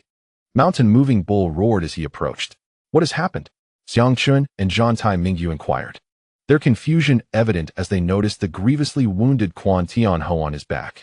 Zhan Tai Mingyu's expression shifted dramatically upon realizing the severity of Quan Tianho's injuries. What has befallen Quan Tianho? Where is his demon heart? His demon core? She demanded furiously. Mountain Moving Bull gritted his teeth. It was Peng Tianyan. He captured us and extracted Quan Tianho's heart and demon core, demanding that Brother Xiang personally retrieve them.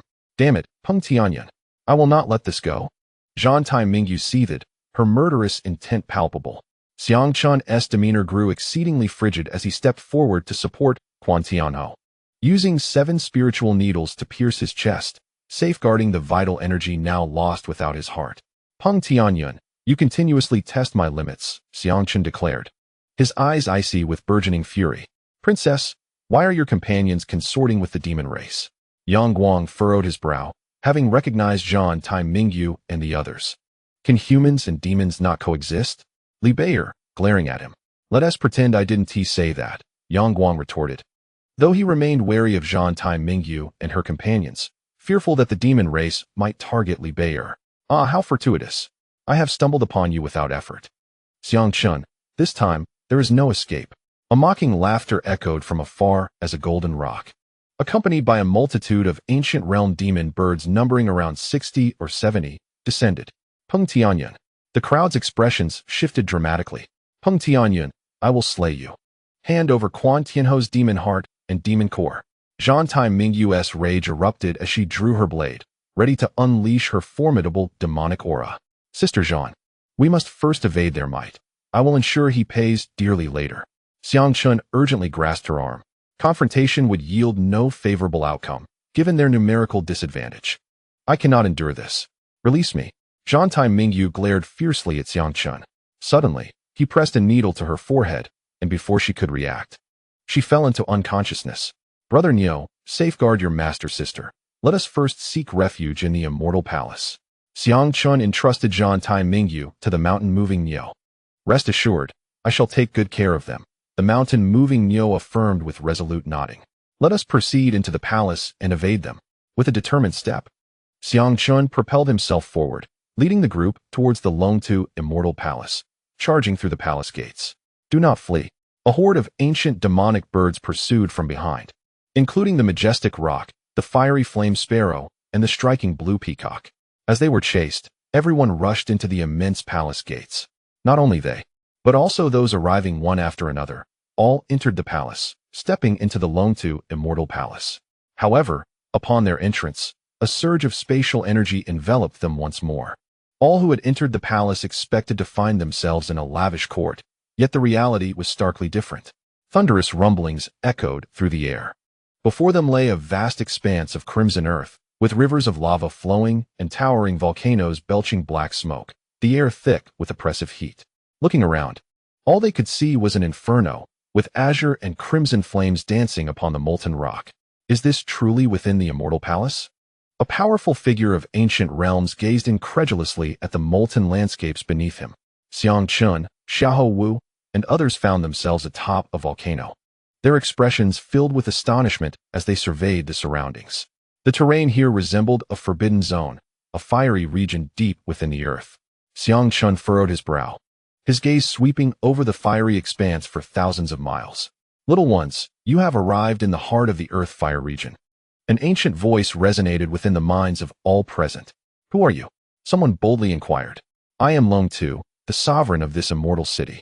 Your presence here indicates that you are exceptional individuals, young yet possessing extraordinary cultivation and strength. Now, you need only set forth to the east. If you can overcome the trials I have set, you shall become my successor and receive the supreme immortal techniques and opportunities for ascension that I bestow. The echo of his voice stirred a fervent madness in the eyes of all. To become the successor of the master of this immortal city would confer unimaginable opportunities for ascension. However, the secret realm has existed for millennia, manifesting only 10 times. And no one has ever acquired my ultimate legacy.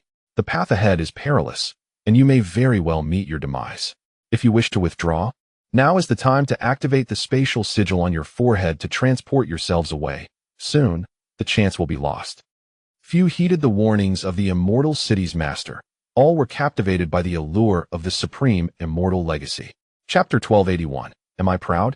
Those capable of entering this realm were predominantly young prodigies, each having achieved greatness in ancient times, their spirits high and unyielding, naturally unfazed by mere words of intimidation. To the east, Xiang Chun and the others directed their gazes towards the eastern horizon. In the farthest east, a majestic mountain loomed faintly, perhaps no less than 10,000 miles away. At that moment, on a volcano behind Xiang Chun and the others, another group had also arrived in this heart of the earth fire region. It was the faction of Peng Tianyun. There, pursue them.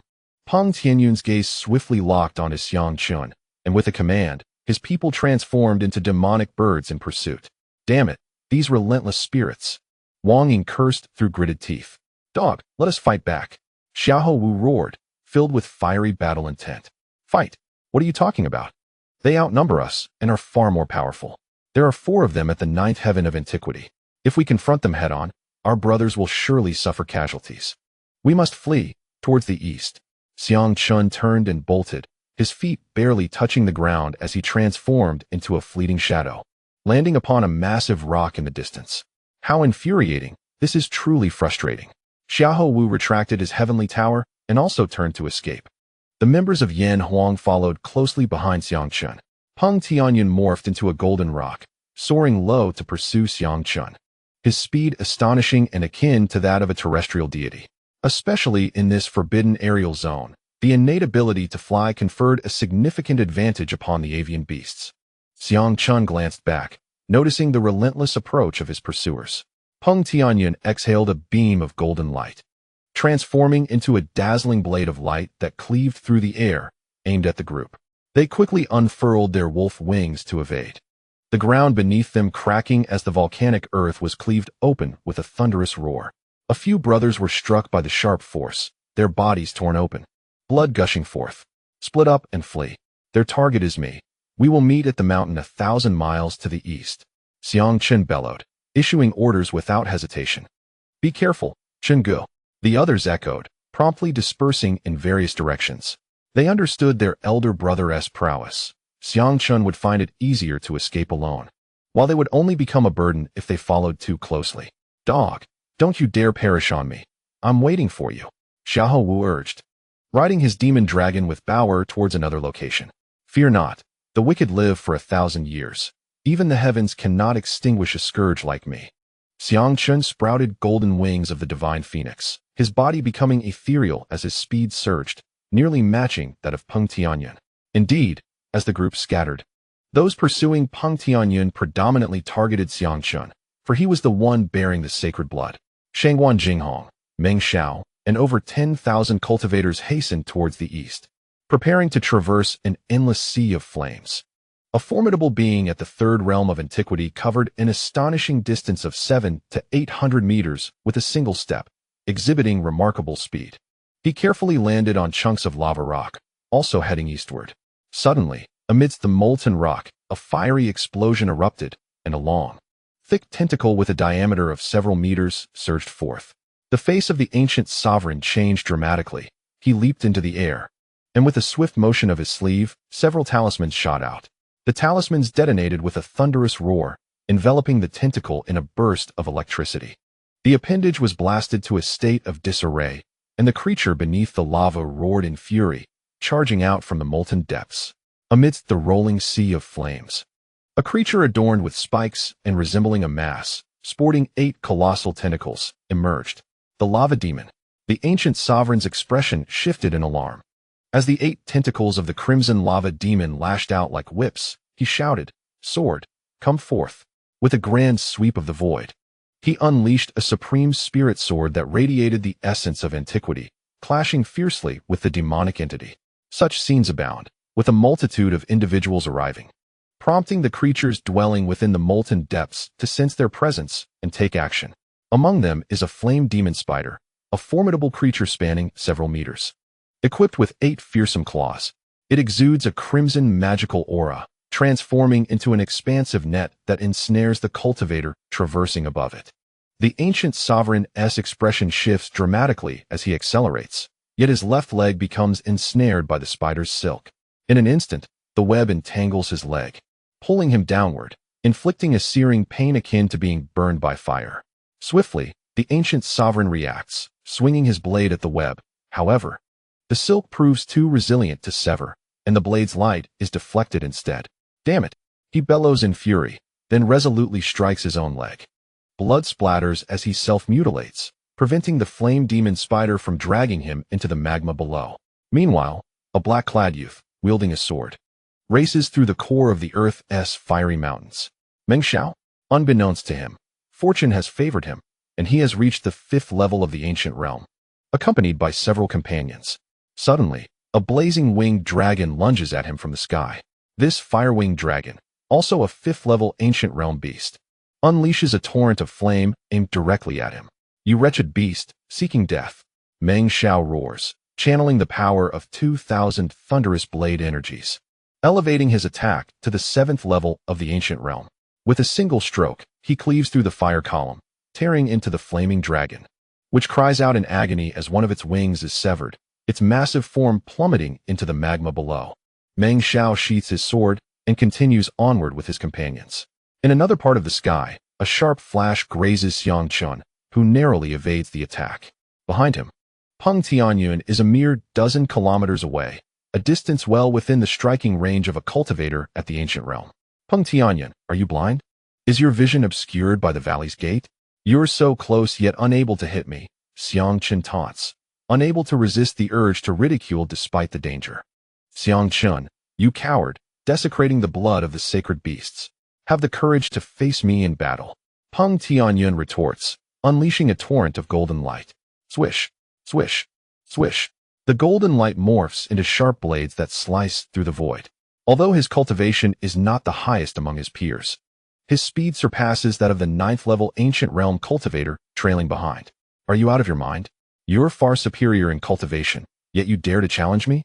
Why not wait until I break through to the ancient realm to make such boasts? In the same realm, I could easily obliterate you."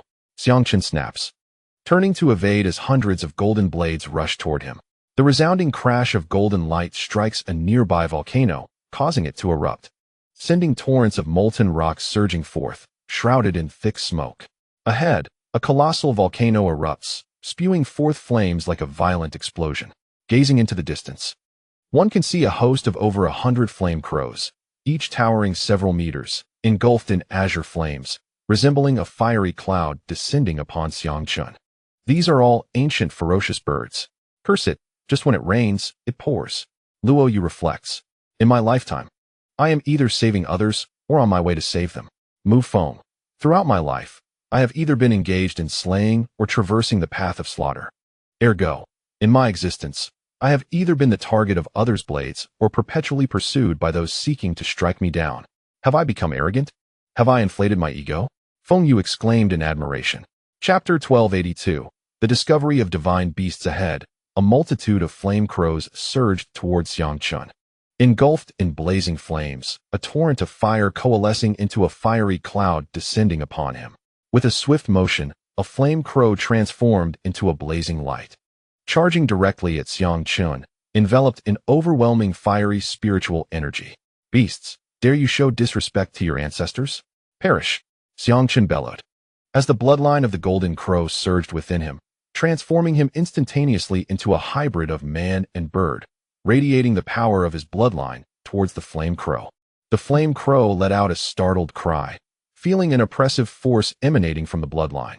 As if it were burdened by a great mountain, its cultivation suppressed significantly. Die! In Xiangchun's palm, the radiant moon wheel converged, transforming into a beam of golden light that tore through the restrained flame crow. With a sharp sound, the radiant moon wheel swept past its neck, severing its head and causing blood to spurt forth. The massive headless body of the bird plummeted from the sky. As Xiangchun's devouring power erupted, drawing the flame crow's remains into his spatial ring. Such a superior source of sustenance would not be squandered by ergo. Another flame crow charged forth, unleashing a searing beam of light. Xiangchun's right hand coalesced into a blazing sun, while the power of his bloodline once again enveloped and suppressed the approaching flame crow. With a thunderous roar, the blazing sun obliterated the fiery beam, igniting a sea of flames. Xiangchun stepped forth, unleashing the dragon's edged demon blade, which emitted a thunderous energy akin to the ancient quintessence, cleaving through the air with the force of 1,000 blades.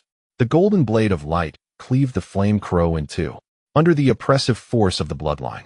The true strength of these flame crows was severely hindered, showcasing the formidable nature of bloodline suppression. Yet, numerous flame crows also targeted Peng Tianyun's people, launching assaults not solely on Xiangchun. A group of wretched beasts, seeking death. Peng Tianyun howled, as the feathers of his wings emitted razor-like energies. His wings, akin to two golden swords, sliced through the air with a speed surpassing golden lightning. With swift precision, two flame crows he had torn apart fell as mere halves, the cuts impeccably smooth. Peng Tianyun charged through the swarm of flame crows, dismantling any that dared to obstruct his path. Meanwhile, Xiangchun opted for evasion, transforming into a size akin to a golden canary, dodging when possible, and only engaging in battle when evasion proved futile. Soon, he managed to distance himself from the onslaught of the flame crows. With a resounding crash, a fireball, hundreds of feet in diameter, hurtled towards Peng Tianyun like a meteor. This was a flame crow of the ancient 8th tier, its attack formidable. Beasts, do not obstruct our young master. From the Peng clan, a formidable warrior of the ancient 9th tier unleashed a strike, cleaving the black blade of light through the fireball. He then conjured a shadowy form of the Peng, colliding with the 8th tier flame crow. With a resounding explosion, feathers scattered as the flame crow let out a wretched cry, its body torn asunder by myriad wounds. Young master, we will hold off these flame crows. You continue your pursuit. Others of the Peng clan rushed in to provide support and slay the flaming crows, which in their eyes were also valuable sources of flesh and vitality. With their allies arriving, a multitude of flaming crows became entangled, allowing Peng Tianyun to swiftly extricate himself from their grasp and continue his pursuit of Xiangchun. Xiang you cannot escape. You are destined to be a stepping stone for me.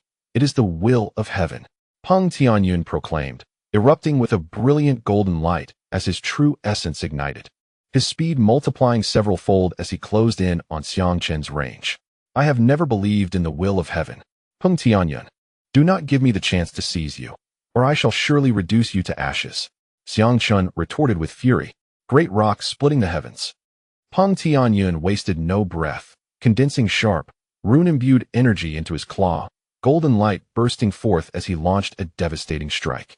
With a rip, the very fabric of space was torn apart, and a massive golden claw materialized, screeching towards Xiangchun.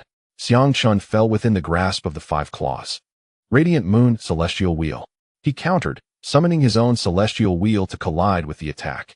The resounding impact transformed into a luminous crescent, crashing against the claw, intertwining two potent forces. Boom!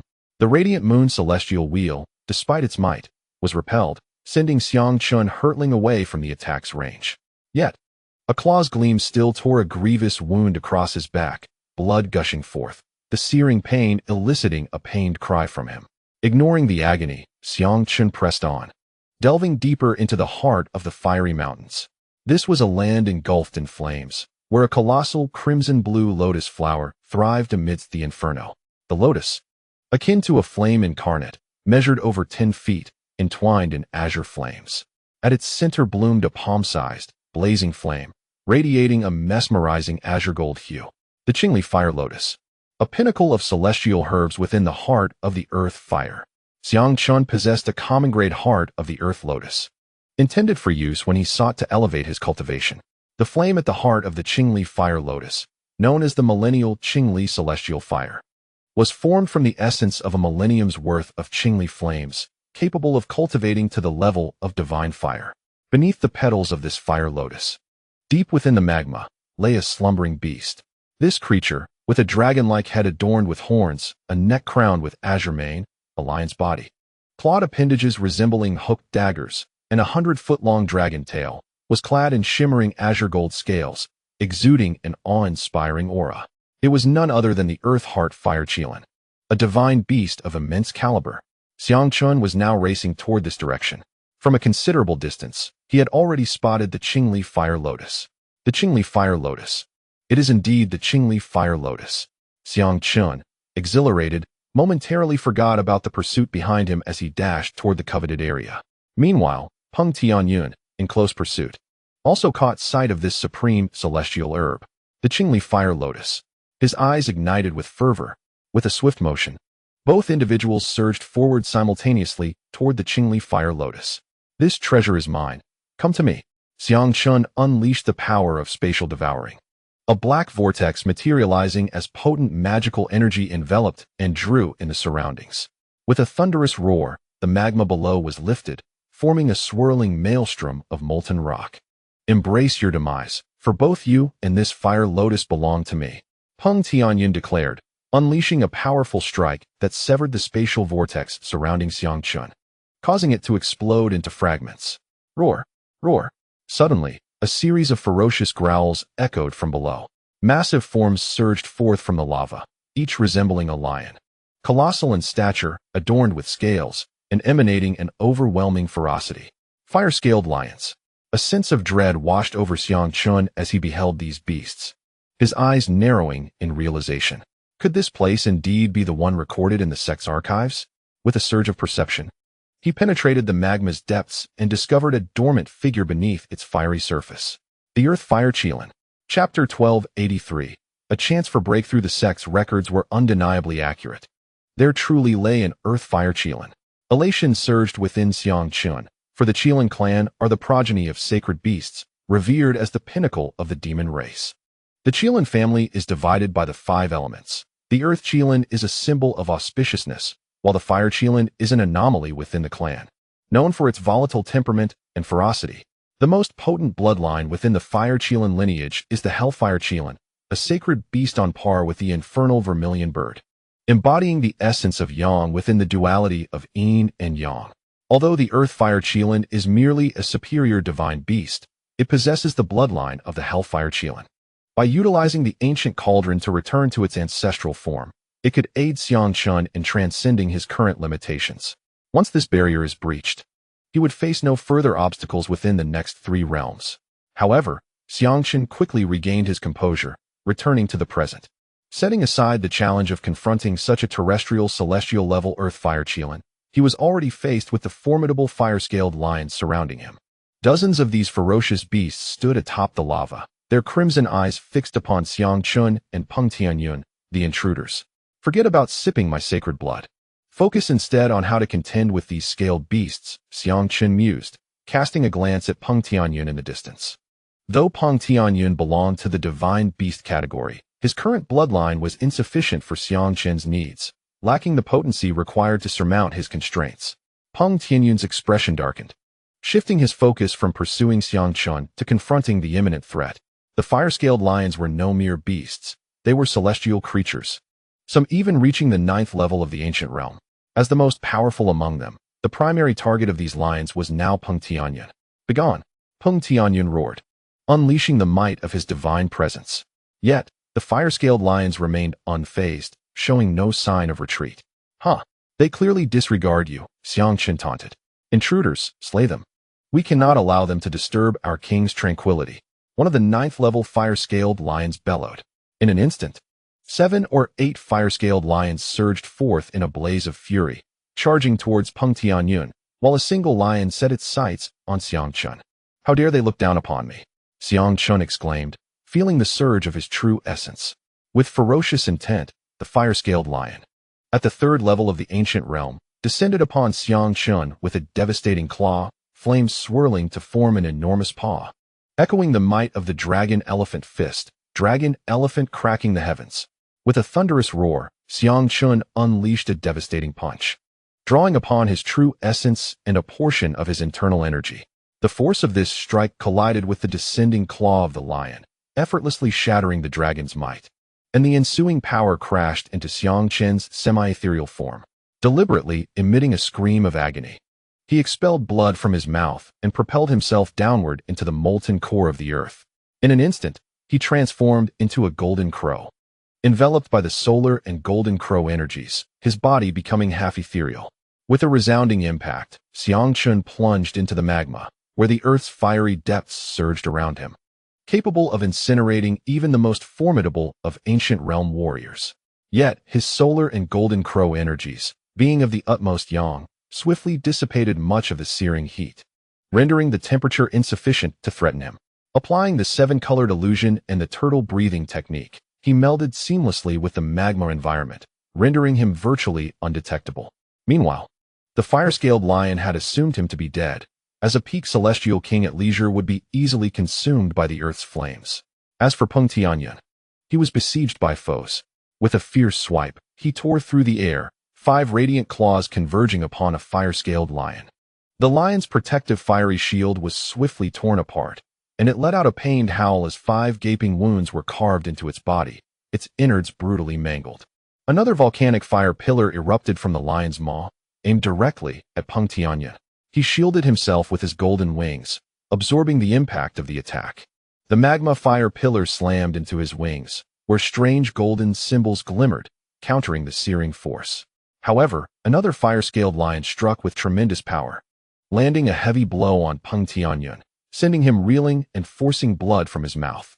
Seeking death, he roared, as his wings erupted with energy. 2 beams of golden light shooting forth. These were 2 golden curved blades, emanating a powerful aura of supreme celestial treasure, imbued with perfected sword intent. The blades sliced through the air, swiftly cleaving into the oncoming fire-scaled lion. With a sickening sound, the lion's scales were severed, blood spraying as its body was split in twain. The might of these celestial blades was fearsome indeed. Yet, had this creature not sought to devour Xiangchen and refine his sacred blood, it would have posed a grave threat to Xiangchen. Suddenly, the 9-layered fire-scaled lion of ancient realm power surged into action, charging forth like a bolt of red lightning. 1 claw converged with an astonishing blaze of crimson fury. Peng Tianyun wielded the celestial blades to defend himself. In a clash of titanic energies, the 2 forces collided with a resounding crash. The 9-layered fire-scaled lion unleashed another bolt of crimson lightning, striking Peng Tianyun's form, shattering his golden feathers and leaving his flesh bloodied and mangled. Die! The lion roared, its sharp claws aimed at Peng Tianyun's head. Do not harm my young master. At that moment, a golden radiance sliced through the air, revealing a colossal golden sword infused with the power of the 9 layers of ancient magic. As the resounding clash echoed, the golden giant sword collided with a claw, unleashing a powerful force that cleaved a wound into the paw, forcing the fiery-scaled lion to retreat. A man clad in golden robes emerged, the 9th-tier powerhouse of the Peng clan. Young master, we have arrived.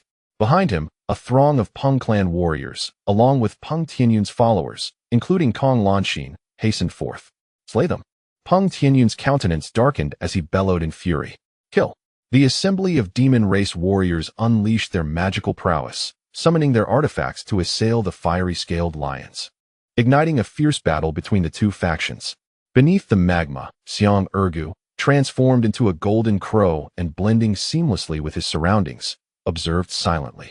His gaze then drifted towards the depths of the magma, where a slumbering figure lay several thousand feet below. The earth fire Qilin seemed to have succumbed to a profound slumber. Xiang Chun sensed its efforts to refine an energy to break through its realm, assimilating it into its very soul through this deep sleep, akin to a human's secluded meditation. What a rare opportunity. This being had unwittingly entered a state of closed-door cultivation. Xiang Ergu, elated, suppressed his aura and stealthily descended towards the magma's depths, drawing closer to the earth fire Qilin. The chance to break through lay before him. Chapter 1284. Once again above the magma, 60 to 70 of Peng Tianyun's followers engaged in battle. The demon race possessed formidable physical strength, coupled with exceptional supernatural abilities. Quickly, the fiery scaled lions were decimated, with more than half of their number slain, while the remaining few fled into the magma lake. King Liuhuo Lotus and the King Liuhuo. After driving away the fiery scaled lions, Peng Tianyun's eyes burned with fervor as he gazed longingly at the colossal King Lotus below. Kong Lanxin, along with Hong Ke and others, were equally enthralled. Once I pluck this King Liu Lotus, we shall share this supreme immortal herb, ascending the path of immortality together, Peng Tianyun assured his followers. Showing no inclination to hoard it for himself. Though proud, he was indeed generous to his subordinates, for without such benevolence, he could not amass such a loyal following. Young master, you are wise. The demons expressed their excitement.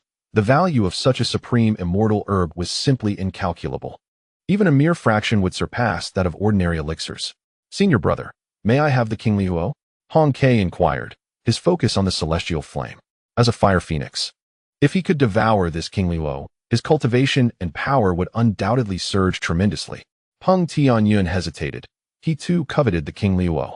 However, its attributes were not in harmony with his own, and it would benefit Hong Ke more than him. Very well. I hope you may harness the power of the King Liuo to assist me in my ascension, leading our demon race back to its zenith and annihilating the human race. After a moment's contemplation, Peng Tianyun acquiesced. Thank you, senior brother. Hong Ke vows to follow you to the death. Hong Ke rejoiced, overwhelmed with excitement. With the King Luo in his possession, he was confident he would touch upon the path of immortality within a few years. Initially, he had merely tested the waters, never expecting Peng Tianyun to truly grant it to him, leaving him both thrilled and deeply moved. With a swift motion, Peng Tianyun struck forth, unleashing a golden glimmer that cleaved through the path of the azure Liuhuo lotus, severing it in one decisive blow. Drawing in his palm, an overwhelming suction erupted, as the storage ring upon his finger emitted a radiant glow that enveloped the immense azure Liuhuo lotus, drawing it in as a beam of light into the confines of the storage device. Beneath the magma, Xiang Chun concealed all traces of his presence. Approaching the heart of the earth fire Qilin, in his grasp, he wielded a formidable black longbow, the dragon hunter, its arrows coated with divine elixirs. Gazing at the creature before him, adorned in scales, Xiang Chun recognized its formidable defensive capabilities.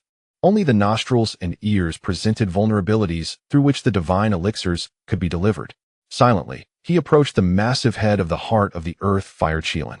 Feeling diminutive in comparison to its colossal form, he focused on its large nostrils, bow in hand, preparing to launch his strike.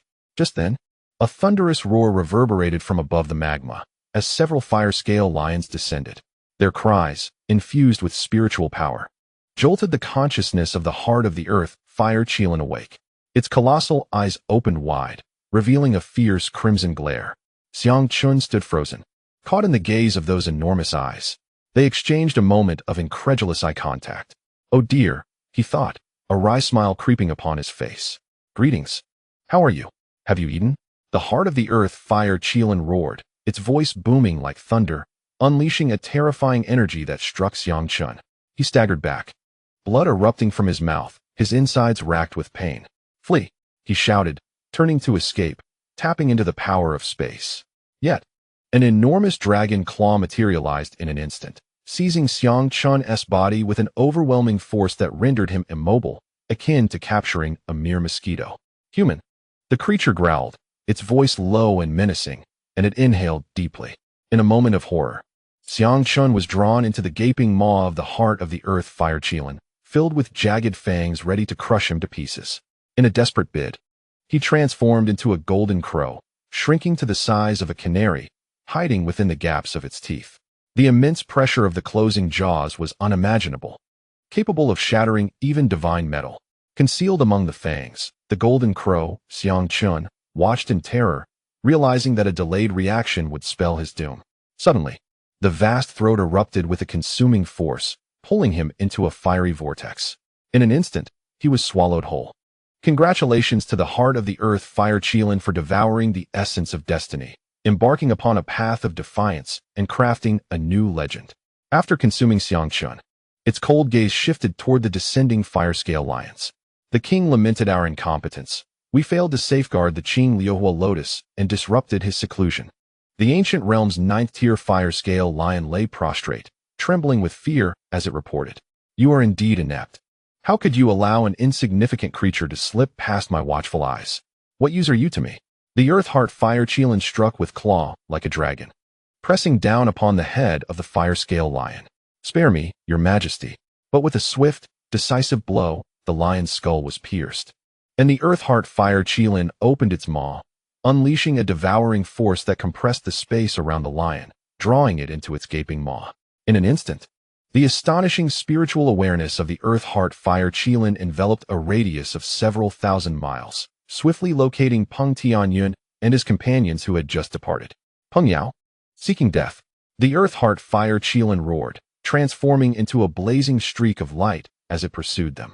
Moving at such a speed that it covered many kilometers in the blink of an eye, effectively teleporting to mere mortals.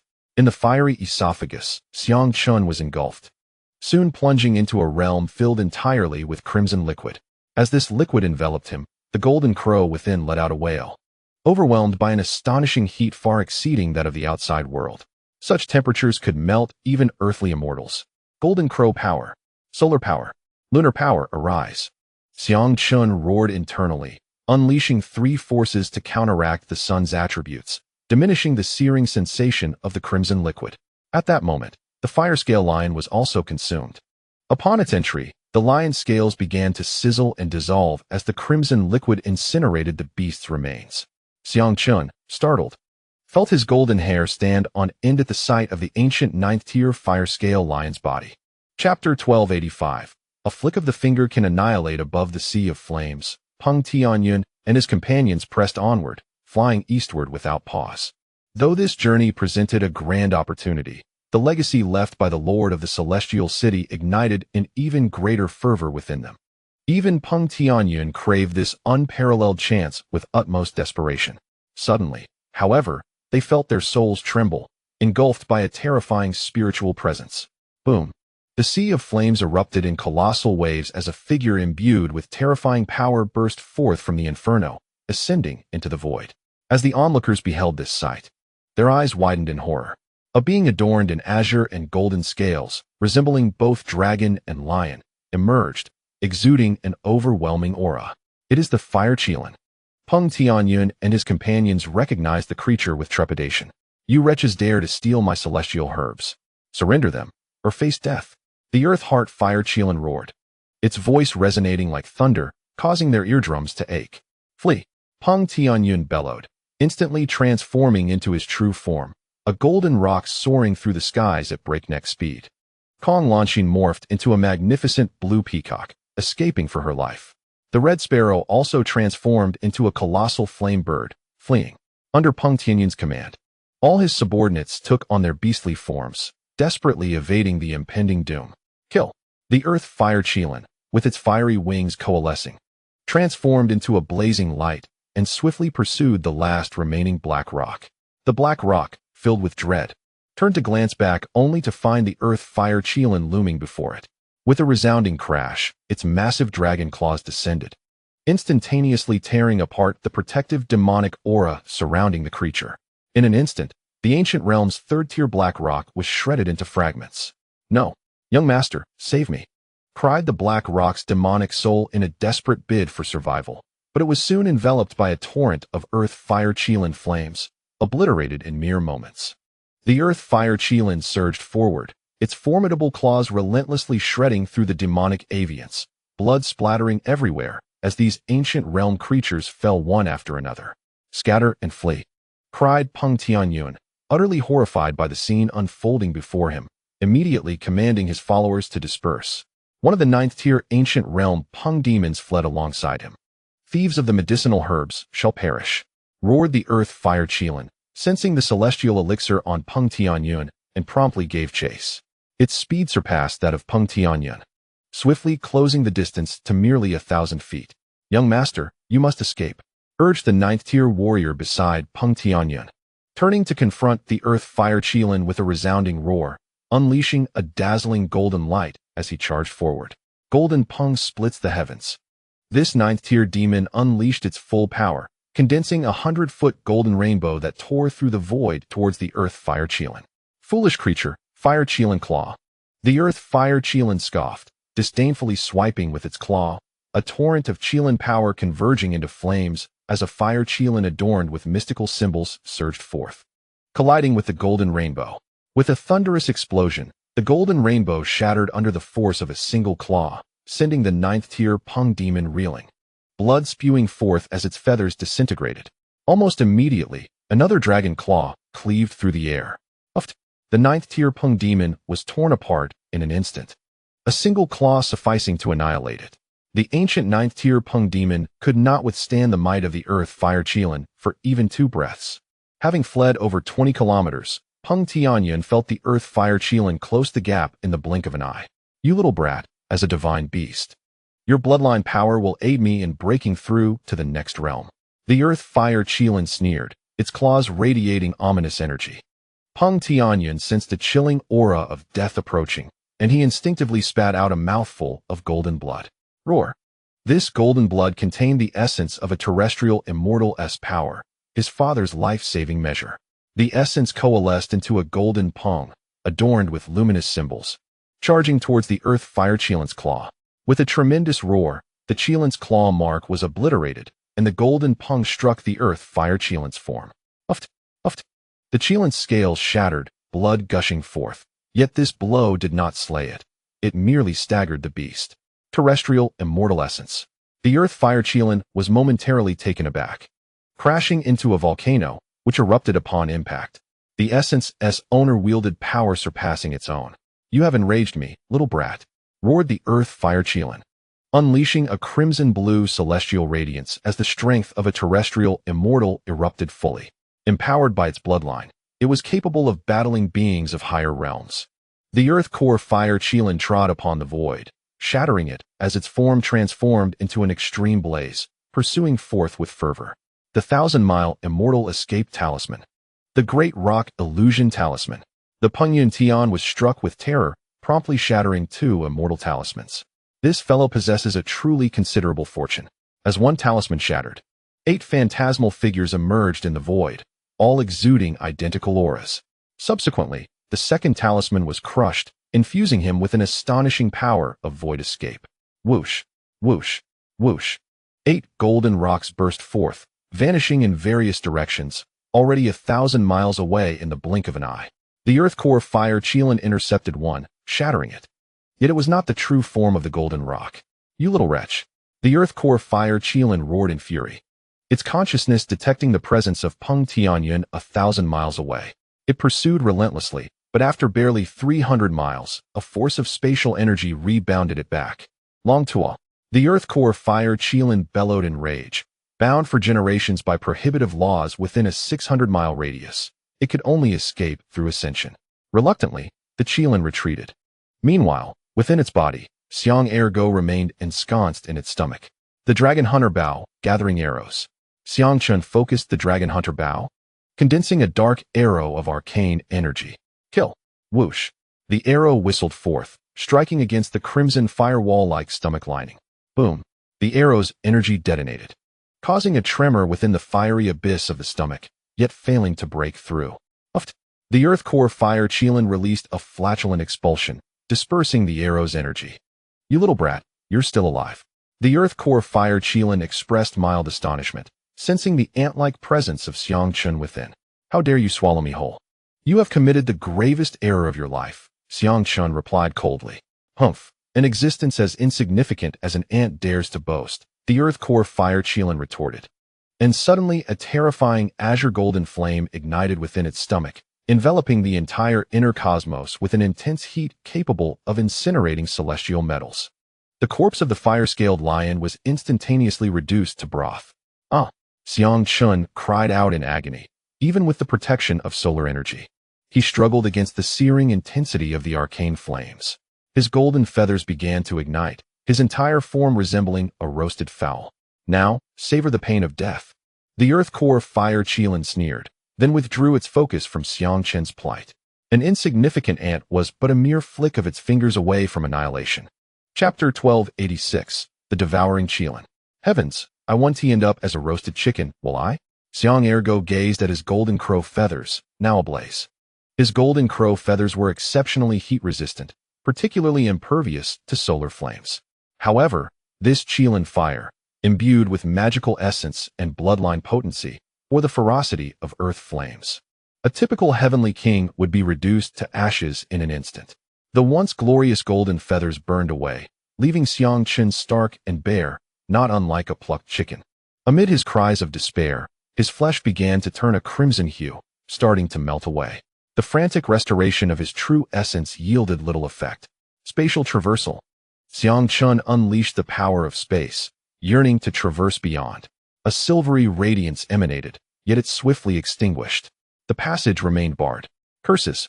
Xiang Chun cried out in despair as the force of Tying enveloped his form, causing him to tumble within the belly of his adversary.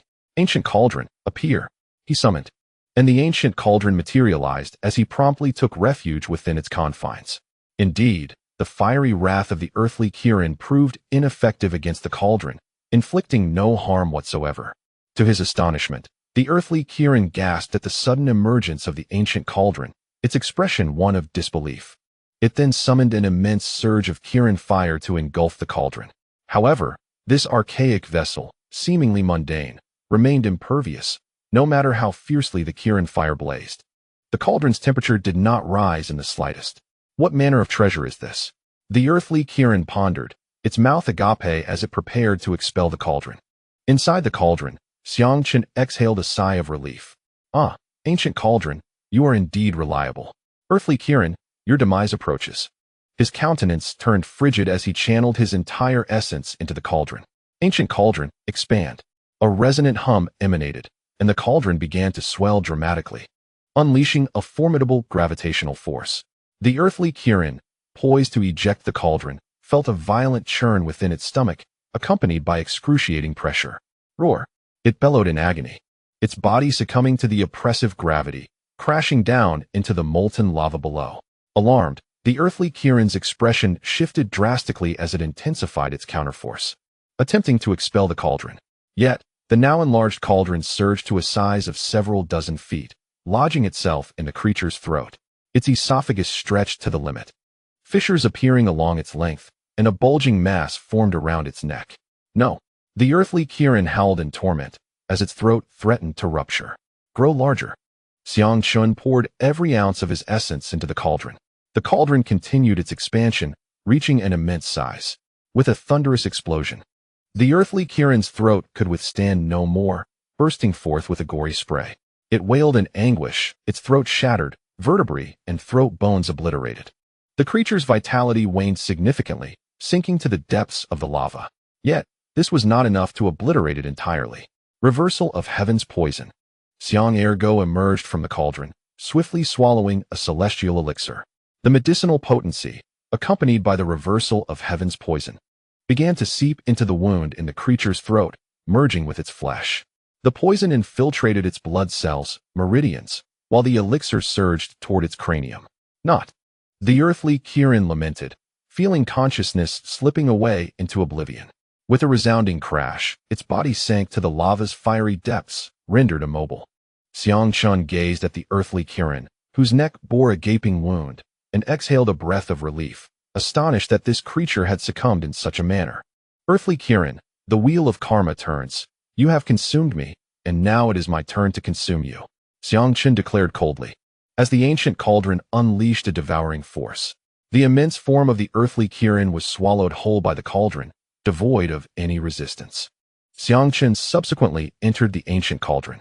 With a resonant hum, the cauldron shrank to the size of a palm. settling inconspicuously into a crevice at the bottom of the fiery abyss. Yet within the ancient vessel lay a vast ocean of stars. Inside the cauldron, on the land Xiangchun had cultivated, vibrant spiritual herbs flourished amidst an abundance of spiritual energy, alongside numerous ethereal trees. In the distance, within a spatial pool, a multitude of ice-glass swordfish were being carefully nurtured. Suspended in the cauldron's celestial expanse was the earth fire Qilin. Without delay, Xiangchun poured a jar of millennium-old intoxication into it, ensuring it would not awaken prematurely. Exercising caution, he extracted a portion of his soul power to concoct a soul-controlling insect, which he then implanted into the creature's spirit. Once all was prepared, Xiangchun's heart swelled with excitement. At last, he was ready to attempt the ancient realm. Having practiced in the carefree realm for 4 to 5 years, he commanded the cauldron to refine and return to ancestral form, merging his soul power with it. Inside the cauldron, streams of radiant light converged, these hues appearing as the primordial forces of the universe, endowed with unfathomable capabilities. The luminous flow surged into the body of the earth fire Qilin, igniting a fervor within its bloodline. It possessed 40% of the sacred beast bloodline, that of the hellfire Qilin, while the remaining 60% stemmed from its own lineage. The blood of the hellfire Qilin began to blaze, drawing in the vitality from its other blood and essence, which was then refined and absorbed by this purifying flame. The Qilin's strength and vitality began to flow back into the sacred blood. A considerable portion of its innate vitality was distilled into strands of golden-red sacred blood, indicating that the hellfire Qilin's power was waning. Its size began to diminish, condensing, while its sacred beast bloodline surged in layers. 50% bloodline, 60% bloodline. The essence of its heart, the source of its bloodline, was undergoing transformation, refining into the sacred beast's essence. This process would require a significant duration, yet within the cauldron, time was in abundance. Before long, 3 months had elapsed within the cauldron. Buzz, the slumbering earth fire Qilin suddenly radiated 8 beams of sacred blood golden light. 80% of the sacred beast bloodline. An 80% bloodline was already worthy of being called a sacred beast. Xiangchun's 3-legged golden crow possessed 70% of the sacred beast bloodline. A complete 100% would represent the solar golden crow, the pinnacle of sacred beasts. At this juncture, the cauldron ceased to enhance the earth fire Qilin's bloodline further.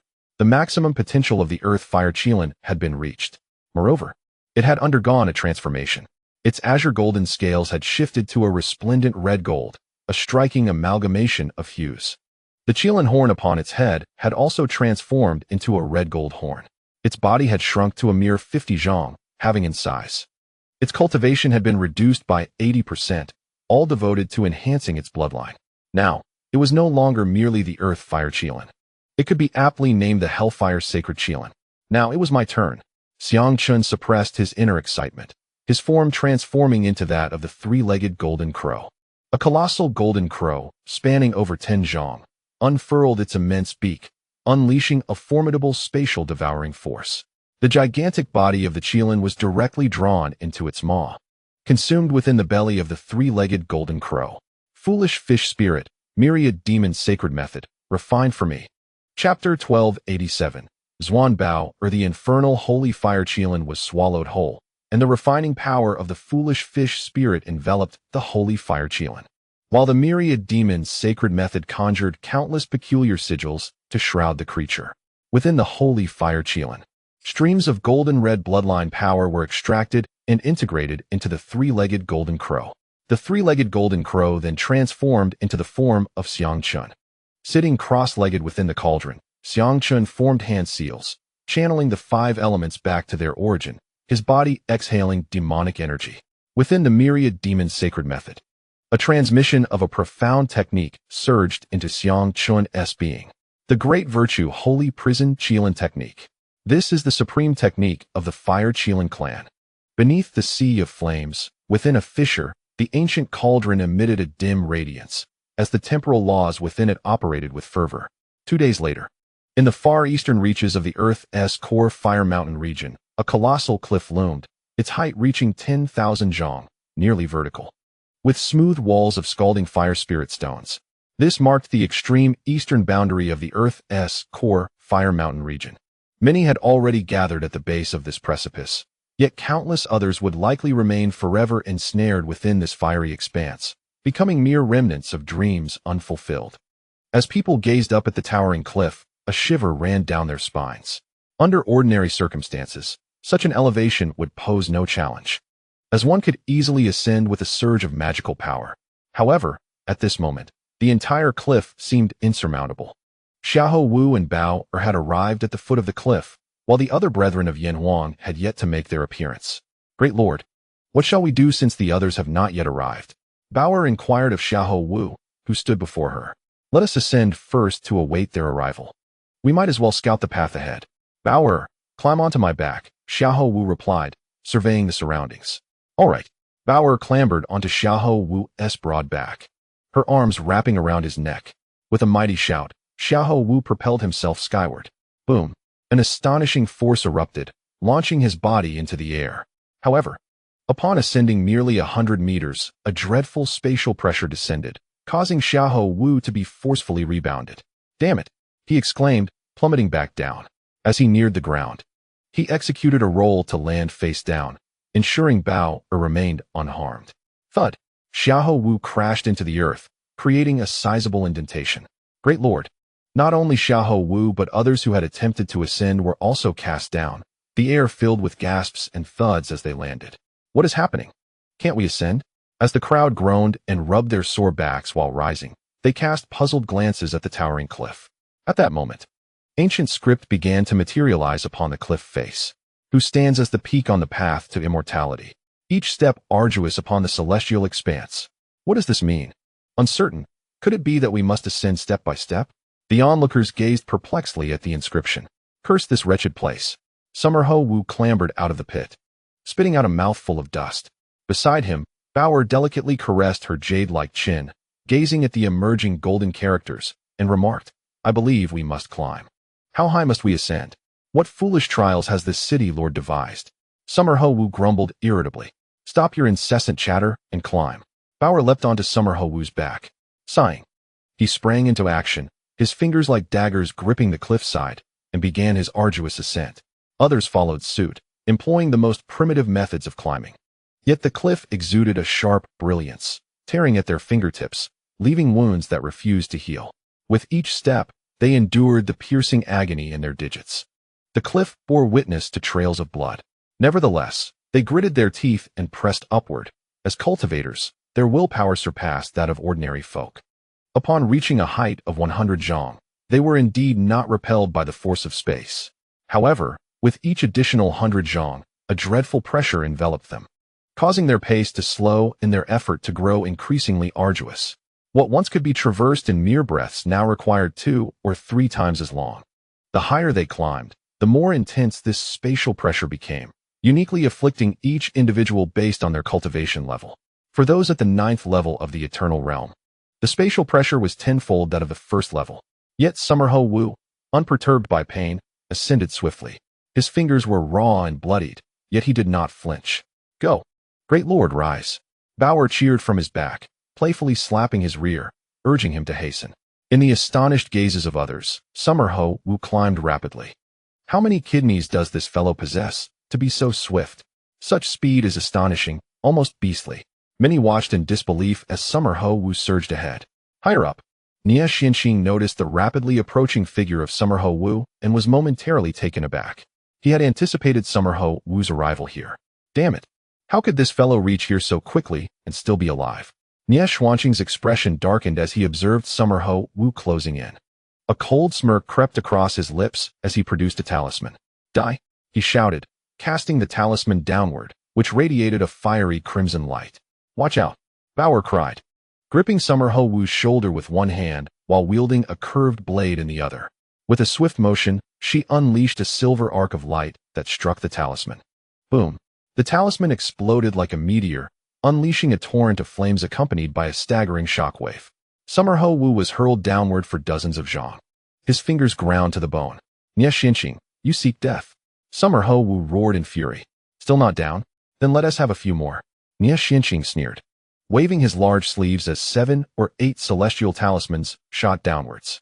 "Nieha, I curse your entire family to be engulfed in flames. Bao, infuriated, gripped her exquisite celestial bow, unleashing a barrage of arrows that detonated the talismans amidst a cacophony.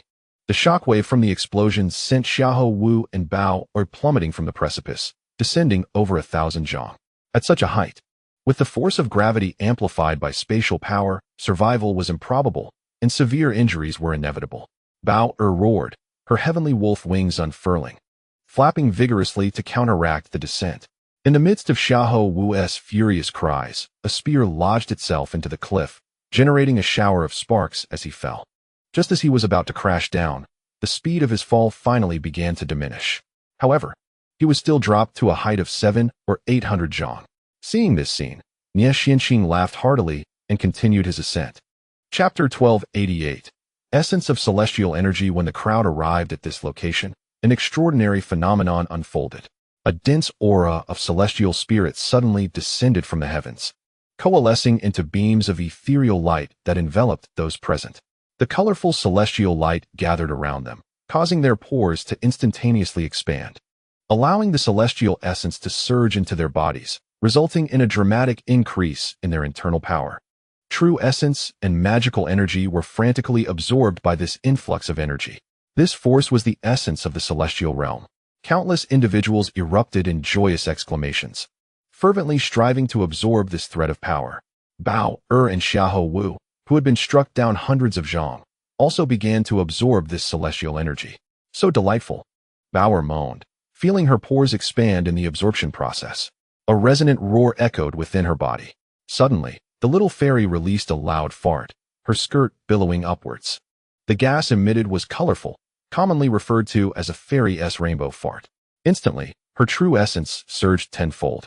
Bao, gathering a substantial amount of spiritual power within her soul moon, witnessed the souls within break free in an instant. Boom! The spiritual sea roared as powerful spiritual energy surged into her soul. Her soul coalesced into a 3-inch form, becoming more substantial and radiating a faint golden light. A soul infant. Bao's lunar magic also escalated exponentially, reaching an unprecedented level. She had surprisingly broken through to the ancient realm.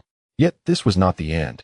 The celestial essence activated all the medicinal power from the numerous pills she had previously consumed.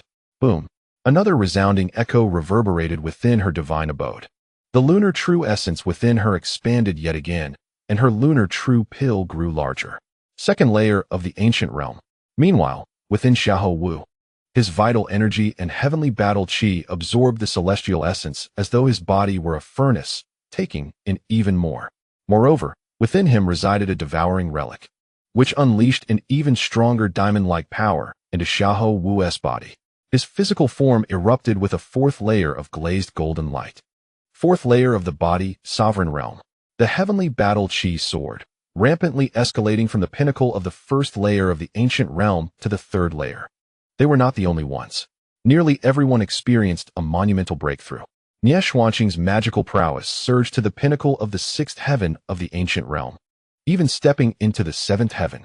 Under the enhancement of celestial essence, each individual swiftly transcended 1 or even 2 realms. This scene filled everyone with ecstatic joy. Little ones, consider this a modest reward for overcoming the trials of the infernal fire mountains. Greater opportunities lie ahead. At that moment, an ancient voice reverberated in the minds of all. The Lord of the Celestial City. My goodness, what extraordinary means!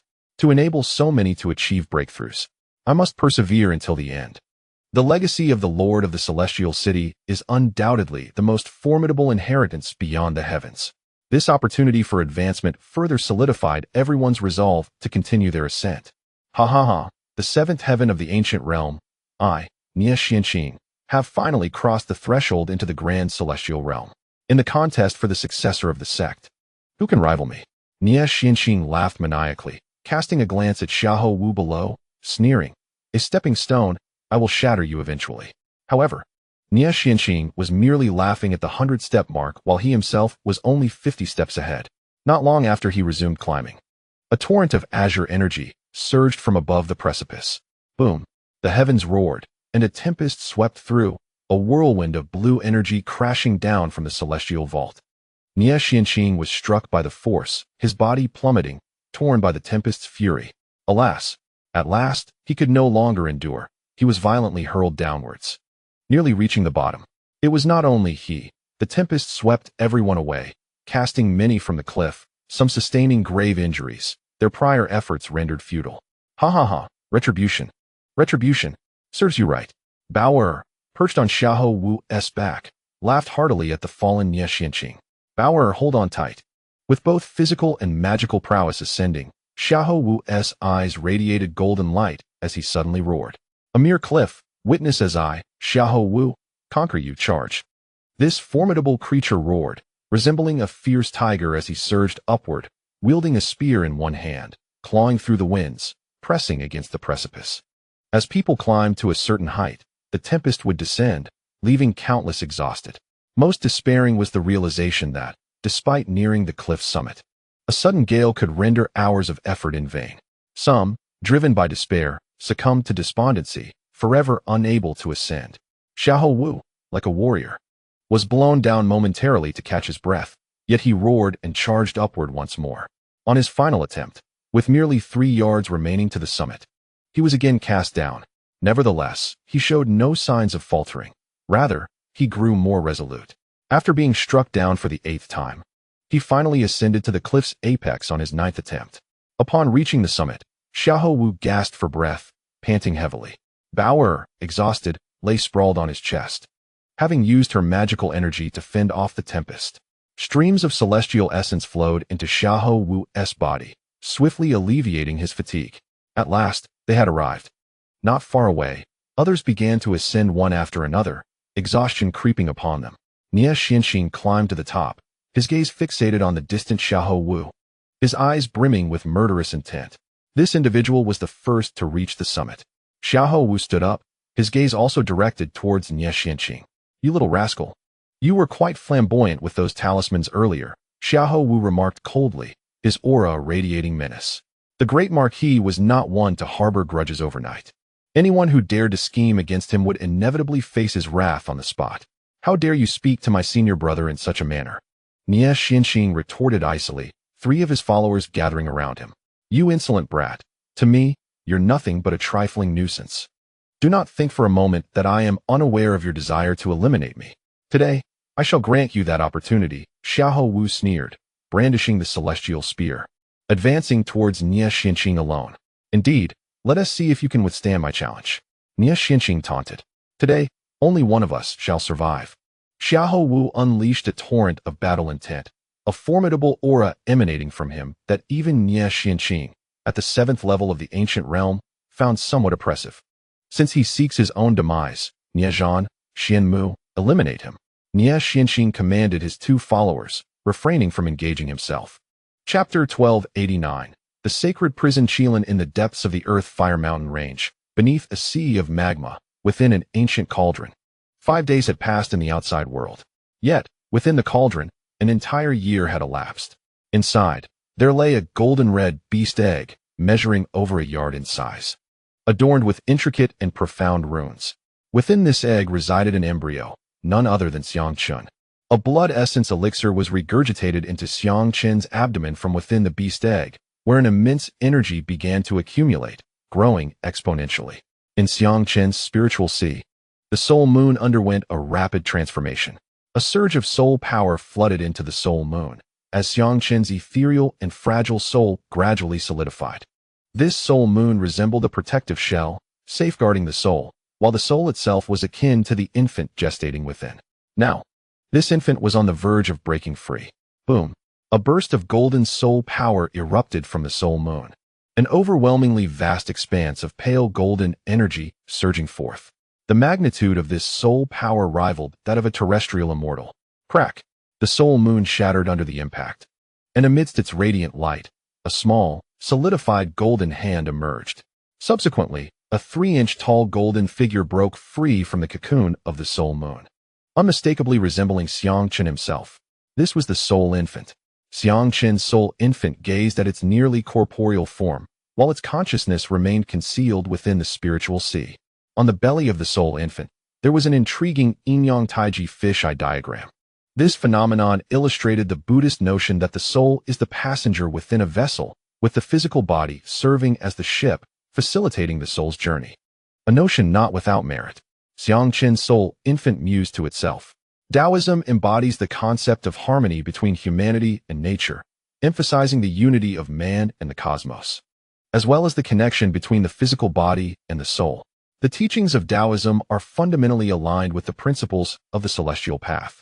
At this moment, a tremendous surge erupted from Xiangqin's body, as the Taiyan True Elixir and the Taiyang True Elixir unleashed their full potential. The might of the Taiyang True Elixir became increasingly evident, infused with a powerful essence akin to that of a qilin. In an instant, the Taiyang True Elixir expanded to twice its size, while its true essence surged tenfold, then 11-fold. The ancient realm of the Taiyang shattered. The first layer of the ancient realm was breached. The second layer of the ancient realm was likewise shattered. The formidable prowess of the earthbound divine qilin, with its overwhelming essence, propelled Xiangqin's cultivation directly into the third layer of the ancient realm. However, at this juncture, the power of the sun began to overshadow that of the moon, leading to an imminent imbalance and backlash. Xiangqin's myriad demon sacred law began to spiral out of control, causing his body to swell. Alarmed by the disruption of yin and yang, Xiangqin's countenance changed dramatically. He swiftly formed seals with his hands, channeling intricate mystical patterns into the Taiyang True Elixir. Moon God Seal, he commanded within his heart. As the moon goddess prohibition enveloped the Taiyang True Elixir, suppressing its power back to the first layer of the ancient realm, thus restoring equilibrium with the Taiyang True Elixir. From within the beast egg, Xiangqin manifested a long, silver-white Taiyang celestial crystal in his hand. He promptly shattered the Taiyang celestial crystal, releasing an abundance of Taiyang celestial energy. Subsequently, he crushed over 100 celestial crystals. With a resounding roar, a great surge of celestial energy flowed forth, which the Taiyang True Elixir voraciously absorbed, enhancing Xiangqin's cultivation. As time gradually passed, 6 months elapsed within the ancient cauldron, while 2 days had transpired outside, coinciding perfectly with the day that Xiahou Wu and his companions ascended the precipice. Amidst the molten sea of magma, the ancient cauldron transformed into a radiant beam and vanished. At the bottom of the molten expanse, a beast egg had expanded to an impressive size of 2 zhang. With a crack, the surface of the egg became riddled with fissures, resembling a spider's web. With a thunderous boom, a shard broke free from the shell, and a 5-clawed talon resembling that of a dragon emerged. In a flurry of sound, the entire shell shattered, revealing a form coiled within, stretching over 2 zhang in length. With a mighty roar, the beast unleashed a bellow that reverberated throughout the molten skies, a creature radiant with a resplendent golden hue. Its head resembled that of a dragon, adorned with a pair of violet golden antlers, split at the tips.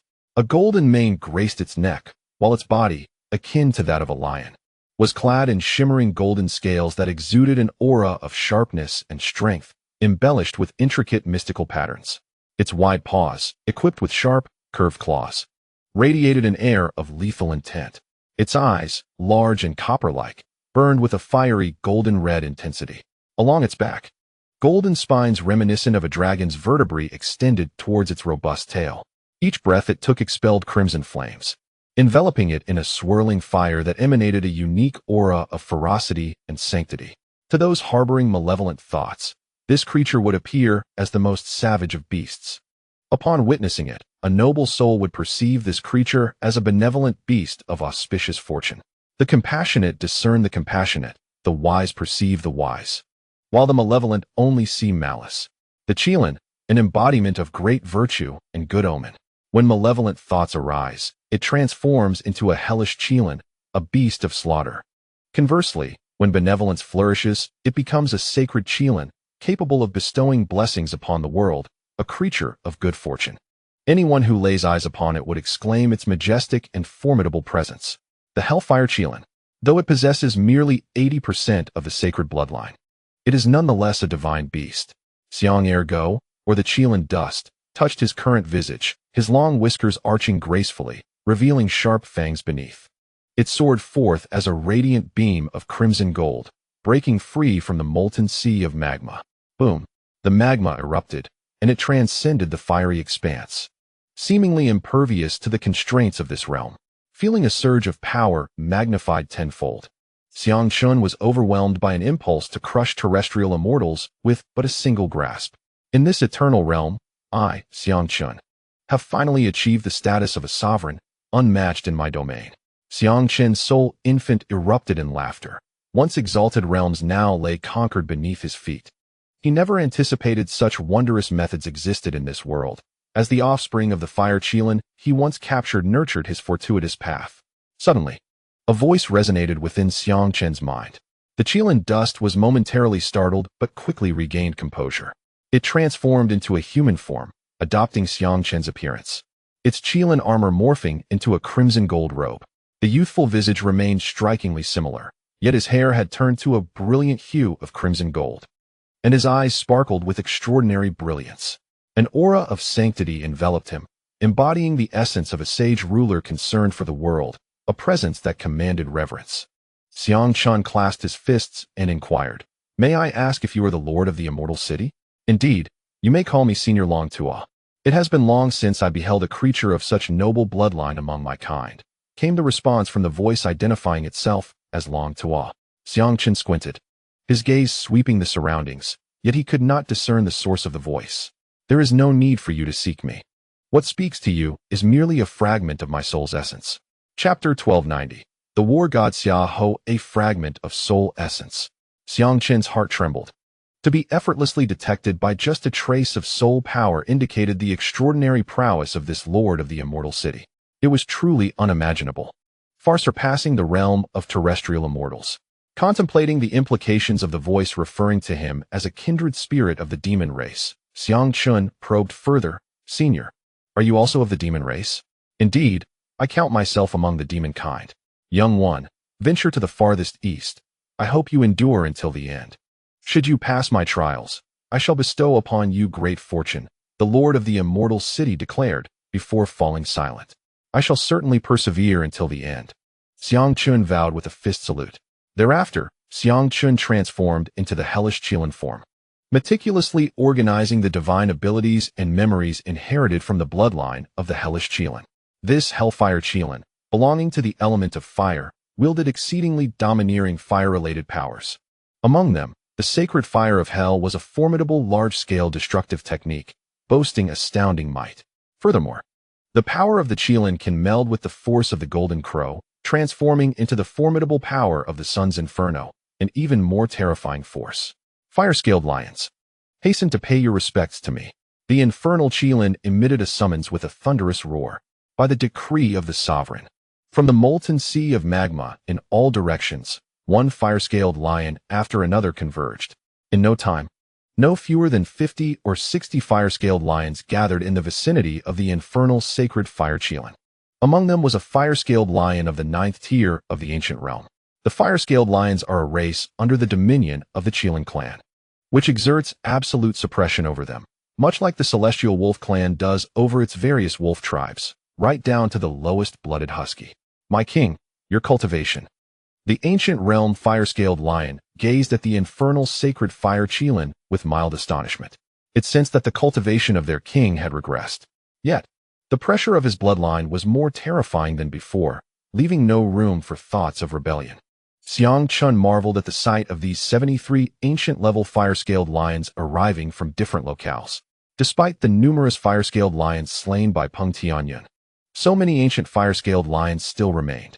Upon organizing the memories of the Earth Fire Qilin, Xiang Chun discovered that nearly 10,000 fire-scaled lions thrived within this molten sea, all possessing cultivation above the ascendant realm. These fire-scaled lions bore only 2 to 3 parts of the divine beast-level Qilin bloodline, with assistance in their enhancement. They could evolve into mid-tier beings with 7 to 8 parts of divine beast bloodline.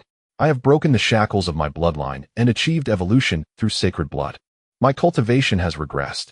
Yet are you willing to leave this prison with me?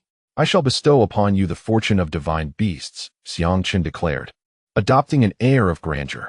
We are all your subjects and naturally wish to follow in the footsteps of our king. The ancient 9-tier fire-scaled lion responded respectfully. Excellent.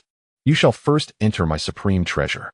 Xiang Chun nodded, and with a flick of his wrist, the Qian Kuan ring appeared, transforming into a swirling vortex of black.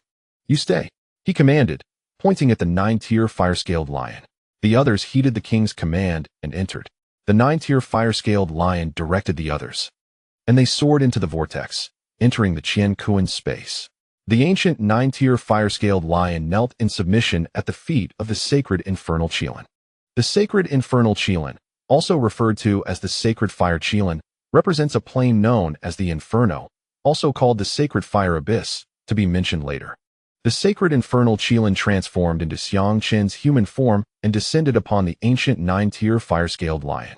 You should not be constrained by the prohibitions of this area, correct? Xiang Qin inquired. Replying to the king, I am not bound. The fire-scaled lion shook its head. Good, now set forth at full speed towards the east. Xiang Qin pointed in a direction. Understood. The fire-scaled lion let out a long howl to the heavens, its powers surging forth, transforming into a blazing red light that shot eastward with astonishing speed. At the end of the Earth Core Fire Mountain, on the edge of a cliff, lay a vast expanse of golden desert beyond, stretching endlessly. At the cliff's edge, several figures in confrontation captured the attention of many onlookers. Xiahou Wu, wielding the heavenly spear, cast a cold glare at Nie Xianqing, who was flanked by two formidable warriors, Niezhan, Xianmu. These two individuals are among the top 10 core disciples, currently reaching the 6th level of the ancient realm, standing at the pinnacle of the middle heavenly position. Old Nie, shall I take on the challenge, or will you? Xianmu, a towering figure, stands at a height of 10 feet, his bare torso adorned with swirling demonic patterns, while a black demonic serpent coils around his body. Niezhan, a slender youth with piercing eyes, carries two long, narrow blades at his waist. It matters not, Niezhan replied indifferently. Hee, then I shall step up. I will teach this scoundrel the essence of respecting the senior brother. Xianmu licked his thick lips, as the black serpent around his waist emitted faint sounds. What a pathetic display, Xiahou Wu retorted sharply. You ignorant fool, I hear you possess a body of ancient strength. Today, I shall crush you with this very power. Xianmu bellowed, unleashing a surge of demonic light. Boom!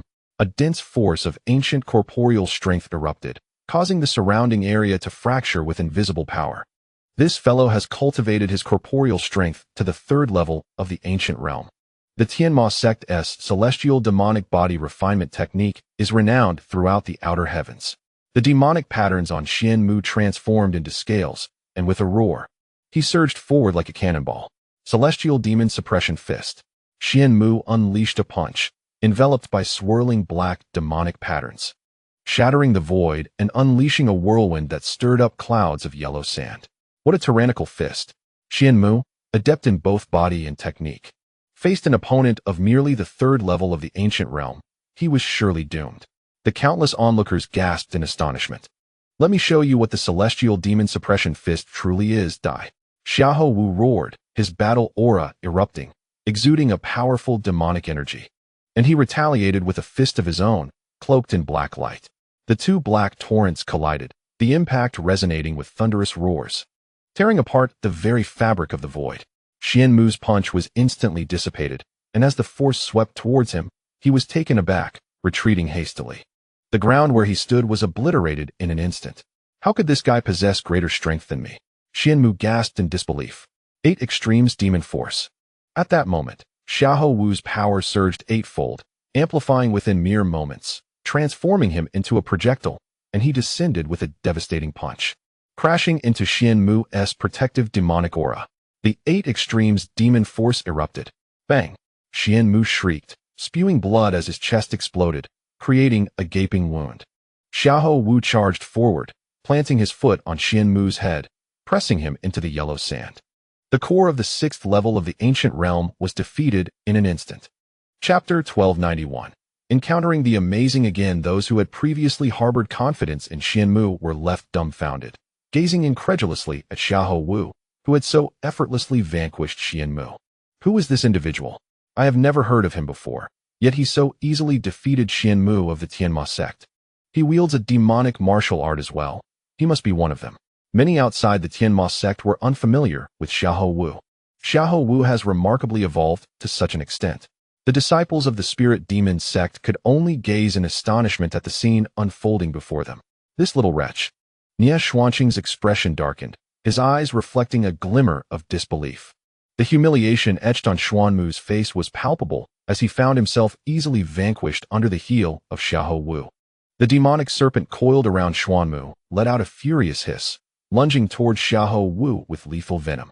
In response, the small demonic dragon perched upon Xiahou Wu's shoulder unleashed a torrent of searing demonic flames, incinerating the serpent in an instant.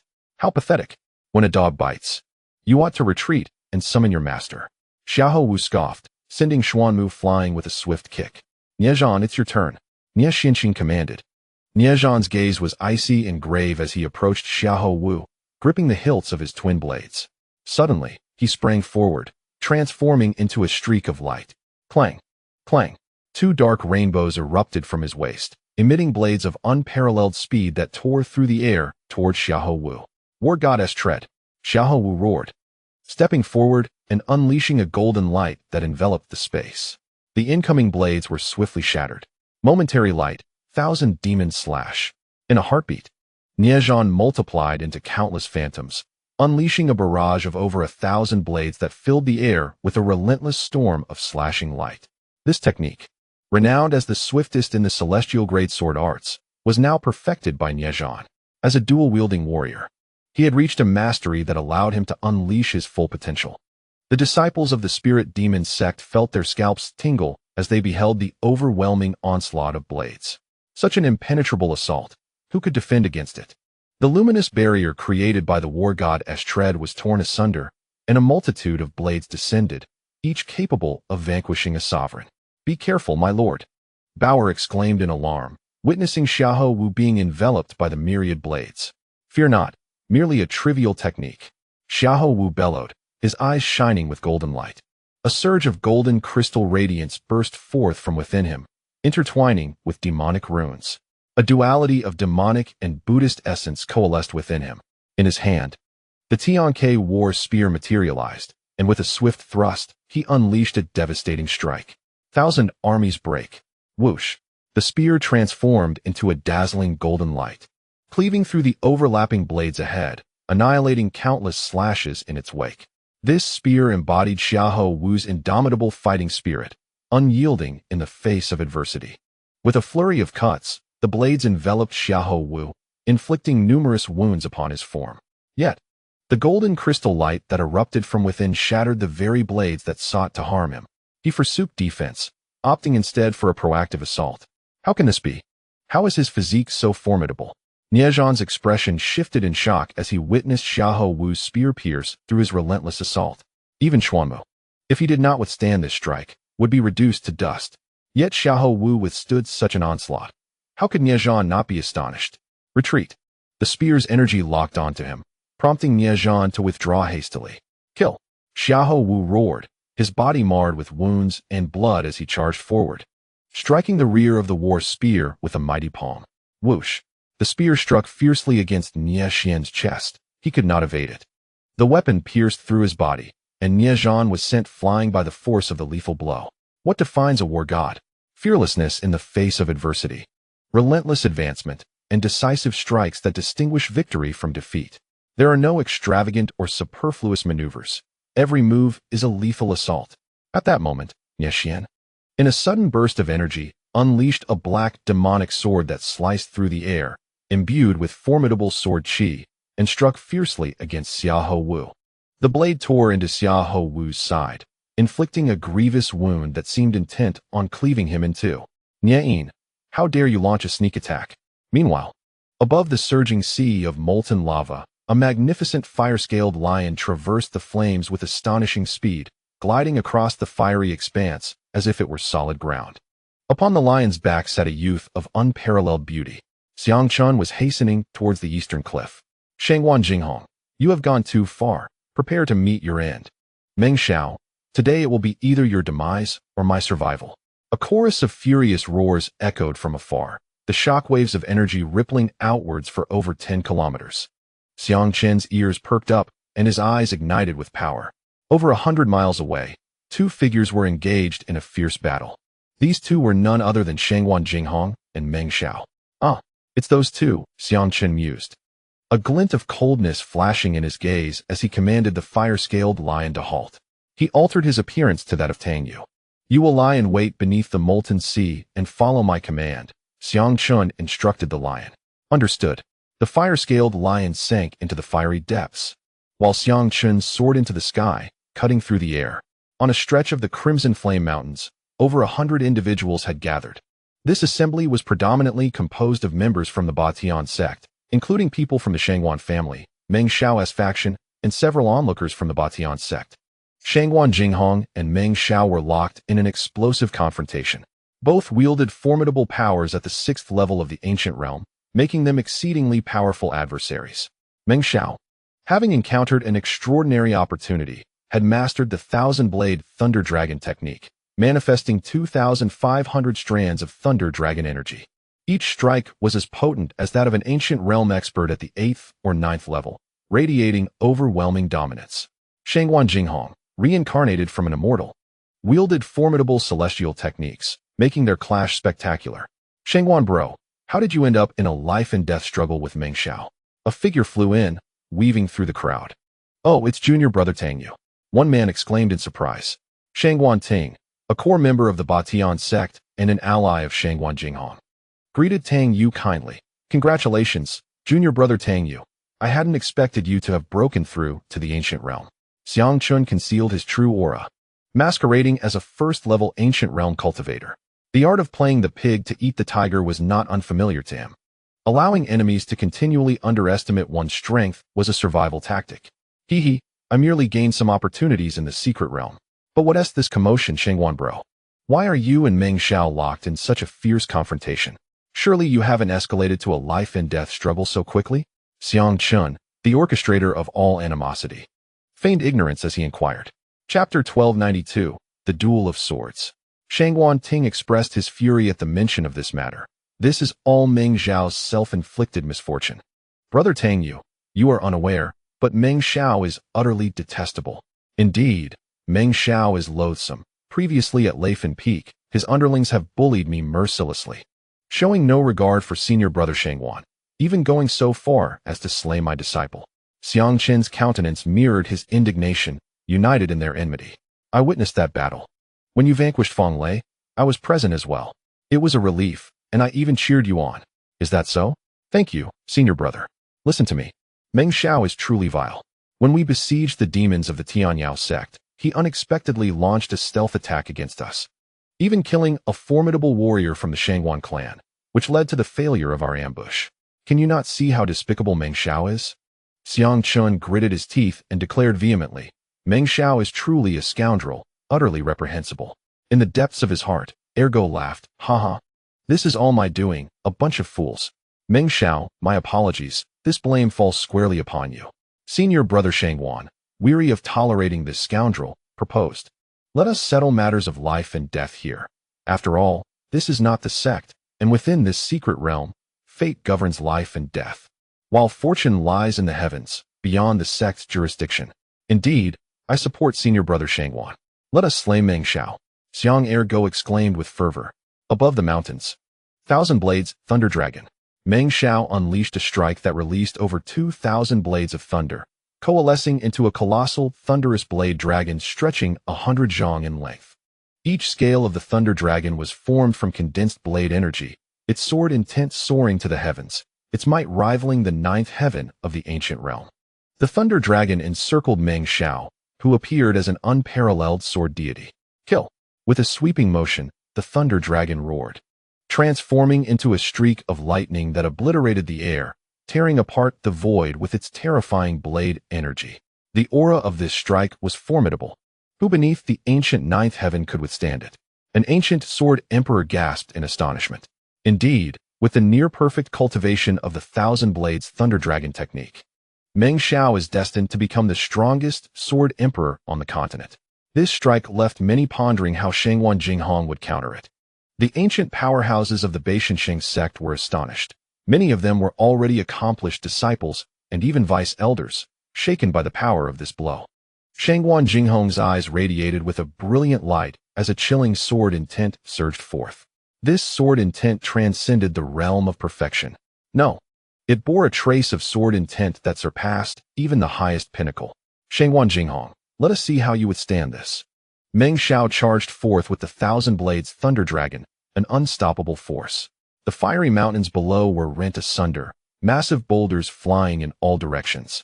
Meng Xiao, today you shall learn what it means to be a fallen immortal. Shangguan Jinghong bellowed, as a surge of sword energy coalesced from the heavens. The icy aura radiating from him froze the terrifying fiery mountains beneath him into solid ice. Heavenly ice, sort of the snowfall.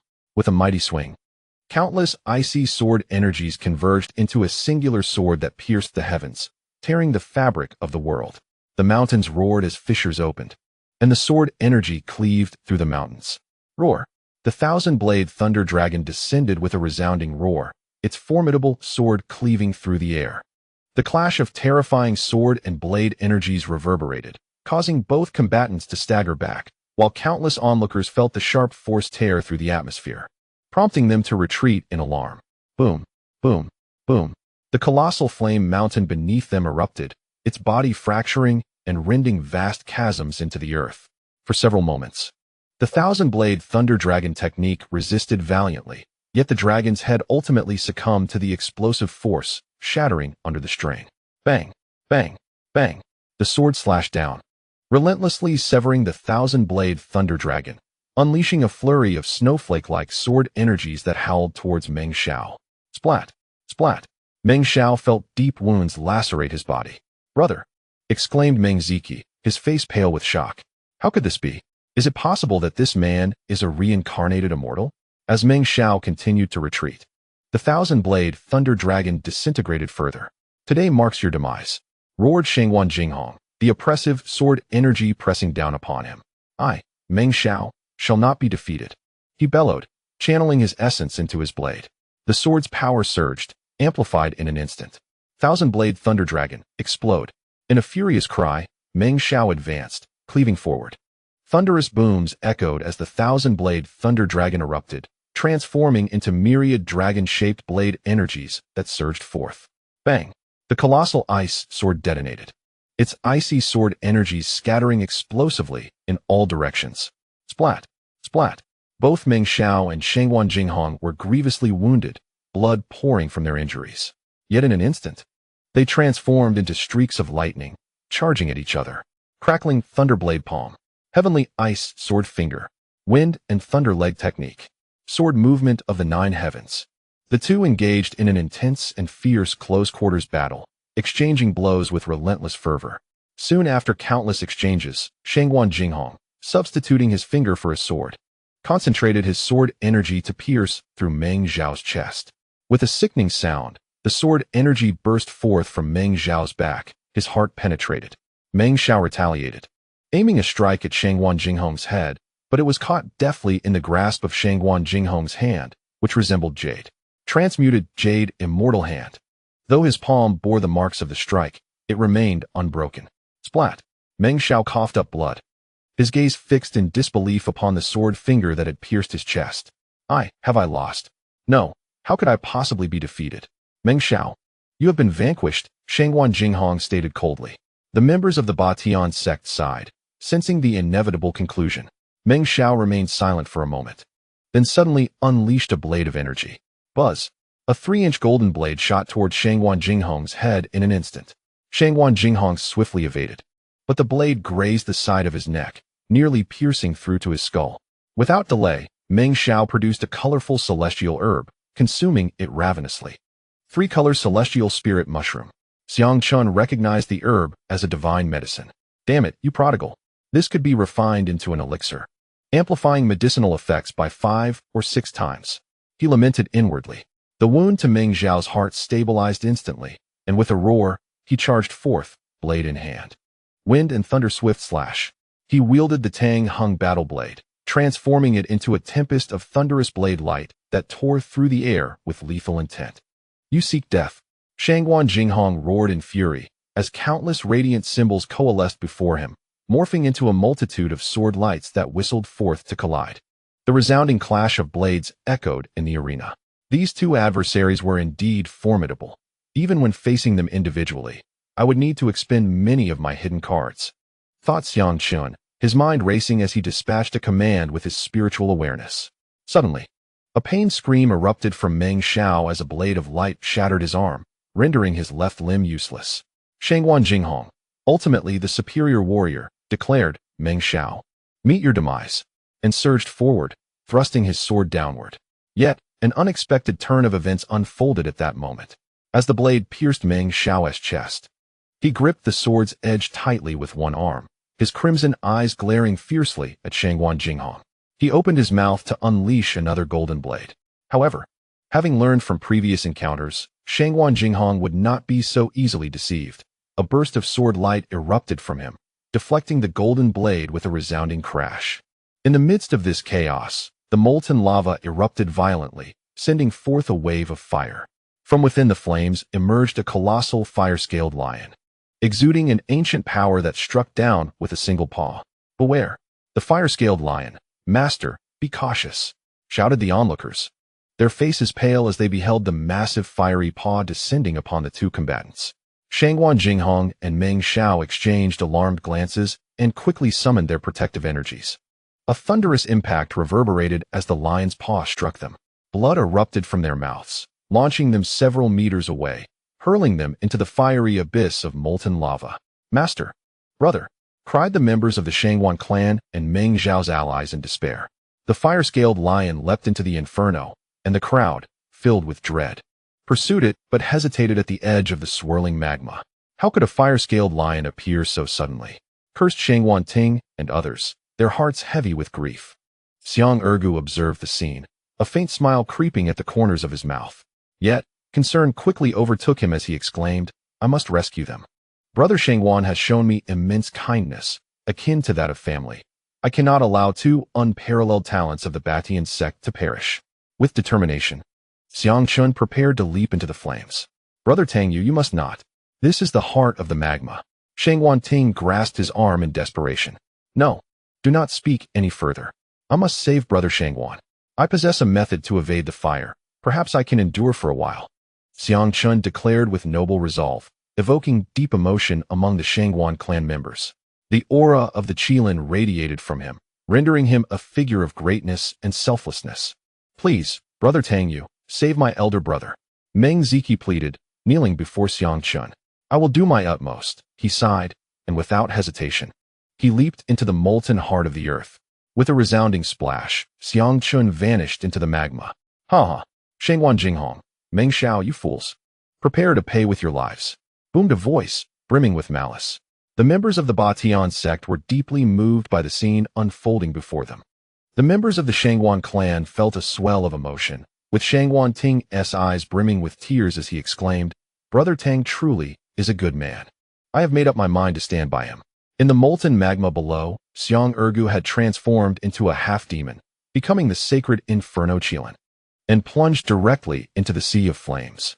The fire-scaled lion delivered a powerful strike, sending Shangguan Jinghong and Meng Xiao plummeting into the depths of the magma.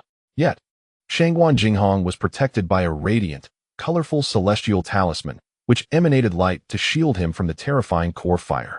Meng Xiao, however, was in a dire state, crying out in agony, though the potency of the celestial elixir he had consumed fiercely healed his wounds and aided him in resisting the core fire. With a resounding crash, both were thrust to the bottom of the magma sea, colliding with the fiery essence rocks. Shangguan Jinghong spat out a mouthful of blood, clearly wounded from the surprise attack. They attempted to ascend towards the surface, but the immense pressure of the magma prevented any upward movement. Curse it! How could I encounter a fire-scaled lion here? Shangguan Jinghong roared in fury, attempting to charge upward, only to be crushed back down by the overwhelming heat. Ha ha ha! Shangguan Jinghong, you shall accompany me to the grave. Meng Xiao laughed maniacally, suffering in the flames while his body burned and healed in a torturous cycle. Shangguan Jinghong's face twisted with rage. Even his celestial talisman could not extricate him from this predicament. Before I perish, I will ensure your demise as well, he shouted, charging forward and striking with his sword. This blow, Meng Xiao was powerless to resist. With a swift motion, the sword light severed Meng Xiao's head, which ignited the moment it left his body. Ah! Meng Xiao's soul infant emitted a harrowing cry as it succumbed to the inferno. Shangguan Jinghong, I shall not rest even in death. With each moment, Meng Xiao's soul infant was consumed by the flames. Brother Shangwan, I have come to save you. At that moment, a voice rang out. A figure descended amidst a blaze of fire. Shangwan Jinghong was momentarily stunned, but soon recognized the figure and exclaimed joyfully, Brother Tang Yu. Brother Shangwan, I have come to rescue you, Xiang Chun declared as he landed before Shangwan Jinghong. Brother Tang Yu, are you not afraid of this core fire? Shangwan Jinghong asked, puzzled. No, I fear it as well, but I have cultivated a secret technique that allows me to endure for a brief moment. Brother, quickly retract your talisman and enter my protective true essence. I will save you, Xiang Chun replied with genuine concern. Ha ha ha, the heavens do not forsake me, Shangwan Jinghong. He laughed heartily, casting a glance at the burning Meng Xiao's soul infant. Tang Yu, Meng Xiao's burning soul infant gazed up at Xiang Chun, letting out a desperate, piercing wail before shattering into pieces. Good brother, to receive such aid is indeed a blessing for me, Shangwan Jinghong, he mused. Stepping into the protective barrier of Xiang Chun's true essence and absorbing the talisman's power into a jade vessel. Encountering me is indeed your fortune, Xiang Chun smirked, a cold smile gracing his lips. Suddenly, he struck out, wielding a demonic blade aimed fiercely at Shangwan Jinghong's head. However, Shangwan Jinghong displayed astonishing reflexes, retreating in an instant. However, the blade inflicted deep gashes upon his chest and face. Shangwan Jinghong let out a wretched scream, his visage instantly marred, while a colossal wound tore open his chest. Tang Yu, what are you doing? Shangwan Jinghong roared in fury, the radiant light of the celestial talisman continuing to expand and envelop him. Xiang Chun approached with a blade in hand, a cold smirk gracing his lips. What am I doing? Naturally, I am here to take your life. Shangwan Jinghong's countenance darkened. Junior brother Tang Yu, why resort to such measures? Has my brother wronged you in any way? If you seek treasures, you need only to speak. Shangwan Jinghong attempted to communicate with those outside. But within this sea of molten lava, the fluctuations of his soul could not transmit through the communication talisman. He presumed that Xiang Chun sought to rob him of his wealth. Very well. Today I shall ensure your demise is comprehensible. Do you remember her?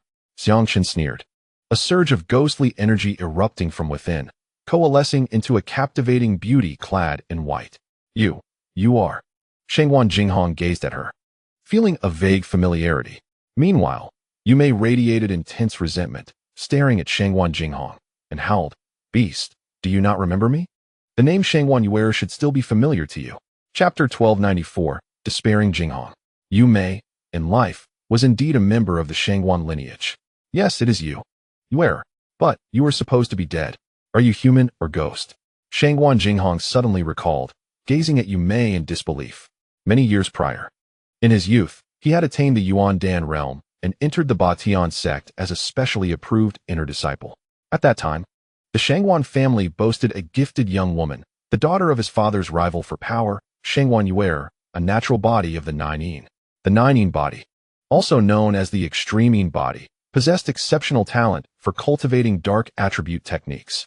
Shangwan Yuer was extraordinarily beautiful, and with her Nine Yin body and formidable background, her future appeared boundless. That year marked their first foray into the world for cultivation, entering the mortal realm. While traveling through the wild state in the Dazhou kingdom, Shangwan Jinghong confessed his affections to Shangwan Yuer. Though sharing the surname Shangwan, their blood relation was minimal, given the millions in the clan. However, her rejection ignited a storm of wrath within Shangwan Jinghong. He drugged Shangwan Yuer, committing acts more beastly than human, and subsequently disposed of her body. The very spot where he discarded the remains was the ancient well, now owned by Xiang Chun, the residence of the current martial king of Dechu. Little did he know, Shangwan Yuer's spirit, being of Nine Yin, lingered at the site of the well, a gathering place of Yin energy. Bound by overwhelming resentment, her soul did not reincarnate, but became a ghostly cultivator. After countless years, when Xiang Chun encountered her in that estate, she transformed into the present Yu Mei. Thanks to you, I have become this wretched being, Shangwan Jinghong, you heartless beast. Heaven has allowed me to meet my master. A pity to compel me to claim your life, so prepare to pay with yours. Yu Mei unleashed a terrifying wave of ghostly energy, her cultivation astonishingly at the fifth realm of the ancient times. With a roar, she lunged at Shangwan Jinghong. However, as she was released from Xiang Chen's protection, the heart of the earth's fire inflicted harm upon her. Yu Mei, return. This place is unsuitable for your battle. Allow me to eliminate him. Xiang Qin's expression shifted slightly as he hastily withdrew Yu Mei into his being. Very well, then I beseech my master to rid me of this beast, whose heart is as vile as its visage, Yu Mei coldly declared, gazing at Shangguan Jinghong. Meanwhile, Shangguan Jinghong remained in a state of shock. Shangguan Yu has truly transformed into a specter. Regaining his composure, he addressed Xiang Qin. Tang Yu, why must you oppose me for a deceased woman? Align with me. And as the sect leader, you shall have any woman you desire in the future. Xiang Qin regarded him with mockery, responding, you wretched creature. Avenging Yu Mei is but one reason. I also wish to eliminate you. Yi Tianjiao is mine, and you dare to harm her. Tell me, could I ever spare you? Shangguan Jinghong's countenance darkened, disbelief etching his features. How could he possibly know of this? Yi Tianjiao is truly his woman. It seems this fellow is resolute in his intent to kill me. With a sardonic tone, Shangguan Jinghong retorted, you ought to assess your own worth. Since you are so insistent on my demise, I shall grant you that wish. Boom. He unleashed a formidable sword aura, transforming into a streak of sword light that surged forward.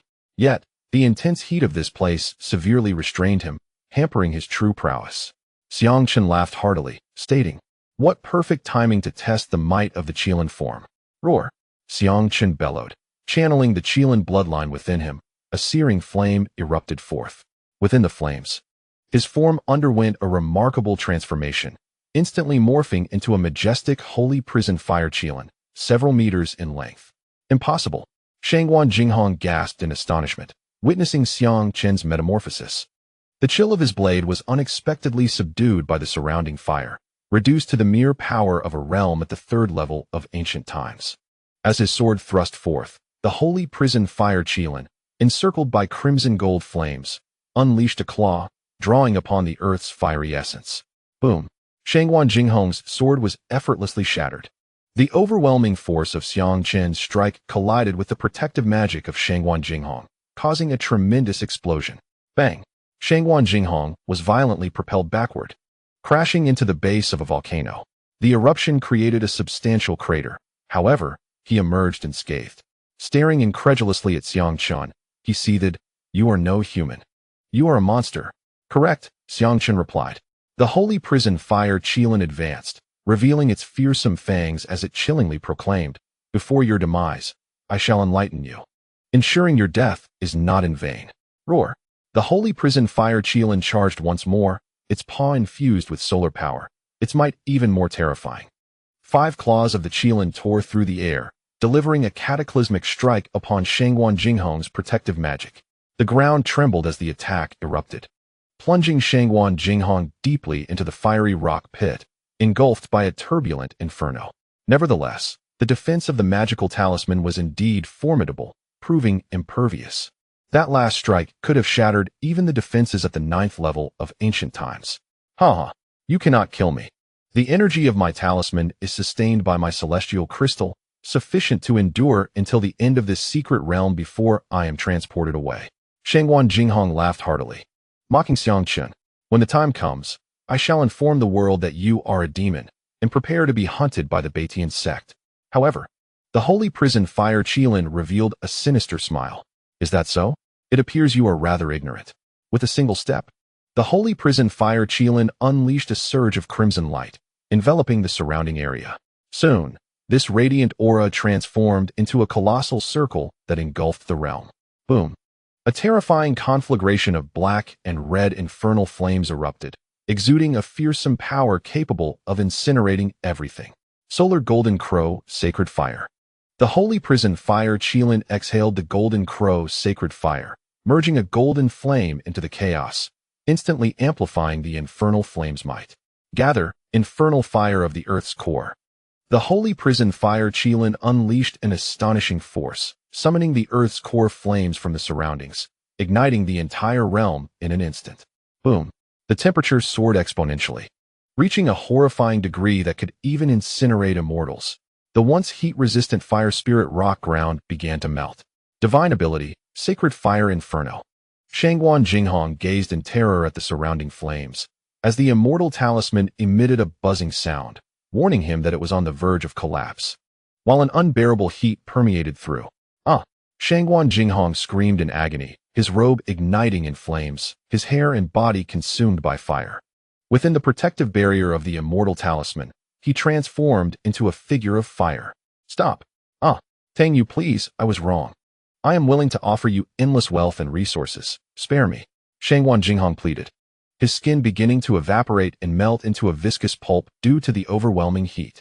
Xiang Chun, also known as Tai He, and Xiahou Wu, known as Tai Gang. Chapter 1295. The Theatrical Performance Returns, Part 7. The Holy Prison Fire Qilin observed this scene, with Yume appearing in its left eye, coldly watching everything unfold. Tang Yu, spare me. I can't endure this any longer. Grant me mercy. Shangguan Jinghong fell to his knees, his skin already melted away, rendering his eyes and facial features unrecognizable. Meanwhile, the immortal talisman on his body lost control, coalescing into a palm-sized white jade talisman.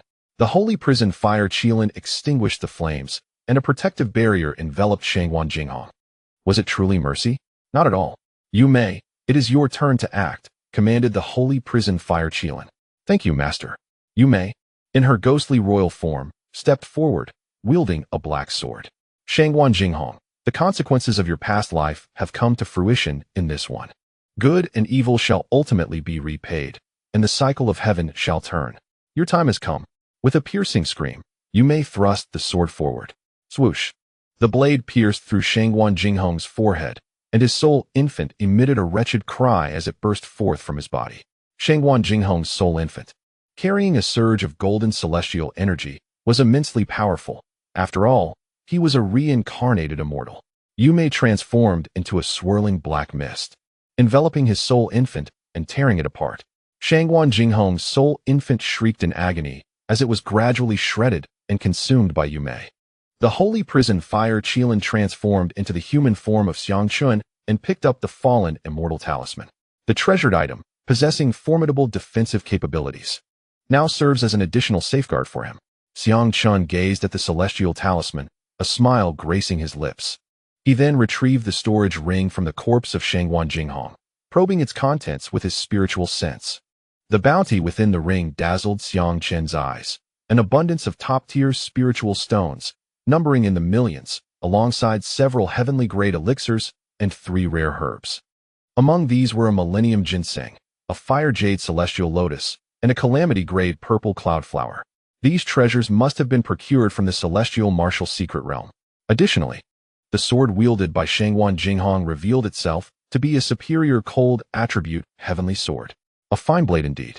I recall that Tian Jiao's sword is merely an inferior heavenly sword, which I could gift to her, Xiang Chun mused to himself. As for Qing Cheng, being a true ancient sword cultivator, she possesses her own lifebound sword and has no need for others. Xiang Chun regarded Shangguan Jinghong's lifeless form, plunging the Dragon K demon blade into it, absorbing the residual essence within. In an instant, flames engulfed the corpse, reducing it to nothing but a skeletal remains of jade. In the distance lay the body of Ling Xiao, from which Xiang Chen also collected the remains and the storage ring. The treasures within Ling Xiao's ring brought him immense joy, with numerous top-tier spiritual stones exceeding 3 million, along with celestial crystals and nearly 100 celestial jades. One herb was present as well, the same variety he had previously consumed, the tricolored jade celestial fungus, used for crafting healing elixirs. My heartfelt thanks to Ling Xiao and Jinghong, the 2 benefactors of wealth. May you both traverse the path of the underworld with ease. Xiang Ergo laughed heartily, overwhelmed with joy, truly the spoils of murder and arson. Yume approached after devouring Shangguan Jinghong's soul infant, her eyes brimming with tenderness. Thank you, Master, for helping me resolve this past grievance. She bowed gracefully and spoke softly. Oh, there is no need for such politeness between us, my dear servant. Scoundrels like Shangguan Jinghong are unworthy of lament. The stain he left upon our sect and the countless female disciples he violated and silenced are beyond measure. His demise serves to eliminate a great peril, Xiang Chun replied, patting Yume gently on the shoulder. Indeed, with this grievance settled, I shall harbor no more ties to my past, Yume said softly. Do you wish to see your parents once more? Xiang Chun inquired, knowing that her parents were likely high-ranking members of the Shangguan family. A glimmer of longing crossed Yume's gaze, but she soon shook her head with a bittersweet smile. If they were to see me like this, it would surely grieve them. So many years have passed, it is best not to disturb their peace. Very well. Xiangchen nodded, refraining from further persuasion. In truth, he had intended to leverage that connection, but since Yumei was unwilling to rekindle that bond, he respected her wishes and said no more. Yumei continued, however, if the opportunity arises, I hope you will inquire about my father's whereabouts. Knowing their situation would bring me solace. Of course, that is no trouble at all. What is your father's name? Xiangchen asked. My father is named Shangwan Hao. He was an elder of the Shangwan family in the past. Understood. We shall make inquiries upon our return, Xiangchen affirmed with a nod. Thank you, master. For the remainder of my life, Yumei shall forever follow you and repay your kindness. She knelt before Xiangchen, bowing her head. In an instant, she transformed into a swirl of black mist, merging into Xiangchen's being. Master, the sole infant of Shangwan Jinghong harbors a potent essence of celestial spirit, which is of immense assistance to me. I may retreat for a period of cultivation. Rest assured in your practice, with my current strength. There are few in this world capable of vanquishing me. After a brief acknowledgement, Yumei fell silent. Xiangchen gazed at Shangwan Jinghong, while the charred remains of Ling Xiao elicited a cold smirk from him. Fire-scaled lion, arise. Boom. The fire-scaled lion emerged from the inferno above. From this moment forth, you shall be the leader of my fire-scaled lions. I shall henceforth refer to you as Lionhead. Xiangchen, disinterested in naming conventions, casually bestowed the title. Lionhead, feeling somewhat odd about the name, respectfully responded, Thank you for the bestowed name, master. Perhaps in the future, Xiangchen would braze it, after all. Braised Lionhead has a certain ring to it. Come, give me a claw. Xiangchen pointed at his chest. I would not dare offend your majesty. Enough chatter. If I command you to scratch, then scratch. Xiangchen replied impatiently. Understood. Lionhead extended a claw and raked it across Xiangchen's body. That truly hurts. Above the sea of flames, amidst the volcanic range, the onlookers stared into the fiery abyss. The magma sea remained still, with no signs of movement, and the soul force could not penetrate further. What is happening? Why has there been no emergence? Could something untoward have occurred? Nonsense. The young master cannot be in peril. Brother, you must come out. The Shangwan clan and Ming Ziki awaited anxiously. Boom. Suddenly, a figure burst forth, trailing a veil of fire. He has emerged. Finally, there is movement. The crowd turned to see a person, entirely charred with claw marks adorning his chest, crashing onto the ground. In his hands, he bore two charred corpses. Is that junior brother Tangyu?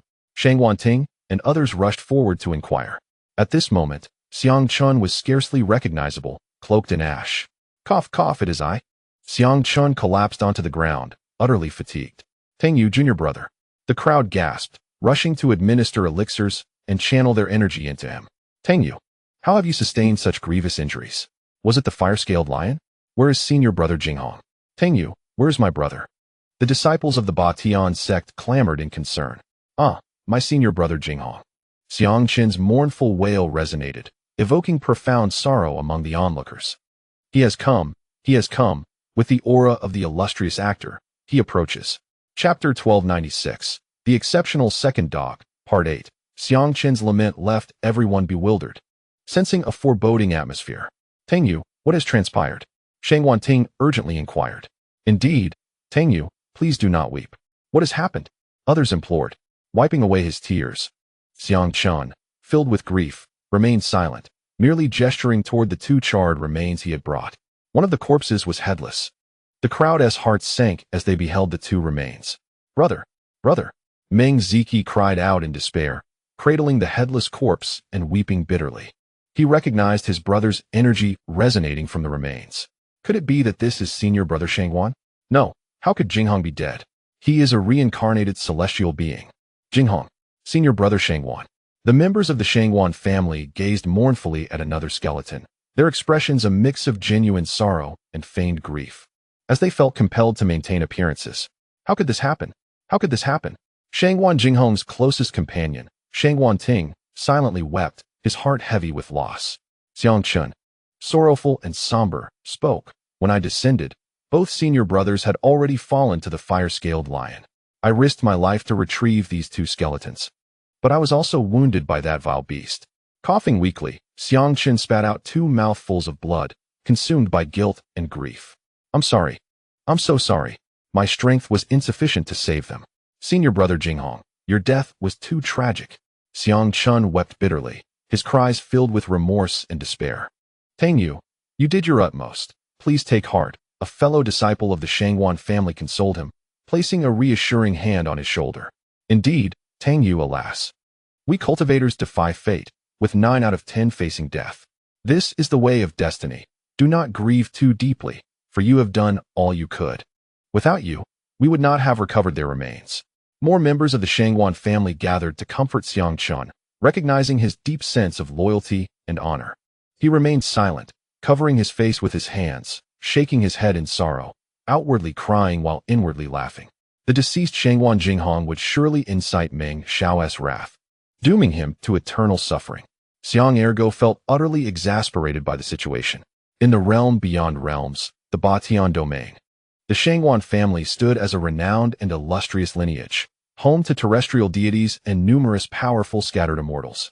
Their estate was a magnificent edifice, with spiritual springs releasing ethereal energy and formidable guardians patrolling the grounds. At this moment, under the moonlit sky, 2 figures engaged in a passionate embrace upon a bed carved from the finest spiritual jade, filling the room with an air of springtime delight. Suddenly, a voice outside shattered the tranquility of the night. Master, something terrible has occurred. A figure rushed into the estate and knelt at the entrance. What folly has you so flustered? A voice boomed from within. The speaker, a middle-aged man appearing to be in his 40s, emanated an aura of authority, bearing a striking resemblance to Shangwan Jinghong. Beside him stood a beauty with skin like jade, Shangwan Fengyun. This was none other than the current head of the Shangwan family, the one in power. The voice outside trembled with urgency. In the soul lamp hall, young Master Jinghong's soul lamp has extinguished. What? Shangwan Fengyun's face paled at the announcement. He forcefully pushed aside the beauty beside him and donned a black robe that enveloped him. With a swift motion, he opened the door to find a guard kneeling outside. Panic etched across his face. What did you say? Jinghong's soul lamp has gone out? Shangwan Fengyun demanded, gripping the guard's neck in fury. Why yes, you may verify it yourself. The guard stammered in terror. In an instant, Shangwan Fengyun transformed into a streak of light, soaring through the air. The guard cast a furtive glance at the glimpse of springtime radiance visible on the jade bed before swallowing hard and retreating hastily. Meanwhile, at the edge of a cliff, Xiahou Wu was unexpectedly attacked by Nie Xianqing with a single sword strike, which struck him in the waist, causing him to retreat, blood spewing forth. Nie Guapi, you seek death. Xiahou Wu howled as he coughed up blood. Bauer, enraged by the treachery, was ready to charge into battle, unleashing her true essence. Bauer, this is a man's fight. I will handle it myself. Xiahou Wu declared. You fool. He is taking advantage of his numbers to bully you. I possess celestial talismans. Watch as I obliterate him. Bauer retorted angrily. Xiahou Wu, feeling the wound on his waist, utilized his true essence to seal the injury and began to heal gradually. He cast a frosty glare at Nie Xianqing, stating, his sneak attack reveals his cowardice. A mob requires numbers to confront me. I shall take him down alone today. Do not interfere. I'm fine. It's rare for me to care for you. Bauer huffed, sitting angrily atop the little demon dragon's head. Your wretched master, a vile, straight-laced man. With that, she struck the little dragon's head, causing it to reel, eyes spinning in confusion. What does your straight-laced master have to do with me? I am simply a dragon. Such formidable flesh, yet you have not been cleaved in two, Nie Xianqing remarked coldly. Scoundrel, resorting to sneak attacks in a duel. This is the extent of your prowess. Xiahou Wu remarked icily as he swept his spear. Victory is all that matters, regardless of the means employed, cunning, deceit, ruthless determination. This is the way of the demonic path. Xiahou Wu, with your character, you shall never achieve greatness. Nie Xianqing scoffed dismissively. Such schemes are best left to my brothers. I rarely expend effort on them. In the face of absolute power, all plots are worthless. Today marks your demise, Nie Xianqing. Kill. Xiahou Wu bellowed, stepping forward as he infused his Tianguan battle spear with overwhelming and domineering battle intent. In terms of strength, you are no match for me. Die. Nie Xianqing roared, unleashing a sword strike that gathered countless demonic runes, releasing a sword energy rivaling the ancient ninefold. The black sword light howled as it crashed down upon the spear light. Bang! Bang! Bang! The spear light was shattered, and the sword radiance surged forth. Celestial Combat Scriptures. War God S. Art. 6 Divine Blessings, 9 Sacred Words. Xiao Wu suddenly formed hand seals, shifting his finger techniques. All who engage in battle, line up and advance. Combat Technique. The secret of the flesh was unleashed. Xiao Wu's body erupted like a volcano, surging with roaring celestial battle energy, igniting into golden flames. He enveloped himself in the golden fire, his aura multiplying exponentially. Boom! The sword struck Xiao Wu's body, yet it was repelled by the fierce flames, causing him to stagger back. How is this possible? Seeing Xiao Wu unharmed, Nie Xianqing was genuinely alarmed. Martial technique. Observe the heavenly path, wield the heavenly way, kill. He then formed another seal, causing the Tianguan battle spear to hum as it surged with a torrent of battle intent, instantly transforming into a golden lightning bolt that shot forth, its speed comparable to teleportation. Retreat. Nie Xianqing bellowed as he fell back, releasing a massive sword energy in defense. However, the spear was too swift and too ferocious. The protective sword energy was pierced directly. With a piercing sound, the battle spear penetrated his body. Nie Xianqing was instantaneously slain through the chest. Chapter 1297. The Blood Corpse Demon Substitute. After being struck by a spear, Nie Xianqing staggered back, his chest exploding into a gaping hole. This scene left countless onlookers in shock. Could it be that Nie Xianqing was defeated so easily? How could this be? Brother Nie was vanquished just like that? The prowess of Xiao Wu was astounding. The speed of that previous strike was such that even one's spiritual awareness could not perceive it. The sight of Nie Xianqing being pierced through the chest rendered the disciples of the spirit demon sect incredulous. Xiao Wu furrowed his brow as he grasped the returning Tianke war spear. Was Nie Xianqing truly this weak? Suddenly, the ground beneath him erupted violently, and a black celestial sword emerged from the earth, radiating a dark brilliance as it slashed towards Xiao Wu, aiming to cleave him in two. In an instant, Xiao Wu stepped forward, unleashing a forceful stomp that collided with the incoming sword light, simultaneously retreating. The sword light was shattered by his kick. Yet the black celestial sword advanced relentlessly, delivering a vicious strike across Xiao Wu's chest, leaving a gruesome gash. To everyone's astonishment, another figure of Nie Xianqing surged forth from the ground. 2 Nie Zhuangqings? The Blood Corpse Demon Substitute. Xiao Wu's eyes narrowed as he spoke coldly. The Nie Xianqing that had been pierced was now a horrific sight. His skin melted away, revealing a ghastly state akin to that of someone flayed alive. It was indeed the Blood Corpse Demon Substitute. Now it made sense. How could Brother Nie be so easily defeated?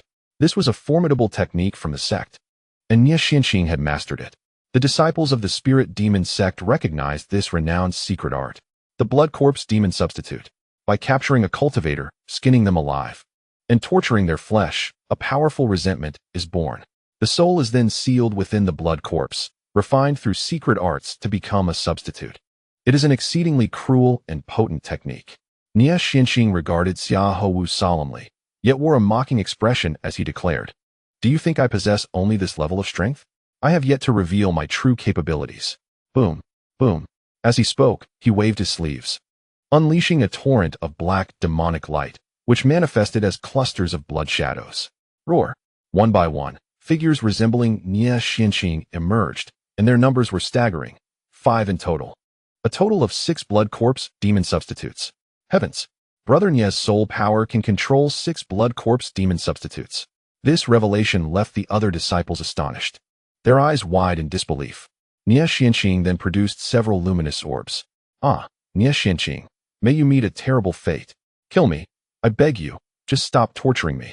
I will haunt you as a vengeful spirit. From these orbs emanated anguished screams, curses, and furious roars. These were the 6 paths of soul infants. The 6 paths of soul infants were infused into the 6 blood corpse demon substitutes, which roared and instantly unleashed an astonishing wave of energy. Boom! The 6 blood corpse demon substitutes, whose power rivaled the ancient 7th level, surged forth towards Xiao Wu. The powerful sword lights from the 6 paths howled and rushed to obliterate him. Dragon elephant crushing the heavens. Xiao Wu roared, channeling all his physical strength into a single punch that transformed into a dragon elephant, charging fiercely towards the 6 blood corpse demon substitutes. as he unleashed another punch. A golden radiance coalesced, embodying a profound essence of the Buddhist path. The 6 blades of light entwined, mercilessly slashing the dragon elephant, which erupted into fragments. 3 blades of light annihilated their target. Yet, 3 others howled toward Xiao Wu's form, causing him to stagger back, blood erupting from his body, leaving numerous wounds in their wake. A blood corpse substitute struck him with a formidable force, sending Xiao Wu hurtling through the air. Master, the little dragon was somewhat apprehensive, yearning to assist. Roaring, the 6 blood corpse substitutes charged forth, their sword lights slicing through the air. These 6, before being forged into puppets, were once masters of the sword path. 6 abominations perish. In an instant, a terrifying golden blood energy erupted from within Xiao Wu, shattering the very fabric of space with a single palm strike. Vajra conquering demons. Abominations, meet your demise. This palm radiated with a golden, crystalline brilliance, manifesting intricate symbols, as if the resonant chants of the Vajra echoed, suppressing the very souls of his foes. Astonishingly, this power countered the demonic arts, reducing the strength of the 6 blood corpse substitutes by half. How can this be? This aura is reminiscent of Buddhist techniques. A disciple from the spirit demon sect exclaimed in shock.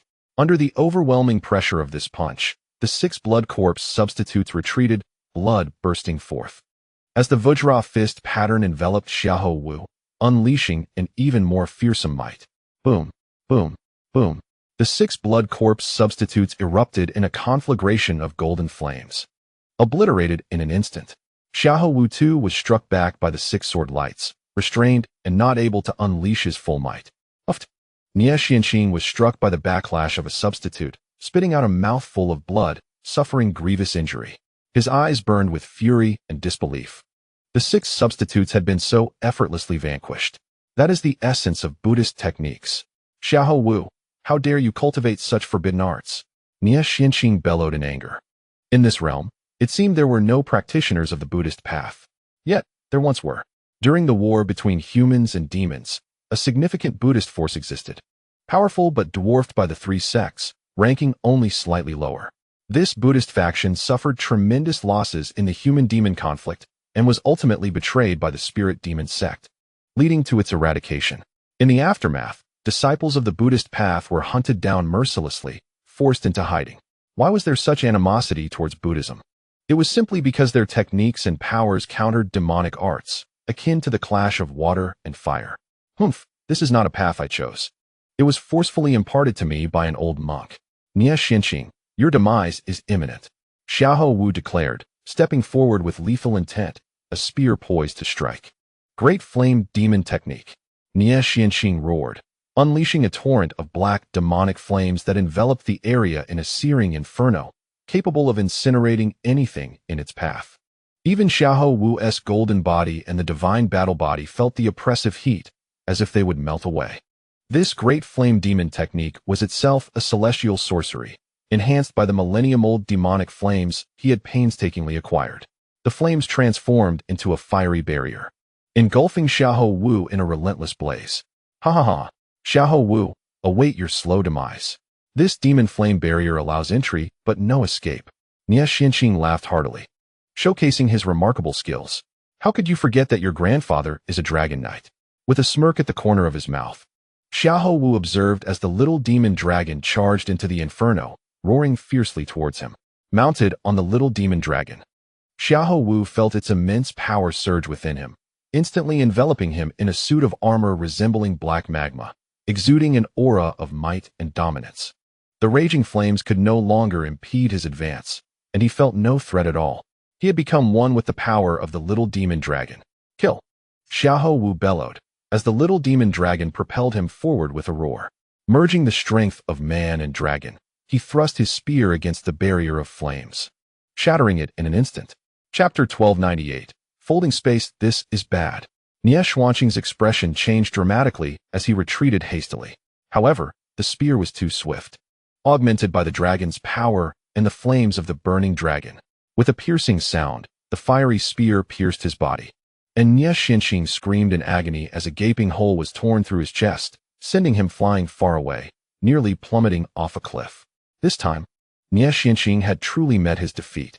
This is impossible. Blood spewed from Nie Xuanqing's mouth, his chest ripped apart. You son of a, it's impossible. Die. Xiao Wu rode the little demon dragon towards him, his other hand forming a fist. Diamond demon suppression. With a thunderous roar.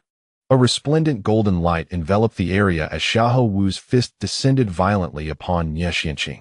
With a resounding crash, Nie Xuanqing was driven into the hard ground, leaving only his head exposed, pale and lifeless, with his meridians shattered. Dismounting from the little demon dragon, Xiao Wu approached Nie Xuanqing, gazing at him coldly. Xiao Wu.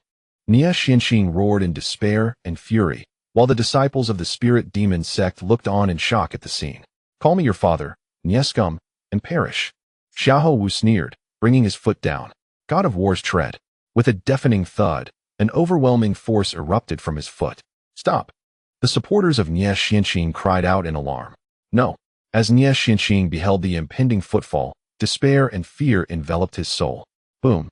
Ultimately, his head was crushed like a watermelon underfoot, blood splattering as his skull shattered. The sole infant of Nie Xuanqing attempted to flee but was devoured by the little demon dragon in a single gulp. His corpse was subsequently unearthed and consumed by the little demon dragon, which chewed it to pieces and then regurgitated a storage ring for Xiao Wu. The disciples of the spirit demon sect, along with other cultivators, gazed in awe and trepidation at the imposing young man standing with his spear. Great Prince Niu Pai? Bauer shouted excitedly. From this day forward, among the disciples of the spirit demon sect, I, Xiao Wu, hold the final say.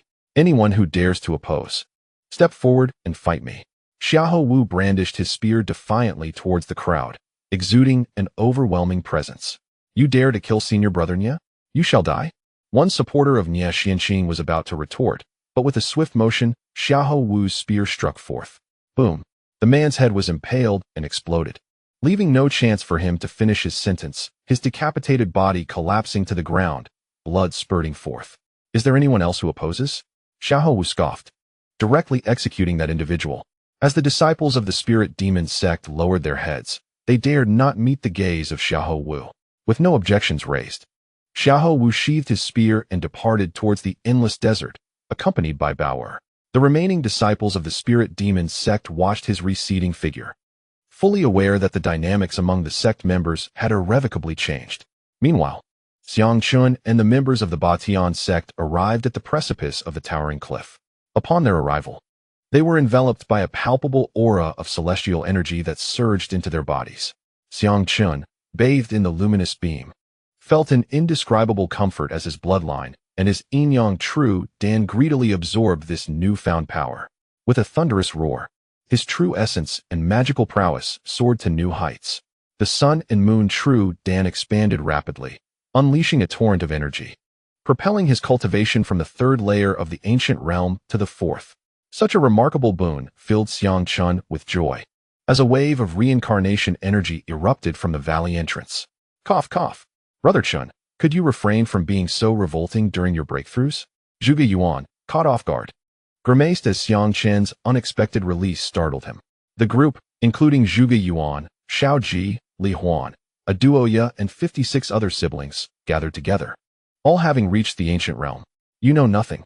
The spiritual platform connects with the heavens, and the valley gate reaches the earth. This is what it means to transcend. Xiang Ergo unabashedly explained his actions, wearing a proud expression. Let us ascend. The monkey and Bauer have already scouted a path for us. Brothers, onward. At Xiang Chen's command, the group roared in unison, unleashing their celestial wolf spirits and transforming into half-wolves, their sharp claws aiding them in their ascent. However, as they climbed, fierce winds battered them, repeatedly sending them tumbling back down. Enduring great hardship, they clawed their way upward, after a day and night of relentless effort. Xiang Chen finally reached the summit of the cliff, utterly exhausted. This remarkable precipice had a unique characteristic. The more one felt disheartened, the more difficult it became to ascend. Only with unwavering resolve could one reach the top. Those who faltered after several attempts risked breaking under the pressure. Over the course of 2 days, the group gradually made their way up, only to be met with an endless expanse of yellow sand. Certainly, the span of this cliff was vast, extending over 10,000 miles. They were not alone in their ascent. Figures in the distance were also climbing. What sort of test is this? They wondered collectively as they ventured into the desolate desert, confronting the bleakness of the world around them. The howling winds whipped through the air, swirling the fine sands, while a solitary sun arched across the sky, disappearing into the horizon. The endless desert resembled a golden sea, with the sun casting a somber hue upon the land, tinged with deep crimson, reminiscent of the blood of fallen deities. The undulating sand dunes mirrored the waves of the ocean, varying in height and form. Above, the haunting cries of crows echoed, dark silhouettes against the sky. A yellow tempest swept across the desert, with grains of sand swirling like bullets, obscuring the sky and plunging the land into darkness. This was indeed a realm dominated by sand, devoid of any foothold for humanity, enveloped in desolation, where life had been extinguished and crows were torn asunder. The scorching air felt as though it could steam a man alive. Waves of sand surged forward, akin to an invisible giant hand peeling away the layers of the desert, yet the veil of this arid expanse could never be lifted. The shifting sands beneath one's feet burned fiercely, reminiscent of molten magma. Those who traversed this vast wasteland would eventually reach the final trial. The voice resonated simultaneously in the minds of all present. So simple, many regarded it with disbelief. To ordinary mortals, this desert was a land of death. However, for cultivators like them, survival posed little challenge. Given that this place lay beyond the heart of the Earth's fire mountains, one could only assume it was extraordinary and not to be taken lightly. Xiang Chun furrowed his brow and took the lead, stepping into the desert, his feet sinking into the scalding sand. The others followed suit, cautiously advancing into the wasteland. As they walked, they remained vigilant, wary of any lurking dangers. "Brother Chen, look!" Li Huan suddenly exclaimed, pointing behind them. The group turned to see that the cliff they had just passed had vanished, replaced by an endless expanse of desert. Xiang Chun narrowed his eyes, a folded space. He glanced at the yellow sand beneath him. They had only taken a few steps, yet it seemed they had traversed hundreds of kilometers through the spatial distortion. Xiang Chun and his companions attempted to fly, but their efforts proved futile. They were bound by some form of restriction, their progress agonizingly slow, akin to that of mere mortals.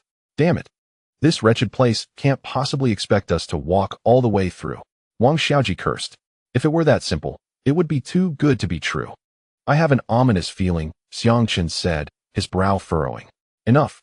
The siblings looked at Xiang Chun with alarm, and Wang Xiaoji dramatically clasped Xiang Chun's mouth. "Brother Chun, please refrain from such talk. It seems your words carry a peculiar weight. Whatever you say tends to come true. Can't you utter something more auspicious? Have you forgotten what happened in the Red Cloud continent?" Wang Xiaoji lamented. "Damn it," Xiang Chun thought, feeling the disdainful gazes of his companions upon him. "Fine. I shall remain silent." He shrugged. The group continued their cautious advance towards the desert, using the Big Dipper as their guide. Suddenly, they felt the desert beneath their feet begin to flow as if it were a river, the sands cascading away. Their feet gradually sank into the quicksand. "This is bad. It's quicksand. Get away from here," Xiang Chun shouted, sprinting away. "No way. Is something truly about to happen?" The others echoed, also taking off in a panic. However, the entire area transformed into quicksand, ensnaring them all. Bang! A scream erupted from Xiaoji as he was swallowed by the quicksand, vanishing in an instant. The unfortunate always seemed to be Xiaoji. "Xiaoji!" The group's expressions shifted dramatically. Xiang Chun lunged forward but failed to grasp Xiaoji's hand. Xiaoji had disappeared. "Brother Chun." As the tumult erupted, Li Huan suddenly vanished into the quicksand. "Little Huan." A chorus of gasps followed, as one by one, brothers and sisters were engulfed by the sands, disappearing from sight. "Damn it," Xiang Chun fumed, only to find himself also swept into the quicksand, buried beneath the endless yellow grains. More terrifying was the realization that, once ensnared, his vital essence and power were being inexorably siphoned away, absorbed by the yellow sands. Alongside his vital essence, his soul energy, blood vitality, and internal strength were also being drained. How could this be?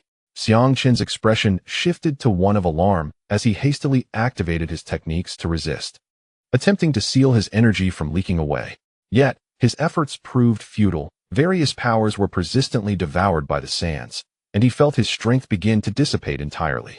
A flicker of panic stirred within him, for without all his powers, a cultivator was rendered no more than a mere mortal.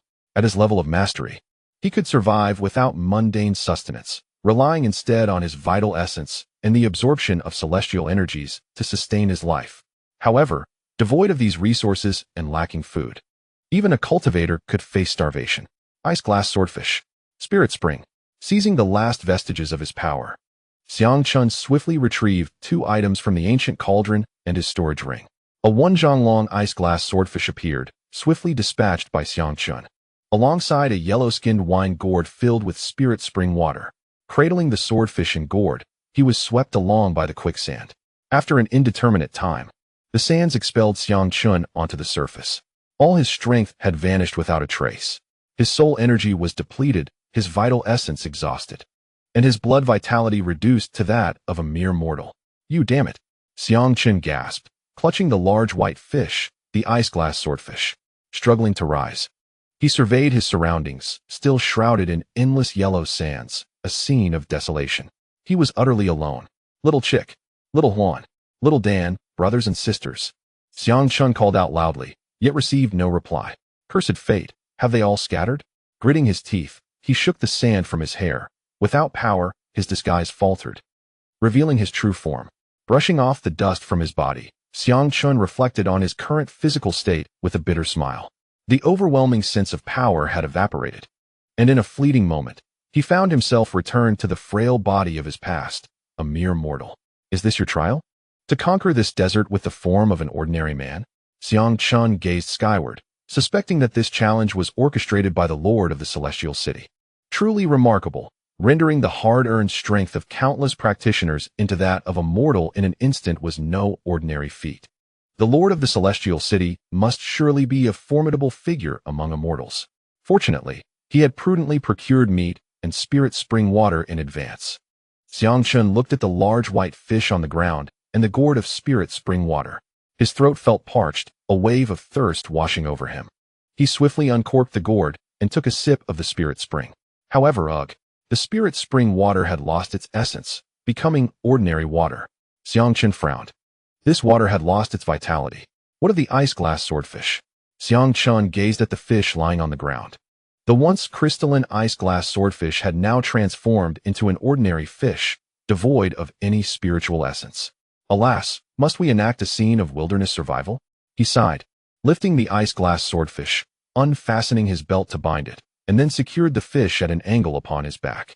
Fortunately, as a mortal in this world, he was robust and strong, possessing the strength to carry several hundred pounds. Were he still in his previous life within the starry realm, perpetually in a state of suboptimal health, he might not have been able to bear even a single fish. The yellow jade gourd had a considerable capacity. Currently containing approximately a ton of water, it should suffice for traversing this arid desert. Thankfully, the magical artifact alleviated the weight of the water, or he might have been crushed under its burden. Xiang Chun shook the gourd. Within it was a ton of water, a weight he felt not at all. With the fish upon his back and the yellow jade gourd hanging at his side, he set forth towards the horizon, guided by the direction of the Big Dipper.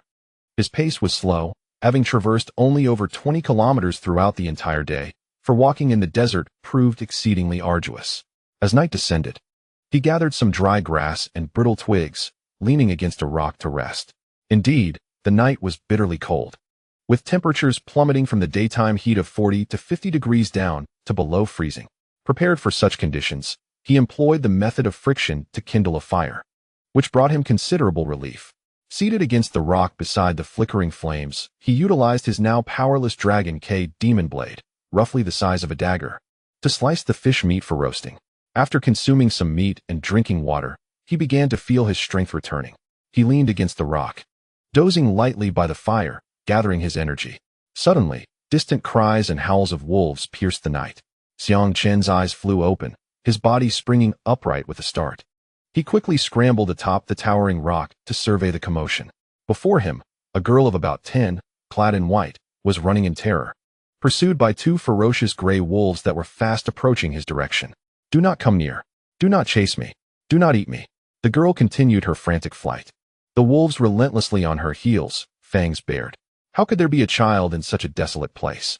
Perched on the rock, Xiang Chun furrowed his brow. Could she be yet another practitioner stripped of their power? He pondered.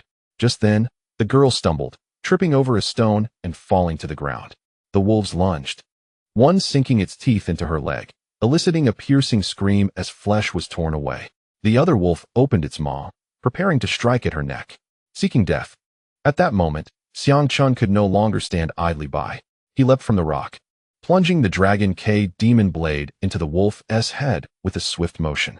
With a sickening thud, the blade pierced deep, and the wolf howled in agony, collapsing onto the girl.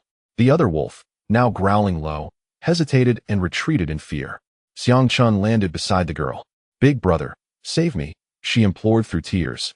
Looking up at him, he cast a glance her way, startled by the sight before him. The girl bears an uncanny resemblance to an old acquaintance. "Fear not, for I am here." Xiang Chun grasped her shoulder, swiftly pulling her back a few steps. He positioned himself before the ferocious wolf, clutching the dragon's edged demon blade, wiping the blood from his arm. With a low growl, he emitted a howl reminiscent of a wolf, his fingers transforming into sharp claws extending half a foot. "Get back!" Xiang Chun bellowed, attempting to exert his bloodline pressure. However, the celestial wolf bloodline remained unresponsive. It was not surprising that he possessed sharp fangs and claws even before awakening his bloodline. Now, their emergence was no anomaly. The wolf's cold, unblinking eyes showed no recognition of him as a saint of their kind. With a fierce roar, the wolf lunged, claws and fangs bared, seeking your own demise. Xiang Chun propelled himself forward, akin to a monkey, suddenly lowering his body to slip beneath the wolf's belly as it lunged. In the same motion, the dragon's edged dagger slashed through. With a sickening sound, the dagger tore through the wolf's abdomen, blood gushing forth, its entrails spilling out. The wolf emitted a painful howl, collapsing to the ground in convulsions. Having easily dispatched the creature, Xiang Chun turned his attention to the young girl. She displayed remarkable resilience, tearing a strip from her skirt to bandage her injured leg. Approaching her, he instinctively reached out to touch her wounded limb, intending to channel his innate energy. Yet, a bitter smile crossed his face as he withdrew his hand, recalling that all his power had been consumed by the sands. "Thank you, brother, for saving Qian'er," the girl said, rising unsteadily and bowing in gratitude. Xiang Chun gazed upon her familiar visage and inquired, "What is your name? How did you come to be here?" "My name is Dugu Qian'er. I came here with my mother and uncle," she replied, her large, expressive eyes blinking. "Dugu Qian'er, your mother and uncle, what are their names?" Xiang Chun asked, a glimmer of realization dawning upon him. "My mother is Dugu Yumeng, and my uncle is Dugu Piaoxua," she answered candidly. "Good heavens! Are you truly the niece of that notorious Capricorn, Dugu Yumeng? So she has a child?" Xiang Chun was left in stunned disbelief, realizing the striking resemblance between the girl and Dugu Yumeng. "Has Yumeng gotten married? Her child is already old enough to run errands." "Yes. Does that mean you know my mother and uncle?" Dugu Qian'er asked, astonished. Xiang Chun chuckled ruefully. "Not only do I know them, we are friends. Who would have thought? Yumeng has a child now." "Oh, Yumeng, why did you not wait for me? Such a fine cabbage. Which pig has been allowed to root around in it?" Dugu Qian'er resembled a miniature version of Dugu Yumeng, already exceptionally beautiful at such a tender age, with delicate features. She gazed curiously at the striking yet oddly spoken brother before her. Sigh. Ergo sighed, reminiscing about the four great beauties of the academy: Xia Qingcheng, Lu Ximing, Yi Tianjiao, and Dugu Yumeng. Xiang Chun marveled at how, after so many years apart, the sister he used to tease had a child of her own. Time indeed flies. Yet, he himself was now in his mid-20s, a suitable age for settling down and starting a family. "Brother?" Dugu Qian'er softly called. "Ah, it's nothing, haha. Qian'er, you must call me Uncle Xiang. Your mother and I, along with your uncle, are good friends." Xiang Chun regained his composure and chuckled, ruffling her hair. Inwardly, he mused. "I used to tease your mother quite a bit. If I tried a little harder, I could have been your father. Is that true?" Hee, that's wonderful. I never expected that you, uncle, actually know my mother and uncle," exclaimed Dugu Qian'er in delight. "Indeed. How did you and your mother become separated from your uncle?" Xiang Chun inquired. "After we arrived here, we were engulfed by quicksand, and then I lost sight of them," Dugu Qian'er replied, her eyes glistening with unshed tears. Though her actual age was around 5 or 6, the offspring of cultivators mature quickly, making her appear more like a child of 10. "Is it a similar fate for everyone?" Xiang Chun frowned, realizing that all who entered this realm seemed to be consumed by the quicksand, absorbing their true essence and cultivation power. "Uncle, Will I be able to see my mother again? Duga Qian'er asked hopefully. Of course. As long as we can escape this barren desert, rest assured, I will take you to see them, Xiang Chun replied with a reassuring smile as he crouched down. Hom. Qian'er nodded, her stomach growling audibly. She covered her belly, clearly hungry. You must be famished. Allow me to prepare something for you, Xiang Chun chuckled. All right, thank you. Uncle Xiang. He picked up the 2 wolves, knowing their meat would suffice. After roasting the meat and providing her with water, the little girl finally relaxed. Leaning against Xiang Chun and drifting off to sleep. Sighing, Xiang Chun draped his outer garment over her. In such a perilous place, Dugu Yuming should not have brought a child. Now devoid of power, he would struggle to fend off formidable beasts. All while needing to protect this child, his path ahead would be even more arduous. Yet, he could never abandon a friend's child. Such an act was beyond him. Even if it were a stranger in such dire circumstances, Xiang Chun would extend a helping hand. This was humanity. What kind of person one aspires to be depends on oneself. One can choose to be a mere observer or to draw the sword in aid. Xiang Chun could embody both villain and hero, depending on whom he faced. As the large and small figures nestled together in the darkness, the night passed in silence. The following day, the crimson sun rose from the horizon of the desert, its scorching breath and warmth enveloping the earth once more. Qian'er, we must set off, Xiang Chun announced. All right. Dugu Qian'er, still drowsy, stretched her limbs. Xiang Chun handed her a piece of dried wood to use as a staff, slung the ice-glass swordfish over his shoulder, and carried the wolf carcasses, holding Qian'er's small hand as they slowly ventured into the distance. What a quintessential protagonist, what a melodramatic plot, and what a creatively audacious instigator. Chapter 1301. The human spirit in desperation under the blazing sun. They journeyed for a month. In the desert, the 2 figures, one large and one small, pressed forward against the wind and sand. The young man, with a scruffy beard and sun-kissed skin, once strikingly handsome, now bore the weight of the world. His visage aged by over a decade. Uncle, I am thirsty, the filthy little girl beside him said weakly. Here you go. Xiang Chun handed his gourd to Dugu Qian'er. She took a sip, feeling the searing discomfort in her throat ease considerably. Xiang Chun took a sip and glanced at the water within the gourd. What had once been a ton of water was now reduced to merely a few liters, despite their attempts to conserve. Over the course of a month, they had traversed just over 500 kilometers. As mere mortals, navigating through this desert proved to be an arduous struggle.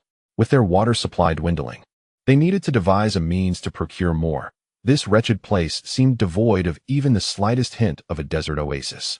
Sighing inwardly at the scant water left in the gourd, Xiang Chun looked at the sun-baked Dugu Qian'er and resolved to reduce his own water intake, conserving more for her. Having spent a month together, he had come to regard this child with the same affection he would have for a daughter, forging a bond akin to family. He removed the bones from his back with a sigh. The 2 wolf carcasses had been entirely consumed, leaving only bare, desiccated bones. And the ice fish was no more. Throughout the month, he had encountered no large animals, not even a single wolf. Suddenly, a cry from Qian'er broke the silence. She sprang towards a patch of yellow sand, deftly capturing a yellow scorpion and pinching its stinger to prevent it from stinging her. Her agility suggested that this was not her first encounter with such a creature. Uncle, there's a scorpion. You should eat it, she exclaimed, presenting the scorpion to Xiang Chun after breaking off its stinger. In their quest for sustenance, they had consumed scorpions before. In dire circumstances, they had resorted to eating not just scorpions, but also earthworms and even bedbugs. Without water, they would drink their own urine or extract moisture from the dung of animals. All of this was driven by a singular purpose: survival. Thank you, Qian'er. You should eat. Xiang Chun smiled through his cracked lips. No, I want to eat. You eat. Uncle, I'll catch another, she replied, shaking her head. Then let us split it in half, he offered, taking the scorpion, biting into one half, its crisp texture crunching between his teeth, and giving the other half to her. The raw scorpion had a slightly fishy taste, with a hint of sweetness, and was rich in protein, something they had grown accustomed to. Watching Qian'er consume her half with determination, Xiang Chun's resolve solidified further. They must find a way out together. Days passed as they continued their journey, but ultimately, their water supply ran out. They resorted to extracting blood from the lizards they caught for hydration and consuming cactus for moisture, despite its toxicity. Fortunately, Xiang Chun had means to counteract the poison, and they persevered with the scorpions. Most of these resources were primarily allocated to Qianer. It was almost comical to think that within his spatial ring lay countless elixirs and exquisite delicacies, yet he could not access them, relying instead on the most rudimentary of sustenance to survive.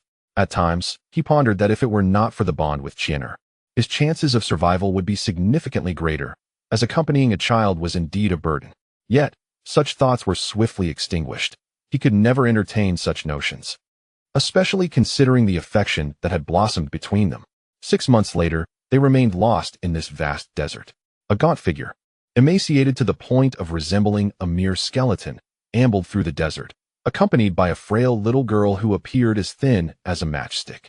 Xiang Chun had withered to a mere shadow of his former self, weighing less than 100 pounds, and his height of nearly 6 feet had rendered him stooped like an old man. Little Qianer was equally diminished, her form barely resembling that of a human. Their steps were slow yet resolute. Suddenly, a fierce gust of wind swept through, causing Qianer to lose her footing and tumble down the sand dune. Qianer! Xiang Chun's expression shifted dramatically as he hurried after her, kicking up clouds of yellow sand. He leapt forward, embracing Qianer as they rolled down the slope together. He shielded her with his body as they descended the steep dune, rolling for what felt like an eternity until they were both on the verge of unconsciousness. In Xiang Chun's arms, Qianer supported him with great effort when, all at once, her eyes lit up with excitement as she pointed toward the horizon. Water! Uncle, it's water! In the distance, a verdant oasis emerged, dotted with numerous poplar trees and a shimmering pool of water. Xiang Chun gazed at it with a dazed expression. A smile crept across his cracked lips. At last, water. However, darkness enveloped him as he collapsed, inadvertently falling atop Qianer. Uncle! She cried out in alarm, reaching to touch the back of his head. Her fingers came away stained with blood. Xiang Chun's head had struck a sharp rock during their tumble, leaving a grievous wound. Uncle! Qianer burst into tears, yet her parched body yielded no tears. You must hold on, uncle. I will not let you die. I swear I will not let you die.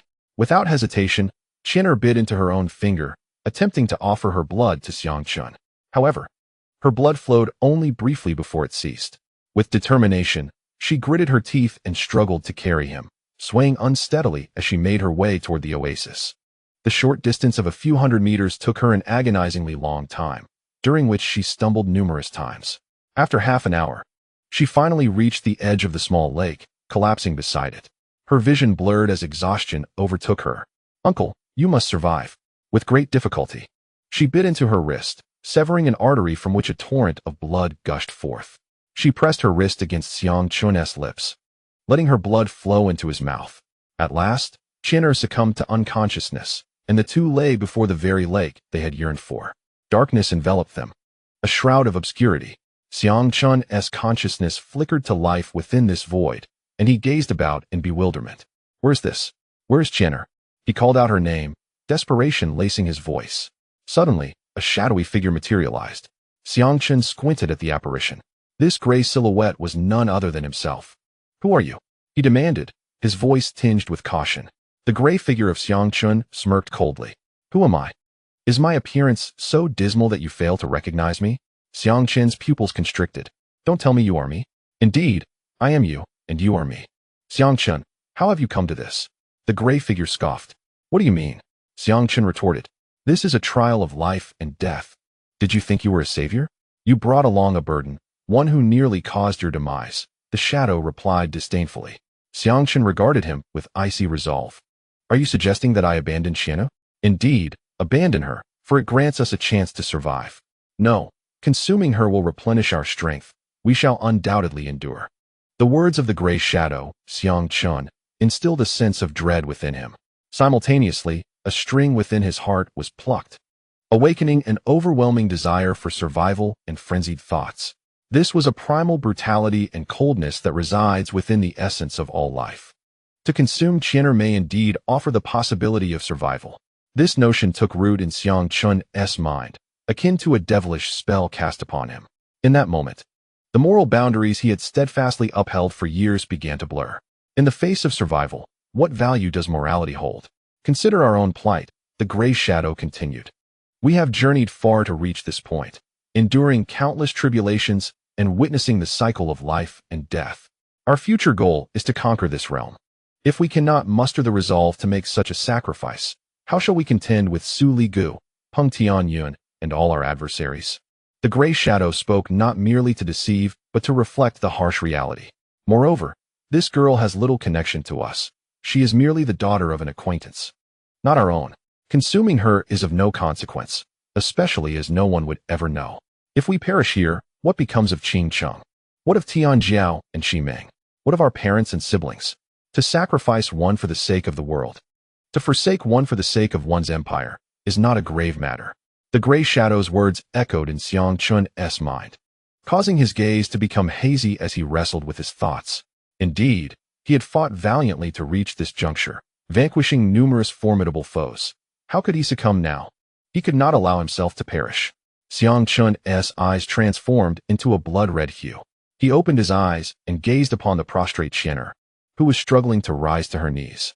By consuming her, we could restore our strength, and with the abundant water resources here, we shall surely escape. To consume her. A low growl escaped Xiang Chun's lips, his sharp canines bared, claws extended. His claws slowly inched toward Qianer's throat. Forgive me, I wish to live. Xiang Chun murmured, raising his claws in preparation to strike. Yet, in that instant, his other hand seized the descending claw. A flicker of conflict shone in Xiang Chun's eyes. At that moment, Qianer, too, broke free from her daze, her clear gaze meeting his. Uncle, she whispered softly, a faint smile gracing her lips. Qianer, uncle, I am truly sorry. Throughout this journey, I have been a burden to you. Please let me go. If it means your survival, I would willingly sacrifice my life. She gazed at Xiang Chun with such clarity, innocence, softness, and warmth. As he looked at her, a cascade of memories flooded his mind. That year, on that street, the young girl had shielded him with her own body from a deadly arrow. The young girl caressed his face, akin to the soft lament of a yellow oriole. Brother, promise me. You must escape and live, she implored.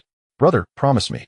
You must become the mightiest man in the world, so that no one can ever bully you again. Brother, promise me. No matter how many beautiful girls you encounter in the future, you must never forget me. On that fateful day, the girl he cherished above all, his sworn sister, perished in his embrace. On that day, Hong Xiao and Uncle Zhong met their end upon the execution platform. Xiang Chun gazed at his sharp claws, letting out a roar. He struck his own chest with a claw, targeting his heart. Beast, what are you thinking? Merely to survive, you would use those you protect as stepping stones? The tumultuous heart within his left chest, should it be tainted or manipulated, would render this filthy, despicable, and wavering soul unworthy of existence. I wish to live, but not at the cost of sacrificing those I guard. The inner demon, I know you are the malevolence within me, Xiang Chun declared. If you dare to sway my thoughts again, I will find a way to eradicate you. His furious roar subsided, the crimson in his eyes gradually dimming. He looked at Qianer, his gaze softening as he gently brushed her face. Foolish girl, even if I starve, I will not live at your expense. If we are to live, let us live together. If we must die, I shall accompany you to the underworld, vanquishing all the spirits that stand in your way. Holding her close, he roared and plunged into the lake ahead. With a thunderous splash, they leaped into the water, the lake's clarity and sweetness surging into Xiang Chun's body and mouth. The two figures, one large and one small, nestled tightly together. Qianer planted a gentle kiss on Xiang Chun's chin, her gaunt face adorned with a sweet smile, tears mingling with the lake's depths. Xiang Chun embraced her, as if clutching the redemption of his inner demons. In the face of despair, the so-called morals and boundaries hold little value. Some abandon them easily, while others are willing to uphold them. They drank deeply from the sweet waters, lying by the lake's edge, hands clasped, laughing heartily. Qianer, thank you. Xiang Chun spoke softly to the girl beside him. Why? Qianer inquired, her delicate fingers brushing aside the damp hair from his face. You are my redemption from darkness. You are the angel who awakens my conscience from its slumber. Xiang Chun smiled, playfully tousling her hair. Qianer smiled back, saying nothing. Lying beside him as she softly sang. The stars in the sky hang low, the flowers on the ground wither away, the insects fly, the insects fly. Who are you missing? This lullaby was taught to her by Xiang Chun. Her child's voice, in that moment, was sweeter than spring water. Xiang Chun gazed at the evening sky, closing his eyes, and within him, a new understanding blossomed. A fresh perspective on the world and the path that lay ahead emerged. Life and death are both inevitable experiences of existence. For mere mortals, each century begins with a journey towards death, living in the pursuit of the inevitable end. Death marks the inception of new life, a perpetual cycle of rebirth. The lives of monks may be lengthy, yet they are often extinguished due to various conflicts of interest. While mortals may traverse a mere century, they fully savor and cherish those fleeting years, patiently awaiting the cycle of death and rebirth. I command the duality of yin and yang, the essence of all existence, and the culmination of the Tao. Yin governs death, while yang presides over life. Life and death are inherently intertwined, and the cycle of rebirth is symbiotic. Xiang Chun murmured to himself, his consciousness plunging into a wondrous state of being. As a peculiar force of this ethereal realm surged forth from his withered, magic-depleted yin and the true essence of the sun. This force manifested as two opposing powers, one black, imbued with a profound aura of death, and the other white, bursting forth with vibrant vitality. The profundity of this essence pointed directly to the very roots of life and death. Regrettably, Xiang Chun lacked the support of true yin and yang energy, otherwise, he could surely have transformed this force into something magnificent. Yet, this genuine power invigorated Xiang Chun, filling him with vitality. "Uncle Xiang, are your wounds feeling better?" Qian'er inquired from the side. "Nothing to worry about, Qian'er. Just wait, there are surely fish in this lake. I shall catch some for you," Xiang Chun replied, shedding his outer robe and donning a pair of shorts before leaping into the lake.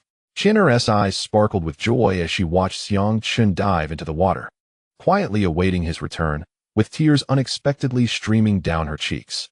"If only it had been you I met back then." Before long, a splash erupted from the lake, followed by Xiang Chun surfacing, cradling a carp over a meter in length. "Haha, Qian'er, we have fish to eat soon."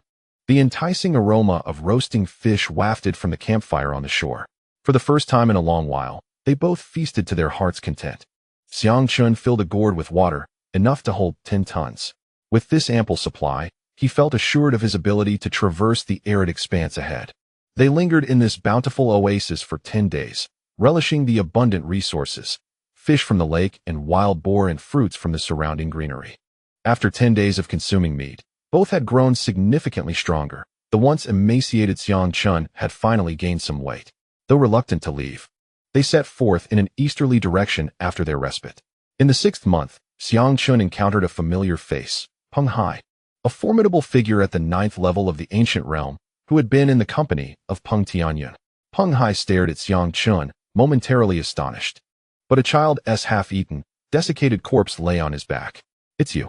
Peng Hai recognized Xiang Chun, his eyes turning cold as ice. "Oh, it seems fate has conspired against you. It appears I have fresh meat to enjoy." A sinister smile crept across Peng Hai's face as he licked his lips. Qian'er, sensing the threat, cowered behind Xiang Chun.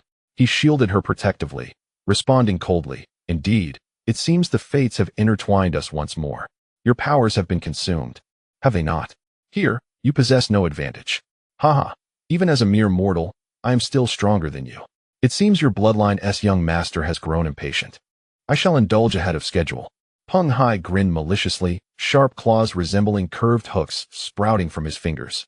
Meanwhile, Xiang Chun's palm also bore the fierce talons of a wolf. "Qian'er, soon we will feast on roasted chicken. Step back and ensure your safety," Xiang Chun instructed the girl behind him. Qian'er nodded in agreement and hastily retreated. Having faced numerous perils together, she had learned how to protect herself without becoming a burden to Xiang Chun. Peng Hai eyed Qian'er with a frown, a flicker of doubt crossing his gaze as he instinctively glanced at the human meat behind him. "Kill." With a low growl, Xiang Chun surged forward, his legs propelling him like a cheetah, sharp claws tearing towards Peng Hai. "Kill." Peng Hai also swung his claws in retaliation. With a swift motion, Xiang Chun's claw struck towards Peng Hai's face, while another aimed for his chest. The two sets of claws clashed, producing a sound akin to metal colliding, sparks flying. Xiang Chun followed up with a powerful kick, the force comparable to 1,000 pounds. Peng Hai reacted quickly, blocking with his elbow. The impact sent him staggering backwards. But he quickly regained his footing, unleashing a flurry of rapid claw strikes. Both were ancient demon monarchs endowed with the power to shatter the heavens. Returning to the primal state of combat, Xiang Chun continuously deflected the incoming attacks, yet one claw still managed to slice through his chest. inflicting 5 deep gashes that laid his flesh bare. Xiang Chun recoiled, creating distance as searing pain coursed through him, blood gushing forth. There was no time to recover his injuries with heavenly essence. Prolonged bleeding in battle would spell disaster. Peng Hai licked the blood from his claws, a sinister grin spreading across his face. It has been ages since I savored the taste of fresh blood. The child beside you reminds me of another I encountered. I kept her close, feeding on her when hunger struck. Alas, she did not last long. Now, I shall relish fresh blood once more. Beastly creatures remain so. Even when taking human form. You have not changed, Xiang Chun replied coldly. Survival is the true path, boy. Die. Peng Hai lunged forward like an arrow, claws flailing. Shadows of his strikes enveloping Xiang Chun. The latter retreated, suddenly sweeping his leg. The gust from his kick stirred the yellow sand beneath, sending it swirling towards Peng Hai, blinding him momentarily. Little beast, despicable. Peng Hai roared, rubbing his eyes in frustration. At that moment, Xiang Chun waved his sleeve. The dagger-sized dragon K demon blade transformed into a flying knife, shooting forth. With a piercing sound, it struck Peng Hai's left eye, shattering it and embedding itself in his head. Ah! Peng Hai let out a chilling scream, dark crimson liquid oozing from his eye as he staggered back. Xiang Chun, like a sharp arrow, lunged forward, gathering all his strength into one claw strike aimed at Peng Hai's chest, piercing towards the heart. Die! Xiang Chun swiftly drew the Dragon K demon blade from the eye socket of Peng Hai, thrusting it repeatedly into his skull. Peng Hai's head was reduced to a mangled mess, akin to a rotten watermelon. With a forceful kick, Xiang Chun sent Peng Hai's lifeless body convulsing slightly. He had never envisioned dying in such a humiliating manner. In close combat, victory and defeat hinge upon a single move. Martial arts are fundamentally techniques of killing, each strike aimed at extinguishing the enemy's life. Peng Hai's form transformed into a large black rock. Xiang Chun promptly retrieved his belt, applying some medicinal herbs from his provisions to the wounds on his chest. Uncle Xiang, I'm here to assist you, Chinner said, offering her help without further ado. As Xiang Chun gazed upon the decimated rock, he felt a twinge of melancholy. A formidable being of the ninth realm had been dispatched by his hands through mere mortal combat. A truly poignant thought. Hee, Chinner, we have a rock to feast upon. Soon, the plucked rock was roasting over the campfire, its savory aroma wafting through the air. Time passed swiftly, and a year elapsed. Xiang Chun and Chinner traversed the desert for a full year. On this day, as Xiang Chun beheld the verdant mountain at the end of the desert, crowned with a golden palace, he could not suppress his excitement, trembling with anticipation. At that moment, a surge of true essence and spiritual power enveloped him, abundant celestial energy being drawn towards him. Chinner, we have finally escaped this wretched desert. Chapter 1304. Xiang Chen's daughter Xiang Chun gazed at the distant mountains, his heart swelling with exhilaration. Thank you, brother Xiang Chun, for taking care of me along this journey. Chinner looked at him, her smile radiant. And this time she refrained from addressing him as uncle. Xiang Chun dismissed the detail, joyfully lifting Chinner into the air, spinning her around as he laughed. Once we leave here, I can take you to meet your parents. Chinner looked at him, softly laughing. I hope brother Xiang Chun can pass the final assessment. I wish to remain by your side in the future.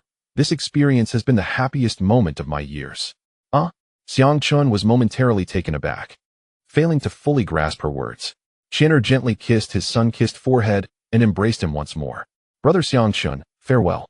With reluctance in her eyes, she began to retreat into the desert behind her. Chinner, where are you going? Xiang Chun asked urgently. Suddenly, a tempest swept through, enveloping the yellow sands, obscuring Chinner from view. Chinner. Xiang Chun's expression changed in horror as he chased after her, attempting to break through the storm, yet an invisible force held him back. No matter how hard he struggled, he could not step into the swirling sands. The tempest consumed everything, and Chinner's figure vanished as if whisked away. Chinner. Xiang Chun cried out in despair, his heart lacerated by hopelessness. Brother Xiang Chun, we will meet again. Do not be sad. Her voice echoed in his mind. No matter how he inquired, Chinner offered no further response. Xiang Chun stood in a daze for an extended period, gazing blankly at the vast expanse of yellow sand before him. Over the past year, he had grown accustomed to the presence of that girl by his side. Chinner's sudden disappearance left him with a profound sense of loss, making him feel utterly unmoored. Throughout this year, he had come to regard her as a sister. even nurturing her as a daughter. Qian'er, what are you truly, dream or illusion? After a long while, Xiang Chun stared at a crescent-shaped pendant resting in the palm of his hand. This was a gift from Qian'er. Clenching the pendant, he hung it around his neck, steadied his emotions, and cast a glance at the desert that had subjected him to a year of torment. Protecting that girl had become his foremost responsibility in his heart, surpassing any notion of inheritance. Qian'er, I believe we shall meet again. Xiang Chun tightened his grip on the crescent pendant, inhaled deeply, and turned towards the towering mountain ahead. Remarkably, the yellow sand behind him seemed to dissolve into the void. In the distance, the mountain rose thousands of feet into the sky, its majesty piercing the clouds, stretching over 1,000 miles. At its summit stood a grand palace of gold, unmistakably the Dragon Tuo Immortal Palace. Xiang Chun unleashed his true essence, transforming into a streak of light as he soared low through the air, his speed astonishing. Before long, he reached the foot of the mountain, where the mountain gate towered 100 feet high. Behind the gate, a winding jadestone path led to the mountain's peak. Before the path stood a burly man with a disheveled beard, drinking heartily. Beside him was a formidable dragon. Hosey! Xiang Chun exclaimed in astonishment, instantly recognizing his brother. Who else could this be but Xiahou Wu? Upon hearing the call, Xiahou Wu turned and, upon seeing Xiang Chun, burst into tears. Dogsy, I'm so sorry, Dogsy. Xiahou Wu rushed over, embracing Xiang Chun while weeping uncontrollably, pounding his chest in despair. Xiang Chun winced, as the man's tears and snot covered him entirely. What on earth is wrong? Did something happen? Where's Bauer? Did you lose her too? Xiang Chun patted Xiahou Wu's back. Xiahou Wu released Xiang Chun, wiped his tears and snot, and lamented, Just hit me. Please, relieve your anger on me. What the hell? Why would I hit you? Xiang Chun replied, slightly exasperated, though he had never seen Xiahou Wu in such a state. I lost your daughter. I lost my niece. Xiahou Wu cried out, covering his face. What? My daughter? Xiang Chun was utterly bewildered. When did he have a daughter? What are you talking about?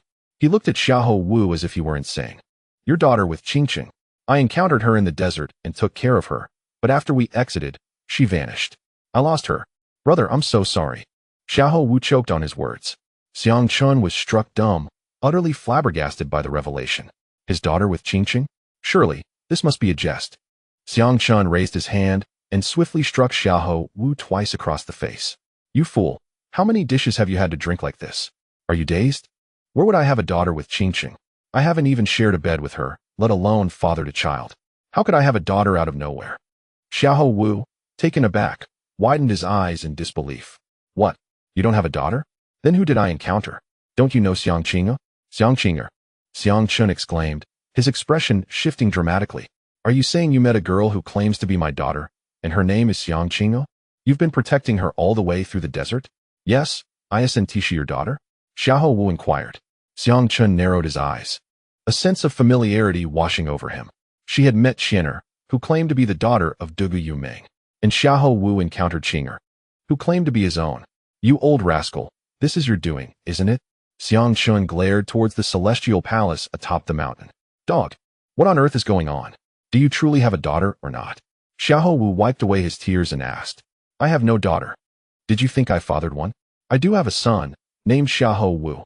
Quickly call me father, Xiang Chun retorted gruffly. You son of a gun. So you mean that girl is not your daughter, yet resembles you? Why would she deceive me? Xiahou Wu furrowed his brow. I also met someone claiming to be Qian'er. Sigh. I suspect this is all a scheme devised by the Lord of Longtua Palace. Let us ascend the mountain together and confront him. With a glimmer of suspicion in his heart, Xiang Chun gazed at the summit of the celestial palace. Good. I was worried that if I truly lost my niece, I would feel guilty for a lifetime. Let us go settle the score with him. Xiahou Wu sighed in relief and charged towards the mountain, with Xiang Chun following closely behind, swiftly climbing the path that led to the peak. The mountain towered thousands of zhang high, and without the ability to fly. It took them quite some time to reach the summit. The peak was exceedingly spacious, adorned with a resplendent palace that gleamed in gold and jade. As they arrived at the palace gates, the enormous doors swung open with a loud creak, revealing a long corridor. Chapter 1305. Only one remains. This corridor resembled a vibrant rainbow, connecting the diverse structures within the palace to the emerald mountains and crystal waters beyond. The ceiling of the corridor was embellished with colorful partitions, each adorned with exquisite murals depicting countless rare and exotic beasts. As they stepped into the corridor, both men gazed curiously at the murals. Suddenly, the space around them twisted, and they felt an intense pulling force. The world around them spun violently. When they reappeared, they found themselves in a completely different realm. Surrounding them was a vast expanse of brown earth, dotted with mountains and hills. And the air was thick with a pungent scent of blood. Boom! A thunderous roar echoed, and a ring of fire erupted, enveloping the land in a blazing wall, encasing them within. The two men's expressions changed drastically as they immediately turned back to back, maintaining vigilance in the face of danger. Their true essence and powers surging forth. "Master Long Tua, we have arrived," Xiang Chun exclaimed loudly. "Old man, what trickery are you up to? Come out and face us." Xiahou Wu also shouted sternly. "Ha, congratulations. Over the years, you are the only ones to have made it here," an aged laughter echoed, followed by the sudden materialization of a figure. The two men looked closer, discovering that the person before them was a middle-aged man, rather different from the elderly figure they had envisioned. He donned a blue robe, had a square face, long hair cascading over his shoulders, sharp brows and tiger-like eyes, with an intense and piercing gaze. His stature was imposing, nearly 10 feet tall, with well-defined muscles and broad shoulders, clad in black trousers and black gold boots. He surveyed Xiang Chun with satisfaction and turned his gaze to Xiahou Wu, who was also observing him intently. "Are you the esteemed master of the Long Tua Palace?" Xiang Chun inquired, cupping his fists in a gesture of respect. "Indeed, I am he," the Long Tua Palace master acknowledged, his eyes glimmering with appreciation for the two young men. "Old man, are you human or ghost?" Xiahou Wu blurted out, staring at the Long Tua Palace master. "How can you speak so recklessly?" Xiang Chun chided, giving Xiahou Wu a light slap on the back of the head. "Forgive my brother, esteemed one. He is merely candid in his speech."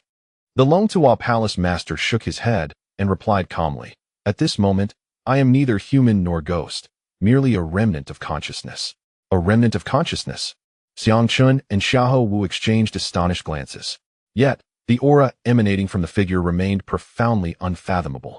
Was it truly possible for a mere remnant of consciousness to manipulate such formidable beings? Xiang Chun furrowed his brow, hesitant to probe further.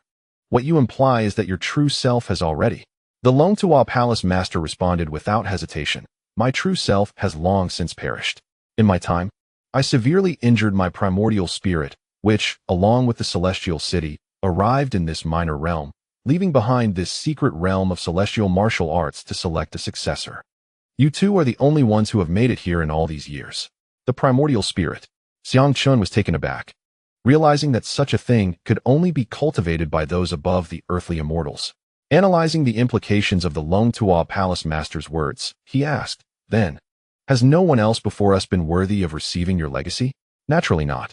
And now, my legacy is within your grasp.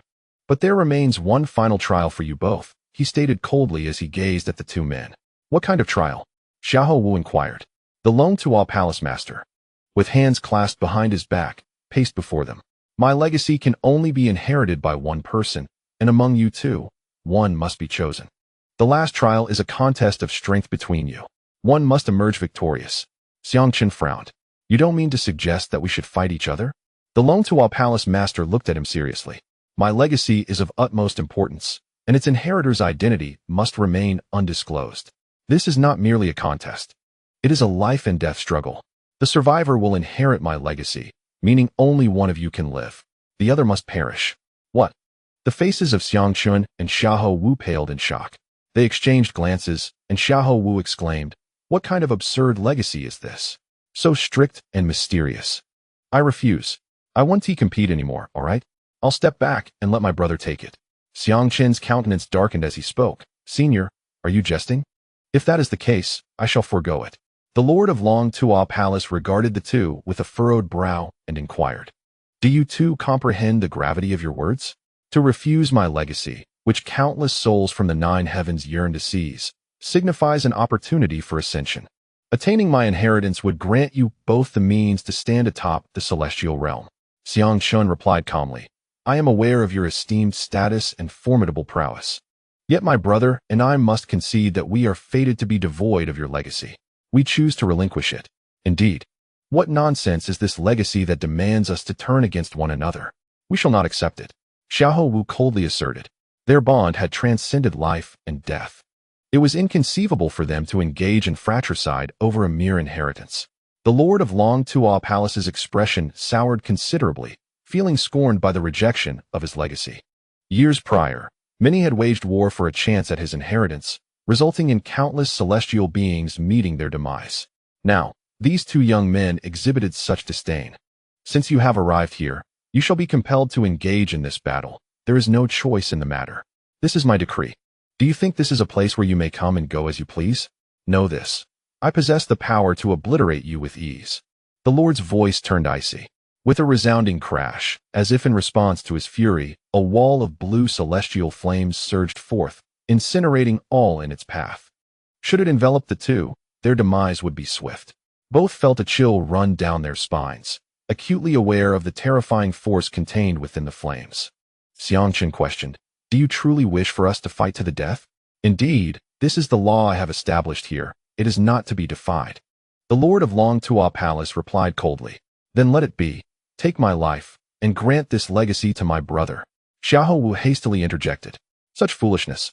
Xiangchen exclaimed as he delivered a resounding slap to Xiao Wu's face, leaving him momentarily bewildered.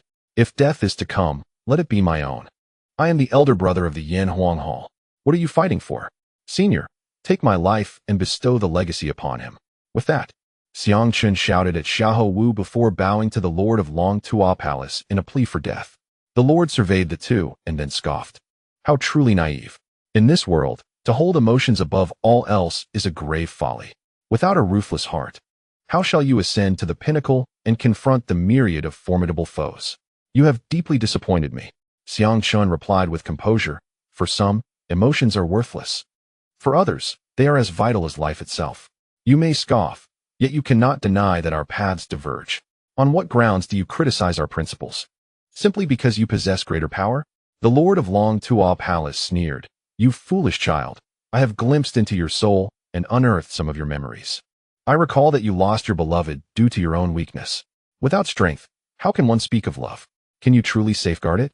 At these words, fire ignited within Xiangchen's heart, and he retorted coldly, whether I can safeguard it or not is my own concern, not yours. If you wish to kill, then do so swiftly. I am pressed for time to be reborn. The Lord of Longtu Palace looked at the two with a mocking gaze, stating, "Since you both wish to die for each other, I shall not grant you that solace. The path of the strong is fraught with partings and betrayals, if necessary. Even kin must be sacrificed. Today, I shall impart a lesson to both of you. Scoundrel, what are you truly after?" Roared Xiao Wu as he charged at the Lord of Longtu Palace with his spear. Yet, the Lord merely flicked his finger, unleashing a powerful, invisible force that struck Xiao Wu. Blood spewed forth as he was sent flying by a mere gesture. Even a remnant of one's spirit could not withstand such overwhelming might. Hozi, Xiangchen hastily rushed to support Xiao Wu. The Lord of Longtu Palace regarded them coldly and declared, "Given how deeply you value your emotions, let us engage in a game." With a sweeping motion of his sleeve, the space warped, and countless specks of light coalesced into a shimmering spatial mirror. Within this smooth mirror, two scenes materialized. One depicted a robust man, strikingly similar to Xiao Wu, immersed in meditation within a training chamber, Xiao Ba, the father of Xiao Wu. The other showed a graceful woman in azure attire, wielding a needle as she crafted a small garment, Su Qing'er, the mother of Xiangchen. Both Xiangchen and Xiao Wu beheld these images. "What do you mean by this?" Xiangchen bellowed in fury. The Lord of Longtu Palace replied, "With my capabilities, I could effortlessly erase your families, even your entire clans. Now, I present you both with one final opportunity. Defeat one another and slay your opponent. And nothing untoward shall occur. Should you refuse, I shall unleash formidable beasts to annihilate your families. You cowardly scoundrel, if you have the audacity, come at me instead. Do not involve my father or my family." Xiao Wu retorted, seething with anger. The Lord replied, "This game is of my design, and I dictate the rules. I shall do as I please. I merely wish to convey that in the realm of the strong, the feelings of the weak are of no consequence. The strong are indifferent to the joys and sorrows of the weak. One must possess a heart as unyielding as iron. I fell due to betrayal by those I trusted. and I cannot allow my successors to suffer the same fate. You two must face each other to the death. The choice is yours. Either one of you becomes the stepping stone for the other, or your families shall accompany you to the grave. The Lord of Longtu Palace's expression remained devoid of emotion. To hell with you, you despicable wretch, Xiang Chun shouted in rage. Yet, a profound sense of helplessness began to creep into his heart. After their outbursts, both Xiang Chun and Xiahou Wu found a strange calmness. They gazed at each other, their expressions complex. Xiahou Wu took a deep breath, picked up the Tianke war spear lying nearby, and solemnly stated, "Dog, do you remember when I once asked if you would ever consider killing me for your own gain?" Just like those in the inn, Xiang Chun, gripping his own blade, looked back at him and replied, "I have vowed never to do so. You are my dearest brother in this life." Xiahou Wu broke into a grin, saying, "I have also vowed to never betray you." The two individuals gazed at one another, their eyes glistening with unshed tears. "Enough talk, my friend," said Xiang Chun, his voice low yet resolute. "Let us engage in battle. You know I understand you.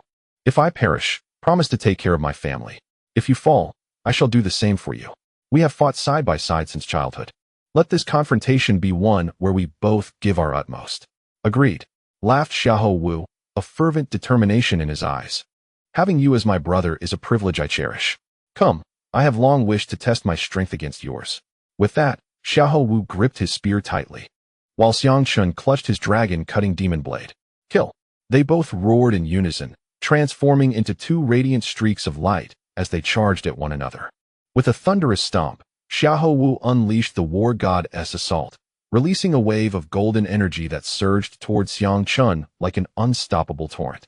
In response, Xiang Chun struck with his sword, summoning winds and thunder as a massive azure thunder phoenix emerged, soaring toward his adversary. The clash of their powers erupted with a resounding boom, as the wild energies collided, lightning and blade energy tearing through the golden wave. While the wave shattered the bolts of thunder, "Dragon Elephant Collapse," cried Xiahou Wu, launching a fierce punch that birthed a golden dragon elephant, rending the very fabric of reality with its overwhelming might. Xiang Chun, gathering the essence of solar fire, transformed his punch into a roaring golden flame dragon that engulfed the void in its fiery embrace. The force of the dragon elephant's punch struck Xiang Chun, sending him reeling as blood spilled from his lips.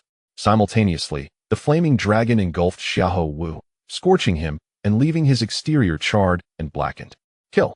shouted Xiang Chun, launching into a furious assault, unleashing a tempest of lightning blades that spiraled toward Xiahou Wu, forming a whirlwind of thunderous might. Xiahou Wu inhaled deeply, stepping forward as his spear radiated dazzling demonic light, intricate runes swirling around it. Demonic slash of the 8 realms. He thrust his spear downward, creating a rift of dark energy that shattered the tempest of lightning blades, obliterating everything in its path. Despite the onslaught, the myriad lightning blades clashed against Xiahou Wu's body. Yet his form, hardened like diamond, remained unyielding. In a swift counter, his strike found its mark on Xiang Chun, who staggered back, a grievous wound etched across his chest. What formidable strength! Xiang Chun gritted his teeth, allowing his true essence to surge forth in an effort to mend his wounds. "Use your demon form, my friend, or you shall not prevail against me." With a flourish of his spear, Xiahou Wu transformed into a brilliant golden comet, charging forward. "As you wish."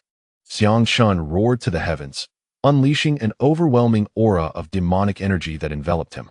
Flames of a resplendent crimson gold ignited around his form. His head morphed into that of a Qilin, his body partially transforming into a demon, sharp dragon claws sprouting forth, and a Qilin tail extending behind him. His entire being adorned with shimmering golden scales. With an earth-shattering roar, the Qilin demon form emerged, and Xiang Chun's essence surged to new heights, melding with the power of the Qilin. "Thank you, old cat, for lifting the ban. I am grateful to my brothers. This contemptible October has been truly vexing. Just as the exciting moments arrive, they vanish. I have initiated a crowdfunding campaign to combat this dreadful October. Once we gather enough support from the fanbase, we shall proceed. 101 strikes, and once we collect 1,000, we shall use belts to lash the beams." Chapter 1307. Who lives, who dies, be cautious, Hosey. Xiang Chun's aura had surged tremendously compared to earlier. In Xiahou Wu's eyes, a frenzied battle intent flickered. "Ha ha, come forth. Today, let us brothers engage in a fierce battle. With a thunderous roar, Xiao Wu unleashed the power of the celestial demon, his body adorned with formidable black, demonic runes. His physical prowess ascending to the 6th level of the ancient realm. Celestial demon / kill. Xiao Wu thrust his spear. A concentrated black, demonic light, transforming into a ferocious, celestial demon that charged forth. This demon, crowned with black horns and bearing immense raven-like wings, stood in a human form, emanating a terrifying aura that rent the earth asunder. In Xiang Chen's palm, flames of solar essence, lunar essence, and divine Qilin fire surged forth, coalescing into a radiant golden and silver sun. The blazing sun expanded to 10 zhang, resembling a shooting star as it hurtled towards Xiao Wu's attack. Boom! The celestial demon / collided with the blazing sun, resulting in a cataclysmic explosion that unleashed a torrent of flames. In that instant, the celestial demon was utterly obliterated, engulfed in flames that annihilated all. A searing shockwave struck Xiao Wu, sending him reeling, bloodied, and battered. These two individuals possess extraordinary cultivation methods, their strength rivaling the prodigies of the celestial realm. Should they harness my secret techniques, they may well surpass me in the future, mused the dragon Tua Palace Master as he observed their fierce confrontation. Yet, the only flaw lies in their susceptibility to emotional entanglements. Wind and thunder quick slash. Xiang Chun charged forward, cleaving through the air. In an instant, a multitude of wind and lightning blades converged, forming a tornado of thunder that mercilessly assailed Xiao Wu. Slicing sounds echoed as Xiao Wu's body was riven with gaping wounds, drawn into the tempest of thunder. Roar! Xiao Wu bellowed. Golden Buddhist light emanating from within him, the legacy of the old monk. The dragon Tua Palace Master observed with mild astonishment. Vajra glazed body. Within him, a surge of Buddhist light erupted, transforming his physique into one akin to indestructible crystal, adorned with demonic runes, embodying both the Buddhist and demonic forces. His defensive strength soared. How is this possible? This boy can integrate the powers of Buddhism and the demonic path. What a monstrous physique he possesses. This scene left the dragon Tua Palace Master in shock. Yet, joy soon replaced his astonishment. Such a formidable physique is perfectly suited for my secret techniques. And that young man, with his saintly blood, can harbor the bloodlines of various sacred beasts within him. A true prodigy. How could such exceptional talents arise in this humble realm? Boom! Within Xiao Wu, golden and black Buddhist demonic light erupted, shattering Xiang Chen's wind and thunder tornado. Be careful, dog. Xiao Wu condensed an immense power within his fist, manifesting a formidable array of Buddhist symbols in the void, resonating with the ethereal sound of sacred chants. Heavenly demon suppression. He unleashed the forces of the dark path with his left fist, coalescing demonic patterns into a torrent of black demonic light. Vajra subduing demon. With his right fist, he radiated a brilliant golden light, akin to the seal of a great Buddha, as the golden glow fused with the demonic energy, surging forth with lethal intent. Wind Wing Thunder Phoenix. Wind Wing Thunder Phoenix.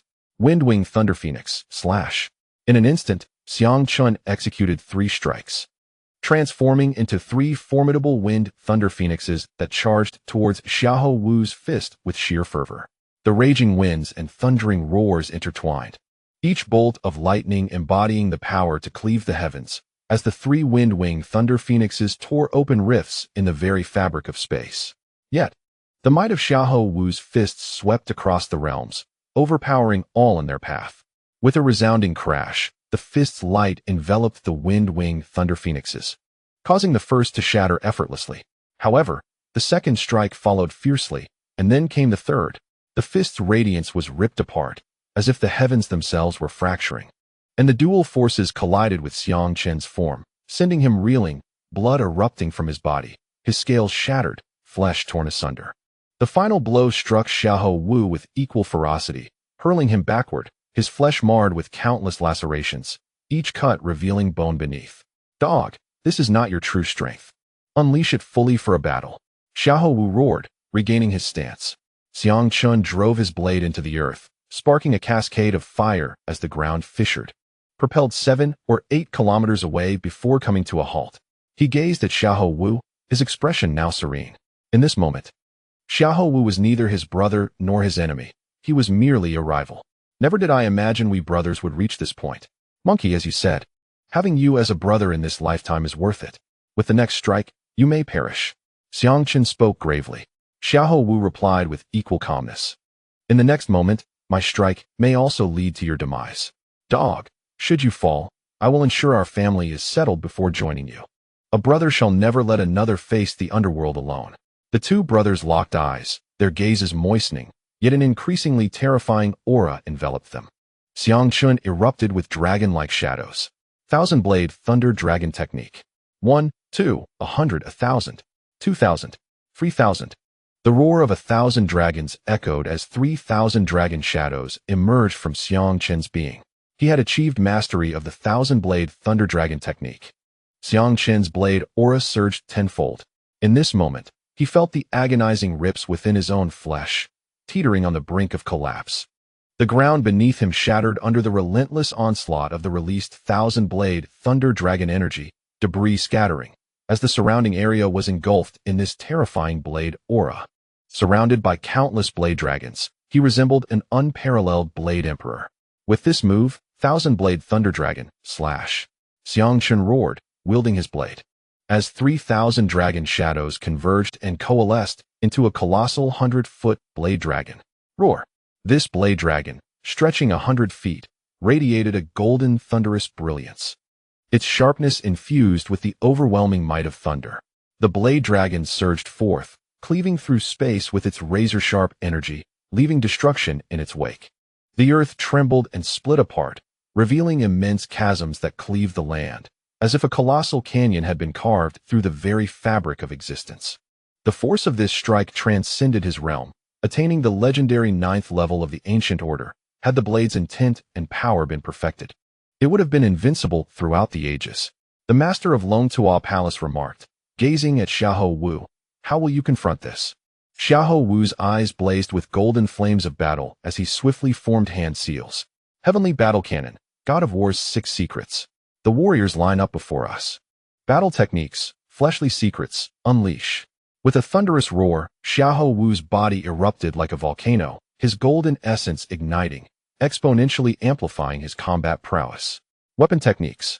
The heavenly spear absorbed all his strength, igniting with golden flames. Observe the heavenly way, uphold the celestial path, kill. The heavenly spear erupted with a brilliance that cleaved through all, striking like a bolt of golden lightning towards the thunder dragon. Life and death hung in the balance at that moment. Chapter 1308. Taking you home, the thousand-blade thunder dragon howled across the heavens, shattering the void. The golden spear soared through the skies, annihilating everything in its path. The clash between these two was undoubtedly a pinnacle battle of this realm. Regrettably, such a magnificent duel remained unknown to all. As the thousand-blade thunder dragon charged forth, Xiahou Wu unleashed a punch infused with demonic energy to counter it. However, the might of this punch was instantly shattered. The light of the Buddha and demon protection radiated wide, the diamond-glazed body unleashed. Boom! The thousand-blade thunder dragon crashed against the protective aura, which shattered almost immediately. The dragon's claws then struck Xiahou Wu's body. With a cough, Xiahou Wu staggered back, blood erupting from his chest. The thousand-blade thunder dragon tore through his protective essence, fully impacting his form.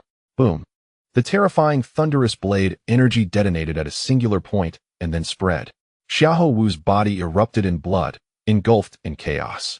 Meanwhile, Xiahou Wu's heavenly spear surged forth, carrying horrific power to rend through the air. Xiang Chen's right hand gathered the blazing sun and countered the spear. Boom!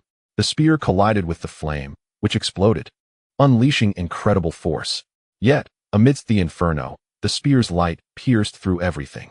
Xiang Chun audaciously charged towards the spear's radiance, gripping it with both hands. With a piercing sound, the spear tore through his hands, brutally plunging into Xiang Chen's neck. The spear pierced through, carrying Xiang Chen's body away, impaling him upon a towering mountain. Xiang Chun lowered his head, devoid of life. On the other side, Xiahou Wu was also thrown back, his left arm utterly shattered. With a cough, he spat out blood, flung far away. Lying on the ground, he gazed at Xiang Chun, impaled upon the mountain, and let out a mournful roar. Why? Why did your strike not aim for my head? Why?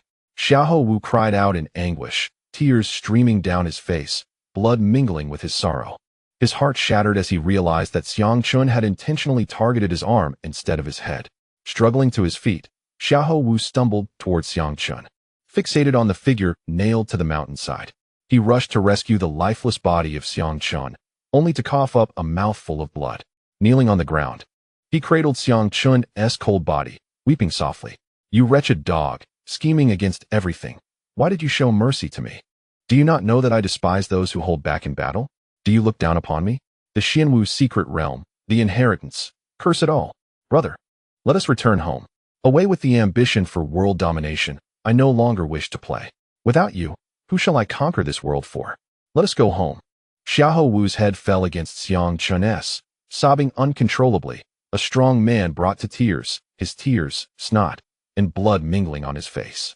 Meanwhile, the Lord of Longtu Palace observed this scene with indifference. After a prolonged period of mourning, Xiahou Wu finally regained some composure, rising from the ground. He held Xiang Chun and shouted angrily at the Lord of Longtu Palace, "You vile scoundrel, are you satisfied now? If you have the guts, do not threaten me with my family. Kill me as well. I fear you not in the slightest." The Lord of Longtu Palace looked at Xiahou Wu and instead smiled, saying, "Indeed, now two individuals of such exceptional talent and questionable character are before me. Damn you, old scoundrel, you will accompany my brother." Xiahou Wu's eyes burned with fury. With a wave of his hand, the Lord of Longtu Palace silenced Xiahou Wu, sealing his mouth with an unseen force, rendering him unable to utter a sound or move. Xiahou Wu gazed at Xiang Chun's lifeless body, which lay on the ground, a gruesome wound piercing his neck. Xiang Chun's head drooped, his eyes wide open, pupils dilated, his tongue protruding grotesquely. He appeared quite horrific, devoid of any breath. "Child, cease your pretense. I know you are not dead." The Lord of Longtu Palace spoke coolly, yet the body remained motionless. A smirk curled upon the Lord's lips as a celestial flame materialized from thin air. "Since you wish to feign death, let us ensure you do so completely. Turning to ash will provide a more suitable burial." With that, the colorful celestial flame transformed into a swirling cloud of fire, enveloping Xiang Chun, advancing at a measured pace. 10 meters, 5 meters, 1 meter. Just as it approached Xiang Chun's body, he vanished in an instant. Several dozen meters away, Xiang Chun suddenly reappeared, a gaping hole marring his neck. "Dog!" Xiahou Wu exclaimed in surprise, but Xiang Chun's expression was far from pleasant. His cunning ruse had failed. He had not deceived his opponent. "How did you discover it?" Xiang Chun's tone was icy, the wound on his neck beginning to heal slowly. The Lord of Longtu Palace raised an eyebrow. "How many years have I lived? Your trivial tricks cannot fool me. Were you truly dead, a deathly aura would have enveloped you, and your soul infant would not have escaped. Damn it, I was careless. How could I forget that I am an ancient powerhouse, capable of soul escape?" Xiang Chun cursed inwardly. "Enough. There is no need for either of you to fight to the death. I am thoroughly pleased with your performances.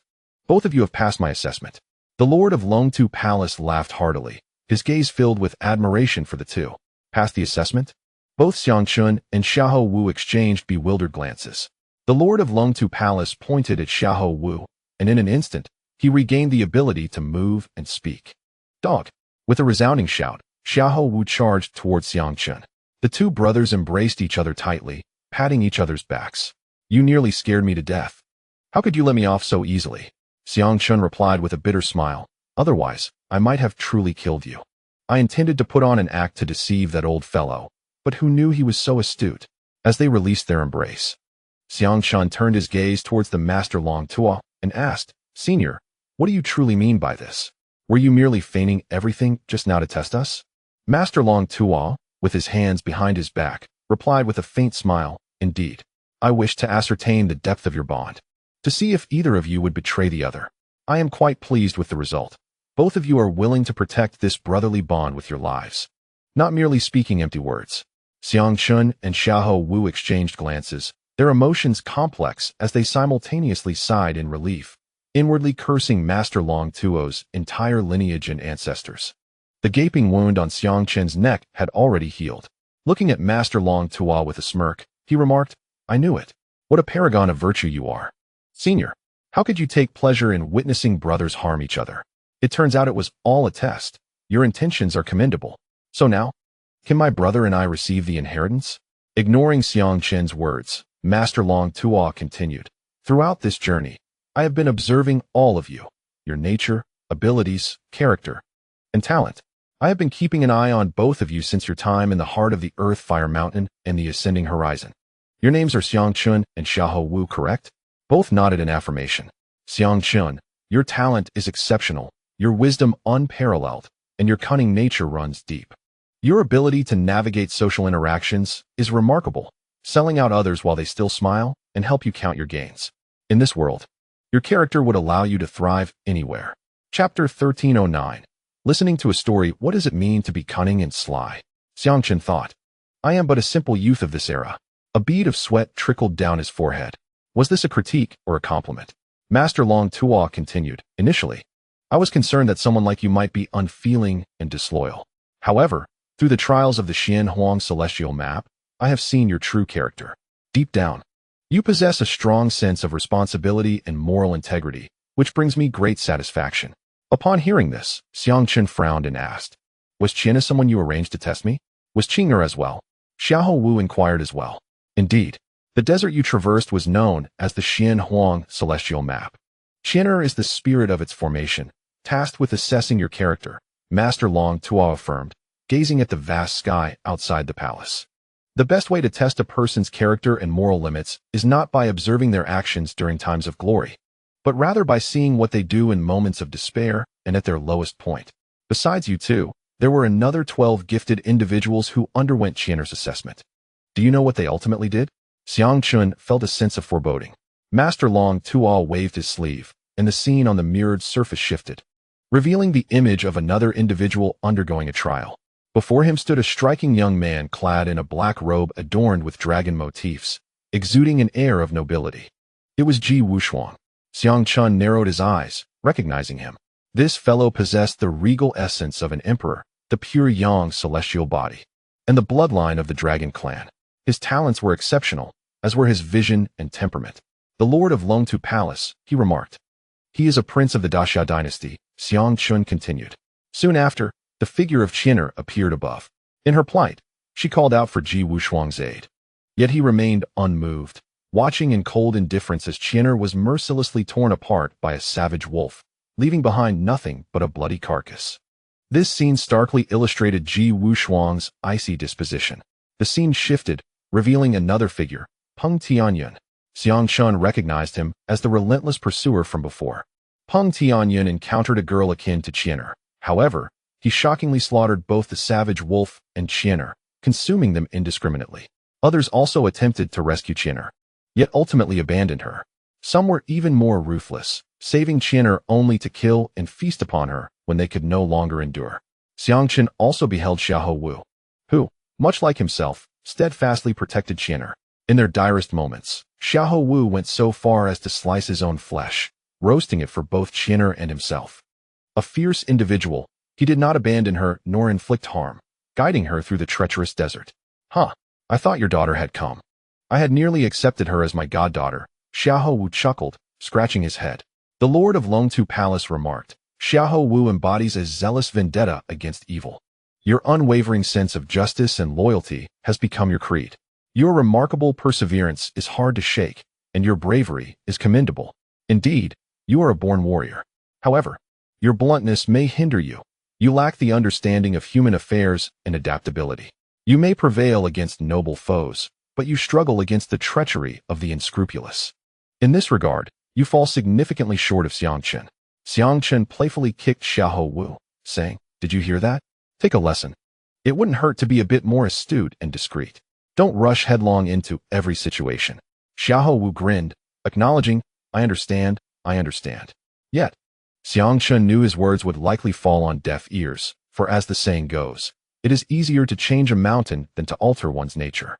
Some individuals are simply incapable of embodying malice, enduring a lifetime of being trampled upon, oblivious to the truth that kindness invites exploitation. Everyone comprehends this. Yet their inherent goodness prevents them from becoming ruthless. Conversely, some are born as demons, capable of unspeakable acts from a tender age. Being kind and principled is commendable, but one must also possess the means to protect oneself. As for Xiahou Wu, He is a natural fool, not foolish, but rather simple-hearted. He eschews deceit. If a problem can be resolved with violence or brute force, he will not waste thought on it. Once a creature adopts a fixed pattern of thinking, it is challenging to change it. Should Shangwan Jinghong and Meng Xiao be the enemies of the monkey? Xiahou Wu's approach to resolving matters is undoubtedly to confront challenges head-on, brazenly eliminating two individuals. However, both of these individuals possess influential backgrounds, which would inevitably draw a host of adversaries towards Xiahou Wu.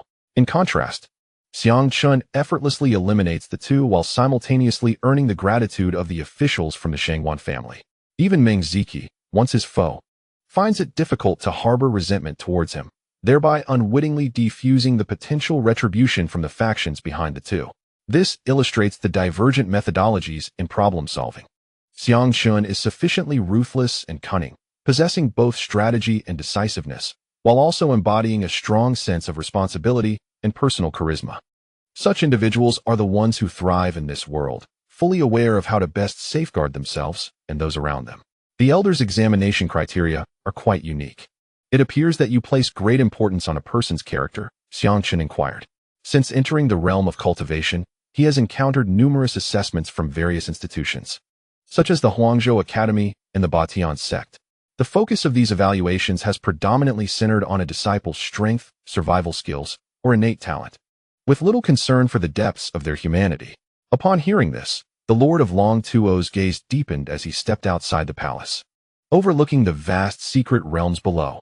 Since the rise of the demon race, I have been fortunate to inherit legacies and endure countless life and death trials. Ultimately, amidst the grand tumult, I carved out my own space in the immortal realm, becoming a ruler in my own right.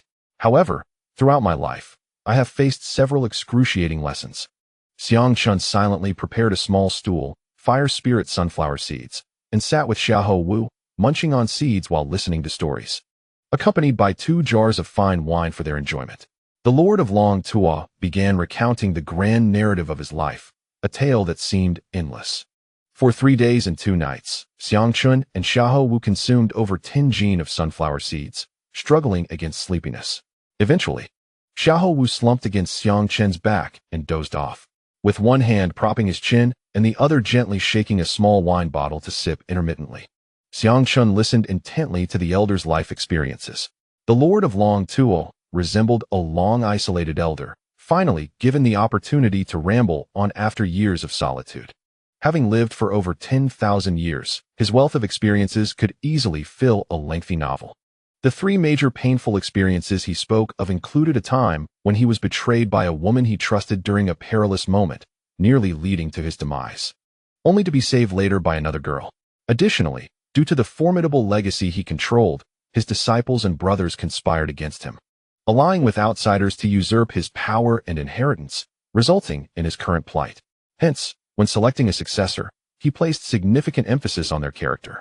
Senior, the past can only be reminisced, while the future holds the possibility of change. One must always look forward, Xiang Chun interjected, seeing that the elder was intent on recounting his thousands of years of stories. Indeed, the past can only be reminisced, the Lord of Long Tuo sighed, turning his gaze towards Xiang Chun and Xiahou Wu. With a swift slap on Xiahou Wu's head, Xiang Chun exclaimed, "Ah, are we finished? Can we now receive the inheritance?" Xiahou Wu, whose arm had already healed, suddenly awoke, looking dazed. The Lord of Long Tuo chuckled, "I apologize. After many years of silence, I find myself somewhat verbose in this moment. Please bear with me." Xiang Chun nodded, then rubbed his hands together and smiled. "You see, you have indeed put me to the test." The Lord of Long Tuo Palace's hand shimmered with brilliance as 2 jade slips appeared. Both slips were purple, adorned with intricate and profound symbols, and Xiang Chun could sense a breath of spatial energy emanating from them. His gaze grew increasingly fervent as he recognized the extraordinary nature of these jade slips. Within these slips lies the most formidable inheritance I have ever received in my lifetime, a treasure that my rebellious disciple and those traitorous followers yearn to possess, declared the Lord of Long Tuo Palace. "What is it?" Xiang Chun inquired with curiosity. "This secret technique is called the 3 treasures of heaven and earth," replied the Lord of Long Tuo Palace. "The 3 treasures of heaven and earth." Both Dog Ho and Xiang Chun exchanged glances, This technique enables the practitioner to carve out 3 divine treasures within the human body. What? Exclaimed Xiangchun and Xiahou Wu, their faces filled with astonishment. To carve out 3 divine treasures. How is that possible? Does a person not possess only one divine treasure in the Dantian? Xiahou Wu questioned in disbelief. The Lord of Longtua Palace smiled gently. Indeed, that is the common understanding. However, in truth, both humans and the demon race possess 3 divine treasures. The upper Dantian, where the spirit sea resides, the middle Dantian, where the purple palace holds energy, and the lower Dantian, where the mud palace contains essence. Together, they are referred to as the 3 treasures. Xiangqun remarked, we are aware of this. As humans cultivate energy and nurture spirit. The Lord of Longtua Palace continued with a smile. In reality, these 3 Dantians can intercommunicate, and this secret technique can unlock 3 divine treasure seas. 3 divine treasures in the spirit sea, 3 reservoirs of essence and blood. Upon perfecting this technique and unlocking the 3 treasures of heaven and earth, your essence, energy, and spirit will be thrice as powerful as they are now. Imagine the formidable strength you would possess if you were to amplify your capabilities threefold. Xiangchun and Xiahou Wu were left in awe. The 3 treasures of a cultivator are essence, energy, and spirit. Essence signifies the blood, energy represents physical strength, and spirit embodies mental and soul power. If all 3 could be tripled, the magnitude of power would be unimaginable, potentially rendering one invincible within the same realm. Such an astonishing technique exists. It is no wonder that your legacy is coveted by your own disciples, Xiangchun remarked with a sense of admiration. In this world, countless secret techniques abound, and innumerable powerful beings exist. The 3 treasures of heaven and earth is said to be related to a nearly invincible creature within the cosmos. One that is born with 9 divine treasures and is thus invincible in its realm, explained the Lord of Longtua Palace. Are there truly such overwhelmingly powerful beings? Are they not even more formidable than sacred beasts? Xiangchun asked in astonishment. The Lord of Longtua Palace chuckled. Your perspective is too narrow. You are unaware of the vastness and wonders of the universe, where countless radiant realms have birthed innumerable powerful entities. Some beings inherently possess the capacity to obliterate the heavens and the earth, such as the star giant, a colossal creature born from a stellar core. Upon its emergence, it can annihilate an entire stellar realm and devour the surrounding world. Can you even fathom that? As Xiangchun absorbed these words, he couldn't help but recall the man who had shattered the galaxy with a single punch. He nodded in agreement. Indeed, if they viewed the universe through the lens of their birthplace, encompassing countless worlds, it would be far too narrow, a case of sitting at the bottom of a well, gazing at the sky.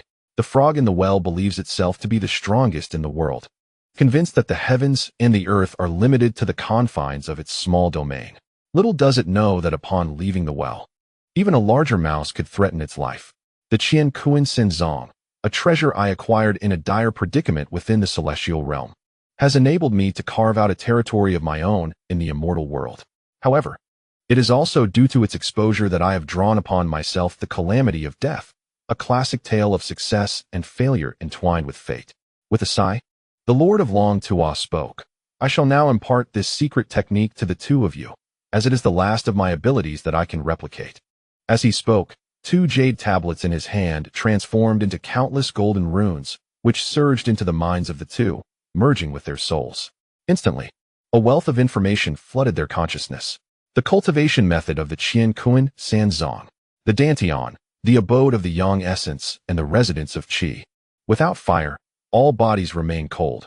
Without water, the organs grow parched. Life and death are inextricably linked. Thus, if this thread is severed, life ceases.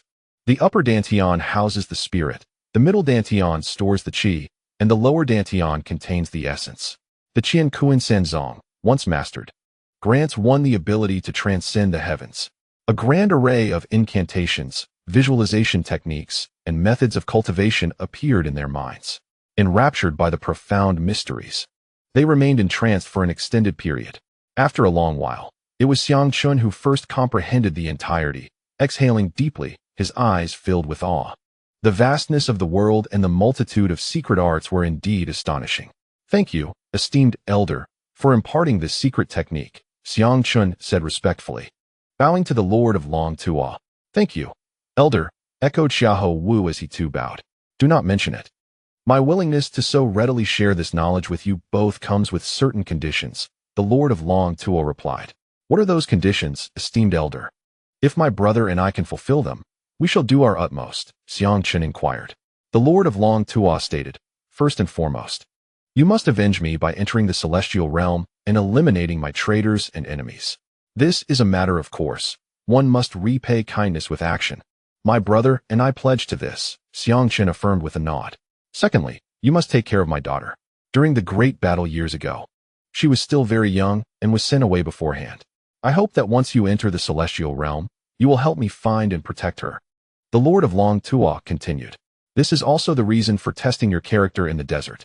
Very well, but how shall we find your daughter, esteemed elder? Xiang Chen asked with a wry smile. Once you ascend to the celestial realm, I will carry this Qian Kuan Tian with you, and I shall guide you in your search, the Lord of Long Tuo assured. That is acceptable, as long as you know how to find her. Xiang Chen agreed with a nod. As for anything else, there is little more. In addition to these matters, I shall bestow upon you 2 more treasures. With a flourish of his sleeve, the Lord of Long Tuo summoned radiant light, and the power of space began to surge. Boom. Outside, the vast expanse of yellow sands immediately underwent a dramatic transformation. Chapter 1311, the Xianhuang Celestial Map. The entire desert became enveloped by a powerful force of space, casting a shadow over all who were present. Those desperately struggling were expelled from the yellow sand region one by one. Within the Dragon Tuo Immortal Palace, the Master of Dragon Tuo summoned forth 2 objects, a scroll and a jade plate. What are these items? Inquired Xiang Chen, perplexed. The Xianhuang Celestial Map and the Qinkuan Array Plate, replied the Master of Dragon Tuo. The Xianhuang Celestial Map and the Qinkuan Array Plate? As the Master unfurled the scroll, it revealed a vast depiction of endless yellow sands, resembling a map. Xiang Chen gazed upon it, and recognized certain earth veins and terrains that reflected the routes he had traversed. The Master of Dragon Tuo regarded the image and said, this map is also a treasured possession that I have obtained. It encapsulates a realm, specifically the Xianhuang devouring spirit desert you have all encountered. It was at that moment that Xiang Chen learned the name of that arid expanse and, in astonishment, asked, this map contains an entire Qinkuan? Indeed, the Master affirmed. This map possesses formidable power. Even celestial beings, when ensnared within, would find their magical prowess depleted and entirely absorbed. I procured it from a forbidden domain within the 9 heavens immortal realm. With your current cultivation and spiritual strength, the 2 of you could ensnare and vanquish a terrestrial immortal. Xiang Chen and Xiao Wu's eyes gleamed with excitement, and Xiang Chen, suppressing his exhilaration, asked, Senior, do you intend to bestow this upon us? The Master smiled and nodded. You 2 are now my disciples, and this is a protective treasure I am gifting you. The spirit of the Xianhuang Celestial Map, whom you both know, is Qianer. You have already earned her recognition. Thank you, Master, the 2 exclaimed joyfully, addressing him with a newfound intimacy. It was fitting to honor one who imparts wisdom with the title of Master. This map can currently capture beings of the eternal immortal emperor level and can be further enhanced with Xianhuang energy. Besides the ability to ensnare individuals, it holds various other mystical powers that you can explore after refining it. The Xianhuang Celestial Map soared towards them, landing before the pair. Xiang Chen reached out, and the map rolled back into a scroll. Brother Xiang Chen, Brother Xiaoho, we meet again, came the voice of a young girl from within the Xianhuang Celestial Map. Qianer. Both Xiang Chen and Xiao Wu recognized the voice of the spirit of the Xianhuang Celestial Map. I told you we would meet again. Thank you, Brother Xiang Chen and Brother Xiao, for your care along the way, she said with a smile. Xiang Chen replied with a wry smile, Qianer, you concealed the truth from us quite adeptly. Your acting skills are truly worthy of an award. Was this not a test? You wouldn't be angry with me, would you? Of course not, the Master of Dragon Tuo interjected. Qianer is the array spirit born from the Xianhuang Celestial Map, able to transform into the principal and subsidiary maps.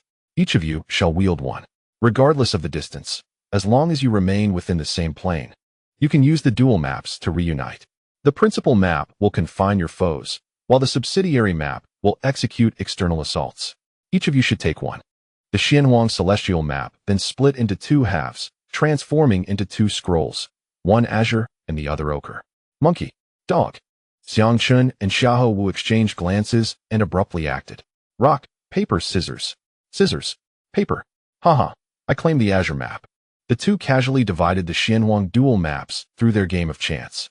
Xiang Chun wields the profound map, while Xiahou Wu commands the yellow map. Additionally, there is this. The Master of Longtu presents a violet jade plate, palm-sized and circular, adorned with countless spatial runes. This plate serves as the spatial array entrance to my Qian Kuan Tian, akin to an array gate. This mystical realm of Xianwu is essentially an embodiment of my inner universe. It is the gateway to enter. With this, you shall be able to access the Xianwu secret realm at will, freely teleporting within its confines.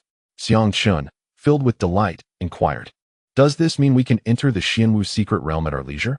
"Indeed," came the reply. "The resources within my Xianwu secret realm are at your disposal, and I shall exert every effort to assist you in becoming formidable.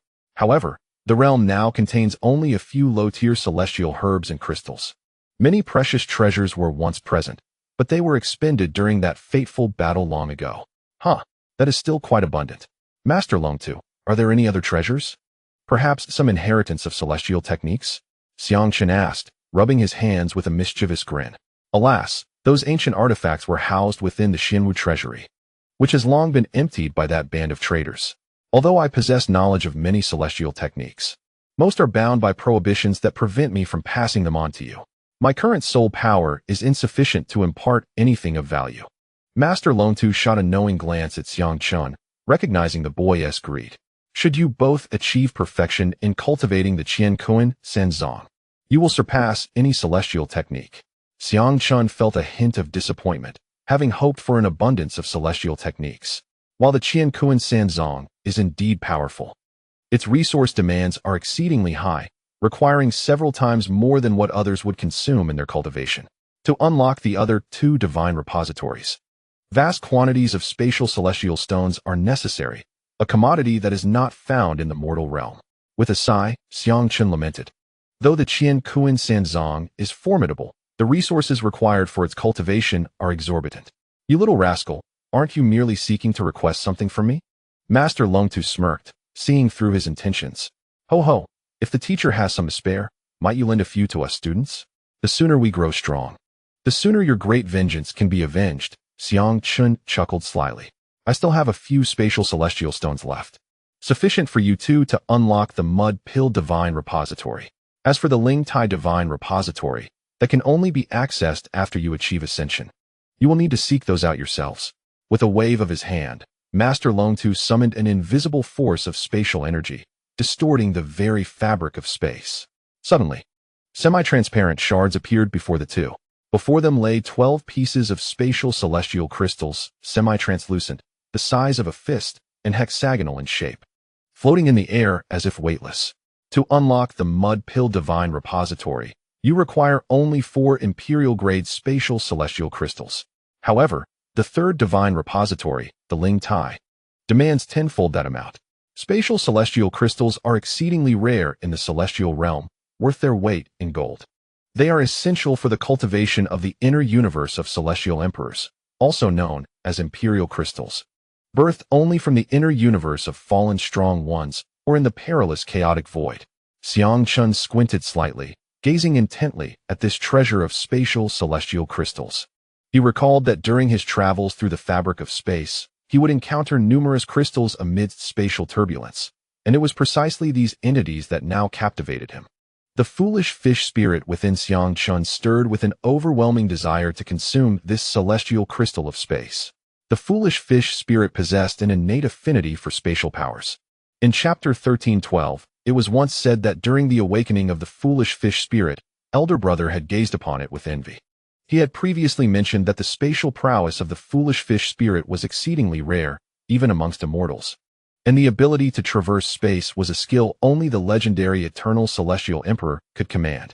12 pieces of celestial space crystals were present. Xiahou Wu took 4, while Xiang Chun claimed the remainder, as Xiahou Wu had no other use for them aside from cultivating the Qian Kuan Sanzong. Xiang Chun, Xiahou Wu, do either of you wish to transition to my cultivation method? Inquired the Lord of Long Tua Palace. Is your method the Xianming art of the Dragon Turtle clan? Xiang Chun asked with a smile. How do you know? The Lord of Long Tua was taken aback.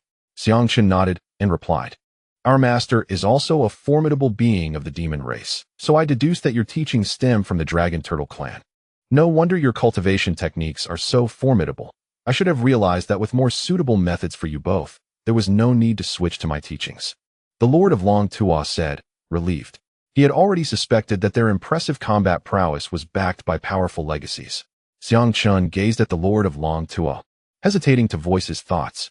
"You young man, if you have a question, simply ask. No need to feign difficulty," the Lord of Long Tua remarked.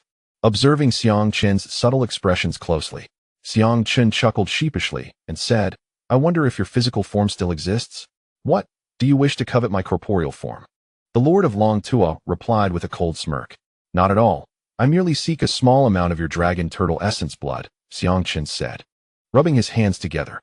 The dragon turtle, also known as Baxia, is a lineage birth from the ancestor dragon and the Xuanwu, possessing a fragment of the Xuanwu sacred beast's bloodline. The Lord of Long Tua, with his formidable cultivation, could provide enough essence blood to allow Xiangqun to forge a new bloodline, potentially even the Xuanwu bloodline. Some may wonder why Xiangqun did not opt for the bloodline of the little white tiger, a true sacred beast. The little white tiger was of a comparable realm to him, and utilizing its bloodline would require extracting over 70%, which would severely weaken or possibly kill the creature. How could he bring himself to do that? Similarly, the earth fire Qilin, though a terrestrial celestial being, would have much of its energy consumed in the refining process, ultimately only enabling Xiangqun to attain the third heaven of the ancient realm. The greater the disparity in realm between the bloodline provider and Xiangqun, the less essence blood was required, as the energy contained within was significantly more substantial. My corporeal form was lost in battle long ago. Otherwise, I would not be reduced to a mere remnant of my soul. However, I do possess essence blood, the Lord of Long Tua stated calmly, waving his hand. Instantly, the space around them warped, and a sphere of light materialized. Within the radiant sphere of light, there lay a palm-sized jade vial, containing half a bottle of blood that shimmered with a golden hue, exuding an astonishing aura of vitality. Dragon tortoise essence blood. As Xiangqun gazed upon this precious liquid, his eyes ignited with fervor. This half bottle of essence blood was a remnant from my previous refinement of my magical treasures. Although it may seem modest in quantity, the energy it harbors is beyond your imagination. I can bestow it upon you, but I would advise against consuming it at this moment, for the vitality contained within could very well overwhelm your physical form. With a wave of his hand, the vial soared towards Xiangqun. "Thank you, master," Xiangqun exclaimed joyfully as he caught the vial, bowing deeply once more in gratitude to the Dragon Tortoise Palace master. "Master, may I request your insight regarding the potency of this essence blood?" He produced 2 additional jade vials. From within these vials emanated brilliant golden light. Infused with the formidable power of the sun, the essence blood of the Golden Crow obtained from beneath the fiery depths of Tang Valley. "Oh, is this the essence blood of the Golden Crow?" The Dragon Tortoise Palace master exclaimed in surprise. "Indeed, it is the essence blood of the Golden Crow. A fortuitous acquisition by your disciple," Xiangqun affirmed, choosing not to disclose the specifics of its origin. "This is the 9 heavens' profound essence blood," the Dragon Tortoise Palace master remarked after examining the energy fluctuations. "The owner of this essence blood must have been a 9 heavens mystical immortal, a noteworthy figure in the realm of immortals, albeit a few levels beneath me. In my time, such an individual could have easily held a captain's position under my command." He casually tossed the vial to Xiangqun. "Cough, cough. Such a formidable being could only serve as a captain under your command? What was your former level of cultivation?" Xiangqun inquired cautiously. "I am a celestial emperor of eternal ages. Although I have only just ascended to this status, my power has already reached the pinnacle of the celestial realm at that time. It was betrayal that led to my downfall, as news of the 3 treasures of heaven and earth was leaked, resulting in my being besieged and slain by numerous celestial emperors." The Dragon Tortoise Palace master spoke with an air of solitary pride. "How is the celestial realm classified?" Xiangqun pressed on. The Dragon Tortoise Palace master regarded him with a dispassionate gaze and replied, "You are still at the mortal level, having just reached the pinnacle of the mortal realm. Knowing too much can lead to hubris. I shall not discourage you, but in the hierarchy of immortals, you here are merely at the nascent stage. Referred to as Earth Immortals in the celestial realm, existing in the lowest tier of the 9 heavens.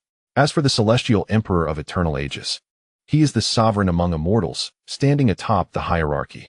The disparity between earth immortals and celestial emperors is akin to the difference between the dust of the earth and the clouds above, an insurmountable chasm. Young one, your journey is still lengthy. Proceed with caution and patience.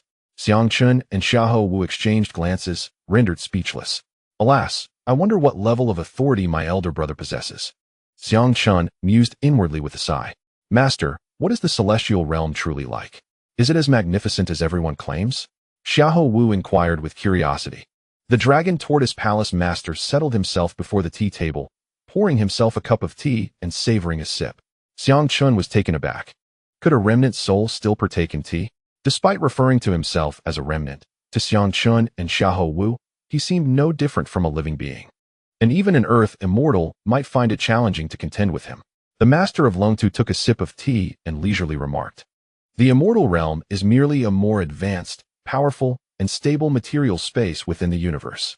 There are countless immortal realms, and the 9 heavens immortal realm is but one among them. This realm is divided into 9 star domains from low to high, encompassing numerous starry worlds.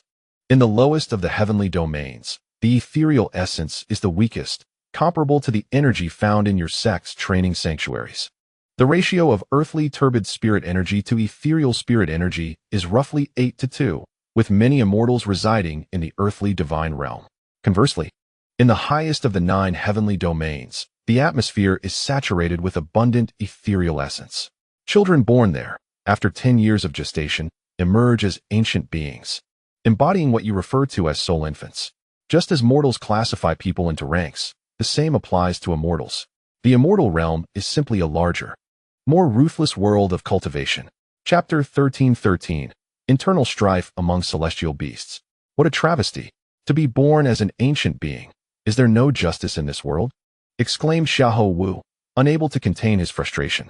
Xiang Chun, equally speechless, reflected on his arduous journey in the cultivation world, having toiled for over a decade, engaging in countless struggles, only to reach the ancient realm.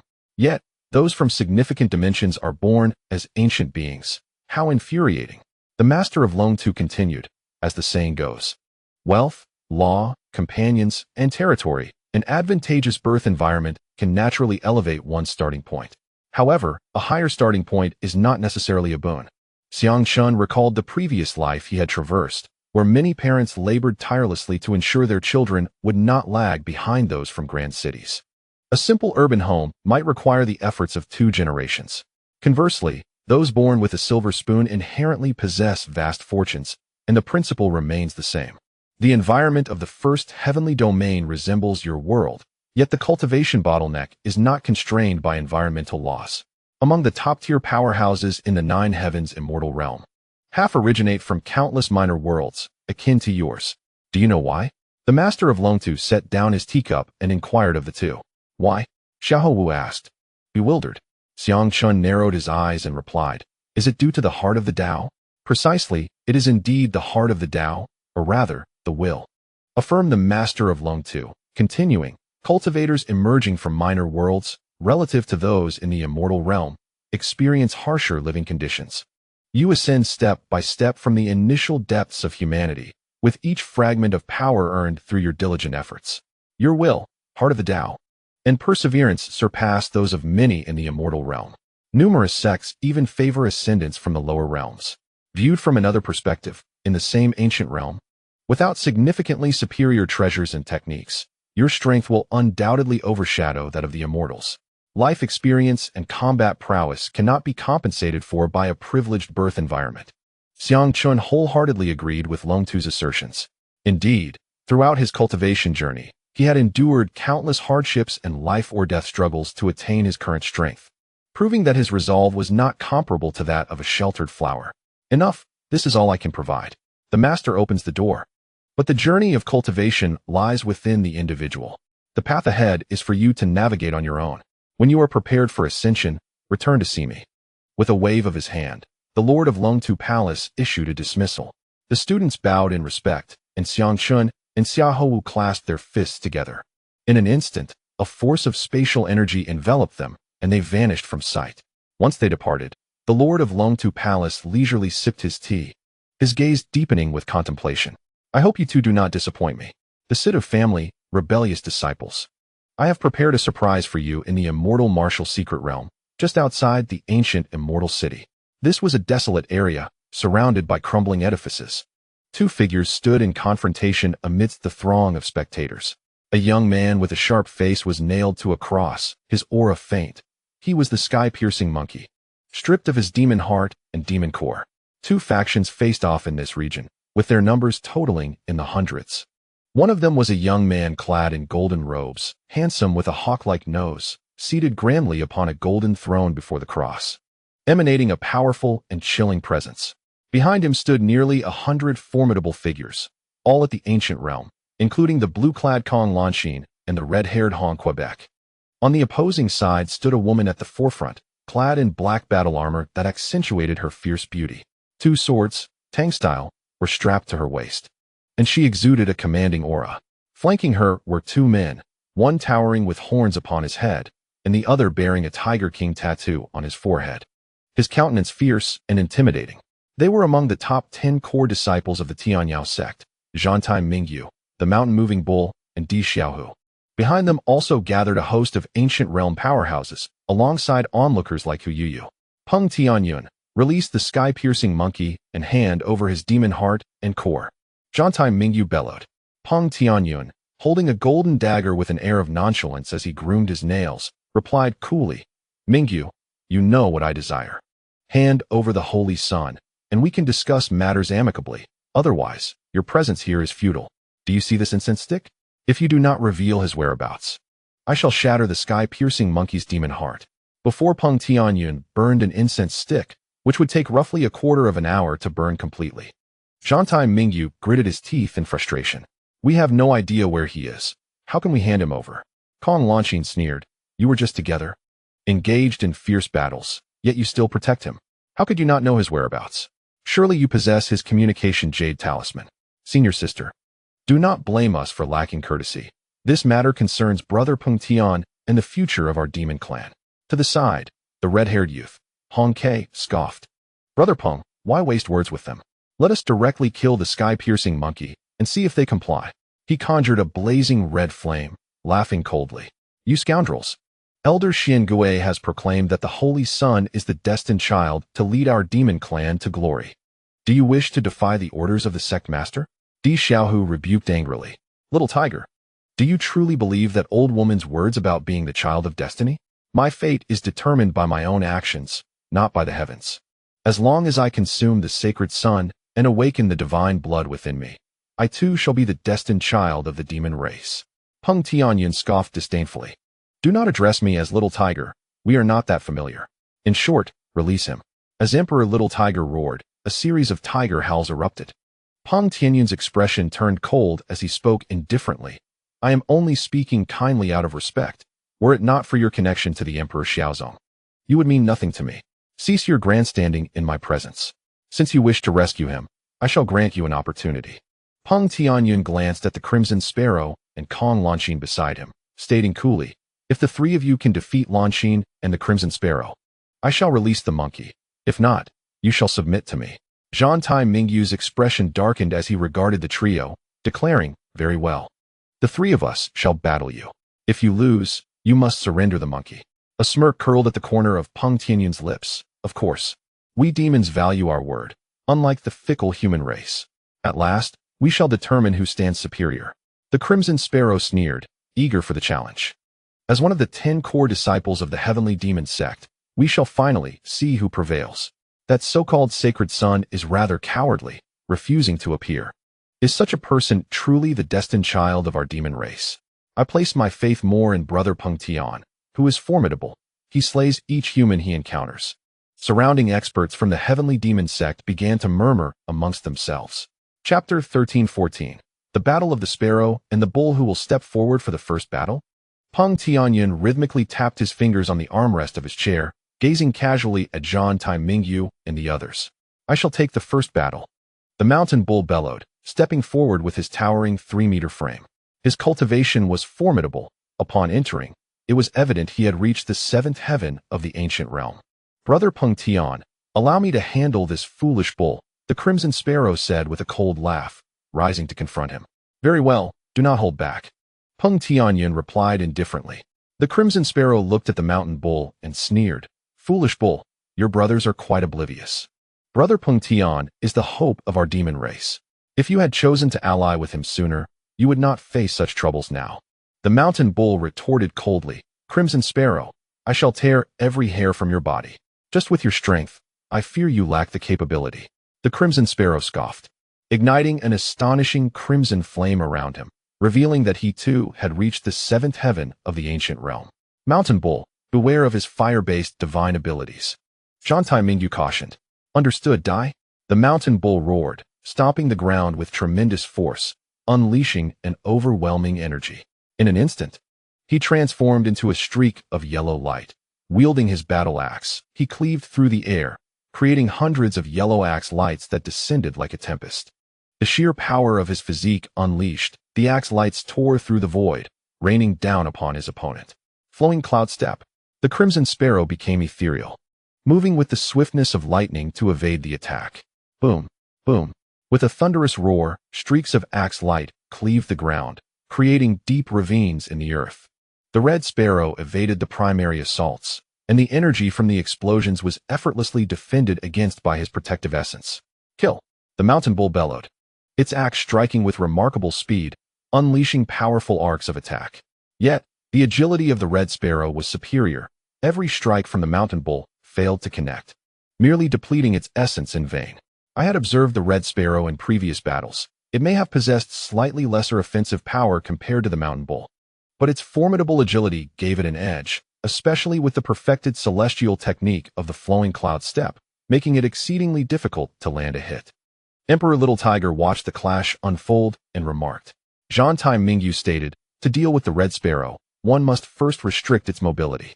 The mountain bull also recognized this, letting out a roar that echoed to the heavens as torrents of robust essence surged into the earth beneath its feet. The earth's cage. The mountain bull slammed a palm onto the ground, causing it to tremble. Boom, boom, boom. Amidst the colossal thunderous sounds, Yellowstone pillars erupted towards the sky, enveloping all directions and crisscrossing to cover an area of over 10 miles. These pillars intricately interspersed, partitioning the battlefield. Bang! The Red Sparrow collided with one of the stone pillars. The vast combat space was immediately constricted. Die! The mountain bull roared, its massive hand coalescing. A colossal yellow palm materialized from the earth, crashing down upon the Red Sparrow. As the Red Sparrow beheld the descending hand, intricate and powerful runes intertwined, exuding a weight akin to that of a mountain, perhaps even more oppressive. The mountain bull's technique was perfectly suited to the confined space, aimed at subduing the Red Sparrow. A smile flickered across Zhang Taimingyu's face. The Red Sparrow sneered. That was merely a warm-up. Do you truly believe I fear you? The Red Sparrow was ready to engage in earnest. Kong Launching scoffed. Let it begin. Boom. The Red Sparrow's body erupted like a volcano, a torrent of flames coalescing into a sea of fire that engulfed the space above. Heavenly incineration hand. The Red Sparrow roared, extending a palm as 5 fingers formed powerful runes. The swirling flames transformed into a massive hand of lava, crashing forth to meet the mountain bull's palms. Boom. It was as if 2 nuclear bombs collided, causing the ground to shatter inch by inch, with surging energies clashing to create opposing shockwaves. Yet, the mountain bull's technique was seemingly being incinerated. How could this be? The potency of this creature's flames has escalated tremendously. The mountain bull's expression changed drastically. The Red Sparrow's bloodline power had indeed strengthened, Zhang Taimingyu remarked in astonishment. The Red Sparrow belonged to the Fire Sparrow lineage, which possessed some ancestral traits of the ancient fire saint bird, the vermilion bird. The divine beast-level bloodline within the Red Sparrow had been enhanced to 70%, qualifying it as a true lower-tier divine beast. It was previously heard that Peng Tianyun and the others had obtained a top-tier elixir, the Azure Liuhua Lotus. It seems this extraordinary herb has aided in the evolution of their bloodline. Emperor Little Tiger's countenance turned grave. Peng Tianyun observed all of this with a faint smile, exuding the demeanor of a sovereign high above. A thunderous explosion reverberated through the mountains, unleashing a formidable shockwave that surged back towards the mountain-moving bull. With a splutter, The mountain-moving bull coughed up blood, its body retreating uncontrollably. Fire rain meteor. In that moment, the scarlet sparrow swung its arms. Boom. A conflagration erupted behind him.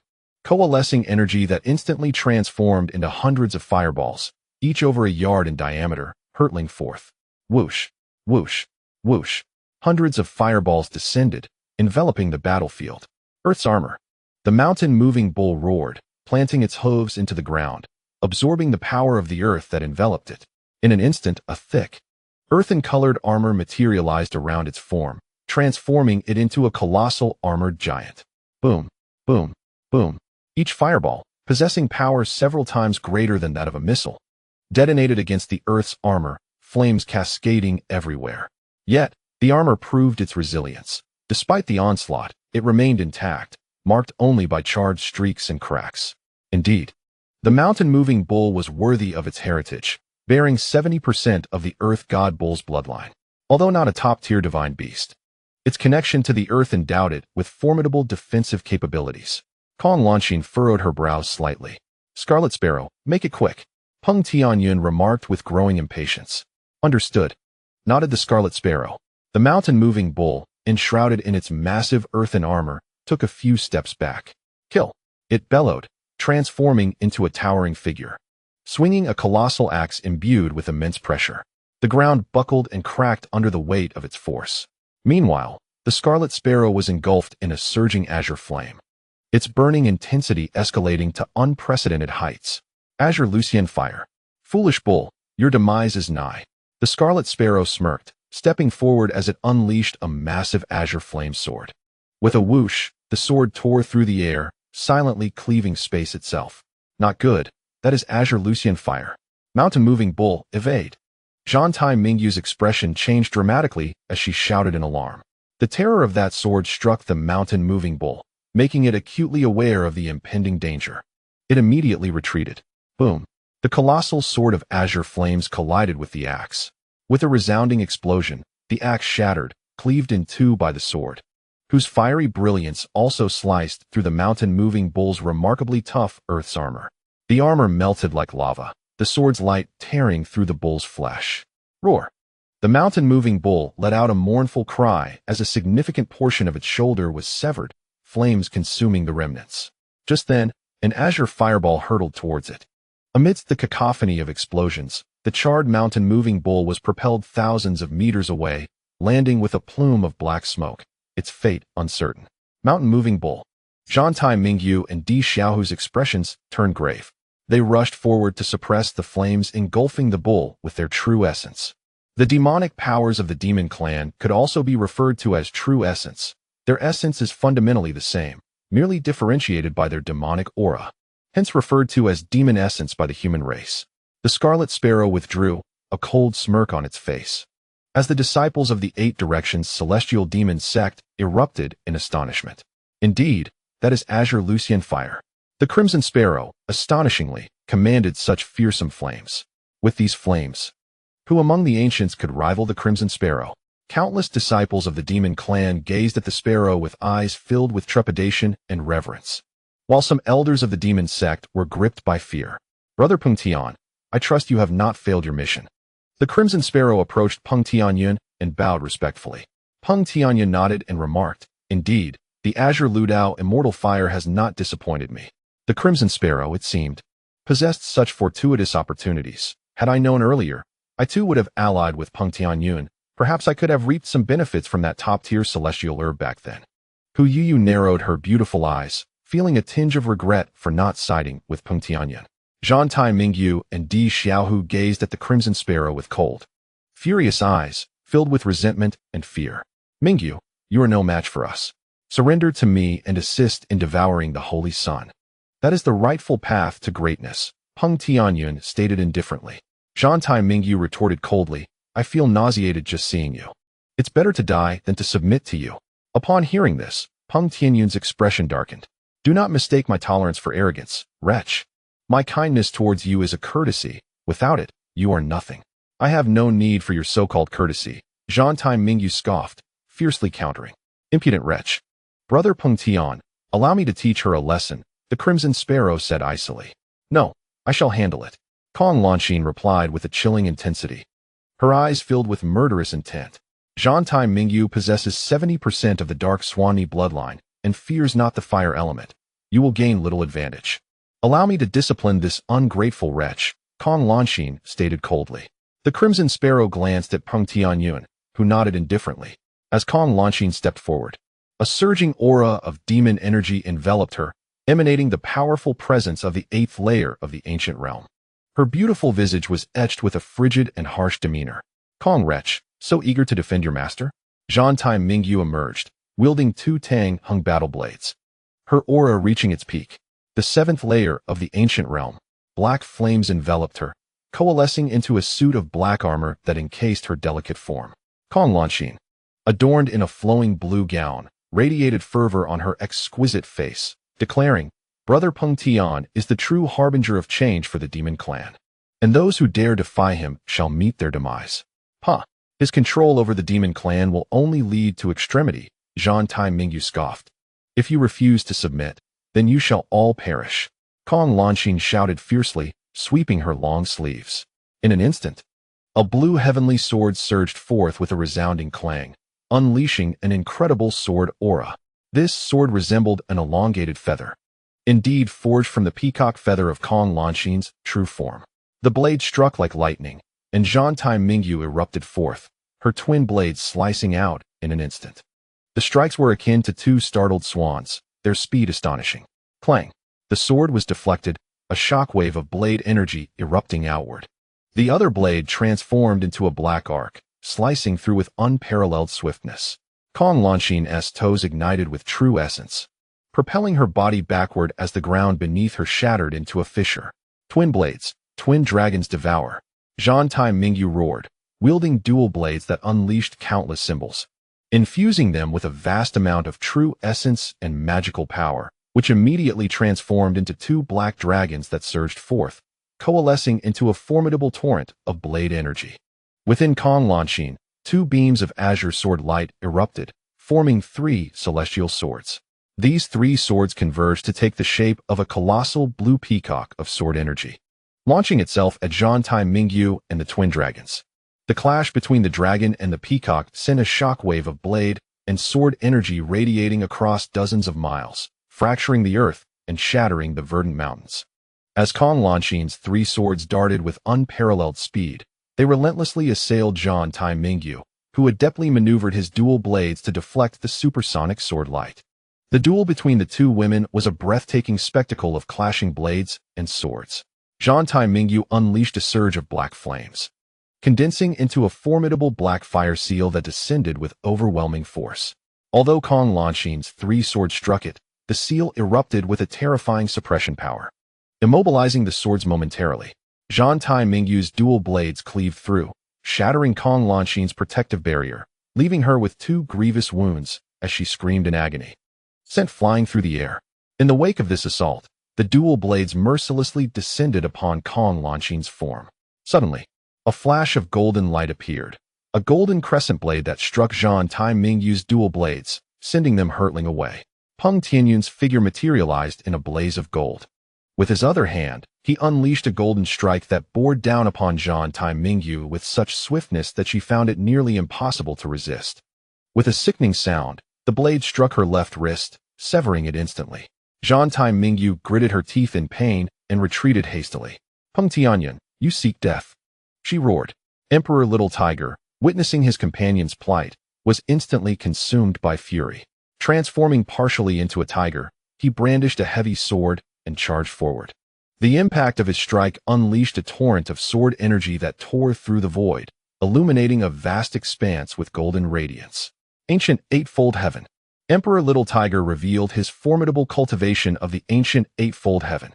Yet, Peng Tianyun maintained his composure, raising his dual blades to defend himself. When the 2 golden blades met the oncoming strike, they withstood it tenaciously. From Peng Tianyun emanated an overwhelming aura of divine beast bloodline. 90% bloodline. It was astonishing. Peng Tianyun had awakened to 90% of the divine beast bloodline, a superior lineage. The sword strike from Emperor Little Tiger was abruptly deflected by the dual blades. In an instant, Peng Tianyun's figure zipped like lightning to stand before Emperor Little Tiger, delivering a palm strike imbued with terrifying force. Emperor Little Tiger responded with remarkable reflexes, countering with a punch that coalesced into a tiger's shadow, roaring defiantly. The clash of palm and fist produced a thunderous sound, shaking the very fabric of space, while the ground around them erupted in violent explosions. Nonetheless, Peng Tianyun's palm strike proved more domineering, delivering a crushing blow to Emperor Little Tiger. With a cough, Emperor Little Tiger spewed blood, being sent reeling back. Peng Tianyun, with a flourish of his sleeve, unleashed his dual golden blades, striking down fiercely upon Emperor Little Tiger's arms. In an instant, Di Xiaohu's arms were severed, the stumps smooth as polished glass. Ack! Di Xiaohu screamed in agony, his severed arms transforming into tiger paws as he was violently hurled into the distance. Xiaohu! Zhantai Mingyu roared, gripping his sword with one hand as he charged at Peng Tianyun. Peng Tianyun, unfazed, remarked coldly, "It is futile. In this moment, none among you can match my prowess." Kill! Zhantai Mingyu slashed downward, tearing the air with a rift spanning more than 10 feet. Yet, Peng Tianyun evaded with a speed akin to that of a terrestrial deity, leaving the strike unscathed. Instead, he swiftly appeared behind Zhantai Mingyu, delivering a crushing blow. Uft! Zhantai Mingyu coughed up a mouthful of blood, his insides ruptured from the impact, and he fell heavily, rolling away for quite a distance. Peng Tianyun withdrew, standing with an air of indomitable pride. "Young master." The members of the Peng clan erupted in ecstatic cheers, their eyes brimming with admiration and fervor. How could this man be so formidable? The followers of Zhantai Mingyu were gripped by terror, disbelief etched across their faces. The ascent of Peng Tianyun had become an unstoppable force. Hu Yuyu's eyes reflected shock, followed by a resigned sigh. "It seems I must choose my side." Zhantai Mingyu and Di Xiaohu gazed at Peng Tianyun with icy stares, their eyes betraying both rage and fear. They were no longer his adversaries. Peng Tianyun looked down upon them, his voice frigid. "Zhantai Mingyu, Di Xiaohu, you have been defeated." The two remained silent, their expressions frozen, teeth clenched in defiance. "Reveal the whereabouts of the Holy Sun, or the Chuantian monkey shall face a grim fate." With a wave of his hand, the Chuantian monkey was dragged forth. Kneeling beside him, "We do not know." Zhantai Mingyu retorted furiously, "Peng Tianyun, our demon clan is facing dire straits. Your ruthless slaughter of kin will bring shame upon our kind." Peng Tianyun laughed heartily, his tone dripping with derision. "Our demon race has always revered strength over morality. History is penned by victors, and people care only for the glory of the triumphant, never for the integrity of the vanquished." He gripped the Chuantian monkey's heart, his voice icy. "You have one last chance. Speak or remain silent. No matter how many times you ask, I do not know." Zhantai Mingyu bellowed, glaring at Peng Tianyun. "Then you have chosen your own demise." A shadow fell over Peng Tianyun's face as he tightened his grip. Uft! The Chuantian monkey's heart was crushed into a bloody pulp. Ack! The Chuantian monkey howled in agony, blood gushing from his mouth. His eyes widened in terror as his body convulsed, succumbing to the loss of life. Chuantian monkey. Zhantai Mingyu and Di Xiaohu's eyes blazed with fury. The sorrow of the weak is always so helpless, yet strangely captivating. Peng Tianyun flicked the blood from his hands, delivering a kick to the Chuantian monkey's head, sending him flying. The grievously injured, charred mountain bull crawled toward the Chuantian monkey, tears streaming down his face. "He is the destined one to lead our demon clan to glory." Kong Lanqin shouted passionately. "Brother Peng Tianyun, Brother Peng Tianyun." Hong Kei also joined in the fervent cheers. Meanwhile, Peng Tianyun's followers surged with a wave of support. Peng Tianyun's gaze was piercing as lightning, surveying all those present, including the supporters of Zhantai Mingyu. "Who else dares to defy me?" he asked coldly, two exquisite heavenly blades hovering beside him, instruments of slaughter. Many instinctively lowered their heads, avoiding his gaze. At that moment, even the supporters of Zhantai Mingyu were shaken by Peng Tianyun's intimidation. Hu Yuyu laughed. "I believe that Brother Peng Tian is the destined child of our demon clan. As a member of the Fire Fox tribe, I, Hu Yuyu, am willing to follow Brother Peng Tian and forge a grand enterprise, leading our demon clan to glory." Her words resonated profoundly, for she was the most gifted talent of the Fire Fox tribe, and her stance represented them all. "Hu Yuyu." Zhantai Mingyu's eyes blazed with anger. "You little harlot, You are aiding the wicked, a mere turncoat. Hu Yu covered her mouth and giggled, senior sister. I am merely a savvy individual, and regardless of whom I ally with, my aim is the flourishing of our demon clan. You shameless wretch. Di Xiao, whose face turned pale with fury. He had once been entangled with Hu Yu, only to witness her sudden betrayal. Peng Tianyun regarded Hu Yu and nodded. Very well, at least you possess some sense. His gaze then turned icy towards Zhan Tai Mingyu. Now, those who are to die will die. Those who are to be injured will be injured, and those who betray will betray. Do you still intend to resist me? Zhan Tai Mingyu's expression hardened, and he turned away in silence. Excellent. Let us see how much suffering you shall endure before awakening. Peng Tianyun's expression grew cold, and he commanded, bring forth the mountain-moving bull and dismember it. Understood. A strong member of the Peng clan sneered, approaching the mountain-moving bull with a golden broad-knife in hand. You dare! Zhan Tai Mingyu roared, rushing forward, only to be seized by a firm grip on his shoulder. Swish! Thud! Ah! The mountain-moving bull screamed as yet another arm was severed. Peng Tianyun, I shall become a vengeful spirit and haunt you. It bellowed. Speak not, or face another strike. Peng Tianyun's countenance remained frosty. Another blade fell, and amidst the anguished cries, the mountain-moving bull's legs were severed, leaving a scene of utter despair. Many turned away, unable to bear the sight. Senior sister, if you know anything, please speak. There is no need to sacrifice our people for a saint whom none of us recognize. The former supporters of Zhan Tai Mingyu implored. Silence. Do you wish to betray the sect leader? Zhan Tai Mingyu roared in fury. Even if he wished to speak, he had no knowledge of Xiang Chen's whereabouts and could only hold firm until the end. It appears you are determined to walk this dark path, Peng Tianyun remarked coldly. Execute him. Heh, foolish bull, farewell. Red Sparrow approached to personally carry out the sentence, a fiery sword coalescing as it swung towards the mountain-moving bull's head. However, suddenly, a chorus of gasps erupted from above. Two figures appeared, descending rapidly towards the area, directly targeting Red Sparrow. Red Sparrow's expression shifted, and she swiftly dodged. Bang! Bang!